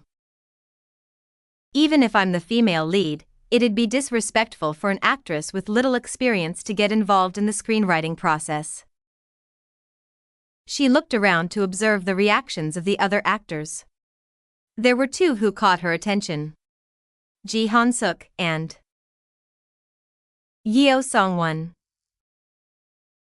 Director, Song-won said as she slightly raised her right hand. Director Hwang replied with a bright smile, yes, Sunbae? I'm honestly not sure if I should be saying this, but... All eyes were on her, filled with curiosity about what she was so hesitant to say. She apologized once again to Director Hwang before continuing. I'm actually a little bewildered by the reason's lack of impact after all the expectations that we've instilled in the audience through the press. Areun held in her admiration for Song-won. Sunbae sure has an eye for stories.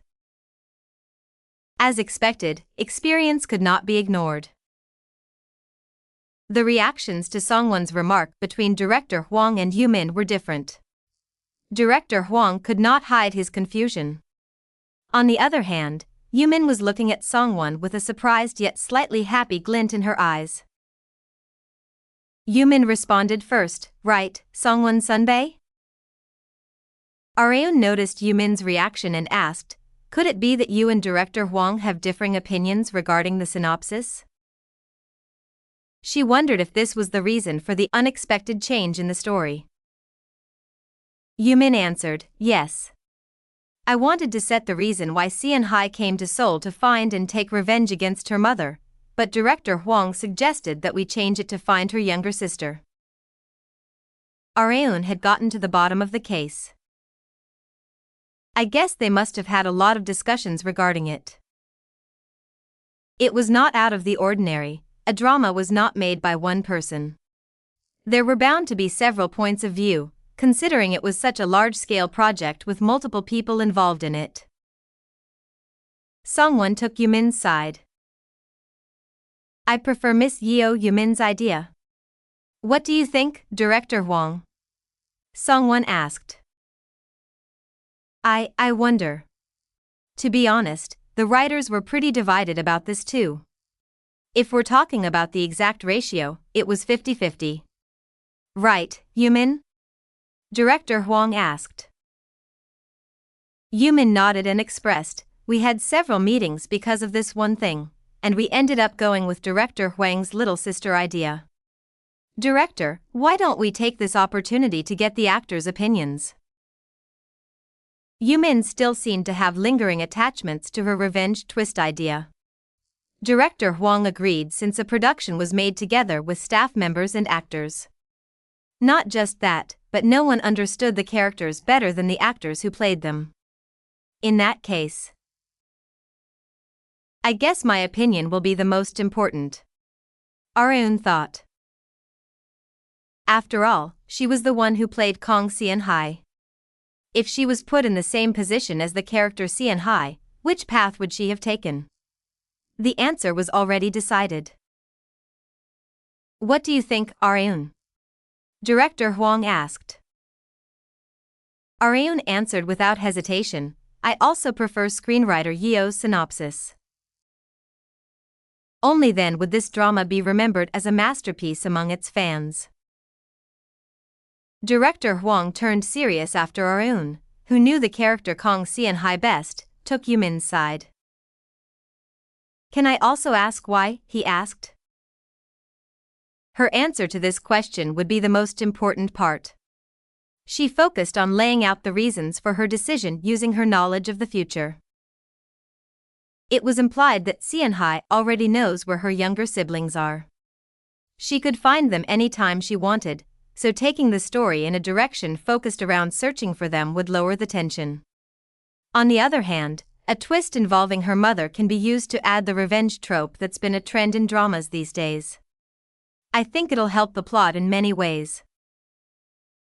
Areun fluently expressed her opinion. Everyone was focused on her. Also, looking back on Seon-hye's scenes with Cha Yeo-woon, they were often confrontational, weren't they? Those scenes can be reinterpreted as a foreshadowing of the twist, so that's why I prefer screenwriter Yeo's synopsis. Director Hwang had also been paying close attention to Areun before he knew it. She certainly was not wrong. Rather, it felt like a puzzle inside his head was being solved thanks to Areun's assertion. "You're right. Come to think of it, there were several scenes setting up Seon-hye and Yeo-woon's relationship. The scenes had just been to show their difference in viewpoints, but it did not seem like a bad idea to reinterpret those scenes for the story ahead." Songwon smiled as she was listening to Areun in silence. "You have a very good eye for stories, Areun," she remarked. "I simply expressed what I thought." "Thank you very much, Sunbae," Areun replied.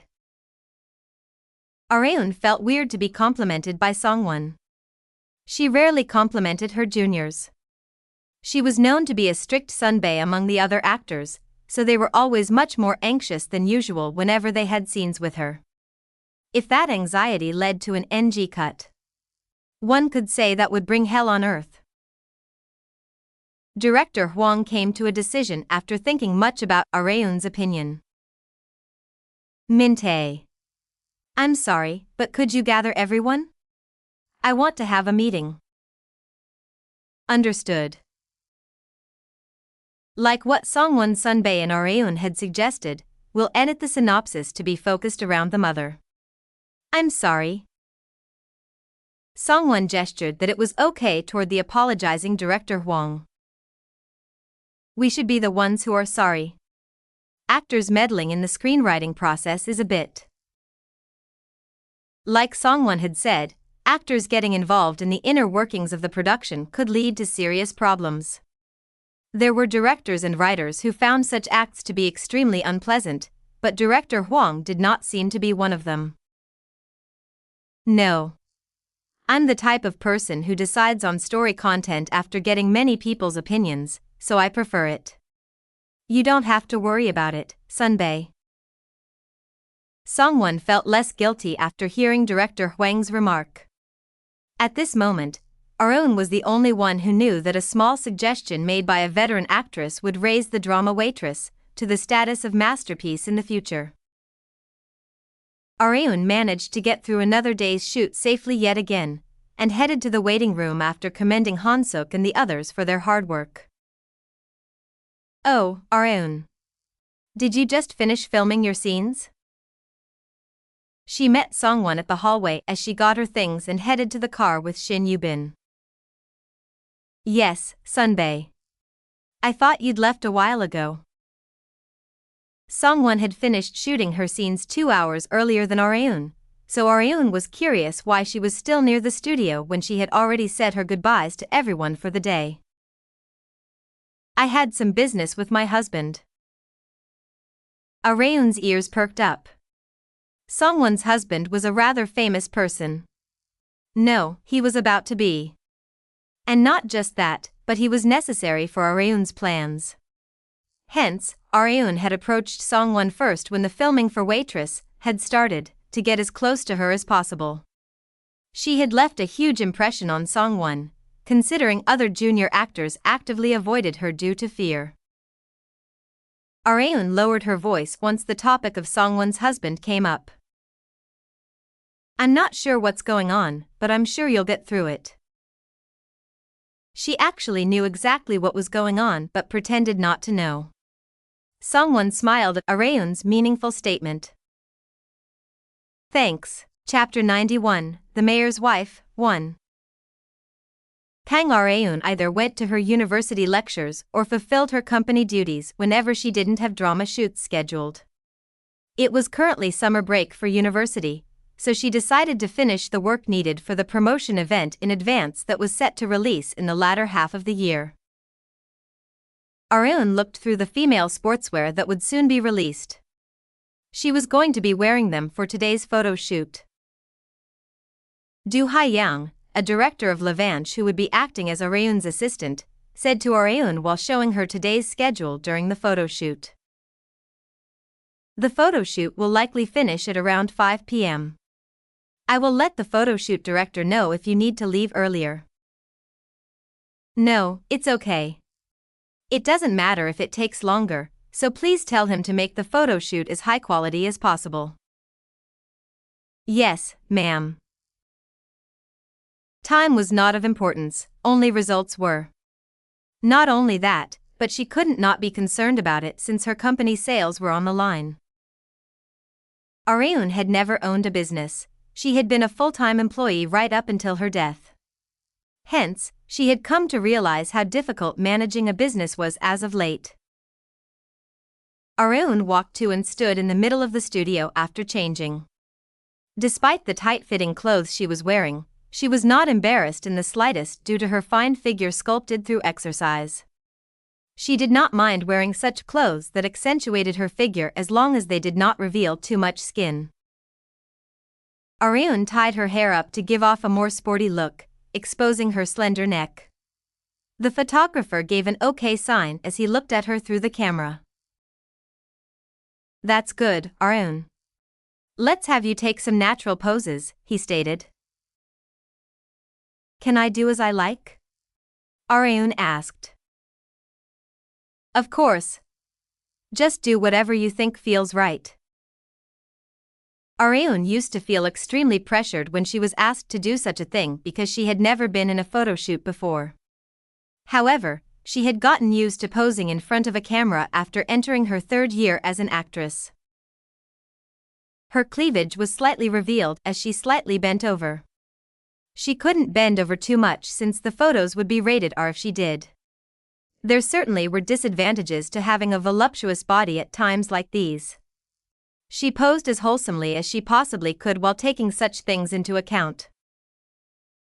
The photographer's speed at pressing the shutter increased due to Areun's SSS-tier excellence as a model. Oh. That's a great pose. Let's do that again, but facing this way. Yes, marvelous. Yes. The shutter sound filled the entire studio. Park Seol-hun smiled satisfyingly as he watched the photo shoot from the back. He approached Areun during her break time and gave her a big thumbs up. Looks like this one's guaranteed to be sold out as well. Fantastic. Seol-hun could already hear their company's sales skyrocketing from the thought of Areun in Levanche sportswear taking the whole page of their promotion banner. Any product that Areun wore had a 99% chance to be sold out, earning her the nickname Sold Out Goddess. Areun laughed at Seol-hun's elated face as she cooled herself down with a mini fan.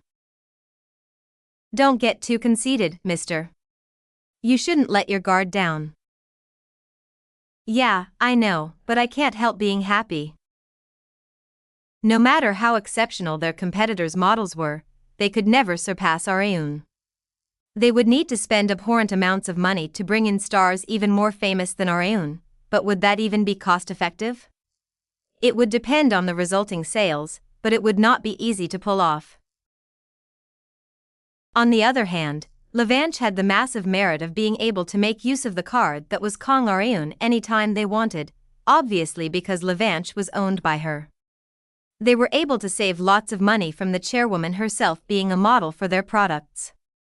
Levanche would no doubt come out as the winner in a battle of models. Not just that, but Areun could also bring in other famous actors as models through her connections. You remember that Jae-woon Sunbae is going to be the menswear model, right? Areun inquired. Seol-hun nodded, of course I do. We've even set up a date for the shoot. There was no way the company sales wouldn't skyrocket when the leader of the most popular boy group in Korea was going to be a model for Levanche. All you need to do is to manage the company, mister. I'll take care of the marketing side. Leave it to me. Seol-hun was glad that he had cooperated with Areun. He recalled the first time he had met her. He had been nothing but skeptical when a high school girl who he had never met before suddenly offered to start a business with him. But now he had no choice but to acknowledge that he was lucky to have met her. But why are you here, mister? Areun asked. There was no need for Seol-hun to be at the photoshoot studio, since director Do Ha-young was already here. He was not here just to see her. I'm here to talk about what we discussed over the phone, he remarked. What was it again? They had talked about so much stuff that she couldn't remember. Seol-hun concisely summarized the reason for her. About taking over Leste. Oh, that? There were two ways for a company to grow as a business. One was to grow by raising their sales independently, and the other was to grow by taking over smaller companies through mergers and acquisitions. Areun was planning on making her company even bigger by using both strategies. Leste was a relatively well-known sneaker manufacturing company, but had been getting less relevant due to their inability to compete with other famous companies. Areun had been thinking of acquiring the business to conquer even more of the sporting goods market, and Seol-hun used to sell shoes as well in the past. Their chairman decided to sign the contract, Seol-hun mentioned. Really? I thought it'd take a while, but I guess it got resolved better than I'd expected. Well, I guess so, Seol-hun answered reluctantly. Areun noticed his attitude and asked, what? Was there a problem? It's not really a problem, but it's just about the one who made it happen. It was that gangster boss. Areun was shocked that Ma Young-jun was the one who had clinched the contract. That mister? How? She had warned him not to go to the meetings. However, there were certain circumstances to the matter. Leste was blatantly trying to feel us out, so I was getting a bit annoyed. We had a meeting about how to handle it, but that gangster boss suddenly said he'd give it a shot, so you let him? I thought it'd work out one way or another, so I let him do what he wanted. However, it had actually worked. Seol-hun had been more bewildered than happy after getting the news that Leste would sign. He asked Young-jun what he had done for them to have a change of heart, and Young-jun answered. He said he investigated Leste as chairman and all their executive members, and something about everyone having at least one skeleton in their closet, Seol-hun stated. Young-jun and his men specialized in getting something on someone and threatening them with it.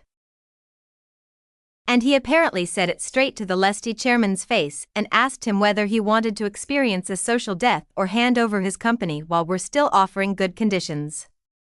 Their chairman then handed the company over. Handled like a true gangster, Areun expressed. It certainly was not a good method, but there are times when such measures are necessary. This was exactly why Areun had decided to take Young-jun and his men under her wing.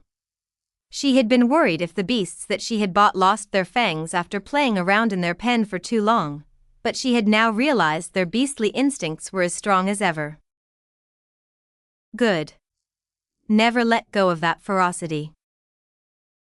After all, there would be many times when she would need their help in the future.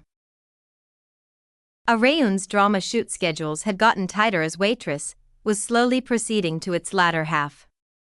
However, there was one thing that she couldn't forget to do.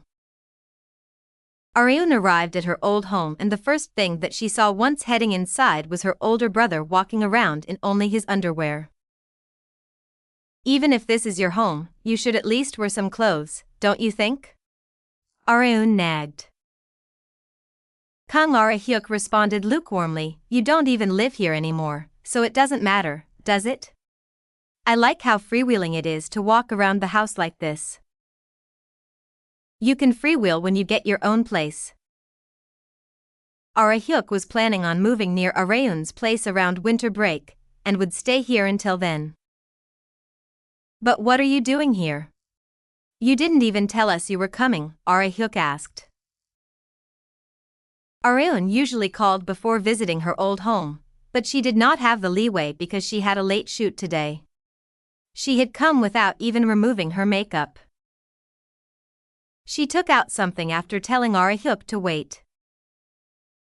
"Here." Ara-hyuk was in surprise as he stared at the small gift box Areun took out from her handbag. "Is this my birthday gift?" he asked. "Yeah." Today was Ara-hyuk's birthday. He was a sad excuse for an older brother, but was still an invaluable supporter and a reliable ally to Areun. She was only able to become a successful celebrity and a well-off businesswoman because of Ara-hyuk's help. "Can I open it?" "Do as you like. It's yours." The gift was small in size, but not in the slightest in terms of its value.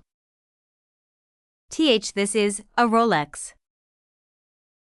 It was a leading name in luxury wristwatches that boasted prices up to the 10 million won range. "I never thought there would be a day where I would get a watch like this as a gift."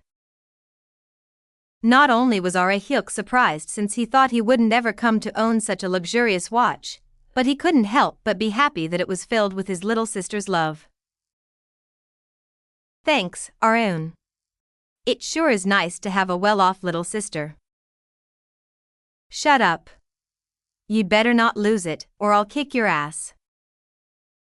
Despite her potty mouth, Ara-hyuk could only see her as his precious and cute little sister today. Chapter 92, The Mayor's Wife, 2. It had been a while since Kang Areun had entered her own room. Despite it already being over half a year since she had moved out, her room was the exact same as she had left it in her high school days. "Why is Dad not emptying this room out?" Areun asked. She could not understand it. Kang Ara-hyuk answered, "He said he's leaving it because you'd need a place to rest if you ever come to visit like right now. And it's not like Dad has a lot of stuff. He doesn't have anything in particular to put in there to the point that he would have to empty it out." "Then I guess the same would go for your room once you move out." "Probably." Even after the refurbishment, Areun's room would stay as her own. "When is Dad coming?" she asked. "He said he'd be back in time for dinner." "There's still quite some time, then." It was currently 2:30 p.m., a long while until dinner time. "What do you want to do? Shall we go for a drive?" "I bought a new car," Ara-hyuk said as he showed Areun his car keys. He had only bought it 3 days ago, hence he was itching to drive it at any chance he got. Areun giggled and flatly refused Ara-hyuk's offer. She wanted to do something else instead. "I want to go to Starlight Road. It's been a while." To Areun, Starlight Road was as comfortable as her own home. The place was filled with her high school memories, so she always stopped by whenever she visited her old home. "Well, sure. Let's go. Shall I drive us there?" Ara-hyuk asked. Why take the car when it's only a 5-minute walk? He wanted to take the car using any means necessary, but he could not break Areun's stubborn attitude. Areun was the most loud-spoken member of their household, hence Arehyuk had no choice but to leave the opportunity to drive the car for another time. Seo Lee-jun brightly greeted the Kong siblings as they arrived at Starlight Road.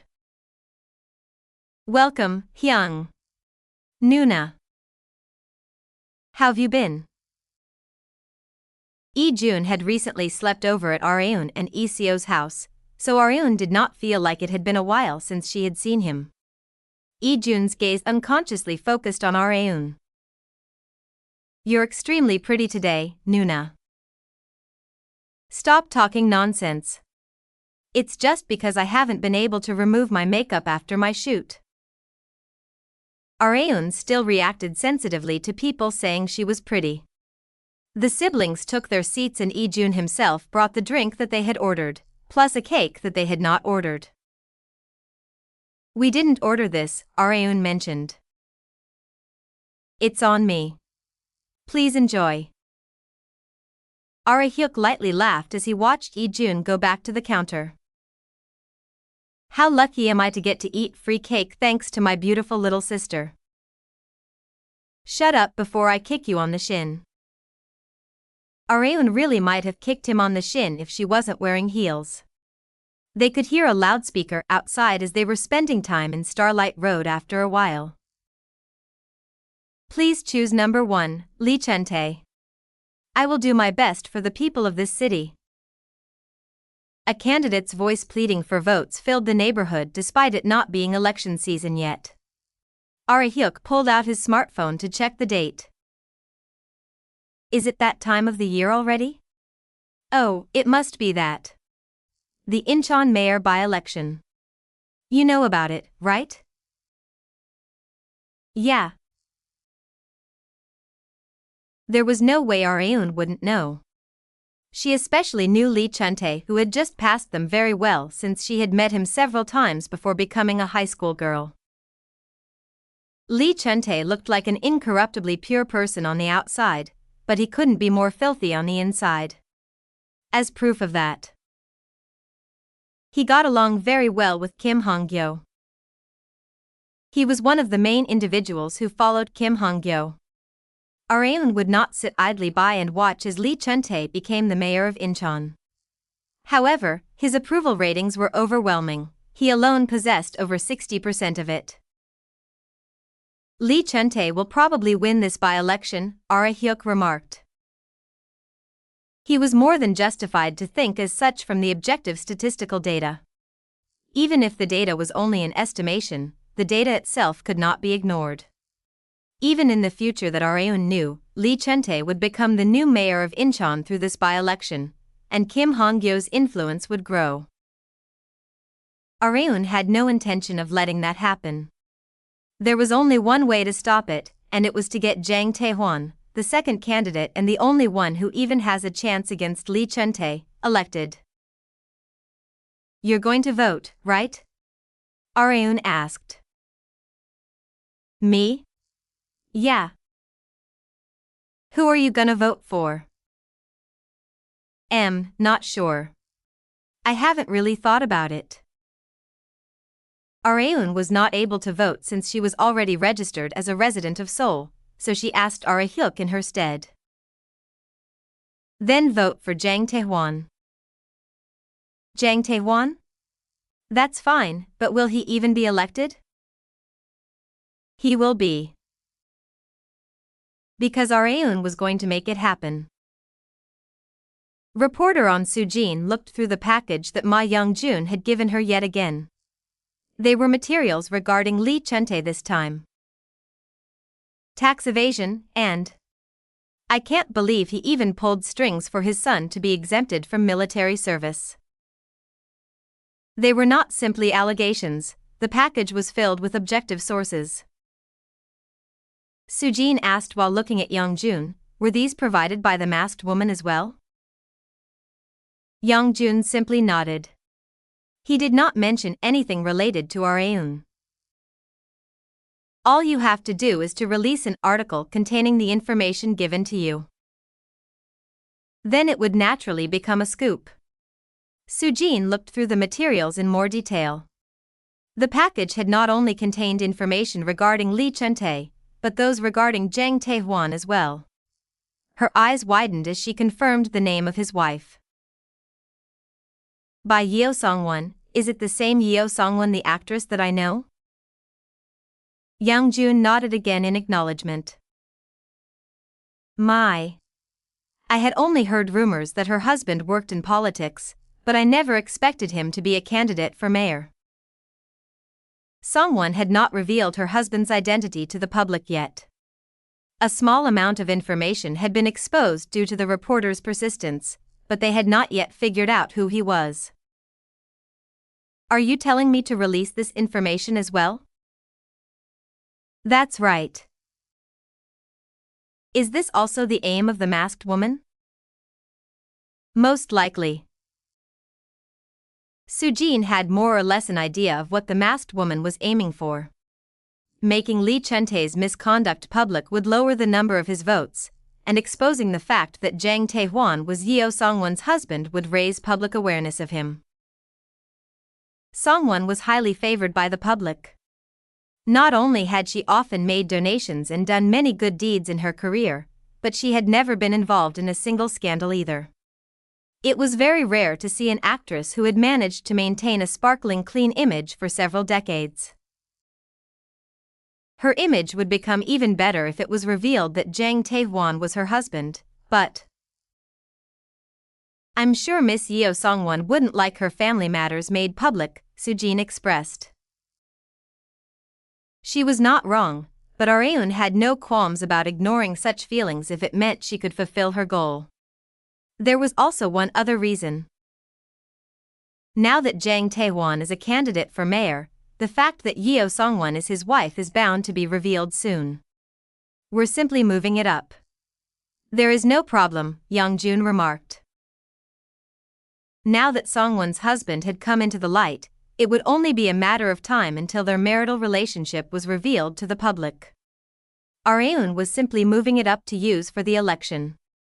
Sujin smiled bitterly, understanding the machinations that the masked woman had built. The woman you're serving is terrifying.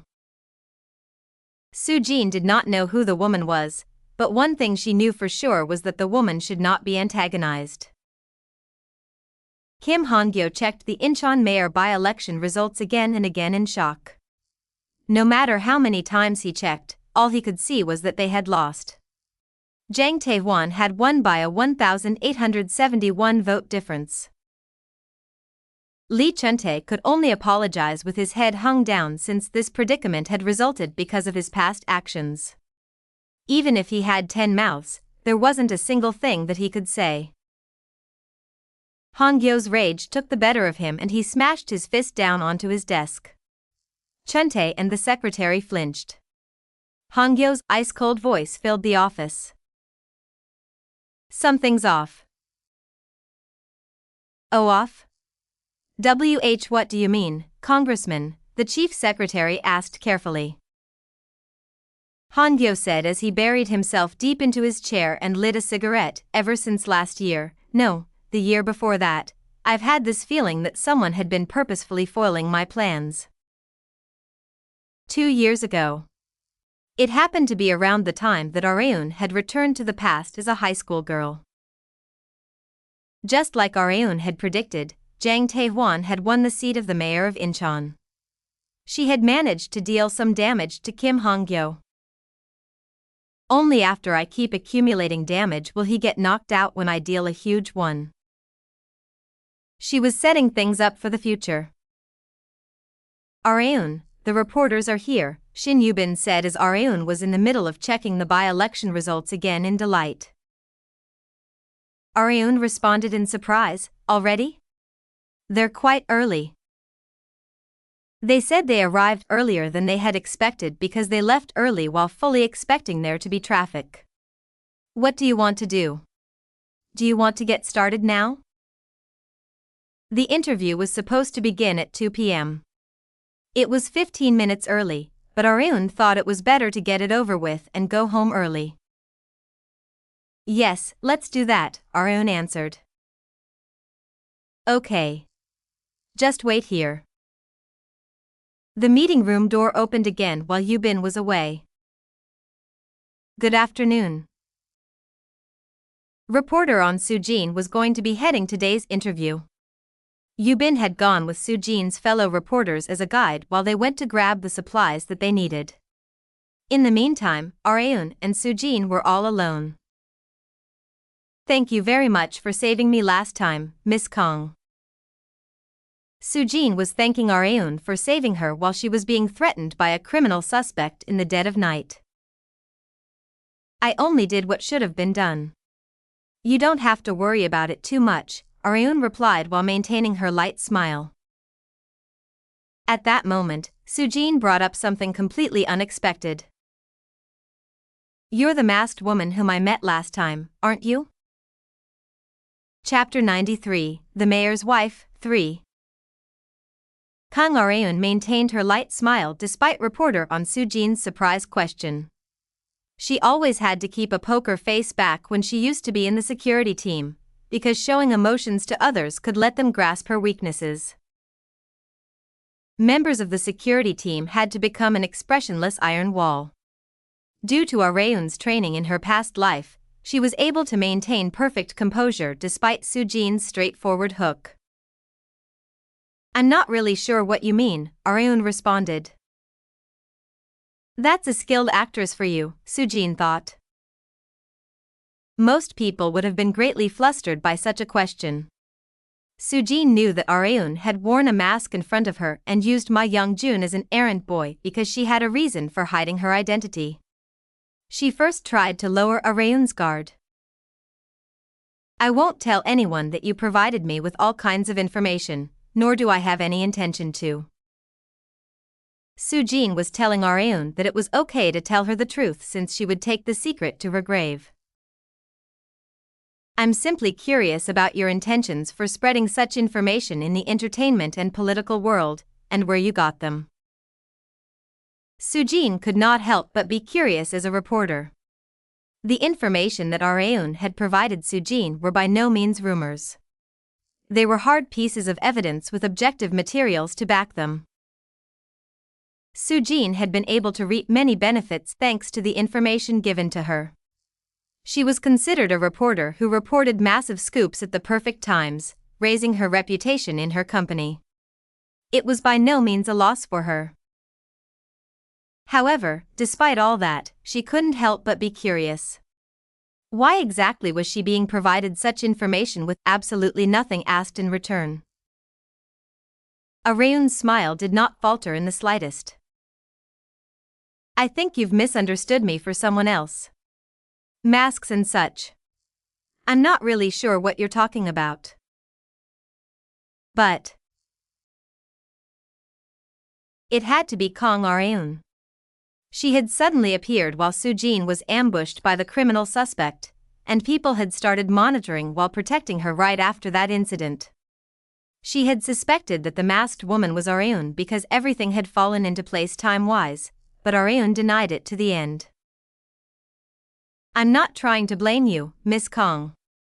I'm just sorry we're late, Sunbae. Just when Sujin was about to convince her more directly, her junior reporters who had gone to grab some supplies had arrived at the meeting room with Shin Yubin. To Sujin, they couldn't have come back at a worse time. On the other hand, it was a stroke of luck for Areun. God damn it, on Sujin. How little regard do you have for your life? Areun thought. She should have just let it slide despite knowing the truth, but she had gone out of her way to ask if Areun was the masked woman. Sujin had not yet realized that curiosity could kill the cat. Areun's interview with reporter On was rather ordinary. She was asked mainly about which episodes stood out to her the most, and what she was planning on doing after the waitress shoots were over. Sujin wanted nothing more than to ask about Areun's relationship with the masked woman, but she couldn't afford to because of the large number of eyes on them. The people's gazes were acting as a shield for Areun. The interview ended just like that. Thank you for your hard work. We will send you the article before we publish it. Please read through it and let us know if there is anything that you'd like for us to edit. I understand. Arun said her farewells to Sujin and her group. Sujin did not want to leave, but she forced herself to. Having lingering attachments, she turned around. Arun sent her off with a smile yet again. Have a safe trip, reporter on. It was hard for Sujin to describe this bitter feeling in words. The meaningful attitude that Arun had shown her continued to bother her as she got into the car. Her junior reporter grabbed the steering wheel and asked while glancing at her, Sunbae. You haven't been looking too well since the interview even began. Is something bothering you? Me? No, I just have a personal problem to deal with. She felt like the unsolved mystery would keep her up all night long. On a busy road in downtown Seoul, a man was irritated by a car that had changed into his lane with the turn signal on. Fucking hell. I'm already feeling like shit from that goddamn chief of mine. The man mercilessly honked his car horn from how slowly the car in front of him was moving. Road rage got the better of the man and he overtook the car to retaliate against them. The car then turned on its right turn signal and pulled over onto the side of the road. Oh, you wanna go, is it? The man who had been holding back his anger also pulled over and swung open his car door to get out. Hey. Fucking hell, let me see your face, dipshit. He threatened the driver with various profanities. However, he fell silent as soon as the door opened. A beefy man who was taller than him by the size of his head, and another tough-looking man with a scar on his face got out of the car. The scarred man, Park Du-chil, spat on the ground and approached the man. What?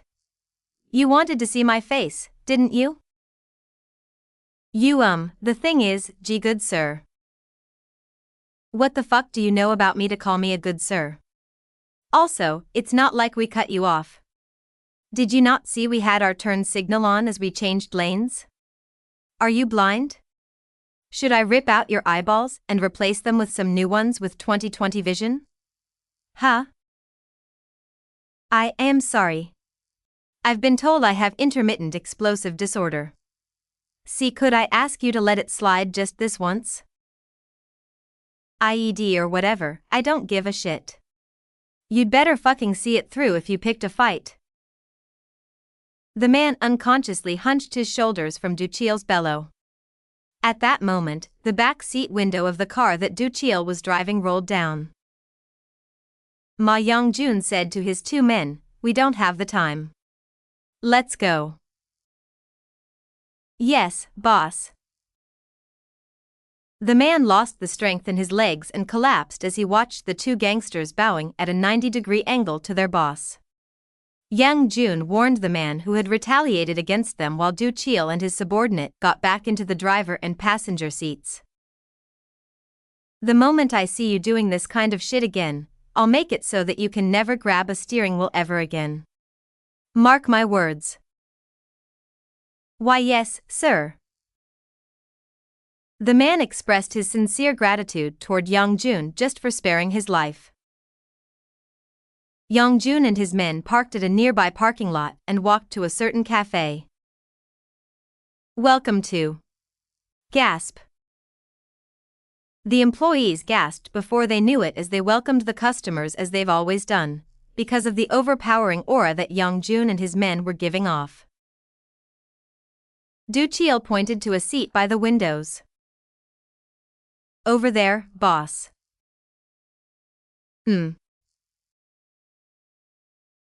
Yang-jun took a seat while his two men stood at attention to guard his back. The woman who had been waiting for them, Du Ha-yang, said while sighing, "Do you really have to give off gangster energy like this? This is exactly why the chairwoman doesn't like meeting you in public." Ha-yang had set up a meeting with Yang-jun to relay Arun's words to him. The contents were simple enough to be relayed by phone, but they met like this to avoid leaving evidence when talking about something very important. Young-jun briefly answered Ha-Yang's criticism, "We usually don't." "Then why the change today?" "We had done something rough earlier. The boys usually get so hyped up for such things that this kind of behavior comes out unconsciously." Ha-Young wished she hadn't heard that. "Anyway, what does that young lady want to tell us this time?" Young-jun asked. "It's about reporter On Soo-jin." "On Soo-jin? My men are already watching over her." She asked to raise the number of men and monitoring hours. Ha-Young usually worked as a director of Levanche, but she also sometimes acted as Areun's proxy who relayed her words. Areun had been planning on entrusting that role to Park Seol-hun, but not only was he busy running the company, but he was also so scared of Young-jun and his men that she had left it to Ha-Young instead. Areun used to meet with Young-jun directly, but she had gotten so recognizable lately that she had taken such measures. It would become huge news if it got out to the public that a popular actress frequently met up with a gangster loan shark boss. Unable to understand, Young-jun asked Ha-Yang, "Did that reporter lady do something dangerous again?" "I'm not sure either. I simply relayed to you what the chairwoman asked me to." "I see." Although he wasn't sure why, he had to do it if it was Areun's order. "Okay. I'll do so." He simply complied, thinking that she had a reason for doing so. Areun was busy getting her makeup done for today's shoot of Waitress. As soon as she arrived at the studio, she could hear loud cheers from outside the waiting room. "Congratulations, Sunbae. You have no idea how surprised I was when I saw the article." Areun also went out to the hallway as soon as her makeup was finished. Yeo Songwon had been receiving words of congratulations while holding a bouquet of flowers. She awkwardly thanked them. She was being congratulated because of her husband. Areun also walked up to Songwon. "Congratulations, Sunbae." "Thanks. But I never expected something like this to happen, so I'm a little bewildered." Songwon had suddenly become the mayor's wife. She was of course happy that things had worked out so well for her husband, but she was also at a loss of what to do. "I have no idea how the reporters found out about my husband's identity. I thought I'd hidden it pretty well." Songwon never really enjoyed being given attention by the public for subjects other than the productions that she had appeared in, so she had purposefully avoided bringing up her husband. She thanked her fellow production staff members without the slightest idea that Areun was the one who revealed the fact that she was married to Jang Tae-hwan. Areun held in her laugh as she watched Songwon head to her waiting room. "I feel bad for Sunbae, but it had to be done." This was also part of the process of perfecting her plan for revenge. Chapter 94, The Sound of Cracks Forming in a Friendship, 1. Kang Areun's schedule was jam-packed yet again from the Waitress shoots heading toward its final stages. They were about to shoot the scene where the female protagonist Kang Seon-hai finds out her mother's identity and confronts her for the first time. Areun read her lines with Yeo Songwon to get in sync with her before the filming started. There was no need to instill emotion into one's lines during the reading process since it was simply to make sure they were on the same page. But of course, there were actors who read their lines like they were actually in the middle of filming, and Songwon was one of them. "So what? Do you resent me for abandoning you three? Say it straight to my face. Say it." The gazes of the staff members naturally shifted to the reading area due to Songwon's cries that echoed throughout the set. Stimulated by her powerful performance, Areun also put her all into her acting to not fall behind. "Do you even have any idea how hard it was for us to live because of you? How hard it was to be treated like outcasts just because we had no mother to raise us. And you ask me if I resent you? Is that all you have to say for yourself? Why are you asking the obvious? Areun's powerful voice did not fall behind Songwon's in the slightest. Her hand that was holding the script trembled. One could tell from such expressions that she was bursting with emotions. I'll resent you until the day I die. Mark my words. The reading came to an end with Areun's hate-filled line. Songwon was genuinely impressed by Areun's acting that improved day after day. You're good, Areun, she expressed. It's nothing compared to you, Sunbae. No, what you showed me just now was more than enough. I couldn't find any faults in it. Let's keep this up for the actual filming. Yes, Sunbae. Reading lines with Songwon sitting right across from her was far more exhausting than actually shooting the scene, because Songwon would tackle her for the smallest mistakes. Areun managed to safely overcome the imposing trial. Ji Han-suk, who had been watching their passionate reading from a distance, commended Areun. It's tough reading with Sunbae, isn't it? He asked. It's certainly difficult, but it's okay since she helps me improve my acting in the process. You're so optimistic, Areun. I got super depressed during my first reading with her because she gave me hell. This was nothing to Areun because she had worked with people far worse than Songwon in the past. She didn't really want to mention their names, since they were her current targets for revenge. Her acting skills somewhat helped in her plan to ruin Kim Han-Gyo because she needed to maintain a poker face in front of people that would soon become her allies. Chairman Ji was one of such allies. I remember you saying last time that the chairman wanted to have a meal with me. Has he said anything about it after that? Areun asked. I was planning on letting you know after today's shoot. He said he's free to meet you next Friday. Is that fine with you? Yes, of course. As long as there was no drama shoot scheduled, Areun could always make time for Chairman Ji, the most important individual in her plan for revenge. Her meetings with him were always her top priority. Then I'll let him know you're free as well, Han-suk remarked. Thank you. You'll be there as well, right, Sunbae? Yeah, of course. Han-suk always tagged along in her meetings with Chairman Ji. If Areun considered Chairman Ji to be her top priority, then Han-suk considered Areun to be his top priority. It was a give-and-take relationship. The gears in Areun's head were already turning to plan out what to do to get what she wanted from the meeting. Areun headed to Dudam Group as soon as she finished getting ready. Although she had taken a short break at home, she had realized yet again that driving to a dinner meeting almost right after a morning shoot was very tiring. Maybe I should hire a chauffeur. She had Shin Yu-bin to drive her for anything related to the TV industry, but she had to drive herself for anything else.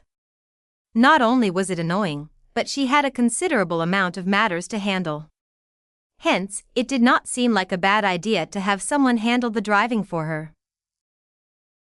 I'll have to consult Director Du. If she had a chauffeur, then she could have the meet reporter on Sujin in her place. She could think of many other uses for one. Areun headed to Chairman Ji's office as soon as she arrived at Dudam Group. She got on the elevator that went straight up to the top floor. Chairman Ji's secretary bowed to her as soon as the elevator doors opened, as if he had been waiting for her. Welcome. The chairman is waiting for you. Areun was guided by the secretary to Chairman Ji's office. She used to find it extremely difficult to walk in heels, but she had become able to walk naturally even while wearing high heels. This was the effect of dramas.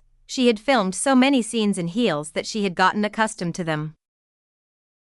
I've seriously become a full-fledged woman, for God's sake. As she laughed self-deprecatingly in her head, Chairman Ji greeted her. Welcome, Areun. You're getting more beautiful by the day. Thank you very much, Chairman. Areun had dressed up fairly well for her meeting with a VIP. She would have come in a shirt and jeans if this was a normal meeting, but she did not want to show Chairman Ji her casual side. Where is Han-Suk Sunbae? Areun asked. He'll be here soon. His movie shoot ended a little late, apparently. Aside from the drama Waitress, Han-Suk was also starring in a comedy film Double Standards at the same time. His active involvement in the entertainment industry was raising public awareness of him as much as Areun by the day. He could have just come straight after his shoot, but he went home first apparently because he couldn't afford to look bad when he'd be having a meal with you.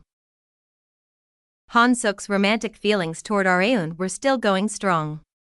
Areun was already well aware of his feelings for her. Even the densest person in the world would notice when he was so blatant about it. However, she was not yet mentally ready to accept a man's feelings. I likely never will be. She still could not imagine herself dating a man. Han-Suk arrived shortly after she was chatting with Chairman Ji. I'm sorry I'm late. He had come wearing a very stylish formal suit. As expected of a celebrity, it fitted him very nicely. As Han-Suk was pondering over whether to sit next to Areun or Chairman Ji, Areun said while pointing to the seat next to her. Sit here, Sunbae. Should I? Chairman Ji looked at the two satisfyingly as Han-Suk naturally took the seat next to Areun. You suit each other very well. It's as if I'm looking at myself and my wife back in my youth. My wife was as beautiful as you back when she was your age, Areun. Han-Suk's face reddened. On the other hand, Areun simply covered her mouth and lightly laughed without saying a word. She had been interested in something else entirely. Chairman. I remember you saying that you'd like to invite me to the gathering where famous people of the financial world met up. May I ask what happened to that? Oh, the thing is. Chairman Ji expressed reluctance. Something likely happened. I actually haven't been attending those gatherings much lately. Oh, why is that? Areun asked. It's just that I have a friend who I'd gotten along with ever since my school days, but we had a slight dispute recently. I might ruin the mood if I go, so I've been stopping myself from going. Areun knew exactly who his school friend was. It's probably Kim Han-Gyo. It was obvious, but Areun pretended not to know. I hope you work things out with them soon, she expressed. She didn't mean it in the slightest. Chairman Ji said awkwardly as Areun consoled him, this isn't our first time disputing like this over a difference in opinions. We fought and immediately made up, but I think it'll take quite a while this time. The signs of cracks in their friendship might have started to show themselves from this moment, or the time might have been moved up because Areun got in Kim Han-Gyo and Kim Chi-yeol's way whenever they had tried to do something. Whichever the case, it did not change the fact that it was good news for her. All I have to do now is to slowly bring him over to my side. She felt like she would be fairly busy for a while. She received a call from Du Haiyang a few days later. I've sent someone your way just now, Chairwoman. Who? You said you needed a chauffeur, so I selected someone after careful consideration. Haiyang was very quick to handle things. The only qualities that Areun wanted in a chauffeur were good driving skills and ability to keep secrets.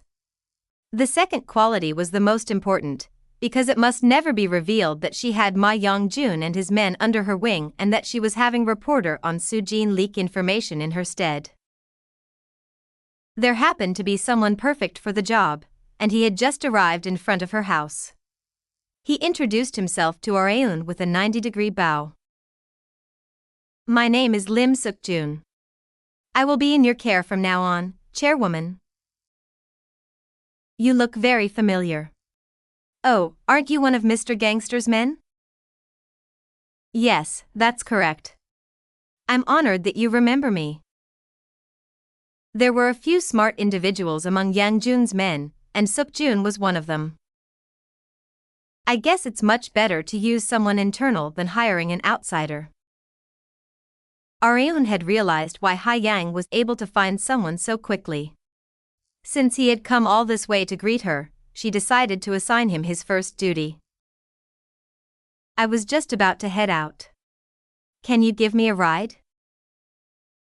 "Where would you like to go?" Areun answered simply, "The fitness center." She felt like warming up after a long while. Chapter 95, The Sound of Cracks Forming in a Friendship, 2. There were a few things that Kang Areun did no matter how busy she was, and one of them was exercise. She felt restless if she missed even a day, so she had gone straight to the fitness center yet again today. "We've arrived, chairwoman," Lim Suk-jun said. He got out of the car and opened the door for her. She got out of the car and praised Suk-jun in satisfaction. "Thanks. You're pretty good at driving." "If there's one thing I'm good at, it would be driving." That could be one of the reasons why he was chosen to be Areun's chauffeur. Not only was he good at driving, he was also quick on his feet. Areun commended director Du Ha-yang in her head for choosing someone so great. "My workouts take around 2 hours, so just come back around that time." "I understand. Please feel free to contact me if you need anything before then." "Okay. You can go." Areun headed to the elevator with her sports bag after sending Suk-jun off. The employees at the information desk greeted Areun as soon as they saw her. She greeted them back and walked straight to the changing room. She saw 3 young women chatting while changing their clothes. She couldn't get used to seeing such a sight during her early days of having returned to the past, but now she could just walk past them without getting flustered. She had even gotten used to being in the shower room with a bunch of women, which she honestly couldn't determine if it was a good or bad thing. She was getting used to life as a woman, hence. It also means that I'm slowly becoming a woman. It was a pretty weird thing to think about. She was already a woman. However, that was only in the physical sense. She was still mentally a man, so she was somewhat terrified that she had been adjusting so well to life as a woman. Areun lightly sighed. "I don't know anymore." She had reached a point where she just accepted it. It was not like she could go around saying, "I'm actually a man," because she didn't want to be a woman. She thought it'd be better to just become a woman than be treated like a lunatic. "I can't take my revenge from a mental hospital, after all." She couldn't give up on revenge, the entire reason for her being and her greatest goal. She changed and exited the changing room, and saw someone familiar after a long time. Han-Gyo, a songstress and her only friend in the entertainment industry, was on a treadmill with earphones plugged into her ears. Areun could see from her slim figure and beautiful curves made visible by her tight sportswear that she had been maintaining her figure very well. Something else also caught her attention. "That's our company's product." Han-Gyo's pink leggings were one of Levanche's flagship products. Areun couldn't help but smile. She got on the treadmill right next to Gyo's and greeted her. "Hey, Gyo." "Oh, Areun." Gyo took off her earphones after belatedly noticing Areun. "What are you doing here at this time?" Areun usually worked out at the fitness center early in the morning except when she had early morning shoots, so she rarely met with Gyo here. "I didn't really feel like staying at home, Arun replied. She had come here while testing Suk-jun's driving skills in addition. I've been enjoying Waitress so much. My mom and dad also watch it regularly. My mom was cursing the mother character that Yeo Song-won Sunbae plays, saying she's a bitch, and then she cried because she felt so sorry for your character, Gae mentioned. It went to show how amazing Arun and Song-won's acting had been. The view ratings had reached an all-time high when it was revealed that Kang Seon-hai's mother was Cha Yeo-woon, the character played by Song-won. It had become huge news among the fans when the episode aired. I felt proud for some reason when you were being praised, Gae said while laughing. Arun also laughed and replied, I'm glad your mother's enjoying the show. It's a shame, though. We wanted to watch reruns, but couldn't because we couldn't bother my little brother. Why would it be a bother? Oh, because he's going to be taking his SATs this year. Gae had a brother who was a year younger than her. Since the older sister took her SATs last year, it was now the little brother's turn. How many days until he takes the exam? Arun asked. I don't think there are even 100 days left. Around 80? Already? Time flew by extremely fast. It only felt like yesterday when Arun took her SATs, but it felt weird to hear that juniors who were only a year younger than her were preparing for their SATs. If Gae's little brother was preparing for his SATs, then doesn't that mean Ijun is as well? Seo Ijun was also exactly 1 year younger than Arun. She had seen him when she stopped by Starlight Road during Kang Arehyuk's birthday, but she hadn't wished him good luck on his exam. Well, I'm free tomorrow, so I might as well stop by. Ijun had jogged with her on weekends and even made her a hat on her birthday, so she also wanted to do something for him. The next day, Arun looked for her car keys to go see Ijun like she had planned yesterday. Oh, right. Come to think of it, she no longer needed to drive long distances, she could just call Suk-jun. She looked for Suk-jun's number that she had saved on her phone. Yes, chairwoman? I have somewhere to go today. Can you come?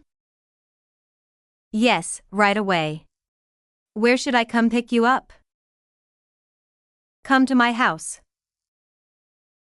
Understood. In the meantime, she made sure to grab her gift for Ijun, limited edition sneakers of a famous sports brand. It was extremely costly, coming to almost 8 million won. Not just that, but they were being auctioned for even higher prices since they could no longer be purchased in stores. She had gone through a hard time to get these because she thought they'd be the perfect gift for Ijun, who was aspiring to be a fashion designer. 15 minutes after she had called Suk-jun, she received a call from him saying that he had arrived. That was quick. It had been thanks to my Young-jun's strict education. Arun pulled out her smartphone as soon as she got in the car.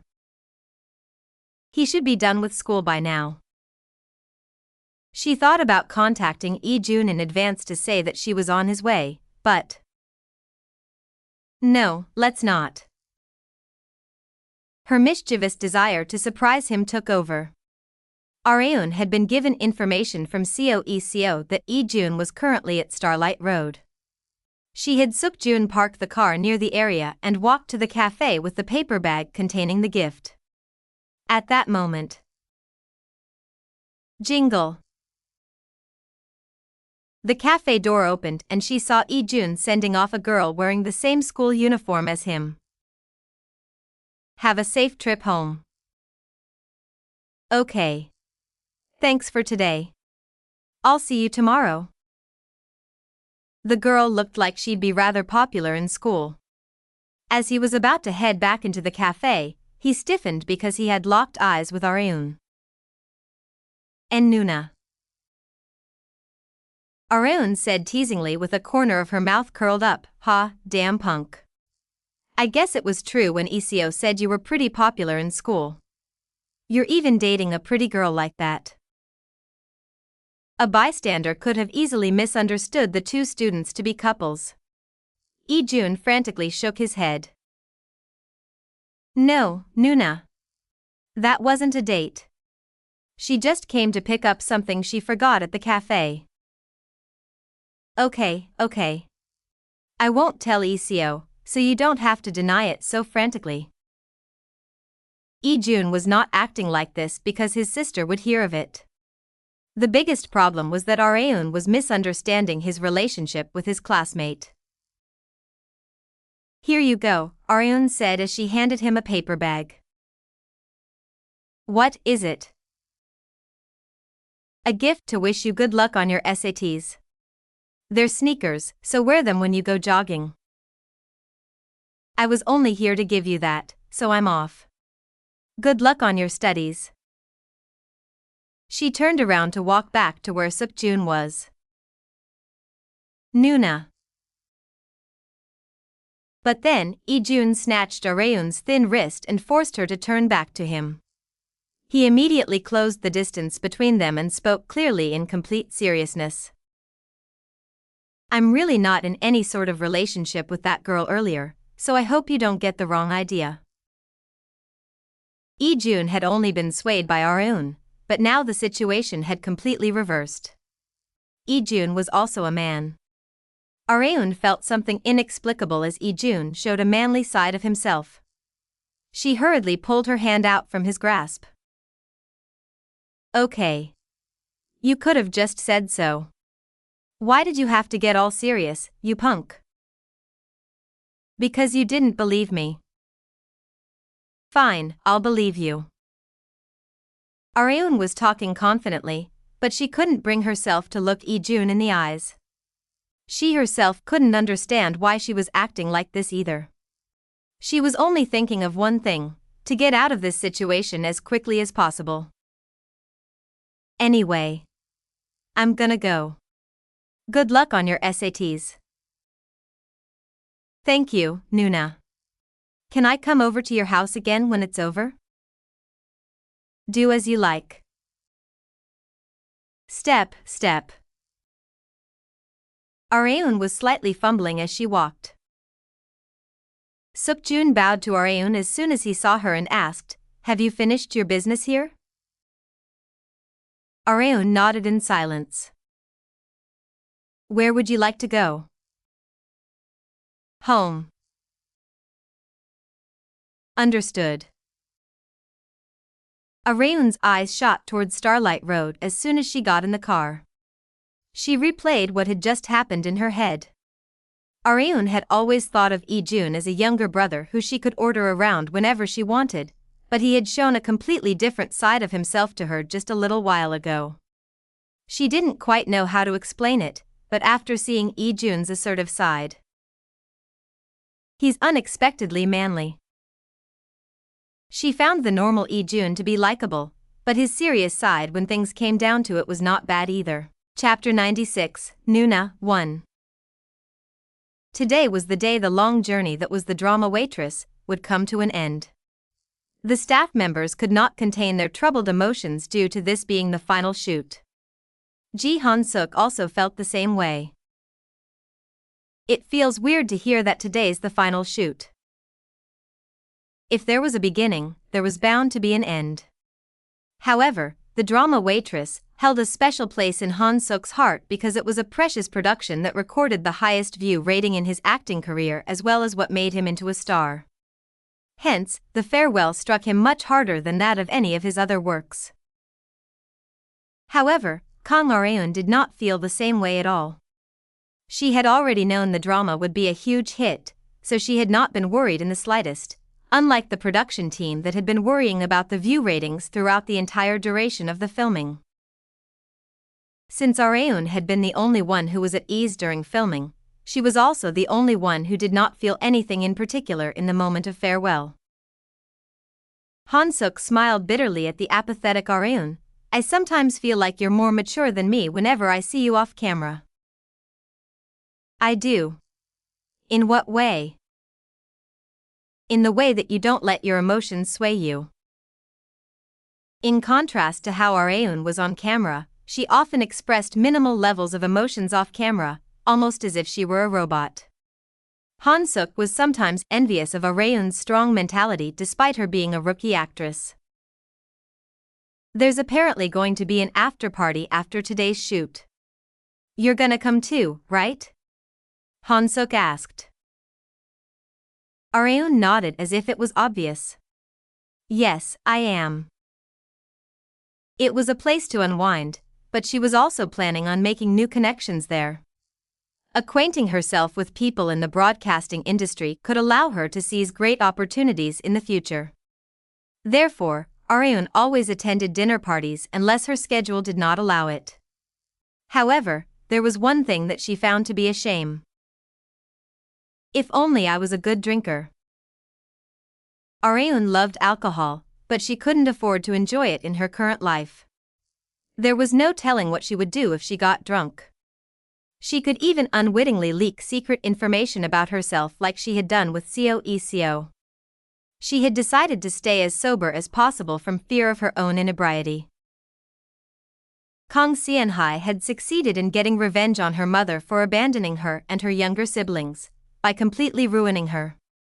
As if the heavens were rewarding her for her efforts under the sorrows of her past, winter passed and the spring of love had come her way.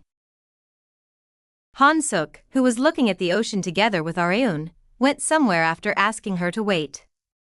He then arrived with a convenience store plastic bag. You said you wanted something to drink, right? Was there a convenience store nearby? Yeah, I happened to see one while we were looking for a place to park. I'm so thoughtful, aren't I? Areun couldn't help but laugh at Han-Suk's playful speech. Areun tilted her head as she looked at what was in the bag. Appa, what's this? Oh, that? There was a small box that did not look like a convenience store item, but more like something used to hold an accessory. She opened it to check what was in it, and her gaze was met with a sparkling diamond ring. I bought it on the way. You bought this at a convenience store? No, I ordered it before we went on this trip. It almost didn't make it, but it was finished just barely in time. I was super lucky. Han-Suk took out the ring and pointed toward Areun's left hand. Give me your hand. Areun raised her left hand while maintaining an embarrassed expression. Han-Suk then put the ring on her thin ring finger. It looks great on you. Appa. Seon-hai. In contrast to his playful remarks earlier, he was now completely serious. He proposed to the one that he loved with all his heart. Will you marry me? Areun scraped together every single sad memory that she possessed because it was the perfect time to shed tears. Her efforts worked and a single tear rolled down her cheek. She hoarsened her voice to act like she was deeply moved. Yes. I'd love to. From lovers to a married couple. The drama Waitress came to an end with a two-shot of the couples who had entered a new chapter of their lives. Director Hwang exclaimed in great satisfaction, "Okay. Thank you everyone for your hard work." As soon as he gave the okay, the staff members cheered as if they had been waiting for the moment. It actually would have been a huge problem if there had been an NG cut in this scene, because director Hwang wanted to use the ocean sunset as the background. They needed to finish the scene as quickly as possible because the sun was setting very quickly. Areun and Han-Suk overcame the time pressure and perfectly acted out the scene that director Hwang was hoping for. Because of this, the director's thrill was not subsiding despite the shoot being finished. He repeatedly gave a thumbs up to Areun and Han-Suk as he replayed their excellent performance over and over again. Waitress wouldn't have become such a huge hit if it weren't for you two. Thank you so much, Director Hwang remarked. No, we should be the ones thanking you for letting us star in such an amazing production. I'm sure Areun feels the same way. Right? Areun nodded as she was given the baton to speak by Han-suk. Please let us know any time once you have another great production. I'd love to work with you again. It'd be my pleasure. Director Hwang was merely a rookie drama program director at the moment, but he would grow into an individual who would leave his mark in the history of the drama industry. She had agreed to star in Waitress because she knew it would be a hit, but she had also done it to make a connection with Hwang Yun-sung, considering his future. Now that she had invested in the stock that was Director Hwang. All I need to do now is to wait until it rises. Areun was already curious about how much profit she would gain from it. Areun prepared to head to the after-party venue after the shoot was over. As she got in the car, Shin Yubin praised her for her hard work and handed her an energy drink that she had bought in advance. I bought it because I thought you'd be tired. Thank you, Miss Manager. It had been over 2 years since Yubin had started working with Areun, but Areun still called her Miss Manager instead of Uni.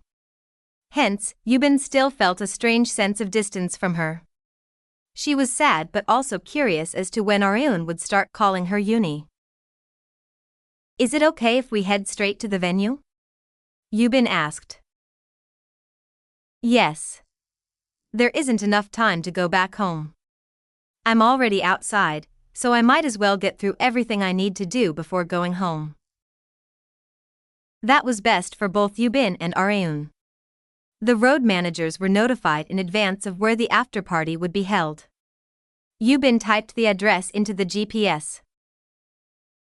45 kilometers. It's pretty far. There might be traffic on the way there, so you can take a short nap if you want. No, it's okay. I'm not that tired. The shoot had only taken a long time because they had driven a long way to shoot the scene. The actual time taken to film had not been very long, so Areun was not very tired. Yubin set off as the cars of the other staff members started moving. On the drive there, Yubin told Areun what she had been told about the after-party. Apparently, other people aside from those related to the drama will be at the after-party. Who? Some program directors whom Director Hwang is close to, and some business associates. Business associates could be referring to people who invested in dramas, movies, or other miscellaneous content. Come to think of it, they said someone from a conglomerate will also be coming. A conglomerate. Which one? I don't know. I only listened in on what the staff members were talking about. Well, I'm sure we'll find out when we get there. Areun couldn't ask for anything better than distinguished figures of the financial world coming straight to her, since that would make it much easier for her to make connections with them. However, she had been getting a bad feeling since earlier. What is this feeling? It was similar to the so-called women's intuition. However, she could not figure out why she was feeling so uneasy. They had arrived at the Waitress after-party venue. They were able to enjoy the party without reservations because the entire restaurant had been rented out.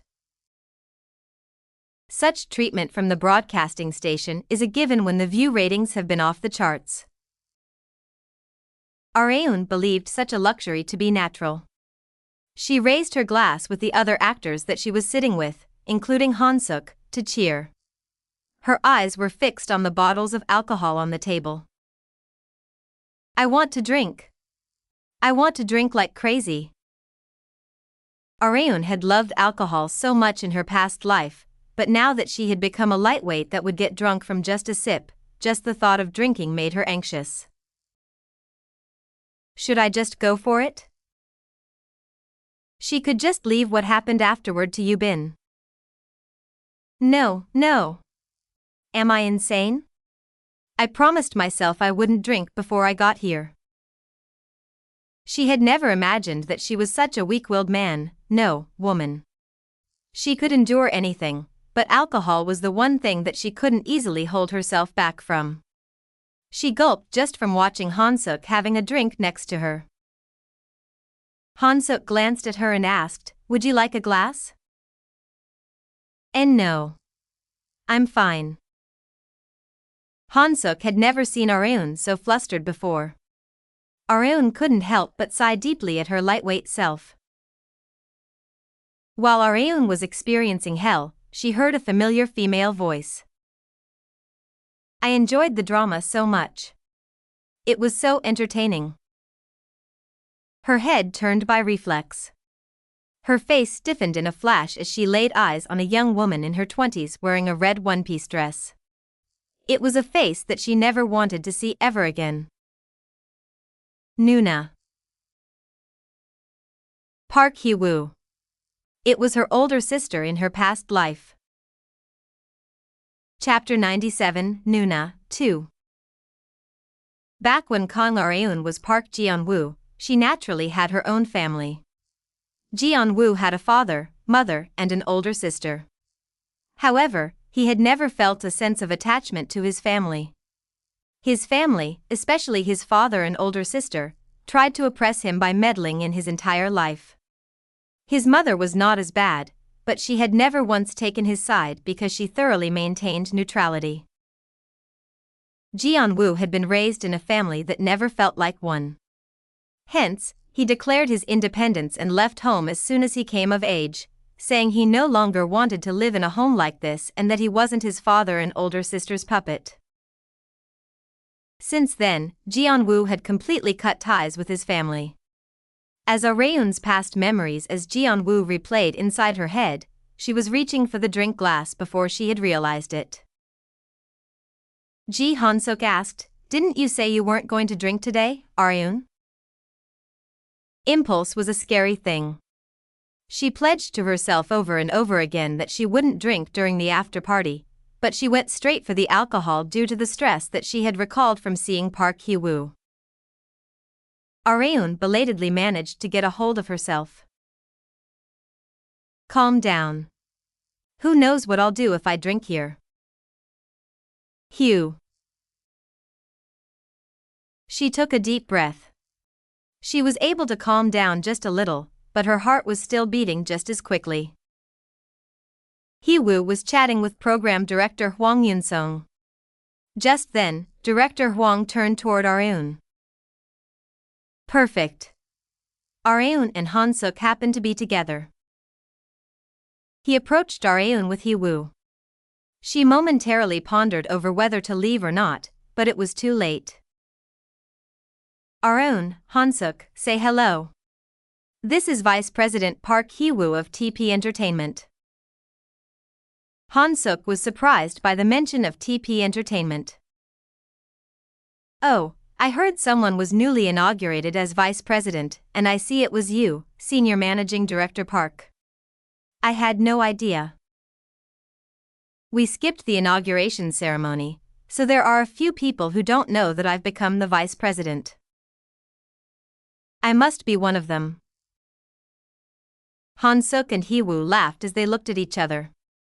Although Han-suk was an actor, he was also a bona fide businessman. He had met Hee-woo once or twice during his time as one. Hee-woo then shifted her gaze from Han-suk to Areun. Hee-woo was the typical example of an Eastern beauty, perfectly embodying the word elegance. Not only was she beautiful, she was extremely capable and was born in an exceptional household.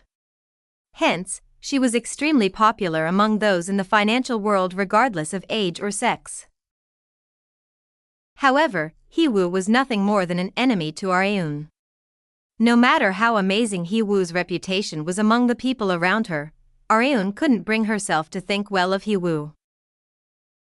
"It's probably because of everything I had to go through since childhood because of her." Geon-Woo had suffered countless times from his older sister's oppressive attitude. However, that older sister of his couldn't be seen anywhere. All that was in front of Areun now was the amicably smiling Vice President Park Hee-woo. Nice to meet you, Vice President. I'm Kang Areun. Nice to meet you, Areun. I'm Park Hee-woo. I'm not sure if Director Hwang told you this, but I happen to be a massive fan of yours. I've come to this after party just so I could meet you. I'm honored to hear you say that. Honored, my ass. She thought. If there was a competition of who could name as many of Hee-woo's faults as possible, Areun was 100% sure that she would place first. That was how much she despised Hee-woo. However, she couldn't show her resentment right now because the one in front of Hee-woo was not Park Geon-Woo but Kang Areun. Hee-woo's smile widened even more after her greeting with Areun. You're pretty bold, Areun. Am I? Yes. Most people get surprised when I tell them I'm the vice president of TP Entertainment, but I couldn't see a hint of surprise from you. TP Entertainment, a subsidiary of TP Group, was a conglomerate among conglomerates specialized in media and home shopping. Not only did Hee-woo possess an important position in TP Entertainment, but she was also the daughter of Park Chong-gil, the co-chairman of TP Group. In other words, he's also my father. TP was led by the older brother Park Chon-suk and the younger brother Park Chong-gil. Areun also used to be a member of the TP Group family, so she had not been surprised after meeting Hee-woo. Hee-woo had mistaken Areun's familiarity for boldness. I'm liking you more and more, Areun. Areun simply smiled lightly without answering. Areun laid down on her bed as soon as she came back home after the after-party. Not even her fluffy mattress could comfort her troubled feelings. She replayed what had happened at the after-party as she looked up at the familiar ceiling. I can't believe I met Nuna there of all places. Areun had heard from Yubin on the way to the after-party that outsiders would also be attending. The bad feeling that she had felt back then had manifested into her meeting with Hee-woo. TP Group was one of the top 10 largest businesses of Korea. Areun had originally been born as a second-generation chaebol. However, there hadn't been a single moment in her life when she was happy about the fact. Unable to endure the bombardment of pressure from her father and older sister, she had thrown away the title of second-generation chaebol of her own accord. Did she regret it? Not even once. Rather, she felt relieved that she had cut all ties with her family. However, the situation was a little different in her current life. Areun had finally become perfect strangers with her family, but she still had a very important mission to fulfill: revenge. She would absolutely need the help of TP Group if she wanted to go against Kim Han-Gyo and Kim Chi-yeol. I'm sure father especially would be of great help to me in the future since he's extremely close to those in the financial world. Hee-woo just happened to be Areun's fan, so making a connection didn't seem very hard to do. But I'll have to see father's face again. It was not appealing in the slightest. She had thought she had just barely escaped from the clutches of the devil, but she would be jumping into its clutches again of her own accord. My current family are angels compared to my old one. No matter how harshly Areun treated Kang Arehyuk, she still thought of him positively. The same went for the siblings' father. They were both extremely kind people. However, the same could not be said for her old family. What should I do? Areun was deep in thought. She was going round and round inside her head. She decided to leave it for later as she got up and stroked down her disheveled hair. She opened her room door and headed to the refrigerator. Iseo asked while she was stretching in the living room, "Are you looking for something, Areun?" "Yeah." "For what?" Areun took out something stored deep in the refrigerator. "I'm suddenly craving some alcohol." She took out one bottle of liquor after another. She tried her best to hold it in, but I seriously can't help myself today. She decided to sleep early today with the help of alcohol. Why does my head hurt so much whenever I wake up the next day? She thought as such every time she drank alcohol. She missed the days when she was a man. She had rarely experienced bad hangovers no matter how much she drank back then, but she had to face the massive hurricane that was a hangover every time she drank after becoming a girl. She came out of her room as she combed her lion's mane-looking hair with her fingers. ECO in an apron noticed her presence and turned around. Good morning. I'm making bean sprout soup right now, so wait just a little bit. She had prepared it to help Areun relieve her hangover. Thanks. No problem. But why alcohol out of the blue? I heard from you Bin Uni that you didn't have a single sip during the after-party. As a roommate, ECO couldn't understand why Areun drank alcohol when she didn't even have any at the after-party. I just felt like it. Areun couldn't tell her that it was because of Han-Gyo. The bean sprout soup was done as she came out of the bathroom after washing up. Areun nodded several times in satisfaction as she drank the soup with a spoon. That hits the spot. ECO laughed as Areun displayed such a hearty reaction. Look at you. People would think you're an old man relieving his hangover. Areun was an old man on the inside, so she technically wasn't off the mark. ECO took a seat across from Areun and carefully mentioned, "Let me know if something's on your mind. I might not be able to resolve it, but I can at least hear you out." Counseling was not difficult to do, it was more than enough to just listen to their troubles. Simply relieving oneself of what was festering in their mind could relieve them of even a little of their burdens. Areun's heavy heart lightened a little thanks to her friend's sincere worry. She put down her spoon and decided to consult with her friend as figuratively as possible. This is about a friend of mine, Areun remarked. Most stories that started out like this were usually about themselves. A friend, huh? Okay, go on, ECO expressed. She decided not to think much of it.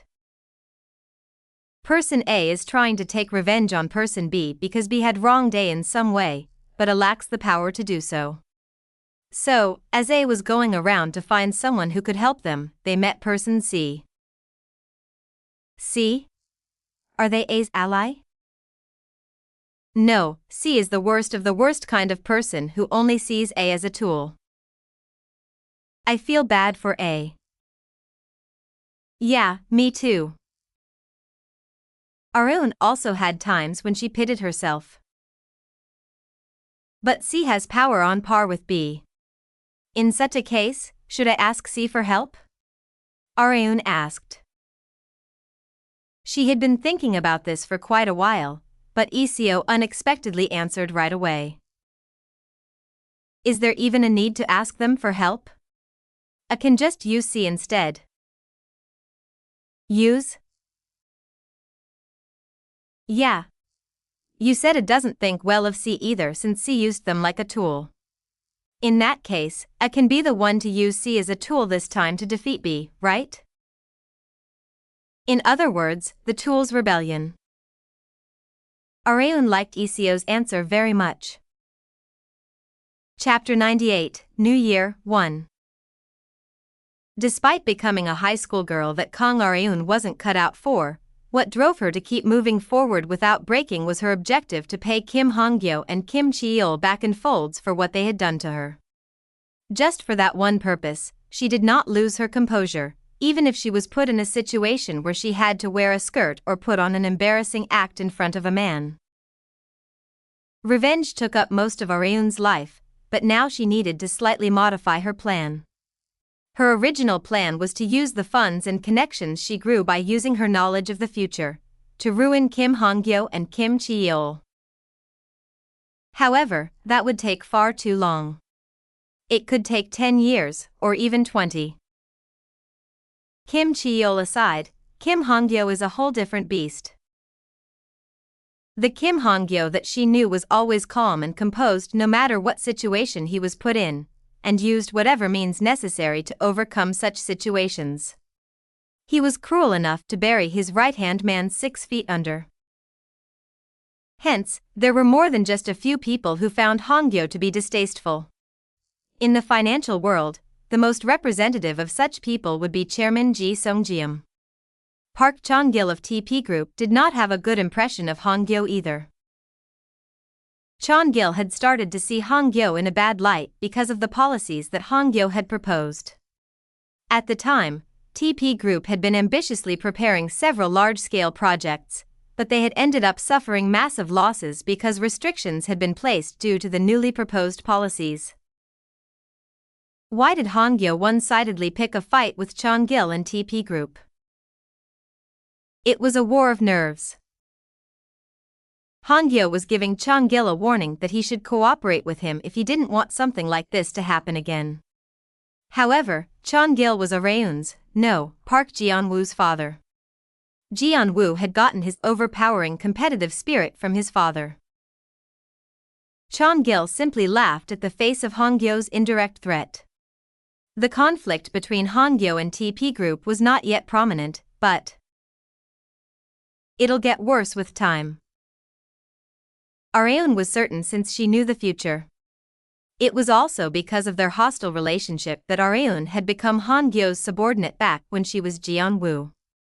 Although Geon-Woo and Chong-gil were against Han-Gyo due to different reasons, it did not change the fact that the father and son were hostile to each other. Hence, Geon-Woo had purposefully applied to become Han-Gyo's security team leader. However, thinking about it now, that had only tightened the noose around Geon-Woo's neck. There was likely a specific reason why Han-Gyo had framed all of his injustices on Geon-Woo and tried to kill him. If it was revealed to the world that I committed suicide while shouldering such dishonor, it would deal a massive blow to TP Group.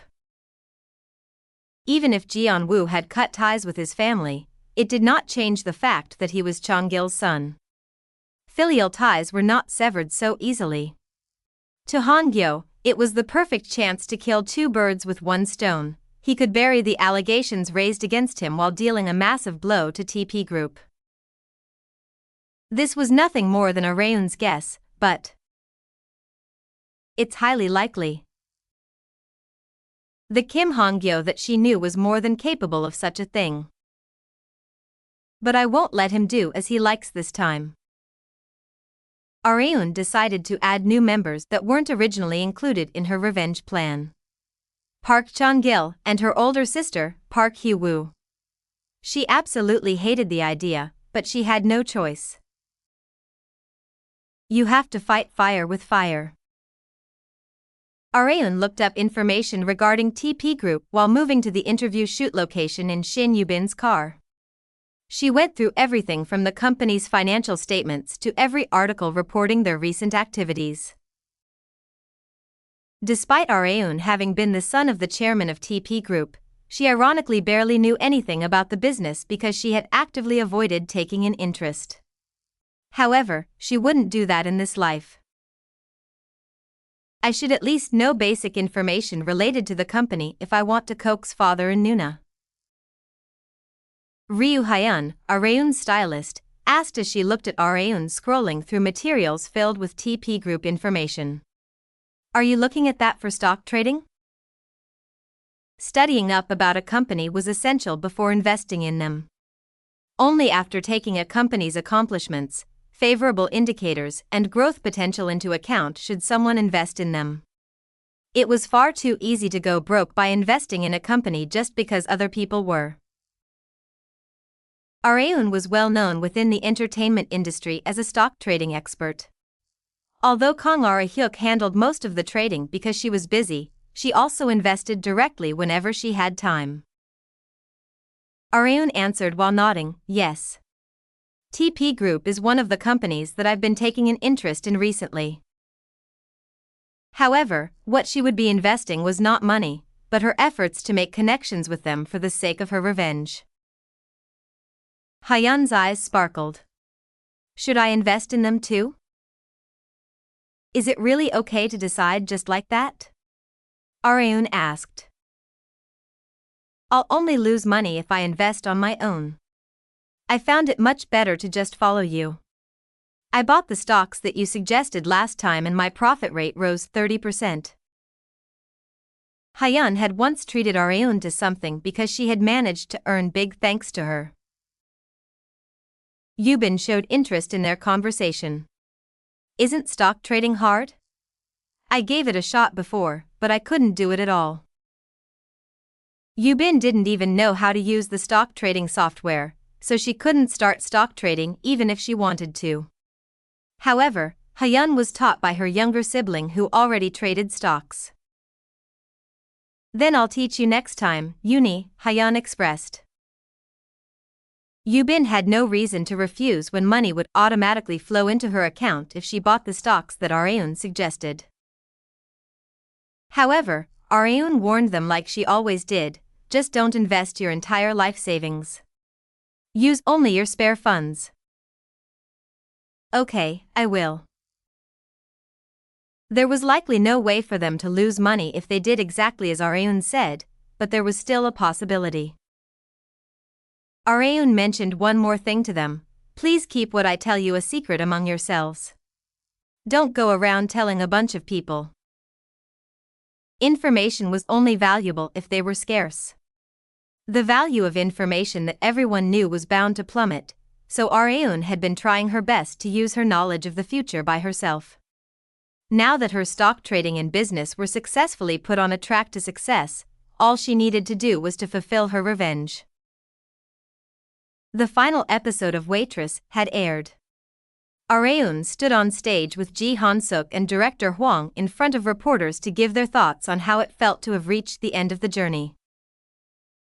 Director Hwang whispered to Areun and Han-suk before the interview began.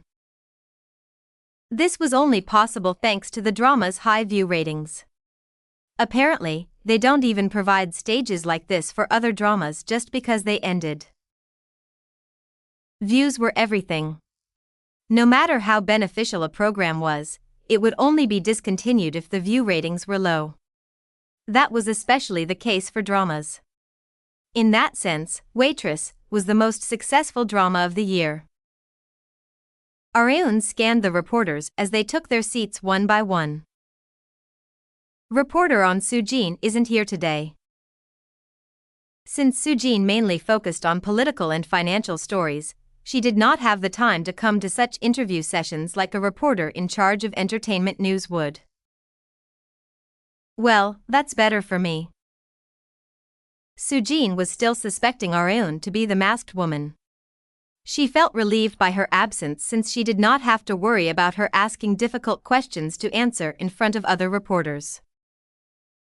The interview started off with introductions. Hello, I am the actor Ji Han-suk. Areun raised her mic after Han-suk. Hello, I'm Kang Areun, and I played the role of Kong Seon-hai. Thank you very much for your passionate support despite the drama having reached its finale. I will be in your care during this interview. She had gotten far too accustomed to speaking in front of a camera. On the other hand, Director Hwang was far more nervous than the two actors who had introduced themselves before him. I am Hwang Yun-sung, and I was in charge of the production. Thank you very much for having me. He secretly wiped the beads of sweat formed on his forehead with a handkerchief as soon as he introduced himself. He already knew it was extremely difficult to stand in front of a camera, but the new experience made him realize it once again. He admired how naturally Areun and Han-suk were answering the reporters' questions. From the devil's touch to Waitress, you've shown the country how much chemistry you two have with each other. This is your second time playing the role of a couple, is it not? Han-suk answered the reporter's question, yes, that's correct. How did it feel to have worked together in similar roles for a second time? I wonder. This is something I haven't even told Arun, but... Han-Suk looked toward Arun. She had no idea what he was about to say. Although Arun is my junior and like a little sister to me, I feel like I'm always the one learning from her whenever we perform together. I respect her in more ways than one, starting from her exceptional acting skills and her mindset toward shooting scenes. It was no simple thing for a senior to say that they respected their junior. Han-Suk had praised Arun in the greatest way that he could. The reporters then directed their questions at Arun. Is it true that you've never actually kissed your co-stars during kiss scenes, Miss Kong? Yes. She had never directly kissed anyone. Even excluding her time as an actress, she had never once kissed a man in her life.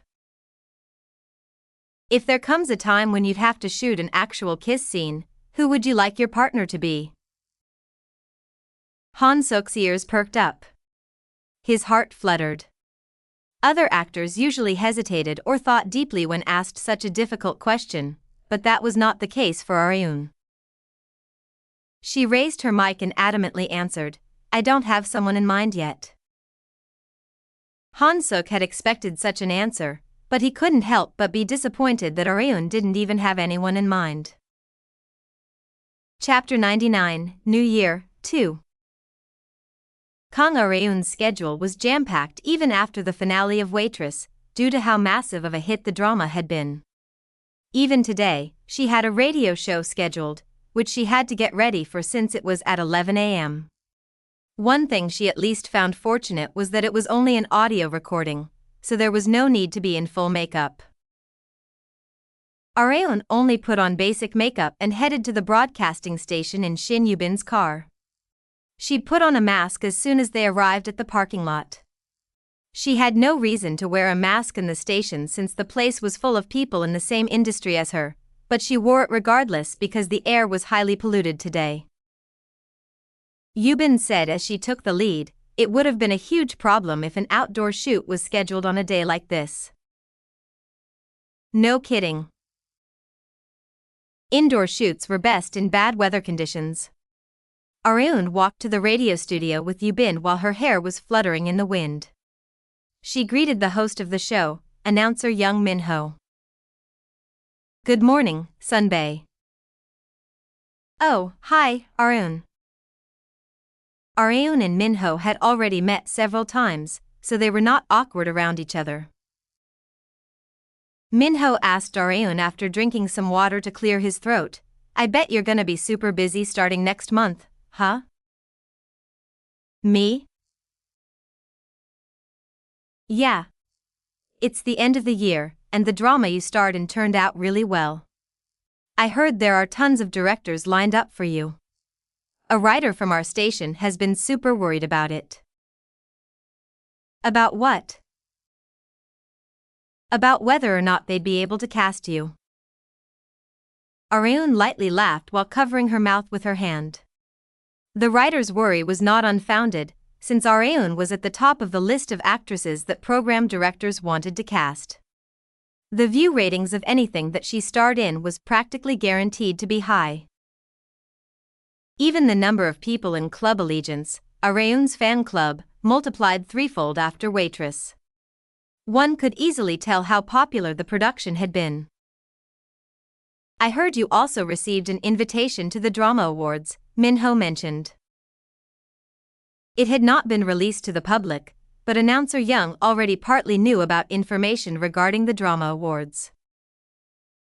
I have, but I'm not really anticipating getting an award, Arun replied. I think you will, considering your achievements this year. This was not announcer Young's subjective opinion, but something that everyone acknowledged.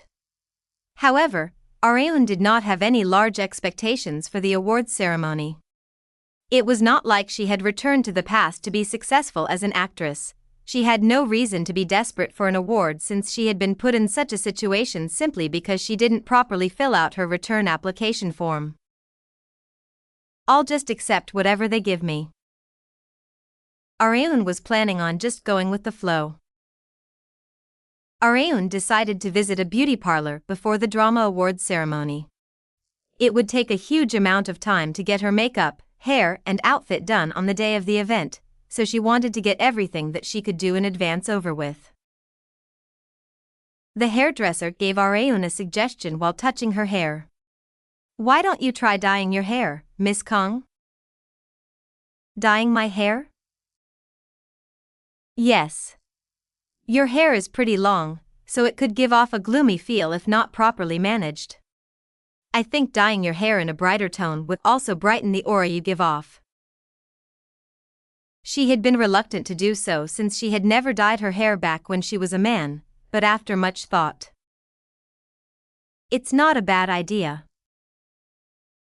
Dyeing her hair was different from revealing her skin or kiss scenes. It was simply changing her hair into a different color. Also, Areun kind of wanted to try it out. She was never permitted to dye her hair back in her bodyguarding days because she needed to look professional, so she had always been envious whenever she saw her friends with various hair colors. Yeah.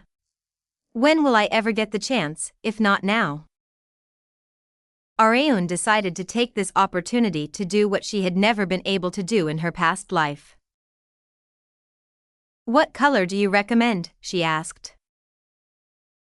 "Would you like to see samples?" The hairdresser's eyes lit up as soon as Areun showed interest, and quickly brought her a file folder. There were a myriad of colors: cherry pink, red wine, rose brown, ash blonde, ash gray, and much more. There are tons of different shades just for the color brown. Areun couldn't quite explain it, but this feeling was not unfamiliar.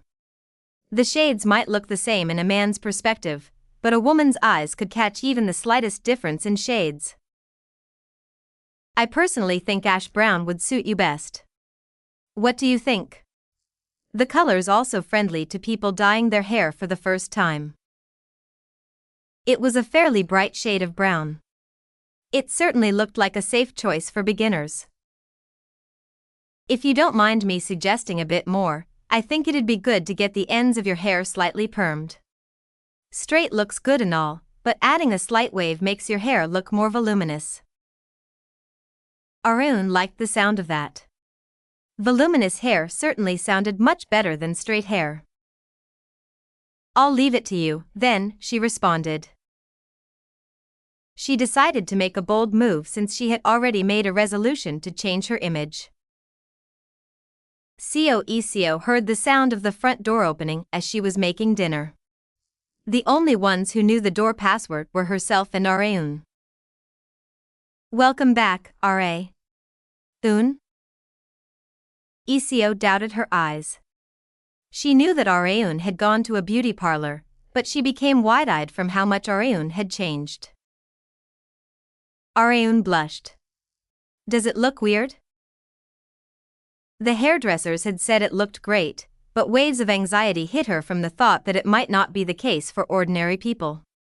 However, Seo had not shown such a reaction because she did not like her new look. Rather, it was the complete opposite. No. It looks great. You're so pretty. It looks way better than your previous style." "Oh, really? But why did you change your hairstyle all of a sudden?" Areun had stuck to the same hairstyle for the last 3 years. However, something had brought about a change of heart, and Seo could not take her eyes off of her friend. "No reason. The hairdresser just asked me if I'd be up to dyeing my hair, and I changed my hairstyle to what best fit that color while I was at it," Areun responded. She kept touching her hair because she was not yet used to it. She couldn't help but feel awkward because this was her first time trying out a hairstyle like this. "You're gonna be so beautiful in your dress for the drama awards." Seo already couldn't wait for the day to come, but Areun was nervous about how the public would react to her new look.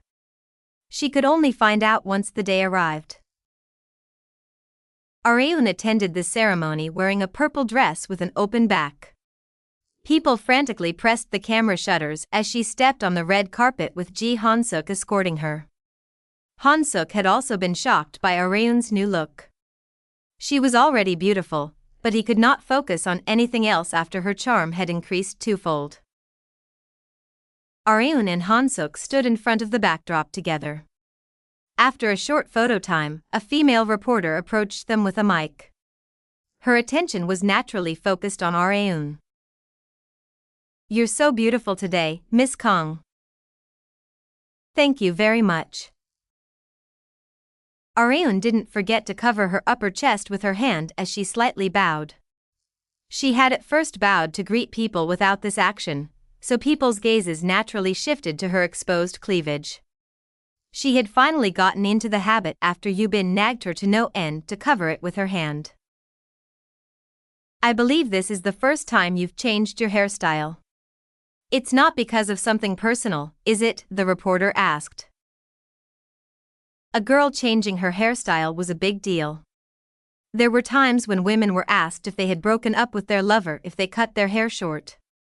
However, Areun did not put much meaning into her hair. "I just wanted to try a new look." She had no reason. It was truly a Areun-like answer. Areun pulled out her smartphone from her handbag as soon as she entered the ceremony venue. Kang Are-hook, Iseo, Seo E-jun, and her other acquaintances were sending her texts of their thoughts and cheers. There were far too many to reply to them all. As she was looking through her texts, Han-suk said as he turned his head toward the stage, "Looks like it's starting." Like he had said, music started playing with the change of the lighting. After a short performance, the host introduced himself and explained how the award ceremony would progress.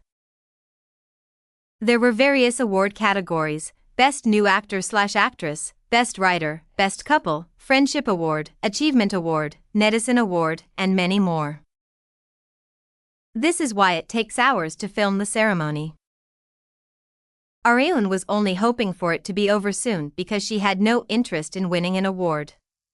She thought about playing a mobile game, but couldn't because of the cameras that filmed her from time to time. After much time passed. Next up, let's meet the nominees of the Top Excellence in Acting Award. Let us take a look together on the screen. Before getting to the grand prize, the nominees for the Top Excellence in Acting Award were revealed one by one. The last of the 7 nominees caught people's attention. Kang Areun, waitress. "You're on the screen, Areun," Han-suk exclaimed. "Me?" Areun belatedly noticed that her performance was playing on the screen. The drama waitress had already swept 5 categories, such as Best Writer, Viewer's Choice Drama, and so on. If Areun won Top Excellence in Acting here, waitress would have swept 6 categories. I will now announce the results. The Top Excellence in Acting Award goes to, the host paused on purpose, and then exclaimed, "Miss Kang Areun. Congratulations." Areun, who had been thinking about spending the time playing mobile games until just now, had no choice but to walk up to the stage with an awkward smile. "Shit. I haven't even prepared a speech." She was smiling on the outside, but her brain was in full overdrive. Chapter 100, New Year, 3. Kang Areun received the honor of earning the Top Excellence in Acting Award, but all that was in her mind was figuring out what to say. She stood in front of the mic with the trophy and a bouquet of flowers in hand. She stalled while recalling what the other actors had said in their speeches after winning their awards. "First, I'd like to thank Program Director Hwang Yun-sung, screenwriter Yeo Yoo-min, and all the staff members who made the production of Waitress possible. Also, I'd like to share this honor with Ji Han-suk Sunbae, Yeo Song-won Sunbae, and all the actors who I'd worked alongside." There were more people that Areun couldn't forget to mention. I'd also like to express my love to my family who I'm sure are watching this from home. Thank you very much once again for giving me such a huge award. I will do my best to become an actress who doesn't disappoint my fans. She thought she had done rather well for something she had prepared on the spot. Director Hwang and Han-Suk congratulated Areun once she came down from the stage. Areun smiled and looked toward Han-Suk. I hope you also get an award, Sunbae. It was weird that Han-Suk's name had not been called yet despite playing a lead role in the most popular drama of the year. However, Director Hwang told Han-Suk not to fret. From what I can see, I think you'll be a nominee for the grand prize, Han-Suk, he expressed. Me? I think so, judging from the flow of things. Don't you agree? The grand prize of the Drama Awards was the greatest honor for an actor. Han-Suk had never once won the grand prize. The most he had won in his career was an Excellence in Acting award. Not even he himself could believe that he was qualified for the grand prize. Come on. There are so many more outstanding actors than me, Han-Suk remarked. The greater the expectation, the greater the disappointment. Hence, Han-Suk cleared his mind. However, his name and performance playing in the video cassette recording of the grand prize nominees shook him greatly. Director Hwang exclaimed, Han-Suk. You're a nominee for the grand prize. No way. Not even Han-Suk himself could believe what he was seeing. He had never expected himself to become a grand prize nominee so early in his acting career. On the other hand, Areun went to go get a bouquet of flowers before the winner was announced, as if she already knew who would earn the honor. The honorable grand prize goes to Mr. Ji Han-Suk. Congratulations. Burst. Crack. Fireworks cracked from all around to congratulate Han-Suk winning the grand prize. Han-Suk walked up to the stage in complete bafflement. Areun, Director Hwang and the other waitress, production staff members followed to congratulate him on stage. Han-Suk was extraordinarily happy because he had not even expected it a little. He walked up to the mic like Areun did for her award. He articulated his thoughts of winning the grand prize while holding back his emotions. Thank you very much for this honorable award. I will continue to do my best to grow into an even better actor. Areun clapped. She felt weird seeing her partner who had acted alongside her winning the grand prize. Director Hwang then whispered to her, Why don't you aim for the grand prize next year, Areun? Sure, if I come across a good production. Only by encountering a good production could she hope for awards, just like this moment. After the awards ceremony, actors and those closely connected to the video content industry gathered at the after-party venue. Areun had also attended the event last year. Although she had met Kim Chi-il last year. I don't see him this year. Chi-il had been swept by several scandals thanks to Areun, so he was nowhere to be seen. However, she could see someone else. Noona's here too. Now that Park Hee-woo had been newly inaugurated as the vice president of TP Entertainment, she was walking throughout the venue to meet people. She then waved at Areun. Congratulations on your top Excellence in Acting award. But it's a pity. Areun's eyebrows slightly flinched. Was she trying to criticize her speech? No, nothing of the sort. Hee-woo suddenly leaned right up to Areun with a wide smile and then whispered into her ear so that no one else could hear. I was actually hoping you'd win the grand prize. An actress winning the top Excellence in Acting award in her third year of acting was already a remarkable feat, but Hee-woo had been evaluating Areun much higher. Noona must have an extremely good impression of me.